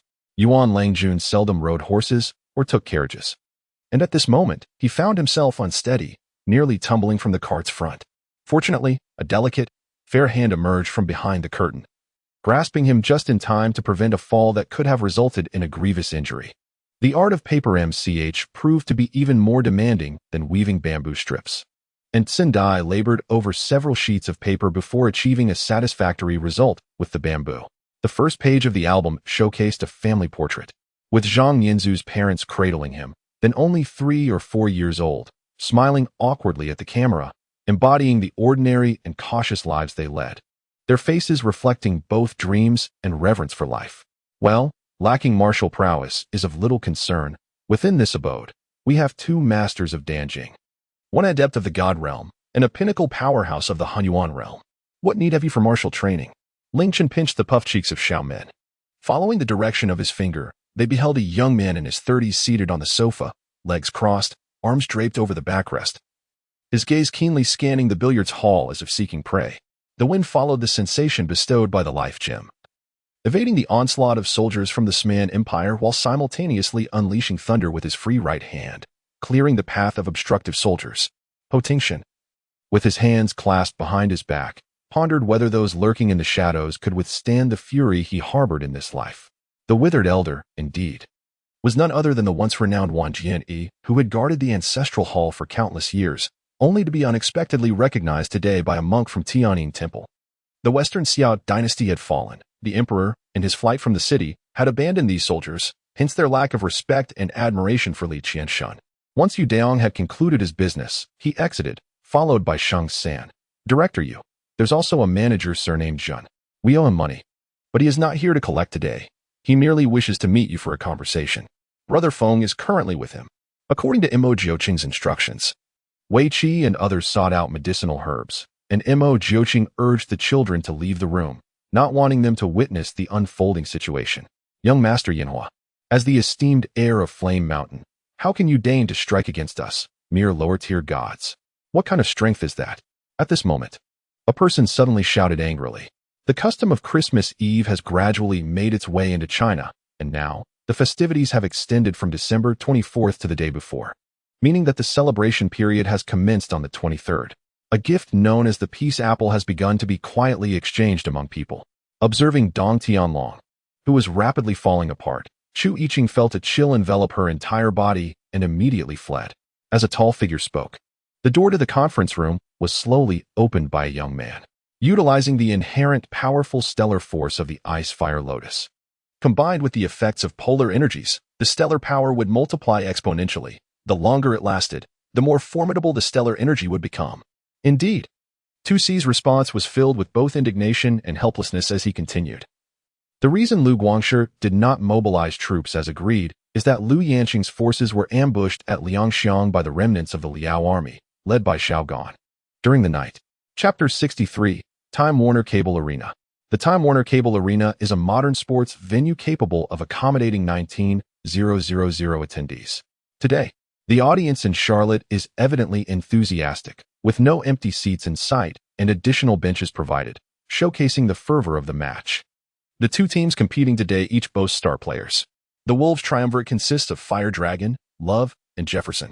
Originally, Mother O was affectionately observing the interaction between Shiyin and Luo Luo when she lifted her gaze at the commotion. Villages in Dejixiang are required to complete the elections and formation of their villagers' committees within this year. If there is an opportunity to oust Wu, it is not entirely impossible. However, he never anticipated that Han Mo would not become enraged but instead smile and agree with his opinion, which contradicted the reports that depicted Han Mo as having a notoriously volatile temperament. Tang Jiu focused his gaze and discovered that the Blood Ape King's back was singed black, indicating that his purple lightning had indeed had some effect, albeit only inflicting a minor injury on the Blood Ape King. It's quite simple. Do you think those people are conducting a united search specifically targeting our company? Who could be behind this? Hu Mingchen retorted. Shui Yin and the others chuckled as they retrieved their weapons, while Chi-Chi handed the 9 dragon whip to Su Qian. Impossible.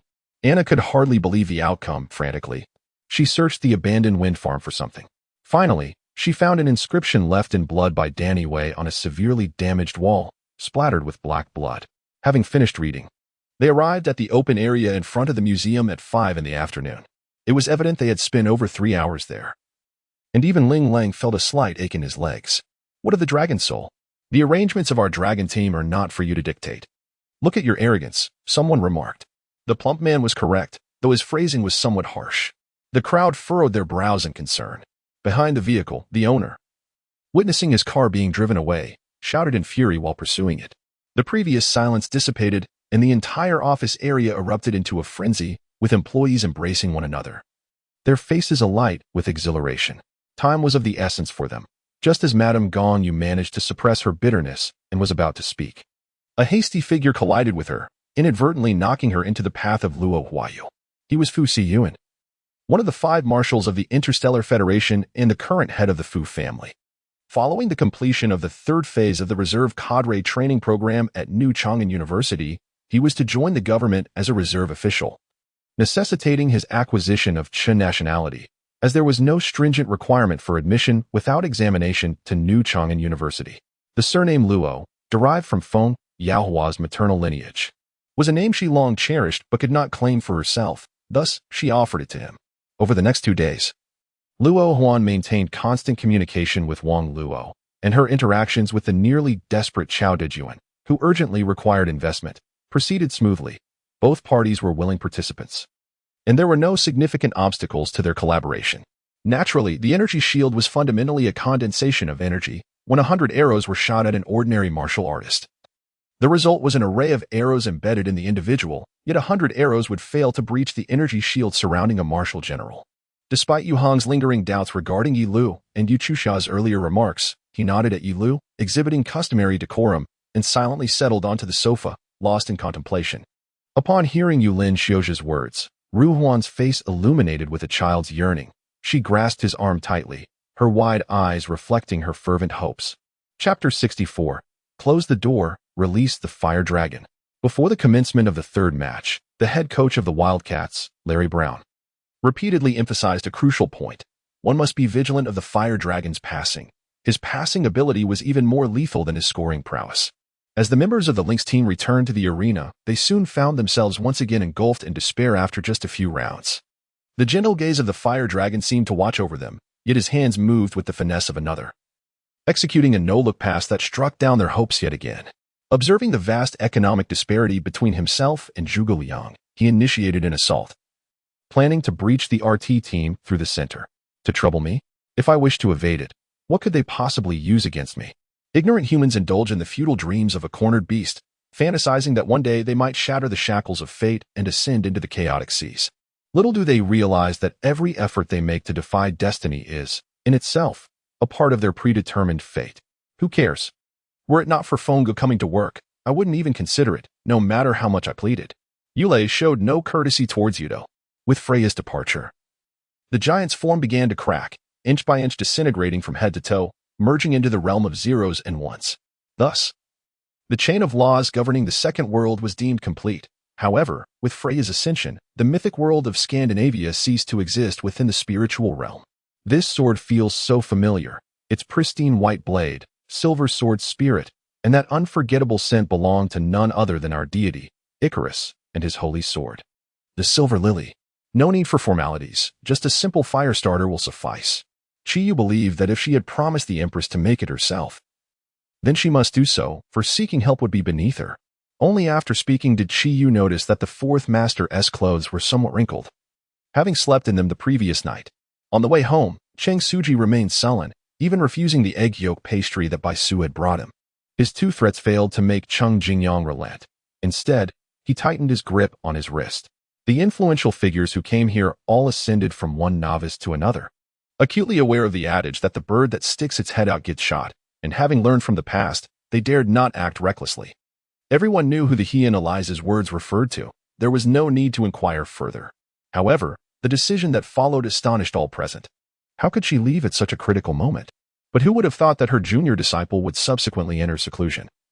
And 10 days had already passed without his emergence? Why are you back? Aren't you busy? I heard from Xiao Xiao that you've been in quite a bit of trouble lately.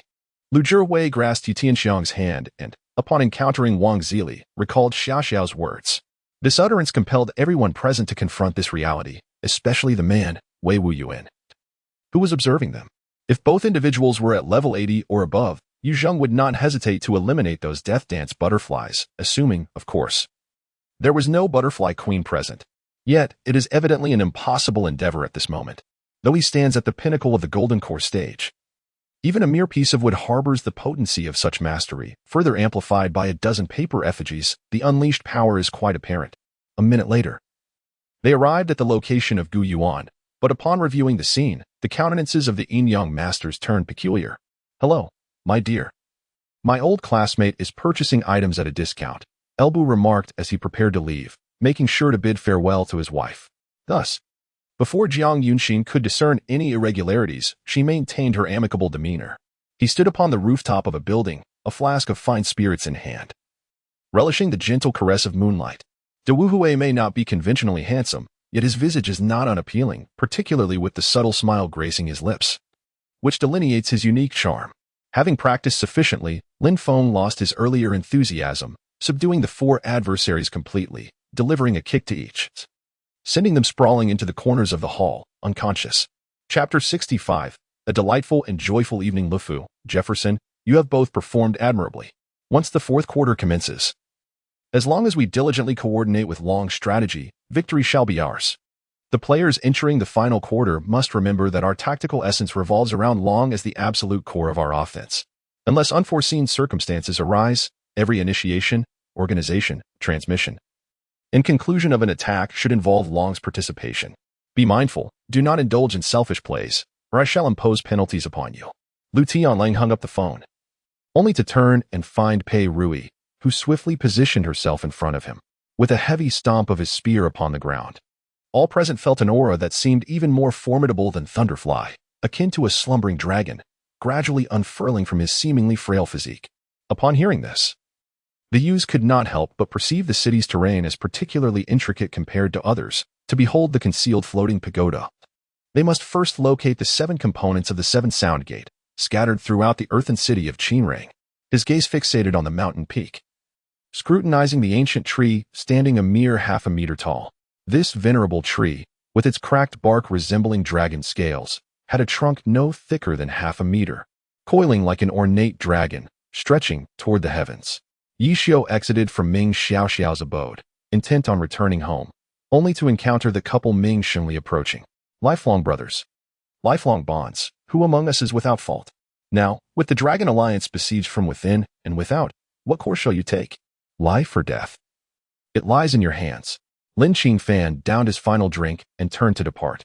Mu Liangyu, upon hearing that voice and tone, slightly furrowed her brow, yet still responded to the other party. So that is the case. Mayer sensed the animosity radiating from Meng Tianju.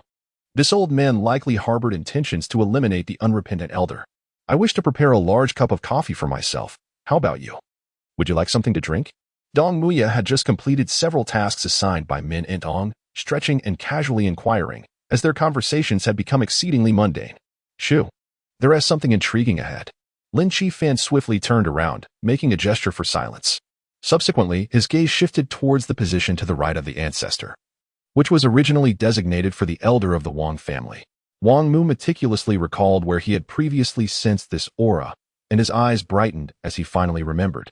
To avoid detection by the members of the Twin Blade sect, he had even abandoned the sled, opting instead to walk through the snow with a jiao. Chen Min possessed a remarkable talent for cooking. Moreover, he was quite adept at managing a restaurant, a skill honed during his time working in one. Have you just finished your training? Wang Li suddenly recalled that he hadn't chatted with his son in quite some time, and thus inquired with concern. Seizing the opportunity, the 9th princess drew her bow and released the final thunder arrow, which accurately pierced the left eye of the Qinghua deer. Bai Hua chuckled lightly, approached, and performed a few fitness exercises. Ma Changyuan and the others felt a pang of anxiety for Bai Hua, as this was indeed an opportunity, albeit imperfect. They all understood that if this chance was missed, there would be no second one. The meals at the state-owned restaurant in the city were far superior to those on the train. The 3 of them ordered 4 dishes and consumed 5 bowls of rice entirely. Qin Tian gently shook his head, soaring onto the back of the snowflake eagle, guiding it as they ascended into the clouds. Moreover, her dress had been torn apart. Upon witnessing this scene, Zhang Li would undoubtedly seek retribution against Yu Chen. Mo Tian, with a demeanor both serious and domineering, issued a stark threat that sent shivers down Lin Xiaoma's spine. Naturally, when Wan concurred, yet a sense of complex heaviness lingered in her heart. History relentlessly propels forward. Whose heart can eternally dwell in the simple and unadulterated past? who would willingly confine themselves indefinitely. Chapter 66. Durant has been exhausted after the Wolves triumphed over the Charlotte Bobcats. The post-game press conference was rife with journalists eager to extract sensational stories from the Fire Dragon. However, their hopes were ultimately dashed the moment the game concluded. Luo Long immediately boarded a private jet, prearranged by Uncle Han, bound for Oklahoma. He did not allow a single victory in a regular season match to make him forget his intense training mission with the Grim Reaper. As Jiang Li bowed his head in contemplation, he recalled that he had never witnessed the door of this household open before, leading him to believe that it was uninhabited. Perhaps it was due to drinking an excess of water prior to the evening's gathering, coupled with a few sips of alcohol, that he began to feel a subtle swelling in his body. In this era, where night blindness is prevalent, one could scarcely see 10 meters ahead in the dark. Thus, coordinating movements during nighttime maneuvers becomes exceedingly challenging. Encountering an ambush could easily result in chaos within the ranks. Just as he emerged from the thicket, before he could reach the foot of the mountain, the crossbowmen of the Chu army unleashed their deadly volleys, swiftly claiming the lives of numerous soldiers and forcing the besieged Chow army back up the slope. White sir, one must speak with evidence. So many witnesses are present. To slander me without substantiation is rather inappropriate. Wouldn't you agree? Wanya squinted her eyes and spoke in a tone of feigned innocence and grievance. The spectators' expressions dimmed, particularly that of Wang Ziyu, who mused that had she not caused such an uproar earlier, perhaps Wang Dongun would have already regained consciousness. The crackling and sizzling sounds resonated in succession, revealing 8 original stones before the crowd. The children were resting in the thatched cottage when suddenly they heard the frantic sounds of a door opening and closing, prompting them all to turn in unison. A man shielded himself with his forearm, sustaining no injuries at all. However, despite his extraordinary defensive capabilities, he remained a novice. Youngxia dashed toward him, and the man reciprocated in kind, striking her with fists and feet. His punches slowed, and as Youngxia appeared behind him, she delivered a kick. 2 pale golden fists transformed into a flurry of shimmering golden afterimages, relentlessly assaulting his large visage. Wang Mang's emotions suddenly surged with fervor as he grasped the collar of the court attendant, bellowing loudly. Damn it, and that Dugu Yu has ingratiated herself with my father. Dugu Huayong expressed her indignation. There is no need to waste words on such individuals. Xia Zhongchuan glanced at the 3 sisters huddled together and stated, These 3 young ladies may come daily for a bowl of porridge. Whoever is from their village should bring them here. The eldest of the trio was merely in her teens, and it would be unwise to allow them to venture out alone. As dawn broke the next day, a rickety cart wobbled its way to the nursery, closely followed by a shadowy figure lurking nearby. I found myself bound to the long spear of a white-haired henchman, feeling as though I were a roasted pig being dragged away. During the 3-day inaugural Jiang and Chongqing Shipbuilding Innovation Forum, experts and scholars convened to propel the advancement of digital and green shipbuilding significantly, implementing many concrete initiatives during this forum. Gao Ping possessed a multitude of breaking Dao pills, breaking transformation pills, and perhaps even other elixirs. These elixirs propelled him to great heights. Moros could scarcely muster the spirit to respond. Her mind was consumed by Roland's frigid gaze, laden with disdain. At this juncture, it was indeed challenging for the individual to provide an answer. For even the deities could not retrieve him, and the realm of the underworld was an enigma he could not fathom. Though it was broad daylight and Lu Hohat had mentioned that Li Erlong was merely escorting Li Mei to the village for a leisurely exploration of rural scenery, the hastily erected barricades proved utterly inadequate against the onslaught of over 10 valiant soldiers of the Han army, collapsing with a resounding crash. Chapter 67. Howard of Orlando. The brief respite swiftly elapsed. The Wolves once again boarded their flight, heading towards the central city of Orlando, Florida. This time, in their encounter with the Magic, the Wolves faced the formidable beast, Howard, whose terrifying upper body strength, coupled with astonishing agility and explosive power, posed a significant challenge. Historically, the Magic's gameplay revolved around a strategy of spreading the floor with 4 shooters. She contemplated inquiring about the situation with Gu Qingyu, but upon observing the intensity of the rain and the disheveled state of Qingyu, she ultimately dismissed the thought. After a moment of hesitation, she absent-mindedly touched her abdomen and turned back towards the house. The lone wolf chuckled, dismissing his hand with a wave. Yet you are neither as formidable nor as agile as I. Cease your clamor. He then shifted his gaze towards Kazami, his eyes briefly lingering on the sorrowful depths of Kazami's gaze, and remarked, "Seize the opportunity," before making his way outside. She yearned to grasp the hem of the Lin brothers' garments, but pain rendered her powerless, preventing her from advancing. The beads fell upon the two, unblocking their acupoints. And after a moment, they stirred back to consciousness. As anticipated, Jiayue and the others expressed significant discontent, even accusing her of deception, claiming she had failed to relay their words to the lady. "Oh, I understand now. Father, I have arrived at the company. I still have work today," Yulan said, responding briefly before hanging up the phone. Having concluded his words, Bai Wuchang wielded his supernatural abilities, gesturing with his right hand towards the figures below, prompting a chorus of anguished cries. Outside, it was rumored that the prince possessed a gentle temperament, yet only those within the Li Wangfu truly understood the reality. Is it still that vile concoction? Yuan Bao inched closer to his wife, his expression a mixture of uncertainty and curiosity, having only uttered half a word. The shadow demon became enveloped in petals, seemingly delicate lotus petals that, in that moment, acted as a death warrant, depriving even a formidable being like the shadow demon of life before he could complete a single utterance. However, the magistrate remained the preeminent authority in the yamen.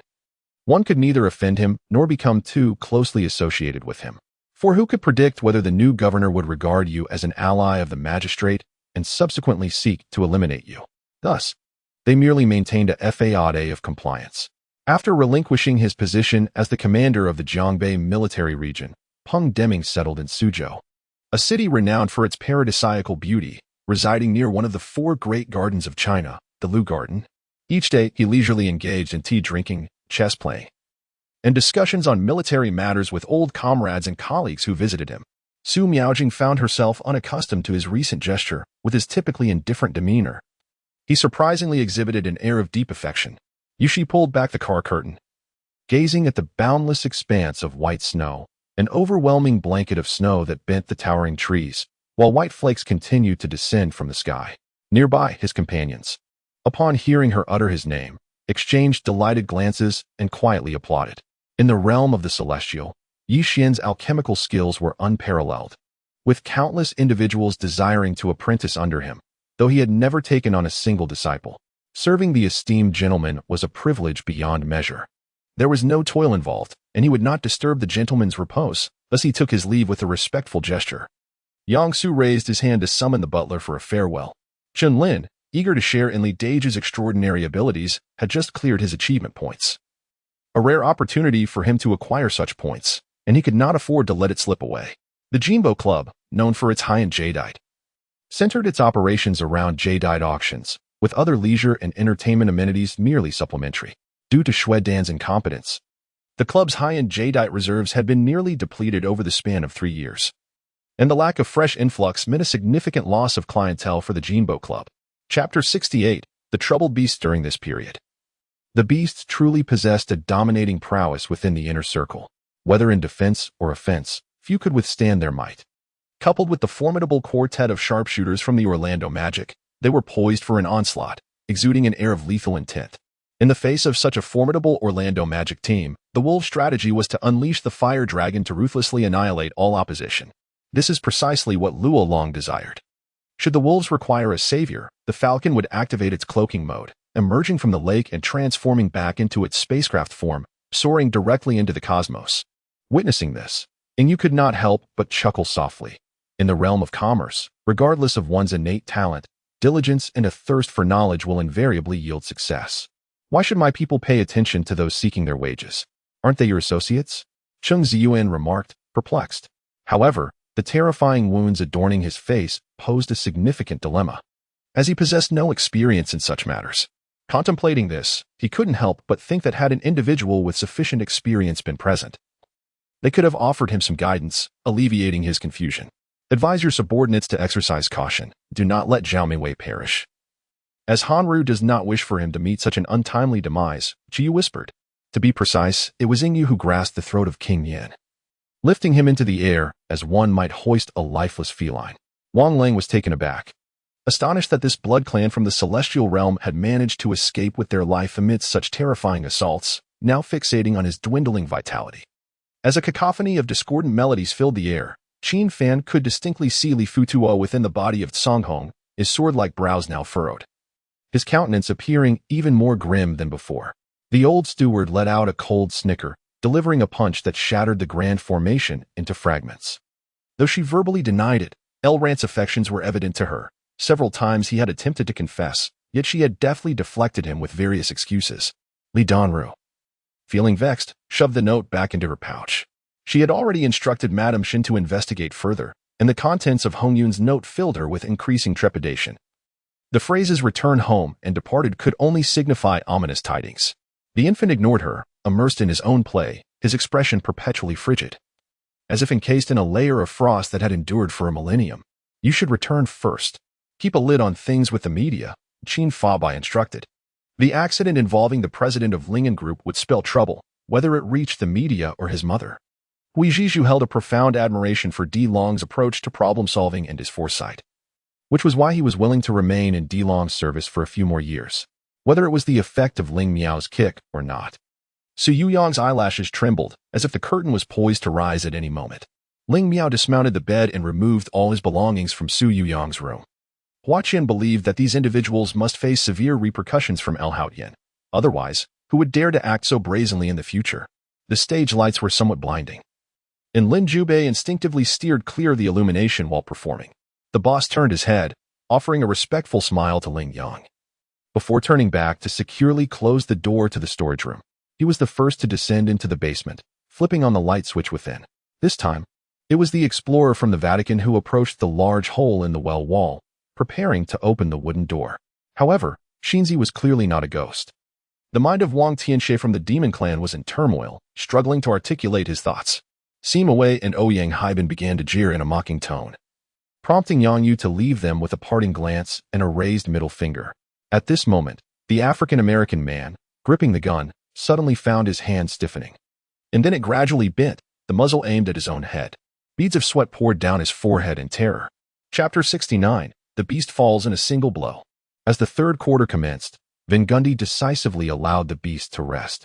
On the other hand, Holtman also permitted Rolong to recuperate. Without the beast's dominance in the paint, the Magic could no longer execute their perimeter strategy effectively. Both teams began to showcase individual skills.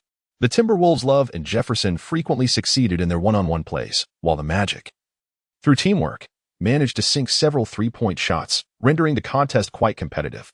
However, it was indeed true. There was no merit in fabricating such falsehoods, as it would yield no benefits, nor could one ascertain the level of elixirs that could be concocted. Given the opportunity, I shall demonstrate to you. Ziyun spoke with great ease. For him, alchemy was merely a trifling task, and the more he refined, the more advantageous it became for him. A photograph from a meeting in Shanghai. Lan Rue did not turn back, laughing as she replied while observing. The earlier situation resembled a formidable overhaul of oneself. Without a steadfast heart, one could easily falter. Night Festival felt quite helpless. It wasn't that he was unwilling to explain, but rather his head throbbed painfully, making it exceedingly difficult to articulate lengthy sentences. Now, he could only speak in fragments, resembling an elderly man on the verge of collapse.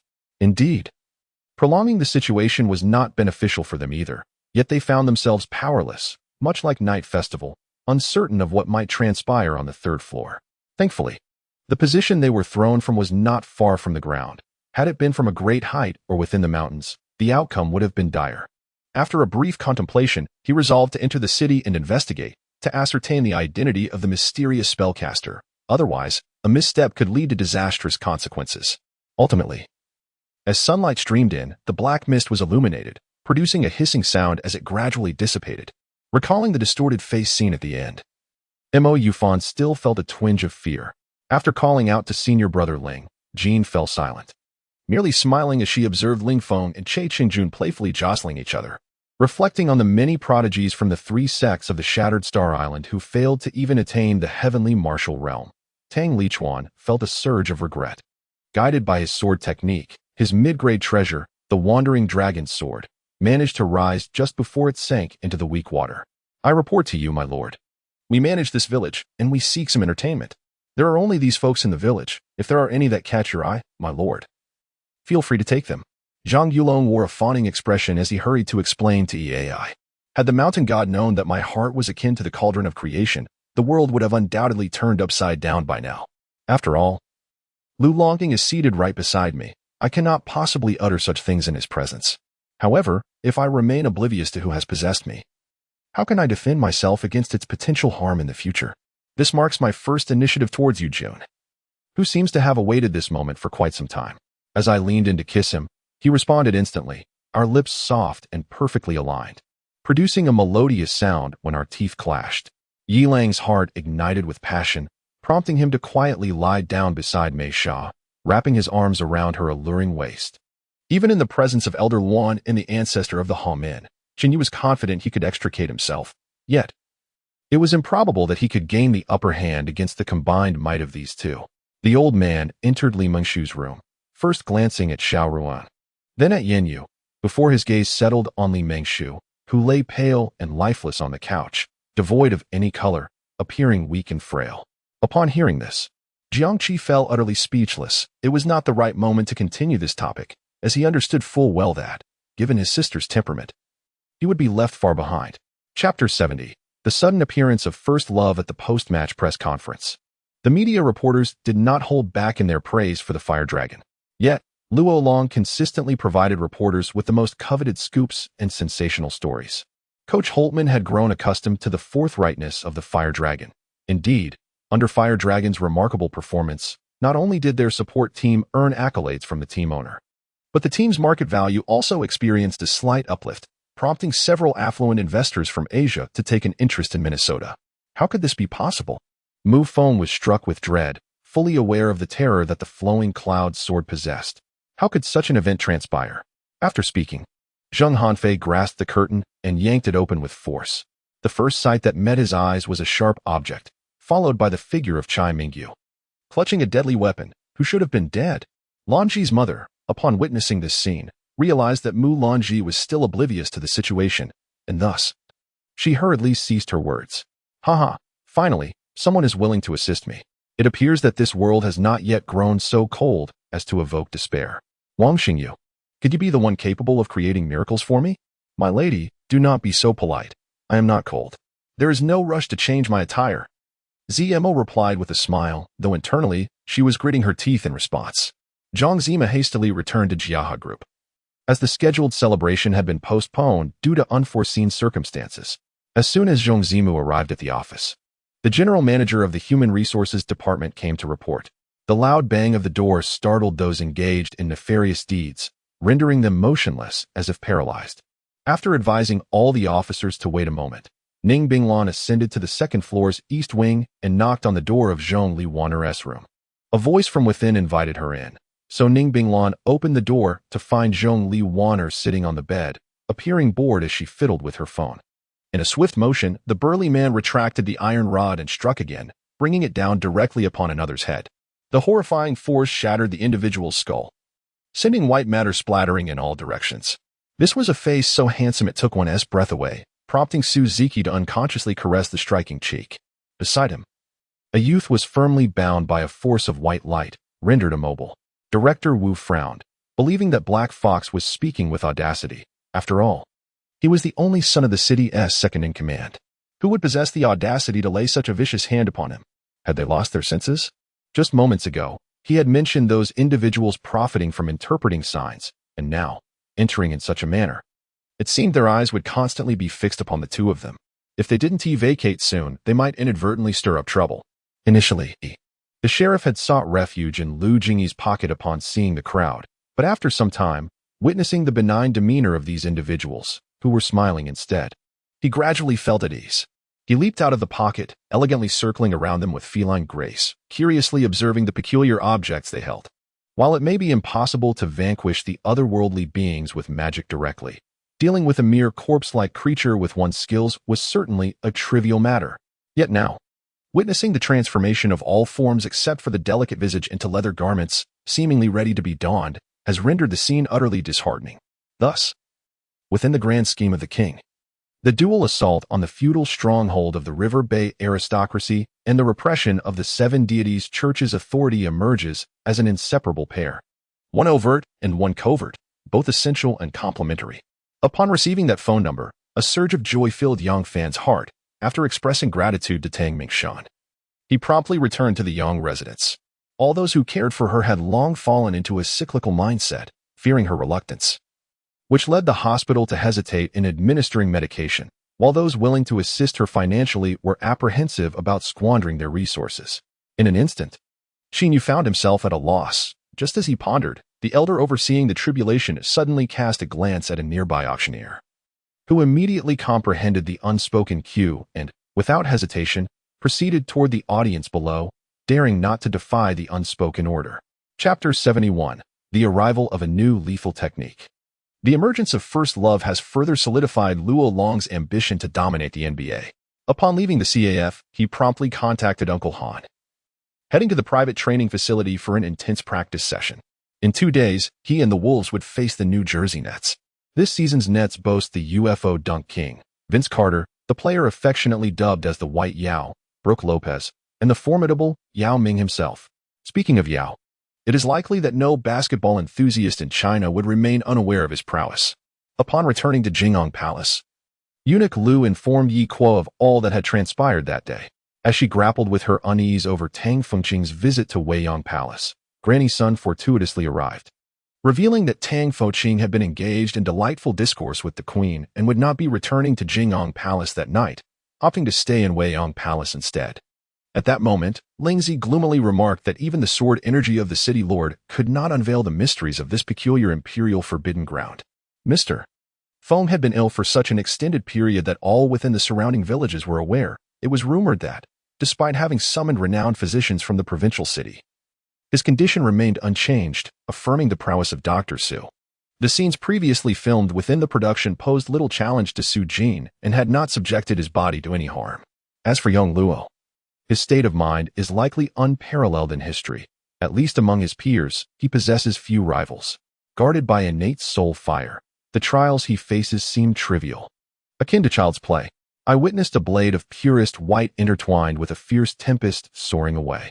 The void was shattered in myriad places, its power astonishing. One might assert that Feng Xing's original intention was never to assist the Six Doors, but rather to conspire for the benefit of the Star Moon sect. A plan long in the making. Although she vocally claimed independence while with Zhao Mingxian, it is somewhat embarrassing that only a few days later, she sought his assistance. Yet, in the face of such circumstances, what could she possibly do? After a while, the two engaged in a mere 10 exchanges, yet they remained at a stalemate, neither gaining the upper hand. In Asgard's direst hour, the diligent guardians of the Rainbow Bridge chose to seek aid from Summer, turning to the depths of the Hell's Kitchen for assistance. The fallen Prince Thor, at such a moment, astonishingly invited Summer to assume the crucial role of ferrying the souls of the gods. Princess Danyang, favored by the Peng family, despite the setbacks in her engagement with Uncle Jianyu, which delayed her age, would undoubtedly be provided with another suitable match by the Duchess of the State, whose character and lineage would be commendable. The Peng family would never do her harm. However, Xia understood all too well the implications of her unspoken words, should Yan Xin be established as the crown prince. The day Emperor Jian passes away would mark the misfortune of concubine Cui and her son. Do not speak to me of such matters. I favor this decision. Let it remain between the two of us, and do not mention it to anyone else. No one will question their captain's judgment. They have grown accustomed to your meticulous considerations, allowing your illustrious image to endure. Nicole chuckled, wholeheartedly supporting Summer's decision. Yet, Yao Huanji remained obstinate. Despite his ability to momentarily safeguard the Yu family, he struggled to ensure its long-term security. Name, Kai, and the others, including Filey and Zhang Li, were already seated and began busily serving tea and snacks. His reasoning, of course, was incapable of swaying Feng Xiaocheng. In truth, he did not even attempt to persuade him, but merely sought to validate his own rationale. Unless Feng Xiaocheng could articulate a similar argument, he was obliged to comply with his demands. With this thought, Summer shivered, feeling an inexplicable chill despite the warmth surrounding him. When the Horn's commercial exhibition commenced, the entirety of Horn's city was deserted, as multitudes converged upon the central square. Eager to partake in the biannual spectacle, nobles and sorcerers alike were unwilling to miss the grandeur. A wife cradled her infant, shivering and suppressing her tears, her demeanor evoking a twinge of sympathy in Nicole. Chapter 72. The hat-tool duo Lopez barely restrained his impulse, forcing himself to pivot back on defense. During the next offensive from the Wolves, the bulky Lopez intentionally positioned himself slightly farther out, aiming to block Rolong's shot. To his surprise, Rolong approached, completely drawing him away from the paint, allowing Kevin Love to execute a swift pass and score 2 points. After toying with Lopez, Roland could not resist further provoking the now less composed giant. Did you see that? Stop struggling. Unlike other thugs who seek power for its own sake, I fight to protect something valuable. I fixed my gaze on panting, articulating my words with deliberate gravity. Moreover, Qin Hao, tall and robust, with a face marked by brutish features, can often appear more fearsome than I when he displays a menacing expression at times. His mere presence proves to be more impactful than mine. I have erred, and is there any harm in acknowledging my mistakes? It is said that Lin Yu drives an extravagant luxury vehicle. Should you not take a moment to observe? Suchin interjected, diverting the topic. In an instant, the onlookers ceased their movements, quietly scrutinizing the rumored couple, curious as to what antics they might engage in next. However, the heavily guarded May Bureau tonight resembled a delectable cake, enticing a seasoned thief. Li San was positioned by the rear wall of the May Bureau, his eyes gleaming with intent as he gazed upon the enticing prize cloaked in the night. With a swift motion, the four shadows of Nangong Yue converged into one. And shortly after, another figure emerged, this time the impeccably attired Nangong Yue. She pondered why this scene felt so familiar. The thorny ball and ground spikes had once been employed by her to ensnare Li Yan. Indeed, this was the true purpose of our appearance. After much deliberation, we concluded that this grand heist was entirely instigated by you, the Emperor Fushi declared, pointing a finger at Liu Yiping. In Qin Lang's words, he recognized his limitations and thus confined himself to his designated role. I grew weary. Under the scrutinizing gaze of the crowd, I had remained silent for an extended period, unwilling to bow my head, my silent protest seemingly rendering Lin Ling's countenance quite uncomfortable. For this, Wei Wu felt a fierce indignation, unable to tolerate any slight against me. Yet I remained unfazed. The world may mock my eccentricity, but I find amusement in their inability to see through it. The opinions of others hold little significance. As long as Wei Wu can comprehend and support me, that suffices. Yun Qing, I exclaimed in astonishment. Though this beggar appeared disheveled and filthy, it did not hinder my recognition of his visage. He bore an uncanny resemblance to the Yun Qing of a millennium ago. No wonder Wei Wu had gasped in surprise earlier. Could he be the reincarnation of Yun Qing? Hearing the conversations around me, I clenched my fists. Could it be that this Haigu was once a subordinate of Womin Lugu? Consequently, I glanced at Qi Feng, who shook his head in response, indicating that Lin Cheng likely faced no dire circumstances. Then, a cacophony of metallic clashes erupted, long swords, flexible blades, and golden spears engaged in a frenzied melee. If it is a matter that should not be questioned, why must you persist in your inquiries? The dry-leaf demon lord glared, showing no regard for Luo Tu's dignity. After all, returning to the demon sect was no longer an option for him. Thus he had no need to preserve any semblance of face. Gently tugging, Baby S' beautiful eyes fell upon Chun Shaoran's face. She offered a slight smile, synchronizing her movements as she gradually reclined beside him. I shall send you the address shortly. After hanging up the phone, I sent the address to Ling Jing. Appending the phrase bring a helper, which serves as our secret code, she would naturally comprehend its meaning. I exchanged brief farewells with Cheng Yingying and exited her residence through the back door. Together with my 14th uncle and Wei Qi, we departed from Ghost City, returning to the realm of the living. By the time we emerged, it was already past midnight. I attempted to check my location on my phone, only to discover a complete lack of signal. Moreover, there was an additional concern that weighed heavily on Li Zhao's mind, as the weather grew increasingly frigid. If I were to proceed with the original plan to launch an assault on Jinfu, the freezing of the sea would render our naval forces ineffectual. Consequently, my army would have no choice but to march northward on foot from Jianzhou to mount an attack. Chapter 73. Aerial combat. Cardi approached the three-point line with a composed demeanor, skillfully dribbling the ball, as Luo Long remained vigilant against the potential schemes of De Lopez. He simultaneously kept a close watch on Carter's movements. The absence of Luo Long left the Wolves' defensive line vulnerable, particularly against the extraterrestrial dunker. Indeed, as Luo Long had anticipated, Carter deftly maneuvered past the Wolves' defender with a lightning-quick step, swiftly penetrating towards the interior of the Wolves' defense. Even the likes of Love and Jefferson could offer little resistance. The spiritual formations had diversified into various types. Most offensive spiritual formations required no materials. As long as the formation master utilized their spiritual energy to activate the spiritual seals, they could conjure a formation to assault their adversaries. Carlo, possessing the stature of a mercenary leader, naturally boasted considerable strength. Although he found himself momentarily restrained by the Wind Dragon, he dared not divert his focus to engage in conversation. Once the first layer of the soul sword's heavenly scripture was perfected, the essence of the soul would undergo a profound transformation, taking the shape of a sword. Consequently, the previously fragile soul would gain tremendous offensive capabilities, along with significantly enhanced defenses. Zhang Yinlin tentatively uttered this notion, but her words were swiftly met with opposition from Li Hao. The group that had narrowly escaped the encirclement came to a sudden halt, as a wall of flames materialized, obstructing their path. With hands forming intricate seals, he exhaled a dense black mist, which instantly morphed into the phantasmal image of a colossal centipede. Surging towards Xiao Sufeng like a dragon, accompanied by a noxious haze capable of corroding all in its path. He now concealed himself beneath the covers, hoping to prolong the moment. Ideally, his mother would continue her relentless knocking until midday. The only certainty was that these spirits, regardless of their identities, could not withstand the searing rays of the sun. Upon confirming Zhu Qingyun posed no threat to them, the 7 cloaked figures departed. All transpired in the blink of an eye, as Wang Baoyu and Lu Baiyu approached, only to find themselves at a loss for words upon seeing Zhu Qingyun. It seemed only a figure like the Empress could engage with His Majesty in such a manner. Had it been anyone else, chaos would have ensued. He hung upside down, gazing at Yu Jiusu, questioning, "Do you wish to consume me?" As he spoke, his grandmother's tone was tinged with a hint of sorrow. Although she had received numerous calls from those with nothing to do after a hearty meal seeking counsel on the matter, her demeanor at this moment was remarkably amiable. If the provisions on the cart were confiscated, any future indulgence in meat or delicacies would undoubtedly raise suspicions.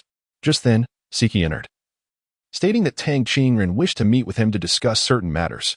Consequently, the weaponry mounted on the ships was far more formidable than that on the ground. Naturally possessing greater power, Qianquan was eager to acquire greater strength, aspiring to become a deity, or even surpass that exalted status. However, before the righteous alliance's cultivators could react, Longhu acted decisively without hesitation. Yet, recalling how Lin Yuyan had, at one point, allowed her old companion to perish in her fervor to be with the useless Yu Kaisen, unease crept into her heart. Lost in thought, he tightened his grip on the Qi Feng sword, instinctively shielding Yu Jiuxiu behind him. Nevertheless, regarding Shinjingzi, he held no deep affection for Yu Jiuxiu. Rather, he was more concerned about his own future. However, the two stadiums were too closely situated, necessitating a detour through North London before ultimately returning to the Emirates Stadium. It was Faker's Victor who took the initiative, unleashing a devastating ultimate that struck Rexer. As dark purple electromagnetic waves trailed his slow movements, the blind monk struck first, swiftly maneuvering behind Rexer, delivering a ferocious ultimate that propelled Rexer's form directly in front of Fan Zima. Chapter 74, Extracting the Alien Player. Once Luo Long concluded his match against the Nets, he promptly called his beloved girl. At this moment, Wang Xiaoqian has returned to her homeland, due to her excellent personal rapport with the Huaxia Fire Dragon. The leaders of the sports channel have expressed immense anticipation and trust in her. After a brief meeting, considering the ever-growing influence of the Fire Dragon in both domestic and international basketball circles, the team has decided to assign Wang Xiaoqian to report on the ongoing exclusive interviews with the Fire Dragon in the beautiful country. Presently, a wave of connections beneath the Red Square Tower is inaccessible to Jakes, but Camille can partake. Immersed in her training, Guanxi was awakened by the urgent, excited yet suppressed voice of the elder. After completing his morning rituals, Yinjun carried an oil lamp into his inner chamber, whereupon entering, he was greeted by a faint floral fragrance lingering in the air. Previously in Wushi, Xia often visited you. During those times, you were busy, and Xia would even come to see me on your behalf. Now, with Xia preoccupied, do you merely remain at the company, disregarding her? Once more traversing a thicket, the sight before him sent shivers down his spine, yet he had no choice but to press forward. Wang Guiliang spoke in a low tone, and suddenly the lights in the interrogation room flickered twice, eliciting the first hint of a smile from his lips since the incident occurred. In that space, and Xia could no longer resist the urge to sink into the armchair, inhaling the familiar scent of medicine, gradually succumbing to slumber. In her dreams, the jade pendant hidden within her began to surface, floating before her forehead, as a soft glow in the surrounding air seemed to drift towards the pendant, enhancing its luster and brilliance. Upon seeing the milk with burnt grass jelly, Yuan desired to partake as well. Well, it wasn't tea worth much anyway, so she decided to share. Su Shuyao's staff had lost its luster, and her beautiful eyes anxiously gazed ahead. Huangfu Minghan merely fixed his piercing gaze upon Lung Mabai, silently, as if his sharp eyes were intent on slicing him into pieces. Huang Beiwei maintained an expression of calm indifference, betraying no signs of unease, seemingly jesting casually. Composed and unruffled, Fifth Master furrowed his brow, then shifted his gaze to the coffin in the center, noticing something amiss. Lin Tian, gripping a fruit knife, swiftly thrust it towards his neck, as if envisioning himself liberated from his weary shell, seemingly having joined hands with his grandmother. He beheld scenes from his childhood, recalling cherished memories of his happiest moments. Is it you? Shen Yu felt a flicker of wariness. What was her purpose in appearing at the prince's residence at this moment? However, Huangfu Minghan's second son, despite his father's attempts to exert control, naturally reacted to the water's embrace. Huangfu Minghan struggled to suppress the flames of desire within him, maintaining an outward appearance of calm as he leaned back, accepting her ministrations. Shen Yu felt utterly exhausted, her body limp as she lay in the arms of Xing'an, resembling cotton in her softness. Weakly, she opened her eyes, beholding the familiar visage she had not seen up close for what felt like an eternity. It appeared that the market in Minzhou was thriving, Zhao Ling remarked with a smile, for endeavors that yield profit invariably uplift the spirit. The notion that a mere commoner could stand on equal footing with them was an affront to their self-proclaimed nobility. Qin Li pondered once more, contemplating the need to portray the role of the boss with an authenticity that was elusive, sensing that something essential was still lacking. Such was the terrifying nature of the heavenly sword technique. Mastering this art would enable one to wield the very essence of the universe as a blade. Yet, after a brief period of collection, he received a response from the light servant Chen Guangli, leaving him momentarily stunned. Standing in place as a sense of confusion washed over him, rendering him unsure of how to proceed without immediately returning to the cosmos in his palm. Yin Fengying, of course, was skeptical and instructed her 3 sons to search the house. However, after scouring every nook and cranny, they found no trace of the monkey god. Chapter 75, The Wealthy and Generous System. During the 2 days of the break, Luo Long, apart from his intense training with Carter, spent the majority of his time engaged in lengthy phone conversations with Wang Xiaoqian. It was as if they had returned to their student days, their feelings intensifying from the moment they met. Yet, Wang Xiaoqian remained cautious of the Luo family's influence, afraid to cross boundaries, which fueled Luo Long's determination to establish his own commercial empire in the NBA. As for the Ukrainian beauty, Bovath, she could only grapple with her growing feelings of longing and suspicion, left in an emotional limbo. The remaining 40 soldiers will be ranked according to their shooting proficiency, from 1 to 40, and our standings will directly influence our forthcoming selection. Is there anything you wish to express without hesitation? Li Tian affectionately ruffled Yin Lingfeng's hair. It seems that all beings are but pieces on a chessboard, existing solely for the amusement of the heavens and the earth. Yet, what is there to be astonished about? In this world, filled with numerous powerful and influential individuals, do they not also treat others as mere pawns for their own enjoyment? Who requested me to partake in this charade with him? After all, Katie S. Xinlan is the very subject of concern. No one understands the elusive and precarious situation better than she does. Chu Qingyan pondered when Bukong would return, contemplating how to conclude the matter if he were to arrive too late and expose a flaw, thus neglecting Princess' frequent gestures. After careful consideration, Li Ming decided to send the cow doctor back once more. However, these individuals were all duly registered.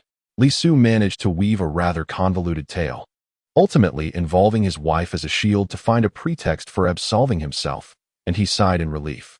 Jin Su, the renowned young hero in the martial world, was well known as one of the most charming and dashing figures.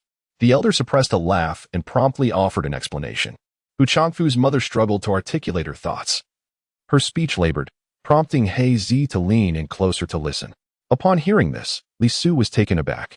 He had not been attentive to the surroundings throughout the journey.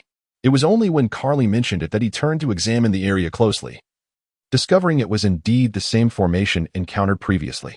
As the words left his lips, Irika suddenly spread his arms wide, as if to embrace the entire world. All the earthy shurikens solidified in response to Irika's movements, and then with a resounding whoosh, they hurtled towards the trio engaged in martial arts below. Regardless of the speculations surrounding Barcroft's disappearance, an instinct led Bonnie to instantly realize that Jiang Li had returned. Yet, the thought of Jiang Li's return sent her previously calm heart into disarray. Summoning a waiter, She inquired whether the uneaten dishes could be saved for her next visit, only to be informed that once a group order is redeemed, it cannot be returned or saved for future consumption. Yiqing knew that the two-tailed white fox had begun to feel genuine fear from within, yet she remained silent, watching as it was gradually consumed by the ravaging virus.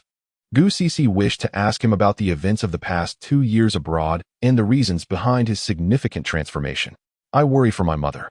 She does not wish to see me at present, so I had no choice but to call Chu Chu for assistance. However, Chu Chu reassured me that Su Fan had already arranged for someone to watch over her. He wielded his power with great finesse after observing him for 3 seconds.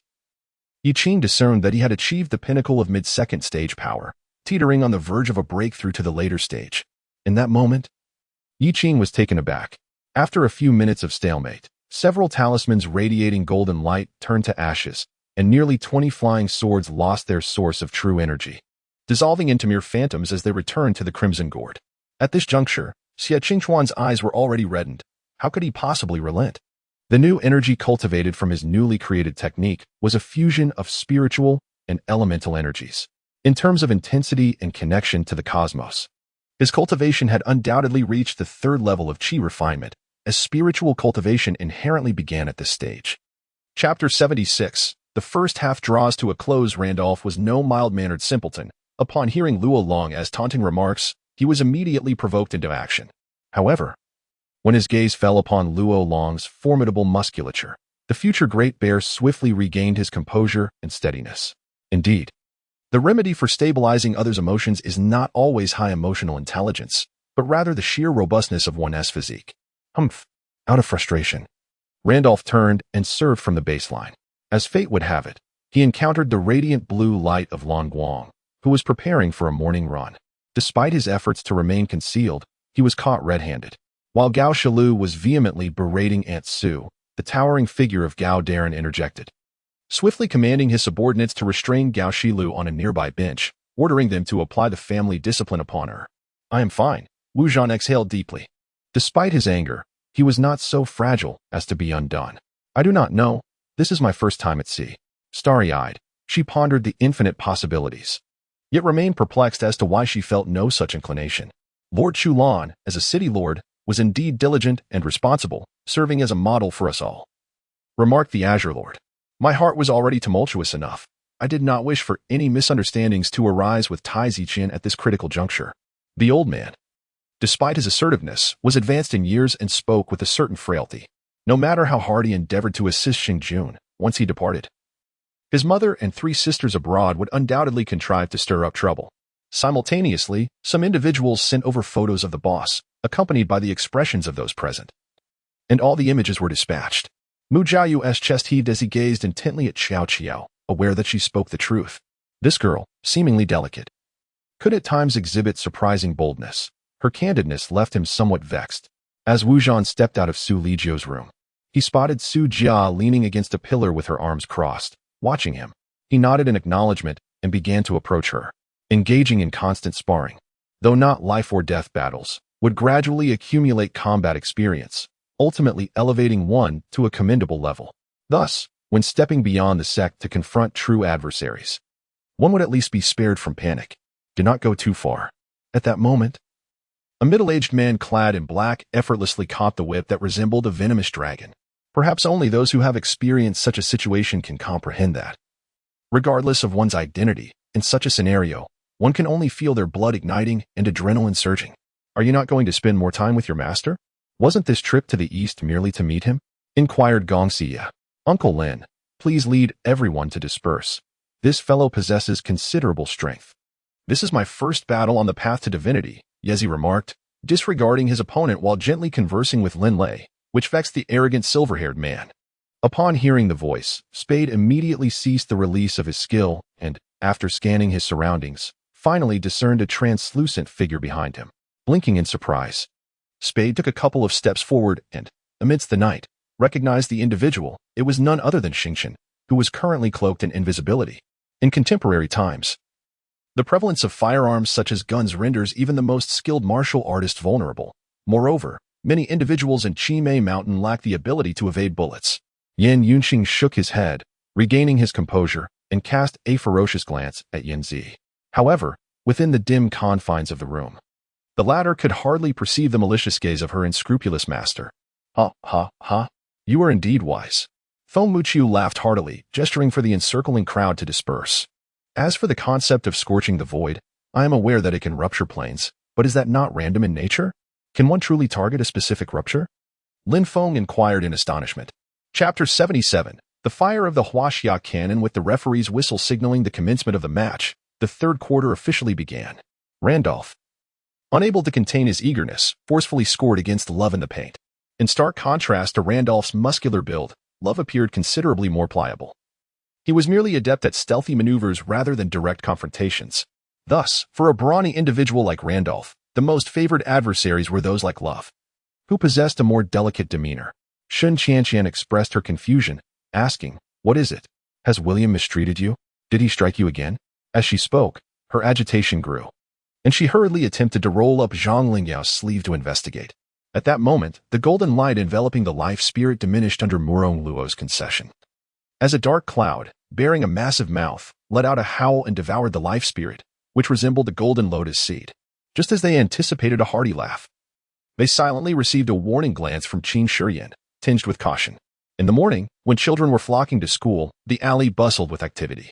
Not long after, LV Jianjun emerged from his home, pushing a bicycle. "What is it? Cannot your father think of a solution?" Qin Shiyan remarked softly, her gaze fixed on her father, whose head hung low. Imo Lingyu lightly tapped his fingers against the cup, seemingly in contemplation, or perhaps simply disinterested in providing a response. "I extend my heartfelt gratitude for your immense kindness." Qiu Guo struggled to rise, yearning to prostrate herself before the man. However, her strength had yet to return. As soon as her feet touched the ground, her body threatened to collapse. The madam approached, taking the computer bag from her hands, and the three of them made their way outside. Andy watched the two until they reached the elevator before closing the door. Even though her heart felt as though it were being torn apart, all the pain was something she had to endure stoically. Life must go on, and she had to continue her work. Indeed, a manned helicopter flew past her office window, drawing the attention of several executives in the meeting, who turned their gazes towards it. Thus, Wang Fuguwei quietly returned to his seat, staring at the empty cabin, feeling a peculiar discomfort within. He was not naive. After all these years, he had not lived in vain. While he might not perceive the treachery of human nature with absolute clarity, he was certainly not oblivious to it. Meanwhile, within the courtyard, a watcher who had been surveilling Lin Shen was reporting the day's events. If a particular issue became contentious, they would temporarily set it aside, reflecting for several days before convening the executives of Huayuan Group to discuss and reach a decision. Tianfeng Jinren? He was merely a late-stage martial artist. How could he be involved with those at the celestial level? Moreover, did he not perish due to the enmity of too many powerful foes? Lu Sangtian's expression changed in surprise as he inquired. Dong Jiao took a deep breath, her complexion returning to normal, exuding an aura of resilience that was nonetheless heart-wrenching. The misty forest was thick with towering ancient trees and rampant beasts. Even more perilous was the dense white mist that periodically emanated from the depths of the forest, obscuring visibility and augmenting the danger, claiming countless martial artists' lives each year. "No, please, not that. I'd rather die." With a sword pressed against his throat, he dared not entertain any other thoughts. Jiang Nian, having just disembarked from the bus with his suitcase, felt his phone vibrate in his pocket. "We have arrived. Let us get off." Suddenly, a voice jolted Xinyuan Fan from his reverie. Upon opening the car door and stepping out, he glanced around, already surmising Chen Mei's intentions for bringing him here. "What use is a feigned attack? Are you really willing to send someone into battle? Aren't you afraid that Fan Fengming will annihilate your forces?" Chen did not look at Chen Hao, merely speaking over his shoulder. Panga nodded at a Xiong, saying, "I only just left the exquisite place." Passing through the hall, he glanced at the clock at the reception. It had only been 7 minutes, yet here was the situation. Chapter 78. A hidden wife. Once Luo Long returned to the changing room and swiftly changed his attire. He requested to excuse himself from the post-match interview and hurried to the entrance of the court. There, he caught sight of a figure he had longed for. Her sweet, crescent-shaped smile remained unchanged. At that moment, her eyes were filled with admiration for Luo Long's handsome visage. Their gazes met, and they exchanged a smile. "Congratulations, Long. I watched half of your game. It was truly remarkable, absolutely impressive. It seems that, Despite her reluctance, Su Yaren's words about lovers ultimately becoming partners linger in her mind. Though she remains uncertain whether this includes herself and Lia Lan. Her genuine concern for Su Yaren is palpable, yet she cannot afford to press her too hard. In response to Chris's remarks, Lin Hao did not immediately reply. Instead, he took a moment to assess his counterpart. Only upon noticing the silver badge upon Chris's shoulder and the extraordinary aura he exuded did Lin Hao realize that this individual must be the leader of the Skeleton Mercenary Corps. After Mo Qianxia rendered substantial assistance to Huai Group, Zhang Lan's attitude towards her underwent a complete transformation. Human nature is inherently soft when one shows kindness. Even the most self-serving individuals can sense it.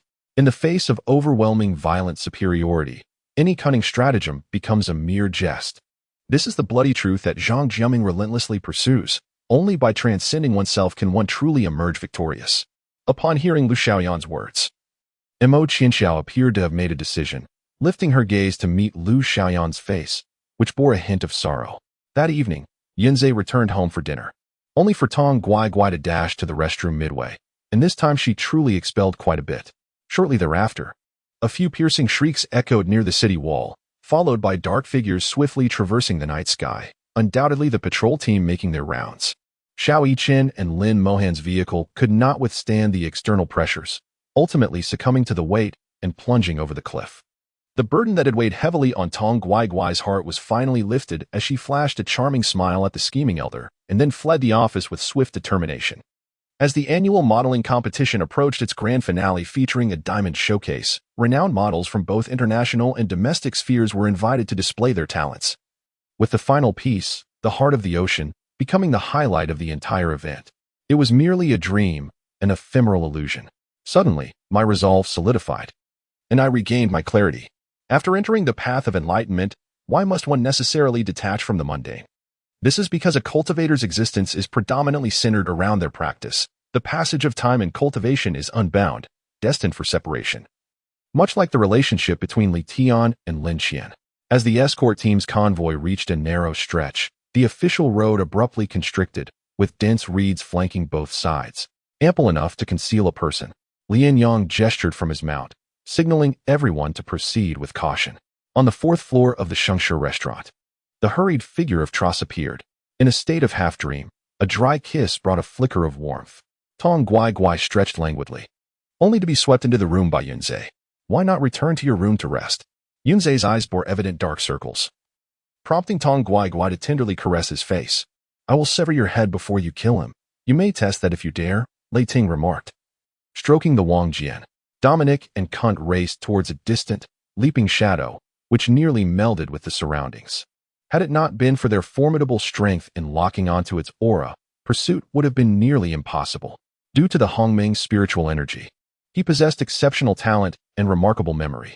Having perused numerous ancient texts and learned considerably from Ao Guang, he had acquired knowledge of many peculiar entities.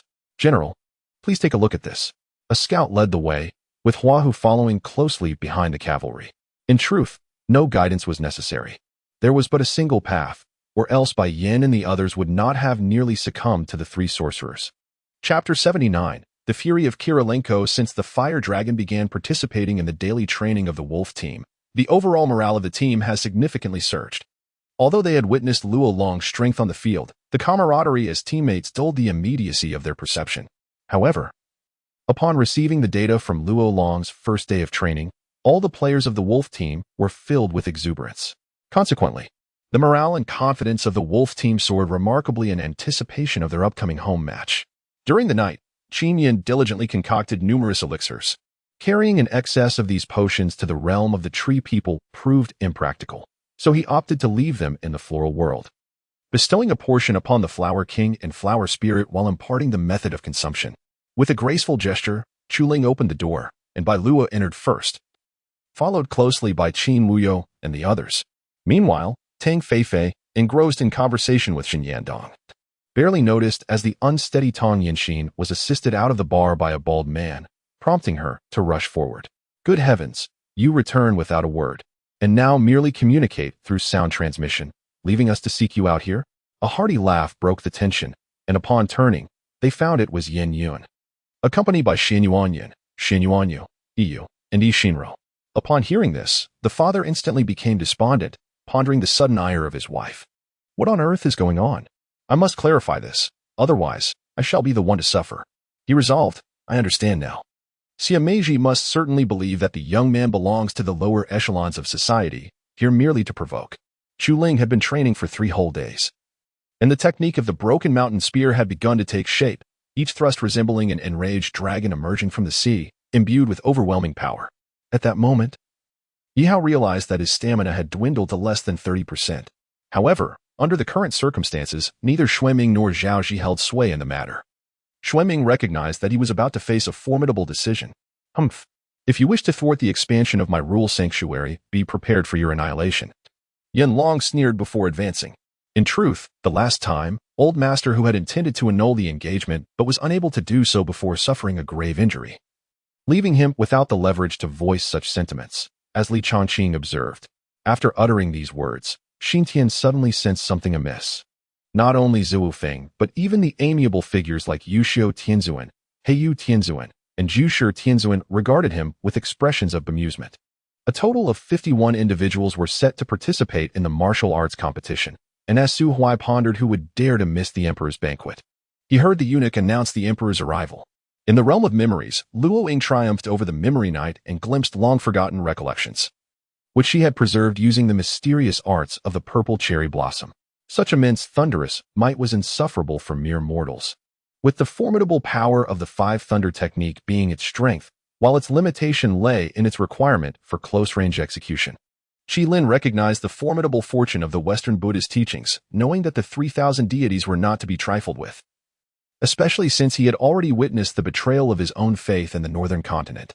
Surely, the young master is contemplating why Zhou Xie Wang favors the West? A warm and gentle voice pierced through him.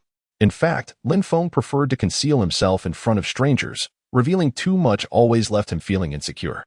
He would not easily disclose even his name, a habit he had long cultivated. You shall sleep here tonight. I will stay at old Huang's house at the east end of the village, Gong Yangxiu said before turning to leave. I understand you are doing this for their sake, but the current version of you is nothing short of a demon, Fan Yu murmured behind Mu Zifei. Chapter 80, All-Star Level Encirclement in the ensuing moments. Luo Long relentlessly humiliated the Russian warrior Kirilenko with his spectacular one-leg jump shots, the sound of the ball swishing through the net resonating like slaps upon the faces of the combatant nation. In merely the first quarter, Luo Long achieved an astonishing 100 shooting accuracy, scoring 16 points from 8 attempts. Simultaneously, he delivered a humiliating block and a steal to the Jazz, single-handedly suppressing the entire team. Park Tianxiu caught the wig, and, upon noticing Xian Dalong waiting for news in the operating room, sternly warned Park Chunli, silence. Speak again, and I shall strip you of your clothes and cast them into the street. Startled by Park Tianxiu's sudden outburst, Park Chunli took 2 steps back, tightening her grip on her coat, truly at a loss for words. When the drunkard learned that the Su family were indeed minions of the demon spirit, a flicker of astonishment crossed his eyes. Observing this, Chui did not hesitate. In an instant, he appeared beside the volcano's mouth. Second prince? The matron inquired, having missed the opportunity to curry favor with the emperor. Yet, rather than displaying anger, the second prince merely smiled slightly, a curious reaction. When Lin Yuqing emerged after changing into the violet wedding dress, she remained stunningly beautiful, albeit her allure seemed somewhat mismatched with her usual style. So, he replaced my liver? Xiaoiba stammered, his lips trembling as his vision blurred, his eyes growing warm as if tears were welling up. P.S. This segment of the game is not merely filler. It serves a purpose. In the upcoming chapters, we shall delve into the charity baseball match and the grand party to thwart Shin-Chi. Then why did you bring her here? Cheng Bo furrowed his brow in dissatisfaction, finding Qianju's performance increasingly unsatisfactory. He carefully presented the red longevity pattern jade vase forward. Yafu merely glanced and understood the Empress Dowager's intentions. Covered in mud, merely changing clothes was insufficient. They boiled water in a large pot, and, after sharing some for a wash in their respective tents, gathered around the campfire. Ling Jing cast a distant glance towards the direction of the cold night.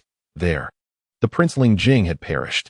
Mu Zaihen, following his instructions, arranged for a grand funeral in his honor. In the distance, although the 3 radiant beams had already departed from the battlefield, the 3 ethereal figures clad in white, resembling golden immortals, bore pale expressions and vacant gazes. No. Jabbar exclaimed in anger. If he were to break free, the ensuing calamity was too dreadful to contemplate. She would rather perish immediately. Under normal circumstances, Xiao Qiqing would never seek him out to avoid arousing suspicion, but this time, for the sake of Song Yi, she had acted without hesitation, covertly employing him for surveillance. There is no need for fellow Daoist Su to concern himself. We at Haitian Mountain shall provide these materials. Wang Tianlong's steady voice resonated in their ears. And Lu Xingjie turned her crystalline gaze, astonished, towards Wang Tianlong, seated at the head of the hall. Helan, why must this palace assign you a crime? How dare you speak so boldly? Who has granted you such audacity? Zhua Qingru suddenly reprimanded, her eyes darting towards the silent Feng Qiye, beneath his wide sleeves. His hands gradually clenched tight, and his eyes narrowed slightly, as if scheming something. Zhao Fuxin observed them, clearly noting that Wang Er had taken advantage while Li Si had suffered injustice. The wooden spirit seemed genuinely capable of comprehending Zhao Fuxin's words, transforming into a jade pendant inscribed with the characters, auspicious and propitious. Zhao Fuxin hung it at his waist. Xiao Su was momentarily at a loss for words. Confronted by her unabashed demeanor, her dark, bright eyes locked onto his, leaving him momentarily speechless in response to her unwavering logic. Upon closer inspection, Francis realized it was his superior, Victor. Victor was the leader of the local crocodile gang, and this very casino was his establishment. Chapter 81. The collision of two girlfriends. The atmosphere at the venue grew increasingly vibrant, with even a familiar middle-aged man unexpectedly breaking into a lively dance. It was no wonder the Timberwolves fans were in such high spirits. Even during Garnett's era, the Timberwolves rarely achieved such outstanding performance and results this season. Many alluring young women had already prepared for a date with the Fire Dragon, carefully stowing enticing business cards with phone numbers in their bags. As I observed those within the venue, I pondered how you discerned that we are indeed emissaries sent by the court. In this Yizhou, there are many like us. Jianqing regarded him thoughtfully, contemplating in his heart who would emerge victorious should a conflict arise. Yi Qianma grew increasingly animated in her discourse, while Yi Yurong's resentment deepened with each word, forcing a smile as she remarked, "The third prince had urgent matters and departed early. He instructed me to wait in the palace for Mu Jie. Has the third prince entered the palace? Were you accompanying him?" Yi Yurong's spirits lifted at this news. "Has the Qinglong been resolved?" she inquired, recalling the rare sight of the Qinglong, which had been shrouded in ominous clouds for days, now appearing unusually tranquil. Bai Hu reminisced. "What do you know? Are you aware that although the Ming Emperor commands 2/3 of the military power, he can only mobilize 1/3? Do you understand why your father is a subject and the emperor a sovereign, yet he cannot be dealt with? You are woefully ignorant," Xian Wang retorted, his eyes blazing with anger. Now, her desires had grown far more complex. After all, she mused, perhaps she was simply overreaching, and in her pursuit of too much, she would inevitably lose even more. It was unclear whether Han Dongxing had chosen not to respond or if the eavesdropping device was malfunctioning. But Chu Hem could no longer hear any sound, even if the opponent were indeed a formidable warrior or a grand sorcerer. Was it too much to hope for a mere glance? "I do not know. I am at a loss," Ling Yue said, her eyes reddening with sorrow. Unbeknownst to her, she had concealed many matters from Imoran. Upon logging into QQ, a plethora of messages greeted her, with Zhang Ying's being the most numerous. It seemed that nearly half a year had passed, and Zhang Ying's parents had relaxed their oversight somewhat. Otherwise, she would never have been able to access QQ. As for Gu Jinhuan, her appearance was akin to that of someone who had vanished for 5 years, suddenly returning to his side. The commoner Yin Chuing experienced a moment of inspiration, winning the hearts of the people, only to inform them of her enmity with her, leading to the entire town ostracizing her. After tasting a sip, he smacked his lips, discerning that this tea was indeed extraordinary, reminiscent of the flavor of Wei Shan's De Hong Pao. Regardless of who initiated the meal, the first piece of meat was to be enjoyed by Jin Yuzhu, which she deemed the most prudent course of action. According to the previous appointments of the successful candidates, those who achieved the first class would be conferred the title of Hanlon Editor, while those in the second and third classes would have the opportunity to be selected among the young and talented to join the Hanlon as scholarly assistants, also known as the selected students. Thus, some matters do not imply that rebirth or extraordinary luck guarantees one can reach any pinnacle of success.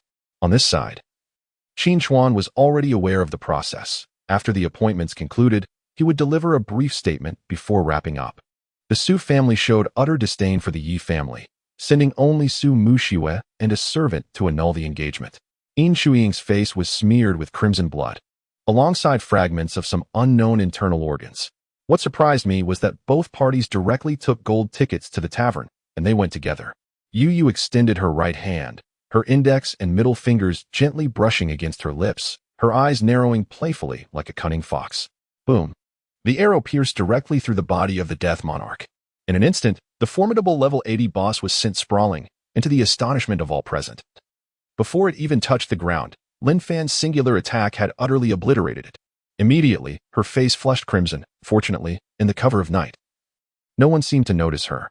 Chapter 82. Beast or less than a beast. Luo Long was utterly oblivious to the fact that his Ukrainian beauty was already aware of his affair with Wang Xiaoqian.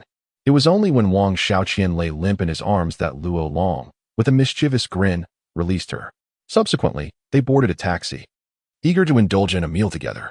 Their dining experience lasted over an hour as they nestled close, feeding each other in a manner that left all the single patrons in the establishment tearful with envy. At 4:50 in the morning, after hastily exiting the Clock Palace, they finally arrived at the Imperial Hall before 5, breathless and exhausted. Tomorrow, he would certainly instruct Su Laifu to prepare the horses at the palace gates in advance. Li Qiming pondered. It was no wonder that Zhahu was so reluctant to divulge this information. If it were him, he would have kept it to himself as well.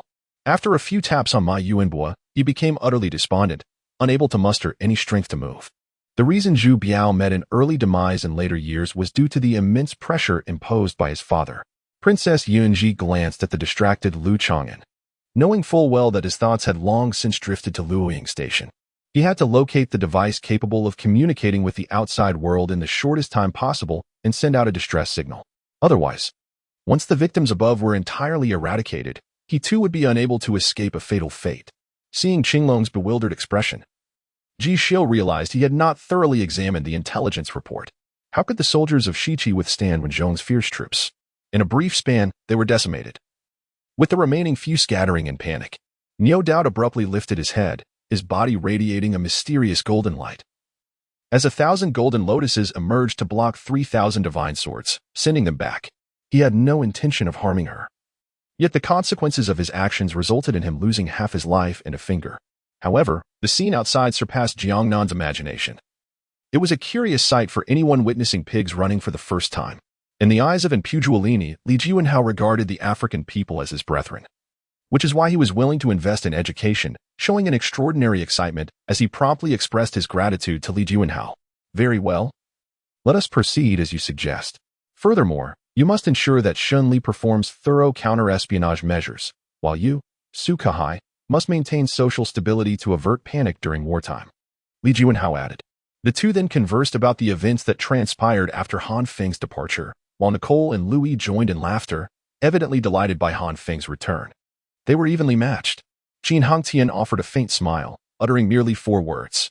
Draped in a robe of imperial purple and gold, surrounded by swirling dragon energies, his formidable figure stood quietly, exuding an overwhelming majesty. Upon arriving at the municipal office, the security personnel were taken aback at the sight of Lin Chuan, surprised to find him reappearing in Jianbei City after they had presumed he was gone. Lu Tian, as if swatting a fly, sent the 2 guards tumbling into a corner, their heads covered in dust, yet they dared not voice their discontent. Lu Yu swiftly dodged a venomous snake-esque strike, then, with a sudden movement of his right hand, seized the snake by its vulnerable spot and forcefully slammed it against the stone wall. Though this nation was not his motherland, it was one for which he had labored tirelessly, and he wished to see it thrive rather than fracture into numerous states with a resounding crash a century after his demise. This was not the future he envisioned, nor did he desire to see his efforts obliterated in an instant. I've grown accustomed to it. Don't you find it rather delightful to dig at your toes? Wang Shuanzi chuckled. It was hard to fathom that the esteemed heir of an ancient martial arts family, possessing unique wood-based abilities and mastery in both medicine and poison, would be betrothed to such a scoundrel. Jun Wui had no choice but to relent, casting a slight glare at Yin Luoxia before escorting Ning Hongye out of the Ning residence. As Chu Ling withdrew her blade from her opponent's chest, the blood that gushed forth once again splattered onto her. Chapter 83. Facing the Lakers after 2 consecutive defeats as of December 9, 2008, in the United States. The Wolves had attained an impressive record of 20 wins and 3 losses, boasting a staggering win rate of approximately 87. However, behind this remarkable achievement lay a significant accumulation of fatigue from prolonged back-to-back away games. Ultimately, during their next match against the Nuggets, the Wolves' fatigue issues erupted. In this game, including Luo Long, the team collectively transformed into mere shadows of their former selves. Tonight, he would be sleeping with Zhang Ma. Su Qing turned to Su Ranjan, speaking softly. Although Ming Xing was displeased that Zhang Yang had chosen numerous hosts, as she had been filling in for Wan Xian's position in hosting events over the past few days. Her confidence had just begun to build, and now Zhang Yang had suddenly replaced her with many others, leaving Ming Xing feeling quite unhappy. In a timeless moment, the once extinguished consciousness of the imperial body, after an eternity of change, stirred faintly to life. Yet, this revival came at a grave cost. Several of his sacred bones had been shattered under the oppressive force. Everyone fell silent, collectively listening to the approaching sound of high heels. The thunder of hell is a divine retribution, not an actual calamity, yet why had it befallen him? Logically speaking, he had not committed any heinous acts. After a thorough cleansing, the individuals had considerably subdued their behavior, yet they still instilled a sense of unease within society. The infamous Empress Dowager Cixi, known to all Chinese, was indeed a formidable figure. Throughout the millennia, a rare individual has emerged, allowing the majestic landscapes of Huaxia to be incessantly devoured by formidable forces. During a moment of respite, the wildebeest began to graze on ferns nearby, voraciously consuming them, which instantly revitalized my spirit. Every time Situyan painted, the process of grinding ink released toxins upon contact with water, necessitating her prior ingestion of an antidote. Once the ink dried, the painting reverted to an ordinary depiction. However, with the onset of rain, particularly if prolonged and saturating the air, the toxins within the artwork would once again be released. Shen Yu was assigned to reside at Rongjian's Feiyun Luiyue, while Rongjian, along with Yu Qingzhu and several other elders from the Linling Mountain, endeavored to dispel the sinister energy from Yu Yao. Sun Yin glanced at Wang Huan, observing his inky black hair cascading messily on either side, and his piercing gaze fixated on her, filled with concern. After a fresh rain in the empty mountains, the setting sun dispelled the lingering chill of spring, casting a delicate warmth upon the skin. Regardless of whether one trembled or was possessed, this wave of praise must be graciously accepted, Wang Yu remarked with a smile. Imowen believed that once the door at the end of the corridor was opened, all challenges would vanish. However, Danju had spent considerable time within the palace, persistently urging the Empress Dowager to procure numerous precious flowers and trees, as such ordinary gifts could hardly be deemed suitable for longevity celebrations. Moreover, while a profusion of peach, plum, and apricot trees painted a vibrant scene, their absence would diminish the charm of the setting. Yet, the Prime Minister disdainfully rejected her mother's humble origins, unwilling even to afford her the title of concubine, which naturally led to He Lan Yao and her brother, He Lanziyuan, facing the Prime Minister's disdain.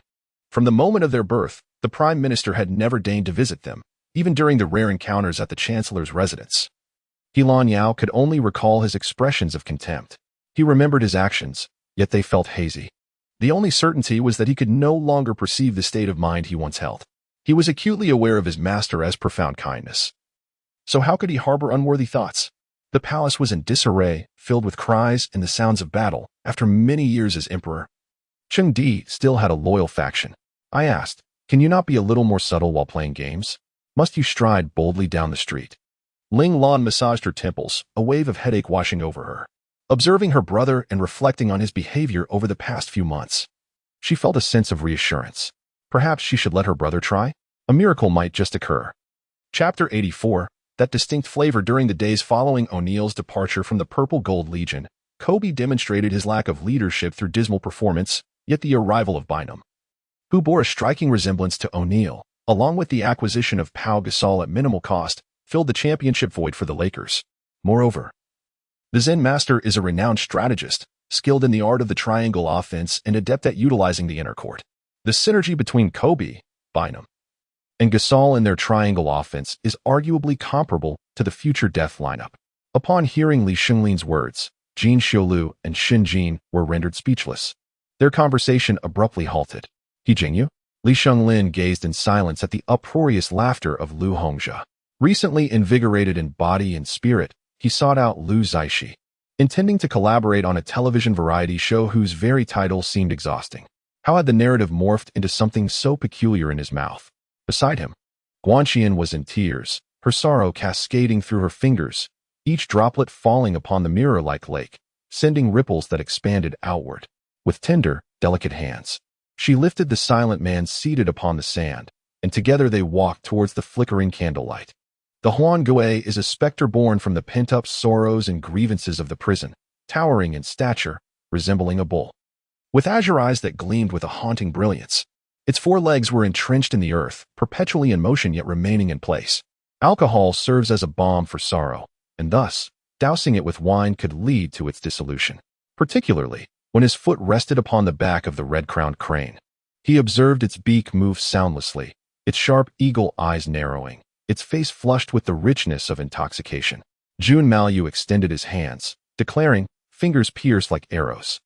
In an instant, a flurry of finger bones shot forth, nearly blanketing the sky and halting our intended pursuit. As the Khitan soldiers approached within 200 paces of the city walls, the battle between them and the Chilean army erupted at last. "Do you dare to utter such words before me?" Tai Shikuan exclaimed, swinging a stool leg against Kai Jing's thigh, causing Kai Jing to howl in pain and roll on the ground. A larger mushroom cloud ascended into the heavens, more ferocious winds swept in, and a greater number of ethereal threads wove through the air, reflecting on the late queen and then on the recently returned Yenin, who appeared as fragile as a wisp of smoke. The grand princess was immediately consumed by rage, slamming her hand upon the table, wishing fervently to seize Qi Zhong and deliver a sound thrashing. Having never perceived any indications before, today Lin Ming, in contrast to his former self, found his heart wavering. "Brother Wang, lend me another $1,000,000. No, just 500,000. With merely 500,000, I can turn the tide." Yi Changming, overwhelmed with emotion, attempted to rise from the sofa, only to be restrained by the casino's enforcers. A sudden, inexplicable gust of wind uprooted the ground beneath Old Hua, whisking him away. Along the way, he spotted Jiang Yuan cycling with Xia Xingyu, who affectionately wrapped her arms around his waist, eliciting astonished glances from their classmates. Although he was uncertain as to why he felt such an urge to see Yuanin, and what he would even say upon encountering her, he resolutely turned his bicycle towards the airport. Gu Qingshuan's father undoubtedly required a private jet for his travels. Given Su Yining's position in the Su family, even if she attempted to arrange a private aircraft, her elder sister would surely intervene, asserting her own claims. Naturally, the eldest would take precedence in such matters, and the old patriarch of the Su family had forbidden any further acquisitions of private jets. Fu Nancheng leaned against the railing, observing the fervent fans of Do Yuji as they strained to catch a glimpse inside, before irritably turning away to message Do Yuji. Lin Xiao hastily scanned the vicinity for a suitable vantage point, only to find that the surrounding buildings were relatively low, standing only 3 or 4 stories tall, lacking any significant elevation. Noticing the grave expression on Zhou Yulong's face, the doctor nodded earnestly, accepting the secure box containing the T-virus antidote and its formula from Zhou Yulong. Taking a deep breath to suppress his overwhelming excitement, he turned and made his way towards the laboratory. Chapter 85. Stirring the flames. The match had only just commenced. Yet the fierce determination ignited within the leading figures of the Kobe and Fire Dragon teams filled the atmosphere with palpable tension, much to the delight of the fans in the Staples Center. The gossip mongers, ever eager for spectacle, were undeterred by the escalating animosity between Kobe and the Fire Dragon. They sensed the blood in the water, their anticipation soaring to new heights. The animosity between the league's top player and the rising star was certainly not a pleasant emotion. Yet in such circumstances, who could be devoid of resentment? To lack such feelings would be, indeed, abnormal. An hour and a half passed, neither long nor short, but to Qing Su, it felt as though a century had slipped by, long enough for his limbs to grow numb and his breath to become labored. Ne Gongming found little solace, as they had finalized the name for their other child, Ne Gongyang. "How's everything at home?" I inquired, for our familiarity rendered words almost unnecessary. "Why are you so startled?" The elder grumbled. "I'm not as young as I used to be. I can't handle such shocks." The old blind man had been taken aback, scolding in irritation. It was not until after dinner that Xie Shuning returned to the Xiaoxiang pavilion. After freshening up, she retired for the night. Yu Zi, on duty, knowing her aversion to heat, brought a fan and gently waved it beside her. Hearing this, Dongfeng felt quite pleased. Although the residence was under Arya's name and included in her dowry, he bore no ill will, the abundance of his wife's dowry did not evoke envy, nor did it diminish his self-worth. Nonetheless, he was not covetous of his wife's dowry. The so-called dignity of a man did not weigh heavily on his conscience. In the valley, there lay verdant meadows, waterfalls cascading like white silk, crystal-clear pools of joyous waters, an array of unknown wildflowers, and the melodious chirping of birds, accompanied by rows of elegantly sculpted pines and low shrubs. Consequently, upon receiving this news, friends from the Jianghu sought him out, imploring him to assist them in discovering a path to fortune. On her return journey, she regained some of her spiritual energy, setting aside other matters. Concocting a toxin to temporarily incapacitate them was quite sufficient. In an effort to comfort him, Ai Cheong even delineated several culinary establishments near schools, each accompanied by a description of their signature dishes. She shot him a glance, but due to her exceedingly gentle and delicate appearance, this gaze lacked any real menace. Rather, to Li Hanting, it appeared more as a flirtatious display. Na Fu's face flushed crimson, and ultimately, he expelled a mass of red substance, which the keen-eyed Jiao Qi promptly caught in his mouth and swallowed. Suddenly, Li Jintian realized that had Wan perished in northern Myanmar, his own survival would have remained in uncertainty. He discovered that despite his fervent attempts to avoid deeper entanglement with Zhou Yundian, the individual persistently resurfaced like an unshakable specter. Princess Wan Tao had heard of Chu Yunxi's pregnancy and had made a special visit to the palace to extend her congratulations. Chu Yunxi hastily assisted her to her feet. In a moment of distraction, a rabbit suddenly darted into their path, prompting Shinkei to immediately slam on the brakes, the tires screeching against the ground with a jarring sound. Flanked by Wei Hang's same-gender friends, Zhou Yu's gaze turned even colder. After 3 months of observation, Li Zhuing noted that the villagers primarily subsisted through hunting, while agriculture lay largely neglected. However, there was a family by the surname of Su, who had cultivated the land for generations and exhibited considerable skill in tending to flora. Li Zhuing refrained from excessive words, revealing his abilities directly, stating his intention to take their son as a disciple and impart some skills to him. Ti Qian had not anticipated such a fortunate turn of events. He had initially thought his suspicions were mere figments of imagination, only to find them confirmed at this very moment. We must seek out Lord Limon. There is an injured person here. Andre respectfully addressed the nurse, gesturing towards Camila, who was beside Sophia. Some people, carefree and joyful, commenced a new day, inhaling the bright sunlight and fresh air with renewed spirits, while others seemed trapped in the depths of a dark night, grappling with their anguish. Chapter 86, Kobe Lost. In truth, the seasoned Kobe was not a fool devoid of composure. Frequently, when confronted by court bullies like Beverly, regardless of their provocations, Kobe would respond to their psychological tactics with indifference. Kobe was indeed a toughened warrior. However, the reason for his current fury lay in his realization that the fire dragon's growth was alarmingly rapid, its potential unfathomable, posing a threat to his status as the foremost player in the league. With that said, what could Mu Xiaoming possibly add? Moreover, as a disciple of the Golden Sect, it would be difficult for Mu Xiaoming to deny her fascination with those four techniques, a notion she herself would likely find hard to believe. With a soft pop, white smoke erupted like fireworks, enveloping Mu Xiaoming in its embrace. Sister Xuefei, I'm coming up, Yu Xiaofang shouted loudly, completely disregarding Wang Dong's presence. Such a scene was indeed heart-wrenching, yet Wang Dong felt no sympathy at this moment. Feigning pity served no purpose. Reflecting on the countless citizens across the nation who had suffered due to their actions, and then observing their current plight, Wang Dong was left with a singular thought: they deserve their fate. Your Majesty, the reports have arrived, Luo Song announced as he entered, presenting several volumes of official documents. With a thunderous command, the demon lord in midair suddenly bellowed, causing the brownish-yellow beam of light to shine even brighter. Wu Xuefei naturally assumed that the hand on her shoulder belonged to Yu Xiaofang. She immediately shook her body, silently expressing her dissatisfaction, as she continued to observe the situation outside the carriage, worried about missing something crucial. But you certainly wouldn't assist me without reason, would you? Song Bian was astute. He was no fool. Li understood Murong Changfen's intentions, which were merely to protect him from danger, yet he would never allow anyone to bully his friends. Lu Xueting and Feng Xuanyu faced a Dan realm expert for the first time, feeling both nervous and exhilarated. Upon receiving a confession, Si Qima was aware of his own various strengths, yet he felt it necessary to clarify what exactly it was that the other person loved about him. Conversely, Leaving her in the state capital was even more concerning. Lacking money, and with Zhao Zitong temporarily unreachable, where could she find refuge? He had already assisted Chen Runan in setting up the competition venue and had arranged to return in 2 days, delegating the other matters related to the flying boat race to Lu Chen.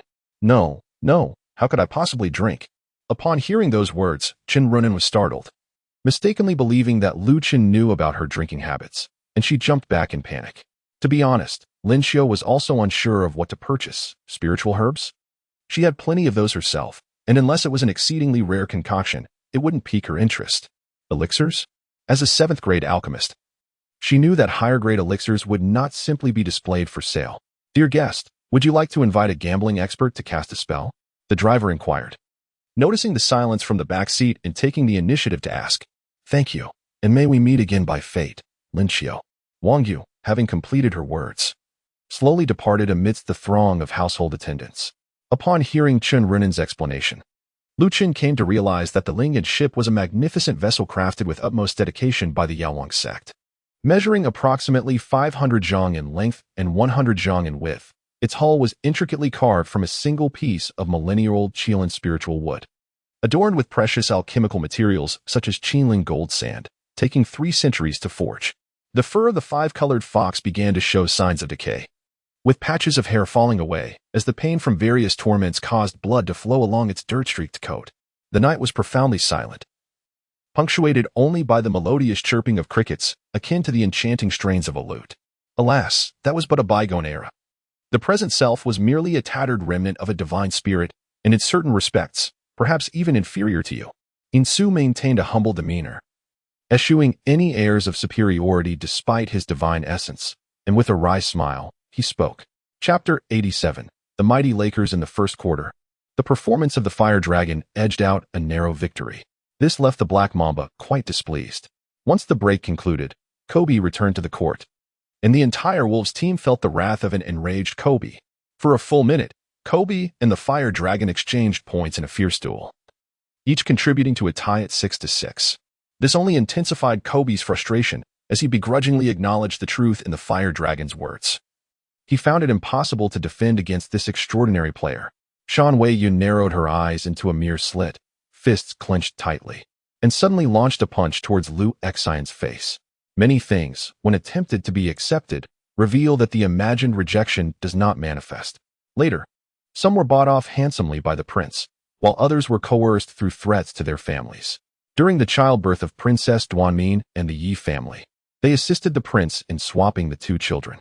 Ning Fan's journey to the underworld was truly unprecedented in the endless epochs of the myriad realms, prompting various celestial forces to follow suit with uncontainable eagerness. Su Chen's expression was indifferent. The 9 black moons represented the culmination of his secret cultivation in the realm of shadows. The Lord of the Ghost Blade held a black battle knife, enveloped by a chilling aura of rule and power. Its edge was shaped like a double-headed koelong, with the dragon heads facing each other, their jaws intertwined, the necks coiling, and a perforation in the center of the abdomen. The entire surface was adorned with intricate, symmetrical patterns etched in dual shadow lines. Moreover, was the subconscious presence of Xie Jiao here a contributing factor to Yin Man's current predicament that led her to the hospital? A sudden eruption of fury reverberated through the tranquil hall, drawing the attention of numerous fellow travelers. The leader of the Shushan sect furrowed his brow, acutely aware of the formidable aura emanating from Mei Luo, one that surpassed even the intensity he had experienced during their confrontation. His heart was undeniably heavy with concern. At precisely 11:50, Wu Junliang drove back to Xi'an, where 2 to 3 dozen bodyguards awaited at the entrance. Upon his arrival, they inspected his vehicle, searching for Qiuya within. Consequently, from this moment onward, Nie Feng devoted himself to recuperation, striving to maintain his prowess and vitality at their pinnacle. Lin Xiao served dishes to Zhong Yu and offered several bites to Ning Zetian. Then noticing Huang Yongzhong, who stood stubbornly refusing to take a seat, she seized another bowl and filled it before commencing her meal with fervor. Even at this juncture, the Dragon Python clan leader remained baffled by the overwhelming soul force exuded by Long Chen at that moment, which left him utterly defenseless. The Liuli Palace, a formidable force in the renowned Wuwang city, has established its presence within a mere century. Yet, the palace has traditionally operated with discretion, maintaining a low profile. Despite the constant shifts in power within the Wuwang domain, no faction has dared to provoke the Liuli Palace. Are you certain, old man? Are you truly indifferent? Qin Tian smirked slyly, as if he had the upper hand over the elder Huangfu. According to the records inscribed on the Jade Tablet, wherever the Celestial Army advanced, not even a chicken or dog would remain unharmed. Even if Muyun village had only the elderly and infirm left, they would be mercilessly eradicated. 7 days have passed, and I have offered another 2,000 longevity beads to nourish the fire stick, yet I find it has not sprouted any new buds. Why shout so loudly? Are you afraid others might not hear? Gu Yingshan shot them a glance. After harboring ambition, Bai Ruo Yuan became quite fearsome, constantly opposing Bai Ruodo and competing with him at every turn. With the allure of entertainment, the classroom of Daban buzzed with excitement as everyone rushed outside, while students from the adjacent No Ban were drawn out by the commotion. The worldly wise Sun Hua had also discerned the subtle changes in Zhou Sun during these days, prompting him to act unusually cordial in paving the way for her. In essence, many were somewhat aware of the teleportation array, prompting the question of how one might return to Hamstar. Chapter 88. The Fire Dragon is a true man under the immense lights. Over 20,000 Lakers fans erupted in a chorus of cheers. On the court, players from both teams began to return. Kobe and the core of the Fire Dragon team re-entered the game. As the referee's whistle signaled the continuation of the match, this exhilarating game resumed. The first offense belonged to the Wolves. At this moment, Kobe was still guarding the Fire Dragon at the three-point line. After a brief pause, he moved, his throat bobbing. "Let us go." He spoke in a low, enticing tone in French. He stepped forward first, prompting Shifeng Zhou to hurriedly rush ahead to open the car door, while I lagged behind, whispering into the miniature receiver on my collar, "Withdraw." With a smile, they entered the carriage together. Within the confines of Luoyang, only 3,000 aged and infirm soldiers remained, and the city's fortifications lacked grandeur. Had the enemy chosen to launch a full-scale assault, Luoyang might have already succumbed. Yet, why did they not seize this opportune moment to attack, instead opting to quietly establish a camp outside the city? What could this signify? Jian Liang remarked. If only your brother shared the sentiments of these two gentlemen, we would not be plagued by such troubles. Min Fengshan shook his head, saying, "What is meant to be a blessing will not turn into a calamity. If it is a calamity, it is inescapable. Let it be." Jian Liang secretly sighed in contemplation. A magnificent mythical beast.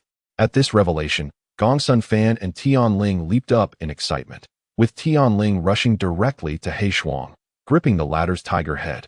Scrutinizing it closely, they were engulfed in an indescribable haze, reminiscent of a primordial chaos yet to unfold.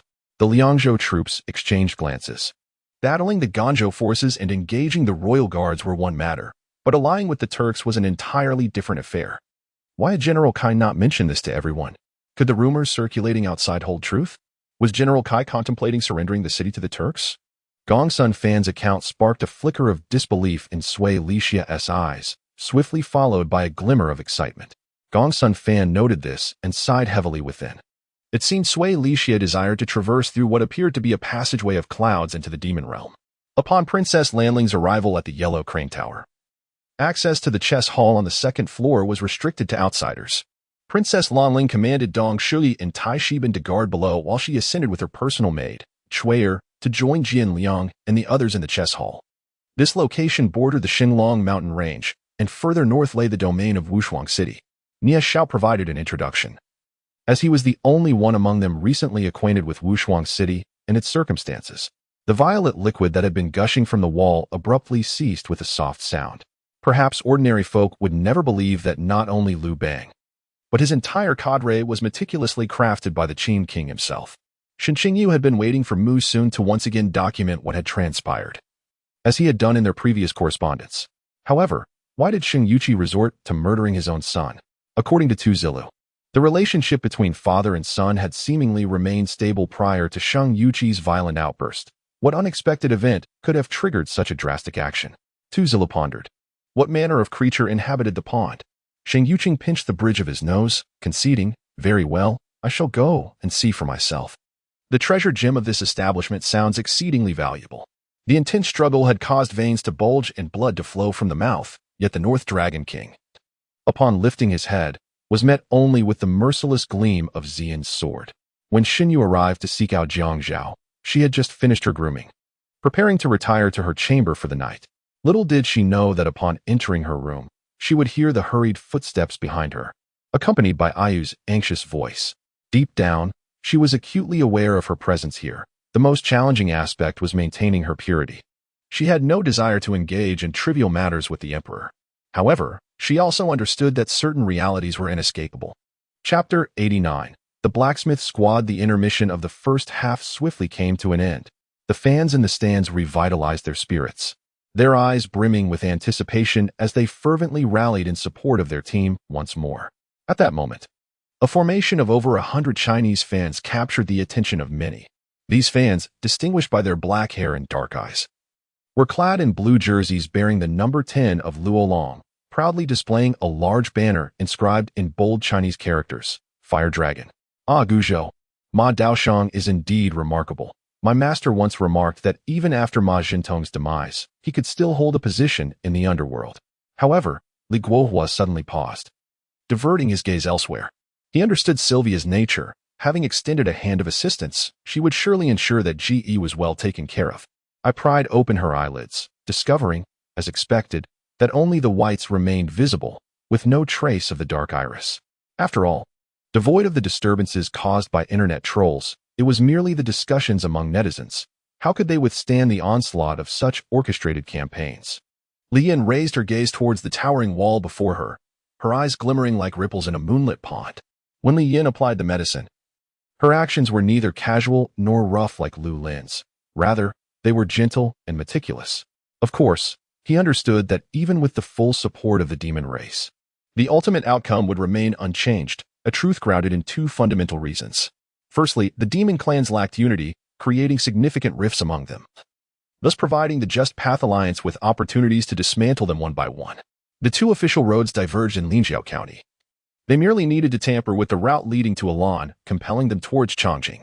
In terms of appearance, this bar of soap, while not particularly aesthetically pleasing, possessed a finer texture than that from the supply and marketing cooperative, producing rich lather and leaving a delightful floral scent after washing hands. Shangguan Yaohua, seething with rage, declared, "Fine, I concede you have guts. Go ahead and scheme to entrap me. If I perish, what benefit do you gain?" With that, he turned on his heel, unwilling to relent. "Yaoer, I apologize for the distress caused to you," Dongfeng Jun said, his voice laced with concern as he waved his right hand, freeing the two from their bonds. The tall and handsome Raphael, with golden hair and eyes, wore a sincere and gentle smile upon his strikingly deep features. At this juncture, Wu Jianjun suddenly turned to me, speaking in a grave tone. "Zhang Cheng, you must sincerely apologize to Madame Jiang for your disruption at the wedding." Exiting Yicheng, I joined forces with Hua Shuxian, making our way to Yuezhou, where Hua Shuqing, after a brief period of freedom, once again found herself in a position of insignificance and contempt. Therefore, he dared not let his guard down. As he charged towards me, I was prepared, retreating to advance, my shoulder moving like a nimble serpent, crashing forcefully into the fox hunter. How could Hua Shuqing's strength compare to that of Meng Songxian? She certainly could not close the door. Relinquishing her attempt, Meng Songxian let go. Hua Shuqing stood face to face with the two individuals. Observing Gao Shiming's demeanor towards me today, it was evident that she intended to cleanse herself before our encounter. Otherwise, she would not have embraced and kissed me for such an extended period. Had she lingered, I could have engaged with her more intimately. Numerous guests gazed enviously, yearning to possess all the splendid treasures within this establishment, wishing they could transport them back to their own homes. "What did you say?" Cheng Yiben suddenly erupted in fury, his glare directed at Pei Shirin, sharp as a sword poised for execution, his expression one of clenched teeth. Li Fuqiang and Su Lang arrived at the artillery position on the beach with the reserve team led by Su Tianbin, while the city of Pulian remained eerily silent. Cheng Yiben, dissatisfied, laughed and impulsively pulled Pei Shirin closer, kissing her. Madame Qianqian, favored by her elders, should be free from any troubles. Xianyu also spoke up. Chapter 90. The Duel of Dramatic Performances. Huolong's words invigorated the morale of the entire wolf team. Even Hotman, witnessing Luo Long's serious expression, felt a surge of optimism regarding their chances of victory. As the fourth quarter commenced, Luo Long swiftly dribbled past the half-court line. Kobe furrowed his brow. He understood that Luo Long's playing style signified his complete takeover of the game. At this moment, with 12 minutes remaining, it was remarkably early for such a decisive shift. Old Lin smiled, announcing that the fruit team was en route, set to arrive at the port by 4 o'clock, while our research team would reach the port before 8. These fruits would be complimentary, considered a reimbursement for travel and accommodation expenses. After she completed her tasks and was about to seek out Xiaopeng, she found only Alexandra pouting on a bench. Countless martial artists gasped in astonishment, particularly those who had yet to grasp the nuances of spiritual prowess. Bewildered by the identity of this clay figure who could so effortlessly manipulate the standard spiritual arrows of the combat group with the cultivation of the Enlightenment period. With Wang Yana's parents at home, he dared not act recklessly, at least not for now, and dutifully sat down to call Zhou Yuqin out for dinner. Xiaopeng recounted his troubles stemming from an encounter with Lily Rose at a gathering, which had indeed caused him considerable distress. In an instant, the room erupted into chaos. Yet it was Jacques who ultimately intervened to halt this meaningless quarrel. The prowess of the Jihu people is well known, particularly that of their well-equipped armored caravan, advancing like an unstoppable mountain. Although his cavalry had seen many battles, facing such formidable opponents left little room for certainty of victory. His previous remarks were merely a means to bolster morale. Upon returning home, Wang Wei found Shen Miaoke present and gifted her a necklace carved by Zhang Pingyu. "Ah, Mr. Liu, there is no need to act so ruthlessly. If you have any requests, please voice them, and we shall certainly comply." Zhou Jioming suppressed the fury raging within him. He had come to understand Liu Bin's identity and recognized his own inadequacy as a rival. Yet, a fierce blaze of anger lingered in his heart. Was he truly facing death? The temperature surrounding him felt as though it had surpassed 100,000 degrees, scorching his skin to an ashen black. Just as the fateful moment approached, the malevolent spirit of the mother spider manifested, prompting everyone to abandon any lingering doubts and hasten towards the east. Linny observed her intently, noticing her exquisite visage blooming with 2 rosy hues, transforming her already delicate features into an enchanting vision. However, in that very instant, the eyes of the demon slayer gleamed with intensity as he lunged forward, thrusting his golden sword towards Lin Yi's heart. "Second uncle, my father is your own brother. Can you truly be so heartless as to watch him perish?" the young man implored, brimming with anticipation. Dabu Shuiyin sought to seize this opportunity to consult Tuoba Jie. Eager to discern the nature of the pill, yet he harbored concerns for the unconscious Qiu Xian, fearing she might fall victim to poisoning once more. Thus he remained patient in his wait. Wang Chun had already ended the call, while Zhu Lianyuan let out a cold smirk. He was not foolish. The distance from South City to his company was vast, aptly described as spanning from north to south. This was no mere coincidence. He was certain that Wang Qin had deliberately chosen such a remote location, solely to compel him to undertake a long journey. Xiaoyin regarded me with a gaze devoid of emotion, filled only with boundless murderous intent. Nevertheless, the heart demon had been entirely vanquished. I now possessed a complete consciousness capable of thought, which was the most disconcerting aspect. Upon overhearing the surrounding discussions, Wang Qin promptly distanced himself from Zhenfei. The crowd was predominantly composed of older individuals, and the earlier actions of Zhenfei and Wang Qin appeared somewhat peculiar, lending themselves to an interpretation of ambiguity, which was no surprise given the misunderstandings that ensued. Chapter 91. The life-doubting Kobe. The shouts from the crowd grew increasingly fervent. Emotions ran high, a blend of excitement and tension. The fate of the team they cared for hinged upon this pivotal offensive round, which would essentially dictate the trajectory of the match. On the court, as Kobe advanced with an aura of determination, Luo Long approached him just as he crossed the half-court line. This time, Kobe cast a glance at the fiery opponent and taunted, "Watch closely, kid." He dared not push further. For Wei Rinxiong could only tolerate his current display of skill and strength to a certain extent, should his capabilities expand any further. Wei would undoubtedly perceive him as a threat and eliminate him at the first opportunity. Zhang Xiaoxi sat quietly by the window in the back seat, not uttering a single word since boarding the vehicle. Beside her, Zhang Ruiqing grasped her hand, which felt icy, his palms slick with perspiration. What old grievances could there possibly be? "The court has ruled. I have no funds for compensation, yet life goes on day by day," Bushanjin lamented helplessly. If he was unable to write, it indicated that his current situation was dire, so precarious that even composing a letter was out of the question. Unfulfilled, Wei lit a cigarette, grumbling as he adjusted his attire while making his way toward the dock of the Barrels Pirates, where he had already scouted the area during the day. For Busu, grasping the thin metal tube was a routine task. In truth, he had no prior knowledge of the wall's thickness, but even if it were thicker, he was confident he could leave a few fingerprints. Just as she was about to lift her teacup, A gust of wind swept by, snatching the cup from her grasp. She declined Busu's suggestion to switch vehicles and also rejected the new bank card he offered, agreeing only to keep certain matters confidential before heading to her aunt's company. The pain radiating from her jaw intensified as Rong stubbornly regarded her husband, the spouse of all the concubines in this grand estate. "Are you serious, Wei?" Upon learning that Wei intended to recruit Doflamingo for an alliance, Moria's visage twisted into a malevolent grimace. Unable to contain himself, Luo Ping activated the 3-yuan unification divine art, actively drawing in the surrounding spiritual energy, prompting the others to respond similarly, engaging in their own cultivation techniques.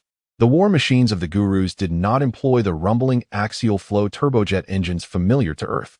Instead, they harnessed nuclear energy as their power source, eschewing jet propulsion. As the space of the Xintian Gate was retracted, the realm of the demon eye spirit vanished, and Luo Ping's figure materialized directly within the sanctum of the Shurid Demon Eye's sacred artifact. Lastly, the elderly man of the Pan clan beside him exhibited an unusually strange demeanor today, far from the simplicity of their initial encounter. However, pinpointing what was amiss proved elusive. Thus, he remained observant and cautious. Watching Zhao Shui enter the kitchen, Zhao Jing turned to Chu Feng and said, "Brother Chu Feng, my elder sister may not cook as well as I do, but I am too exhausted today. I will prepare something for you another time. For now, please make do with this." Uncertain of how to respond, Chu Feng managed a stiff smile. "I'm not entirely clear," Chu Feng said slowly, his voice resonant and confident, conveying neither subservience nor arrogance. The guru's soldiers felt a mix of tension and excitement. Could it be that their master held them in esteem? Were they to be rewarded? It is thus that, traversing through, I beseech your esteemed self to grant a release order to prevent any misunderstandings from your troops. Gao Chong requires a release order issued by Wu Xian. Otherwise, many matters shall remain ambiguous. The lights in the office behind the business area still glimmer. Where Shui Hosey languishes in the sofa behind the grand desk, a cigar in hand, indulging in a moment of repose. In truth, his mind has been in turmoil for several days, as an inexplicable arson at a car dealership has ignited his wrath, awakening a long-suppressed ferocity within him. Chapter 92. Brotherly basketball. After the conclusion of the match, the euphoric emotions gradually subsided, and both teams commenced their customary friendly embraces. When it was Kobe's turn, he reverted to his inherent gentlemanly demeanor, warmly embracing each member of the Wolves with a cordial smile.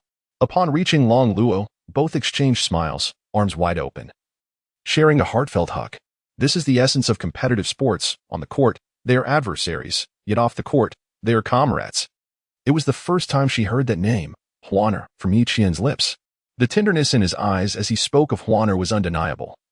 Yet in her proud disposition, she firmly believed no one could ever refuse her. Reflecting back, it seemed that when Lianer saved her from her suicidal intent and brought her home, caring for her diligently, she had expressed her gratitude with a smile. And Lianer had echoed similar sentiments. The thought of Lianer tightened her heart, and she instinctively pressed her hand to her chest. Subsequently, a glimmer appeared ahead, and Zhang Zhe followed the sound towards the light. A blinding white flash enveloped him, and he found himself in this world. The corpses were displayed in the basement of the villa, as Meiji vomited forth dozens of green worms from her abdomen. Sidu Feng, clad in tight black attire, accentuated the graceful contours of his form, the clothing hugging his waist and legs, revealing his long, smooth limbs with a sheen of radiance. His long hair was carelessly gathered by a jade hairpin, with a few strands cascading by his ears, his complexion rosy and teeth gleaming, skin luminous, and features strikingly handsome. "Master, what should I do if I have wronged others? I shall feel embarrassed facing you in the future. Master, I should have heeded your counsel and refrained from drinking on my own accord." However, the Bodhisattva is no longer the transcendent being of immense power. With a decline in his realm, his capabilities have naturally diminished. Can he still accurately pinpoint the location of the Doli Palace? It is crucial to note that the shield of the giant god is the most formidable in the demon realm. How could it fail to withstand even a mere fireball from the opponent? Long Xian's actions astonished Wang Bing. He had not anticipated Long Xian's decisiveness. He understood that the matter of the poisonous fog was far from simple, and Long Xian's actions were aimed at keeping him uninvolved. Yang Fei, having exhausted his true energy in combat and unable to contend with Xiao Lu, felt a sharp pain in his chest. A sweet taste filled his mouth as blood surged forth, a clear indication of the backlash from overexerting his true energy. However, he forcefully swallowed his words. By the flickering light of the fire, Shen Yaoshi caught sight of a bloodied infant, its vacant eyes fixed intently upon them. Ouyang, I must commend you. Your talent is truly remarkable. Observing the light mages in the armored brigade below, who had narrowly escaped a crisis, Mu Yuan smiled as she praised Ouyang Pengcheng. Since he could remember, he had been engulfed in flames, instinctively drawn to seek out fire, digging through the charred earth. She assured him she would arrive on time. Mibai sent messages while informing Ouyang Shi of their location. Upon hearing Kanglin's words, the villagers were immediately incensed. Pulling out bags of white powder from behind and tossing them towards Su Yin and the others, the substance scattered in the air, falling as a cloud of white powder. Your Majesty, as per my knowledge, the rescue operation was orchestrated entirely by Fu Yunxi. Qin Mingzhu's words detonated like a bomb in Gong Yishuan's mind, leaving him utterly bewildered. Tang Yao Chaxiong scoffed. Had she not been hidden in the trunk of a vehicle, she would not have been able to return to see me by. The more she thought about it, the angrier she became, feeling that if she did not confront me by, she would be unable to sleep. Thus, she hurried over in the morning only to find me by unconscious. Wang Debo had recently deduced that within the nascent soul stage resided alchemical treasures and abundant chaotic energy, while the second layer of the out-of-body stage contained the golden crow fire, and the third layer comprised the exquisite immortal sword. What lay beyond that? Chapter 93. The Clever Barbarian Bear. Cleveland, situated on the southern shore of Lake Erie at the mouth of the Cuyahoga River, lies within the historical boundaries of the Western Reserve, approximately 100 kilometers from Pennsylvania. Founded in 1796, it became a manufacturing hub due to the convergence of canals and railroads in its history. Following the decline of large-scale industry, it evolved into a center for finance, insurance, and healthcare, transforming into a modern metropolis by the 1930s. This city, still bearing the scars of industrialization, Yangguang, to some extent, could be regarded as a ruler, albeit one with a fiery temper and impulsive nature. Li Zhenwu conveyed his assessment of Yangguang to Li Shimin. Hinata Hizuki was enraged, blood seeping anew from his severed arm, as bulging veins throbbed in his cataract-ridden eyes, awakening the family's bloodline. Initially, when 500,000 soldiers of the Wu dynasty passed through, they were ambushed by lurking demons, suffering devastating losses. Lu Jizhong could not afford to act at this juncture. One must recognize that opportunities are fleeting, and should the treasures fall into another's hands, the consequences would be dire. Left alone, Zhao Liang felt exceedingly awkward as she observed through the observation window the heated argument between Dang Zhao and Sun Li in the duty room. 10%. The prominent figures of the Shanghai Chamber of Commerce exchanged glances, their expressions betraying a hint of doubt and mistrust. What? The attendees were left bewildered. Ing Lili and Xia Shitzi were the wives of the Demon King? The promotion game refers to the scenarios that novice players must navigate to ascend to intermediate status, or for intermediate players to elevate to advanced levels. Meebys would certainly refrain from divulging to Ling Xiao that the heart of the Excalibur had already left him in a state of utter despair. Any distraction at this juncture would be profoundly detrimental. The atmosphere at this moment was thick with tension as everyone began to join in the shouts, the ambience of dining swiftly dissipating. Although the instructors of the foreign troops enforced rigorous training, they also provided commendable meals, and those who excelled in their training were rewarded with substantial monetary incentives. Jin Xiu felt utterly helpless, pondering the absurdity of the situation. Having merely spoken a few words of fairness, she found herself unjustly labeled, leaving her at a loss for where to seek redress. It seemed that Sun Jian's smile had a soothing effect on her. Or perhaps it was the words she had spoken that gradually restored color to the ashen face of Kalia. Initially gripping Sun Jian's hand tightly, she slowly began to relinquish her hold. Feng Zira harbored resentment towards Su Xiangqing, yet she never contemplated whether Su Xiangqing had forgiven her. Su Xiangqing was certain that from this point forward, she and Feng Ziru were adversaries. The latter might resort to any means to undermine her, prompting Su Xiangqing to devise a preemptive strategy. Hu Qijing, having devoted his life to the study of traditional Chinese medicine, felt a pang of shame upon realizing that he did not recognize several herbs brought by Su Xiangqing. The Lu family was even less familiar with these herbs, merely sensing their preciousness, especially as two of them were encased in intricately carved jade boxes. Lu Fan began to recite a certain phrase. If the path to survival lay within the live broadcast description, then this particular segment bore the greatest suspicion. Previously, when Slusha mentioned that a dog had starved in the basement, Angel felt a profound familiarity with the statement. Coupling that with the incident involving Yolaro being pushed down the stairs, it reminded him of the recent challenge posed by the Starworms. Due to Gu Nianhua's casual mention to the Elder Gu, the Elder took the initiative to connect with General Zhu, resulting in the swift approval of Gu Nianhua's romantic report. After Sima Yi departed, El Jinyu cast a somber glance towards Chu Yu, preparing to explain the circumstances before taking him to discuss matters with the staff responsible for evaluating hero rankings. Most of the soldiers had been ordered to retreat silently. Yet on the battlements within the city, a few members of the firepower unit remained to cover the rear, preventing the enemy from detecting any anomalies and launching a pursuit. Chapter 94, The Muscular Behemoth Big Ben. If one were to rate it a 5, James could confidently bestow upon him a 6. He was akin to a locomotive powered by weight speed. The 2008 to 2009 season marked the inception of the peak for the young emperor, LeBron James. Over the course of 5 consecutive seasons, he progressively resolved issues regarding shooting range, technique, and form. By the dawn of the new season, this young sovereign had metamorphosed into an extraordinarily formidable presence, averaging over 30 points per game, alongside 1.7 blocks, despite the myriad of uncertainties swirling in Han Lang's mind. He refrained from further inquiries. Taking a deep breath, he stepped resolutely through the portal of space. As the moon hung high in the sky, the torment of the bone-penetrating needle commenced as anticipated. Having endured this agonizing plight for hundreds of days, compounded by his isolation in a foreign land, Cheng Etienne felt an overwhelming sense of despair, as if life were worse than death. Yet, the possibility of encountering Yunshan invigorated his spirit. After a restless night, he awoke to the dawn. Ding Yang, formerly a captain in the Liang Kingdom, had decisively surrendered to Lu Chong and now held the position of military officer. A respectable ascent indeed.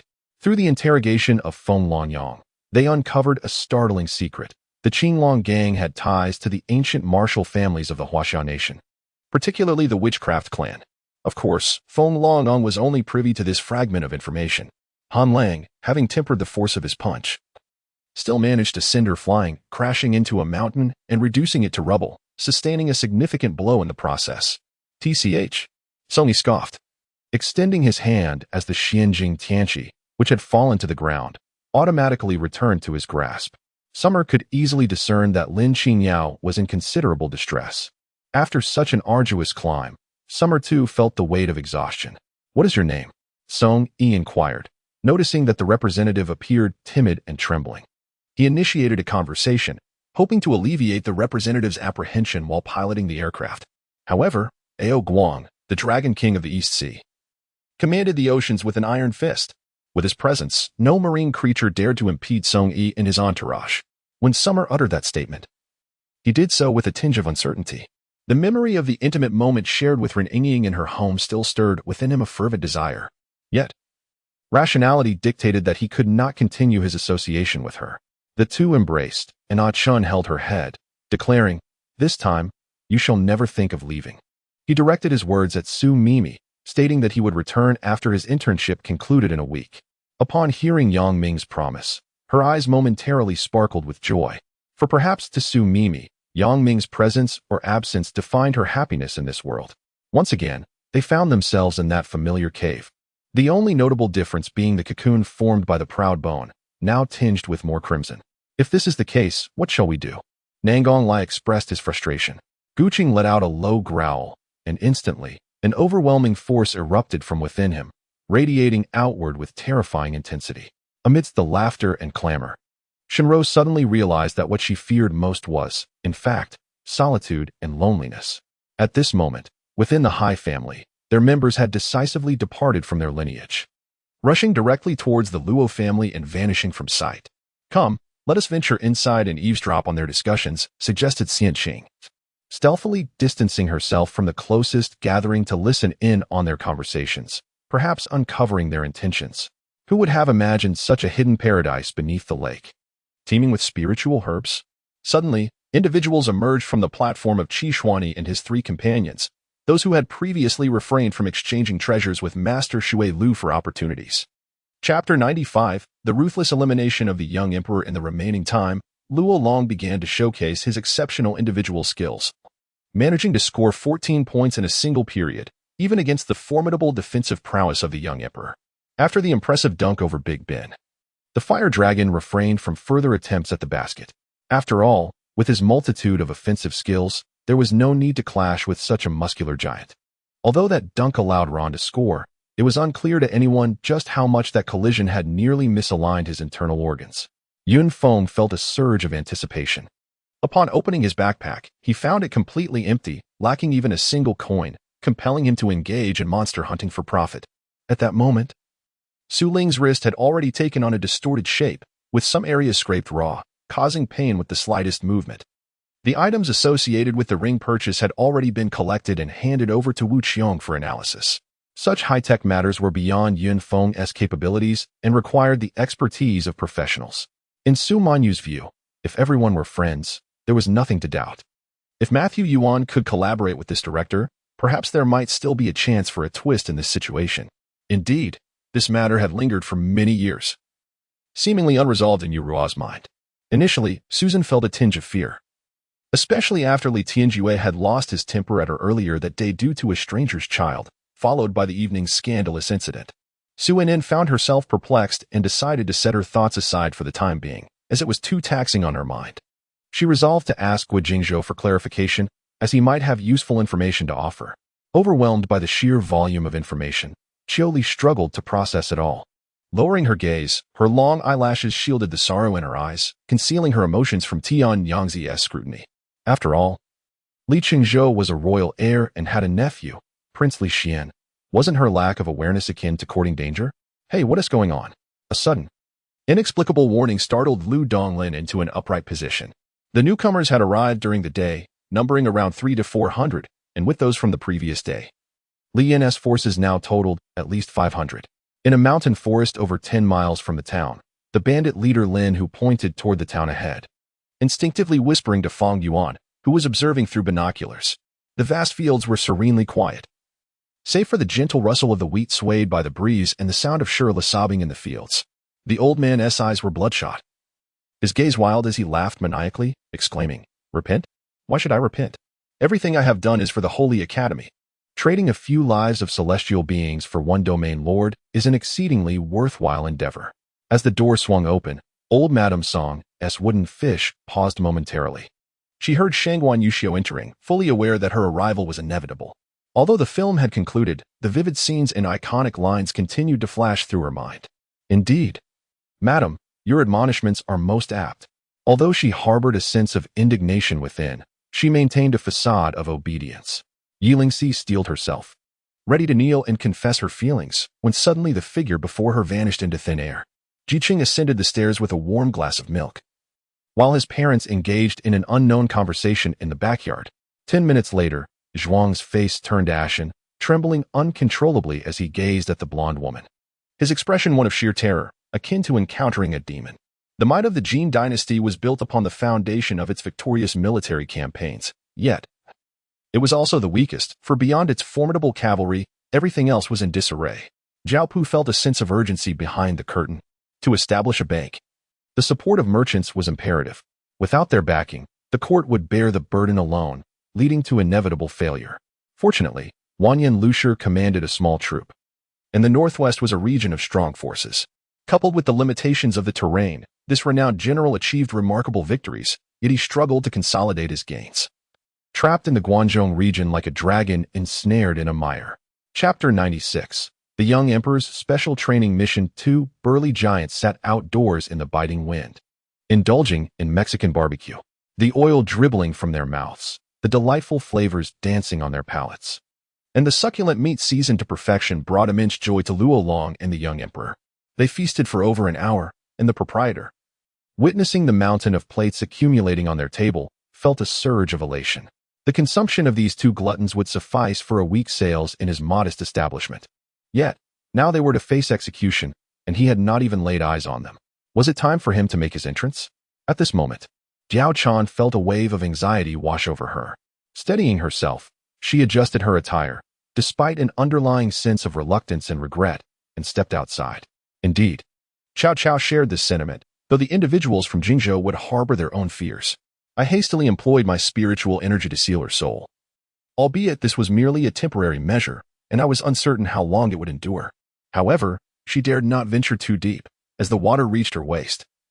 She was frightened into stopping and began to remove her clothing. Ma Long felt sweat beat upon his forehead as the number of real robots before him multiplied. A dense array of laser beams commencing their assault. The most notable feature of the flames enveloping Su Chun was their inexhaustible nature. Unless the ghost flame pearl was utterly destroyed, the flames would be endless.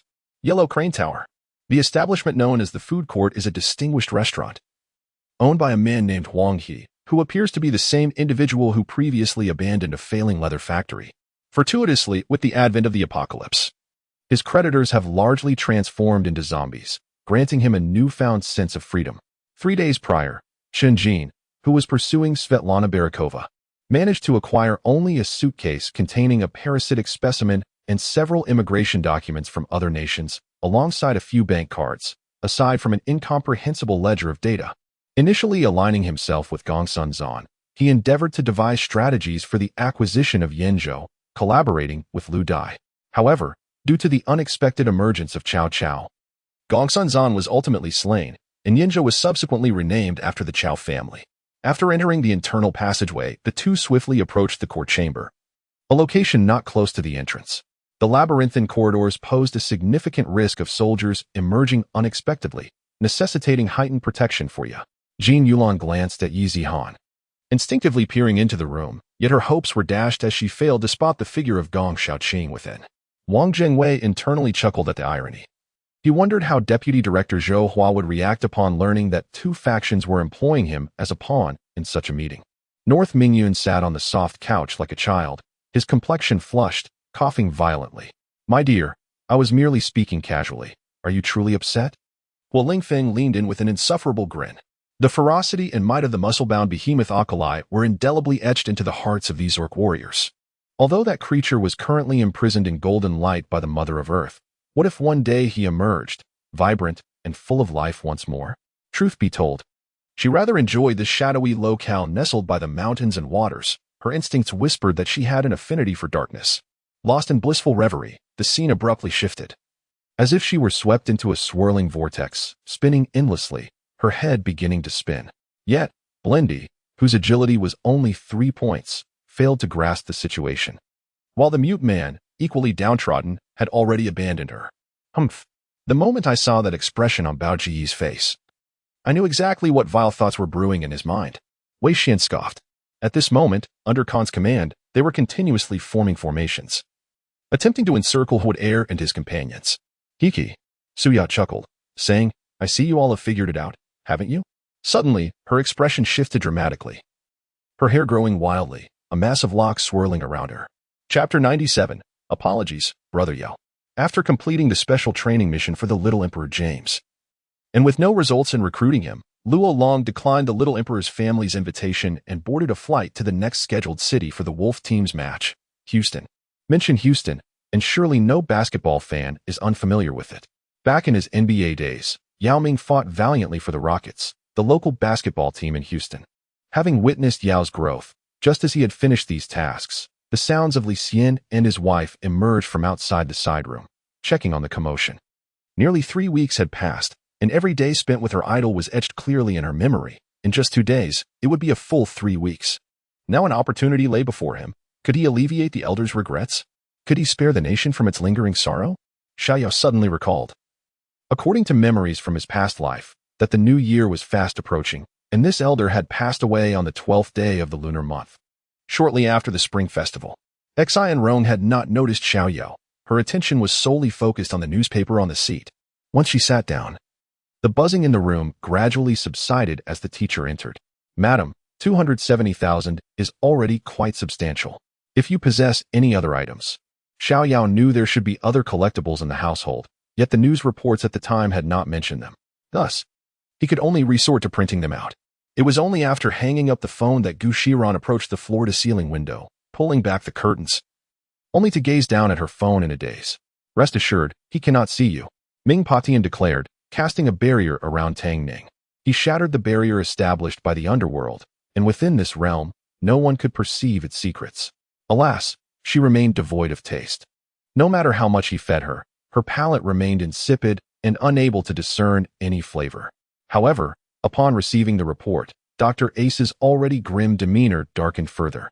even causing a flicker of astonishment on Ya's typically impassive face, which in turn heightened in Xiao Xiao's anxiety. What was there to behold? When Zhuang Zhao was healthy, he barely acknowledged him, let alone in his current despondent state. Sitting in his chair, Zhou Zhe felt a sense of vexation. He had initially been pleased to witness someone causing a stir, but a single declaration from Jiang Ziyuan, "I like him," had completely shattered his composure, leaving him breathless. Yet, Yi Zik held a different perspective. He was entirely unaware of the origins of this medicine and pondered the potential for poisoning should it be ingested. Shuer was better off remaining ignorant of certain matters. "Come now, let us return for a meal." Yi Ziqian attempted to divert the conversation. Shuer was indeed correct. He was the dog gentleman. Yi Ziqian observed the puzzled expression of the Dark Corpse King and nodded in agreement. The vitality of mermaids is slightly more resilient than that of humans, and dried mermaids could potentially be rehydrated into fresh, living creatures. Whenever elders engage in spirited toasts, children typically have a few options, either play games at home or stroll about the streets. A few young members of the Jiang clan, having just ascended to the second floor, raised their brows upon seeing an elderly gentleman of the Jiang surname escorting a young man to the third floor. The man was desperately howling, while Yang Emo merely rested his sword upon the man's shoulder. Soon, the blood and flesh that had stained the blade rendered it a mere blur, resembling charred, decayed meat. Qin Shanyan, for the first time in his life, found himself urged to act. Rather than feeling anger, he found this version of Gu Xining refreshingly genuine. Jiang Mingming, upon catching sight of Zhou Ming's Land Rover, was instantly filled with joy. Her fair, delicate face broke into a radiant smile, revealing a set of perfectly aligned teeth that sparkled in the waning light of the sunset, her bright eyes shimmering as she approached. "Are you questioning a genius?" "As a genius, I shall refrain from answering," AC declared, his foot resting confidently on the coffee table. Chapter 98, The Tree-Locked Personality of Groot. On December 20th, 2008, a fierce battle between the Wolves and the Mavericks was officially held at the Toyota Center. The Toyota Center, located in the heart of Houston, Texas, is an indoor sports arena sponsored by the Japanese automotive giant Toyota. The venue currently hosts the NBA's Houston Mavericks and the AHL's Houston Aeros. You need not seek high-energy targets to shoot. Simply aiming at the splash of water would suffice for a precise strike. At that moment, Oliver leaned against the back of the sofa, his body inclined forward, their faces mere inches apart. The previously faint fragrance now intensified, and gazing into those clear, azure eyes with their delicate, fair skin and vividly rosy lips, Chen Dea felt an unexpected dryness in his throat. All was going smoothly. The icy expanse was not devoid of life, though its inhabitants dwelled underground, making them difficult to locate. Under Adam's formidable presence, the large magical beasts had nowhere to hide. 2 days later, Adam returned to the worksite, herding 5 enormous snow worms and dozens of ice bears and snow monsters. "Black Cat, could it be that the big boss it mentioned is you?" Chen Hai roared, his eyes wide with fury. However, upon emerging from the cellar, Xin Yang found that tranquility remained elusive. The surrounding commotion was rather raucous, and the sound of boards being struck could be heard. "What is this place?" Xiao Dachen inquired, gazing at the enormous structure before him as he turned to Feng Luoli. Meanwhile, on the other side, after Zhang Qin's prescribed 10 minutes had elapsed, every soldier from the Xiang Bing Lian arrived punctually. Yet after waiting a considerable time without seeing Zhang Qin's figure, they found themselves at a loss for what to do, feeling somewhat aimless. "I have heard my father-in-law speak of Gao Huaida's affairs." At this moment, Ma Fuqiuan's eyes revealed a deep disdain.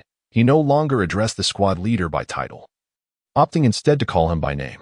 The drunken man struck by Bu Wu Liang repeatedly, each slap accompanied by a litany of the latter's transgressions. And Lushan dispatched the rebel commander LG Hai to attack the Anong Protectorate, and now LG Hai had led 10,000 rebels forth from Pingzhou City.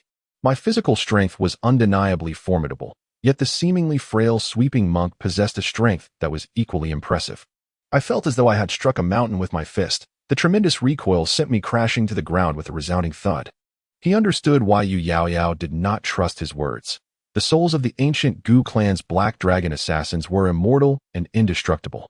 Observing Lin Qingqing's distracted demeanor, Tian could not help but feel a twinge of concern. "Sister Qingqing, what troubles you? Are you unwell?" she inquired, peering from the back seat. Qin Yun provided them with awakening talismans for the 5th generation of bloodline celestial patterns, encouraging them to further enhance their innate abilities. I was utterly astonished to learn he had ventured to Fire Island. if, as the snowman described, Fire Island held the legacy of the demon god pillar. It was highly probable that Xiaoqing or those sent by him were present there, posing a significant danger, should a confrontation arise. Regardless of how formidable Yi Jianchuan and his companions might be, they would be unable to defeat such overwhelming foes, leading to inevitable defeat. Hua Xiangquang was no fool. He could discern that the Taiyin clan emperor and the law enforcement realm king had intended to leverage the power of the fire robbery clan to annihilate Qingyun. On the bustling streets, the vehicles in Sioux City darted about erratically, as if possessed. The drivers disregarded traffic lights and the viability of the road ahead, focusing solely on pressing onward. At number 37 Basol Street, Enjapai Lisi approached Song Tianyao from behind, gently massaging his shoulders while softly speaking to him. Li Xiaoning was evidently not among those included. When Shou Chung boldly approached, her immediate reaction was to deliver a powerful headbutt, intending to smash the face of this scoundrel. However, just as she prepared to act on her impulse, a familiar scent wafted into her nostrils. Chapter 99. The brother who loses the game. This thrilling and intense Chinese derby match far surpassed the previous encounter between the Fire Dragon and Day from the outset. In just the first quarter, within a mere 12 minutes, the formidable Yao Ming ruthlessly scored 19 points, even when faced with a double team from the Timberwolves' interior defense. Love and Jefferson were left questioning their very existence as they endured Yao Ming's relentless assault. During the subsequent moments of the first quarter, Mai Zi unleashed his prowess, consistently sinking three-point shots, while at a critical juncture, it was no secret that Qian Hongyan harbored affections for Shen Yu, a fact well known to the matriarch of the Shen family. However, Qian Hongyan's tempestuous temperament, marked by her capriciousness and propensity to bully the meek while fearing the strong, rendered her unappealing to anyone in the Shen household. At this moment, the collective ire of the Lianshan Jiudu Academy team could only be directed towards their second most despised team, the Canaan 7 Du Academy, as an outlet for their frustration. Through conversations with Cyber and the Demon Doctor, Fui learned that the latter appeared to employ aromatherapy-based remedies, which brought him some measure of satisfaction. Qinghui County was eager to return home, prompting others to accompany her. Thus, Chu Jingqi's plans to savor roasted game and snake soup were dashed. "Spare me. I beg for mercy. I shall not defy you again. Please, stop."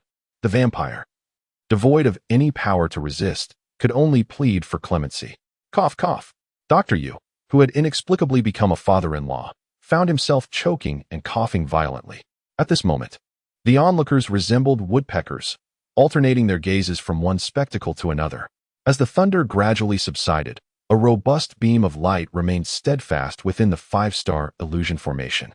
Following the beam, above the formation, a cerulean sky emerged, with fluffy white clouds drifting lazily by. Although the area was not vast, the perceived expanse felt remarkably spacious. After receiving the latest news relayed by Samuel Brandy, Angelo's face displayed a mixture of astonishment and mild disdain. "I saw nothing. I merely passed by. Please, continue," the rotund figure remarked, preparing to turn away. He entered carrying a large bag, from which he pulled out a handful of items. Luo Li scrutinized them closely, popping half of a bun into her mouth, then excitedly extracting another handful for inspection. The saying the human heart is like iron, not iron. The law is like a furnace, truly like a furnace, resonated deeply with him, as he had now thoroughly experienced its truth. "Then why did you summon me back? Why didn't you say anything when I advised Lu Ji to give up?" Mao Liyin shouted in frustration. Could it be the doing of Long Jinping? Is this statement meant to deceive you? Hesitant to grasp the full implications, He Lanyao tentatively inquired. Upon hearing his father's words, Li Dao's expression fell, and he remained silent on the floor, choking back nausea. Zhao Jinyu regarded her solemnly, saying, "Promise me, unless absolutely necessary, do not deploy explosives for military purposes. I do not wish for the very explosives I developed to claim countless lives." After all, he hailed from a world of peace, where human life was held in high regard.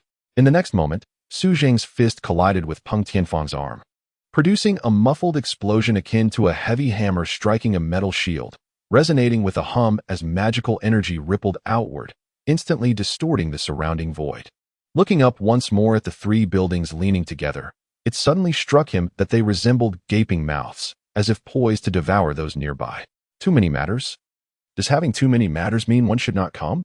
Wu Heng was perplexed, and so was Tan, though he chose to remain silent. However, the colorful shell of the old turtle was still easily recognizable. Luo Li surveyed her surroundings but found no trace of him. Where had the turtle clan disappeared to? Surely they hadn't left. The green shadow thousand spikes, as the name suggests, sprouted thousands of sharp spikes from green branches, growing so rapidly that it was overwhelming to behold. Chapter 100. This world is utterly insane. During the post-match interview, Luo Long undoubtedly became the center of attention. Throughout the match, I had dunked over Yao Ge countless times. Although I triumphed over him, it merely represented a small step forward for me. The title of the foremost center in Huaxiao is not my primary concern. I harbor but one ultimate goal, to establish the dynasty of our Wolf team. To be candid, the performance of the Wheat team has drastically declined, and the Mosaic team poses no real threat to our championship aspirations. Edward Lee, welcome to the team. I am the vice captain, Buck. I never anticipated that the valiant king of gladiators would join our sacred shadow guard. The old mage Buck smiled and extended his hand to shake Edward's. Instantly, the city of Yen erupted in commotion. The once shadowed metropolis, cloaked in the pall of death, came alive with noise, some weeping, others laughing, some filled with excitement, and others in confusion. Zhang Shogui and Zhang Kong offered generous bribes to Niu Xiantong and Lu Fengtian. Upon their return to Chang'an, the two court attendants confirmed Zhang Shogui's great victory. After delivering the turnip and cattail home, Su Huaijin did not depart immediately but instead entered to discuss the upcoming visit to the Tang family with old man Luo. Once the eldest Qin brother regained his composure, a collective sigh of relief swept through the crowd. After a leisurely half-hour of conversation, Qin Rong looked towards Ping Yu and the others, and amidst laughter, they spoke of their future plans. Ah, here they come. The clamor rose, and everyone looked up to see another airship slowly descending from the sky. Yu Fan stood nearby. Noticing a glimmer of white light, he extended his hand, drawing it in with a gentle force, only to find that as soon as he grasped the light, his arm grew hot, a wave of venom surging through him. Shang So did not expect that upon waking, this would be her first thought. She replied with a grin, her eyes filled with a mix of nostalgia and heartache. In the blink of an eye, he had boarded the carriage and departed Qin Rong's courtyard with his entourage.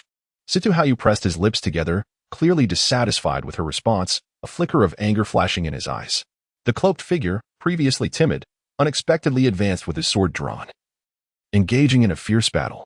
The exquisite and agile swordplay left Xia Luyan momentarily at a loss to escape. Dressed in a gray robe, the short figure squinted as if still waking, yawning incessantly while leaning against the ship's railing. At that moment, Ming Tian felt a bit helpless. The idea of using corpses to build walls was indeed shocking. But how could he possibly locate Fan Shiliang's body now?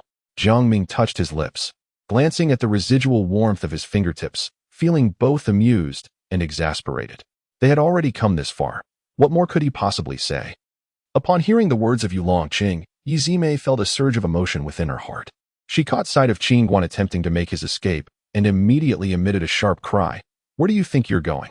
As her voice reverberated, a sword struck down towards Qin Guan. Uncle Duan, with his straightforward nature, often appeared rather carefree, yet he was not foolish. He contemplated inwardly just moments ago. Your second uncle was brimming with excitement. Now, it seems he has gained something and fears it may not include us, thus spreading alarmist tales. While there was some truth to his reasoning, one could not discern whether it stemmed from ignorance or a deliberate show of force. Zhao Yinchu inquired with a calm demeanor. Mo Langyue understood the unspoken message and plucked a leaf from a branch, scattering it with a flick of her wrist. The leaves flew like daggers, striking the horses' rumps with precision, causing a cacophony of neighs as over 100 horses bolted in all directions, creating utter chaos, leaving only one snow-treading horse outside the stable. As the ninth prince's entourage moved forward, a dilapidated temple appeared ahead.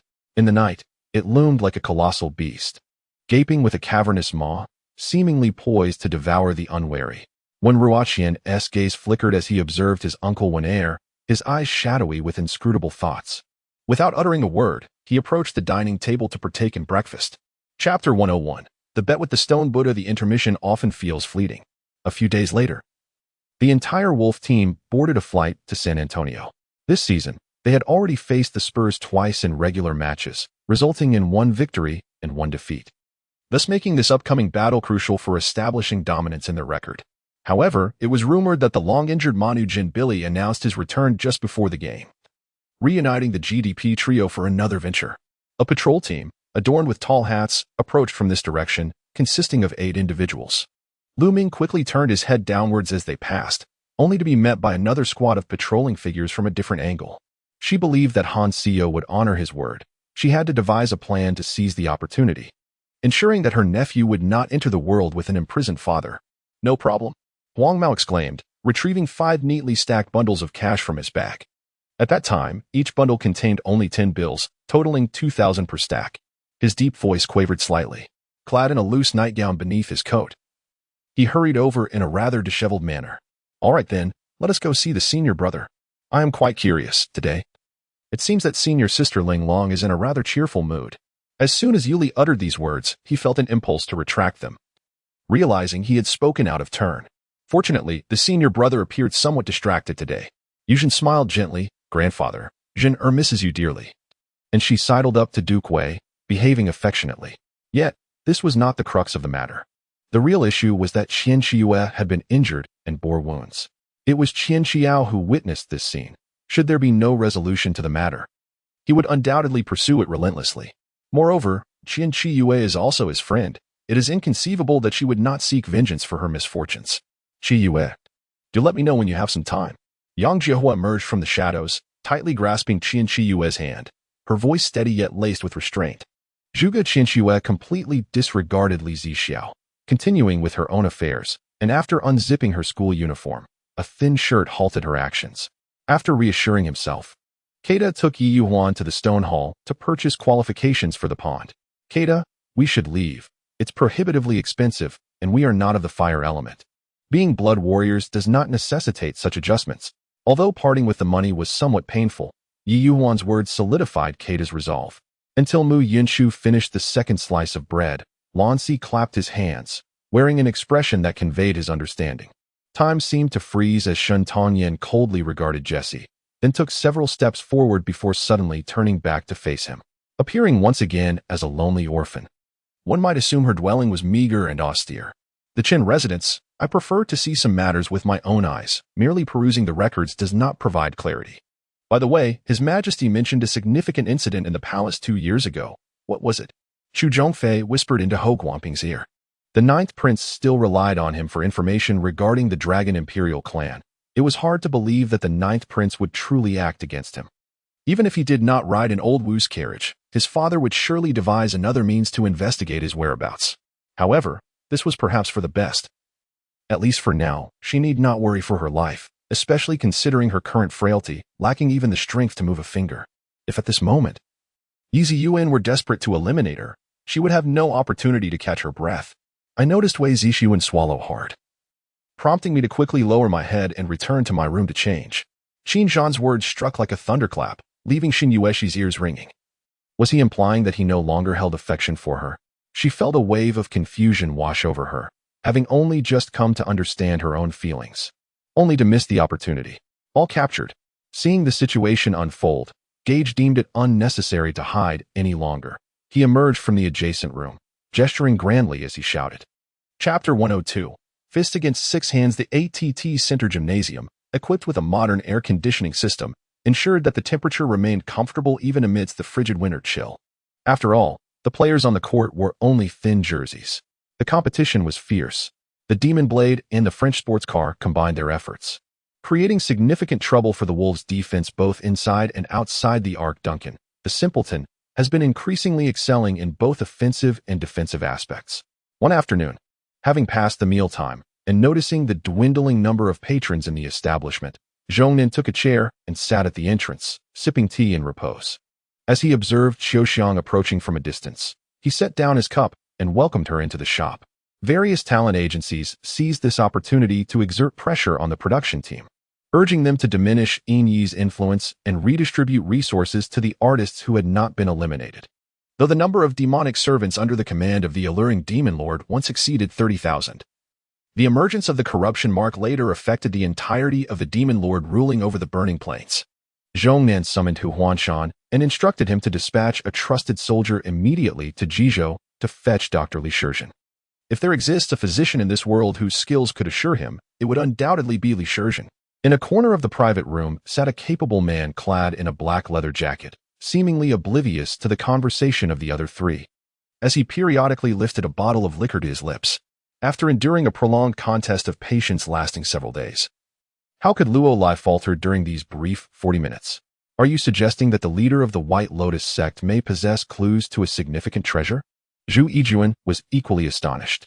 Stephen was currently calibrating the transmission markers of the interstellar gate. Today marked the true transport of materials, necessitating a much higher precision, as any miscalculation could lead to considerable complications. Presently, the population of Mine Town has reached several thousand, with rough wooden houses dotting the landscape.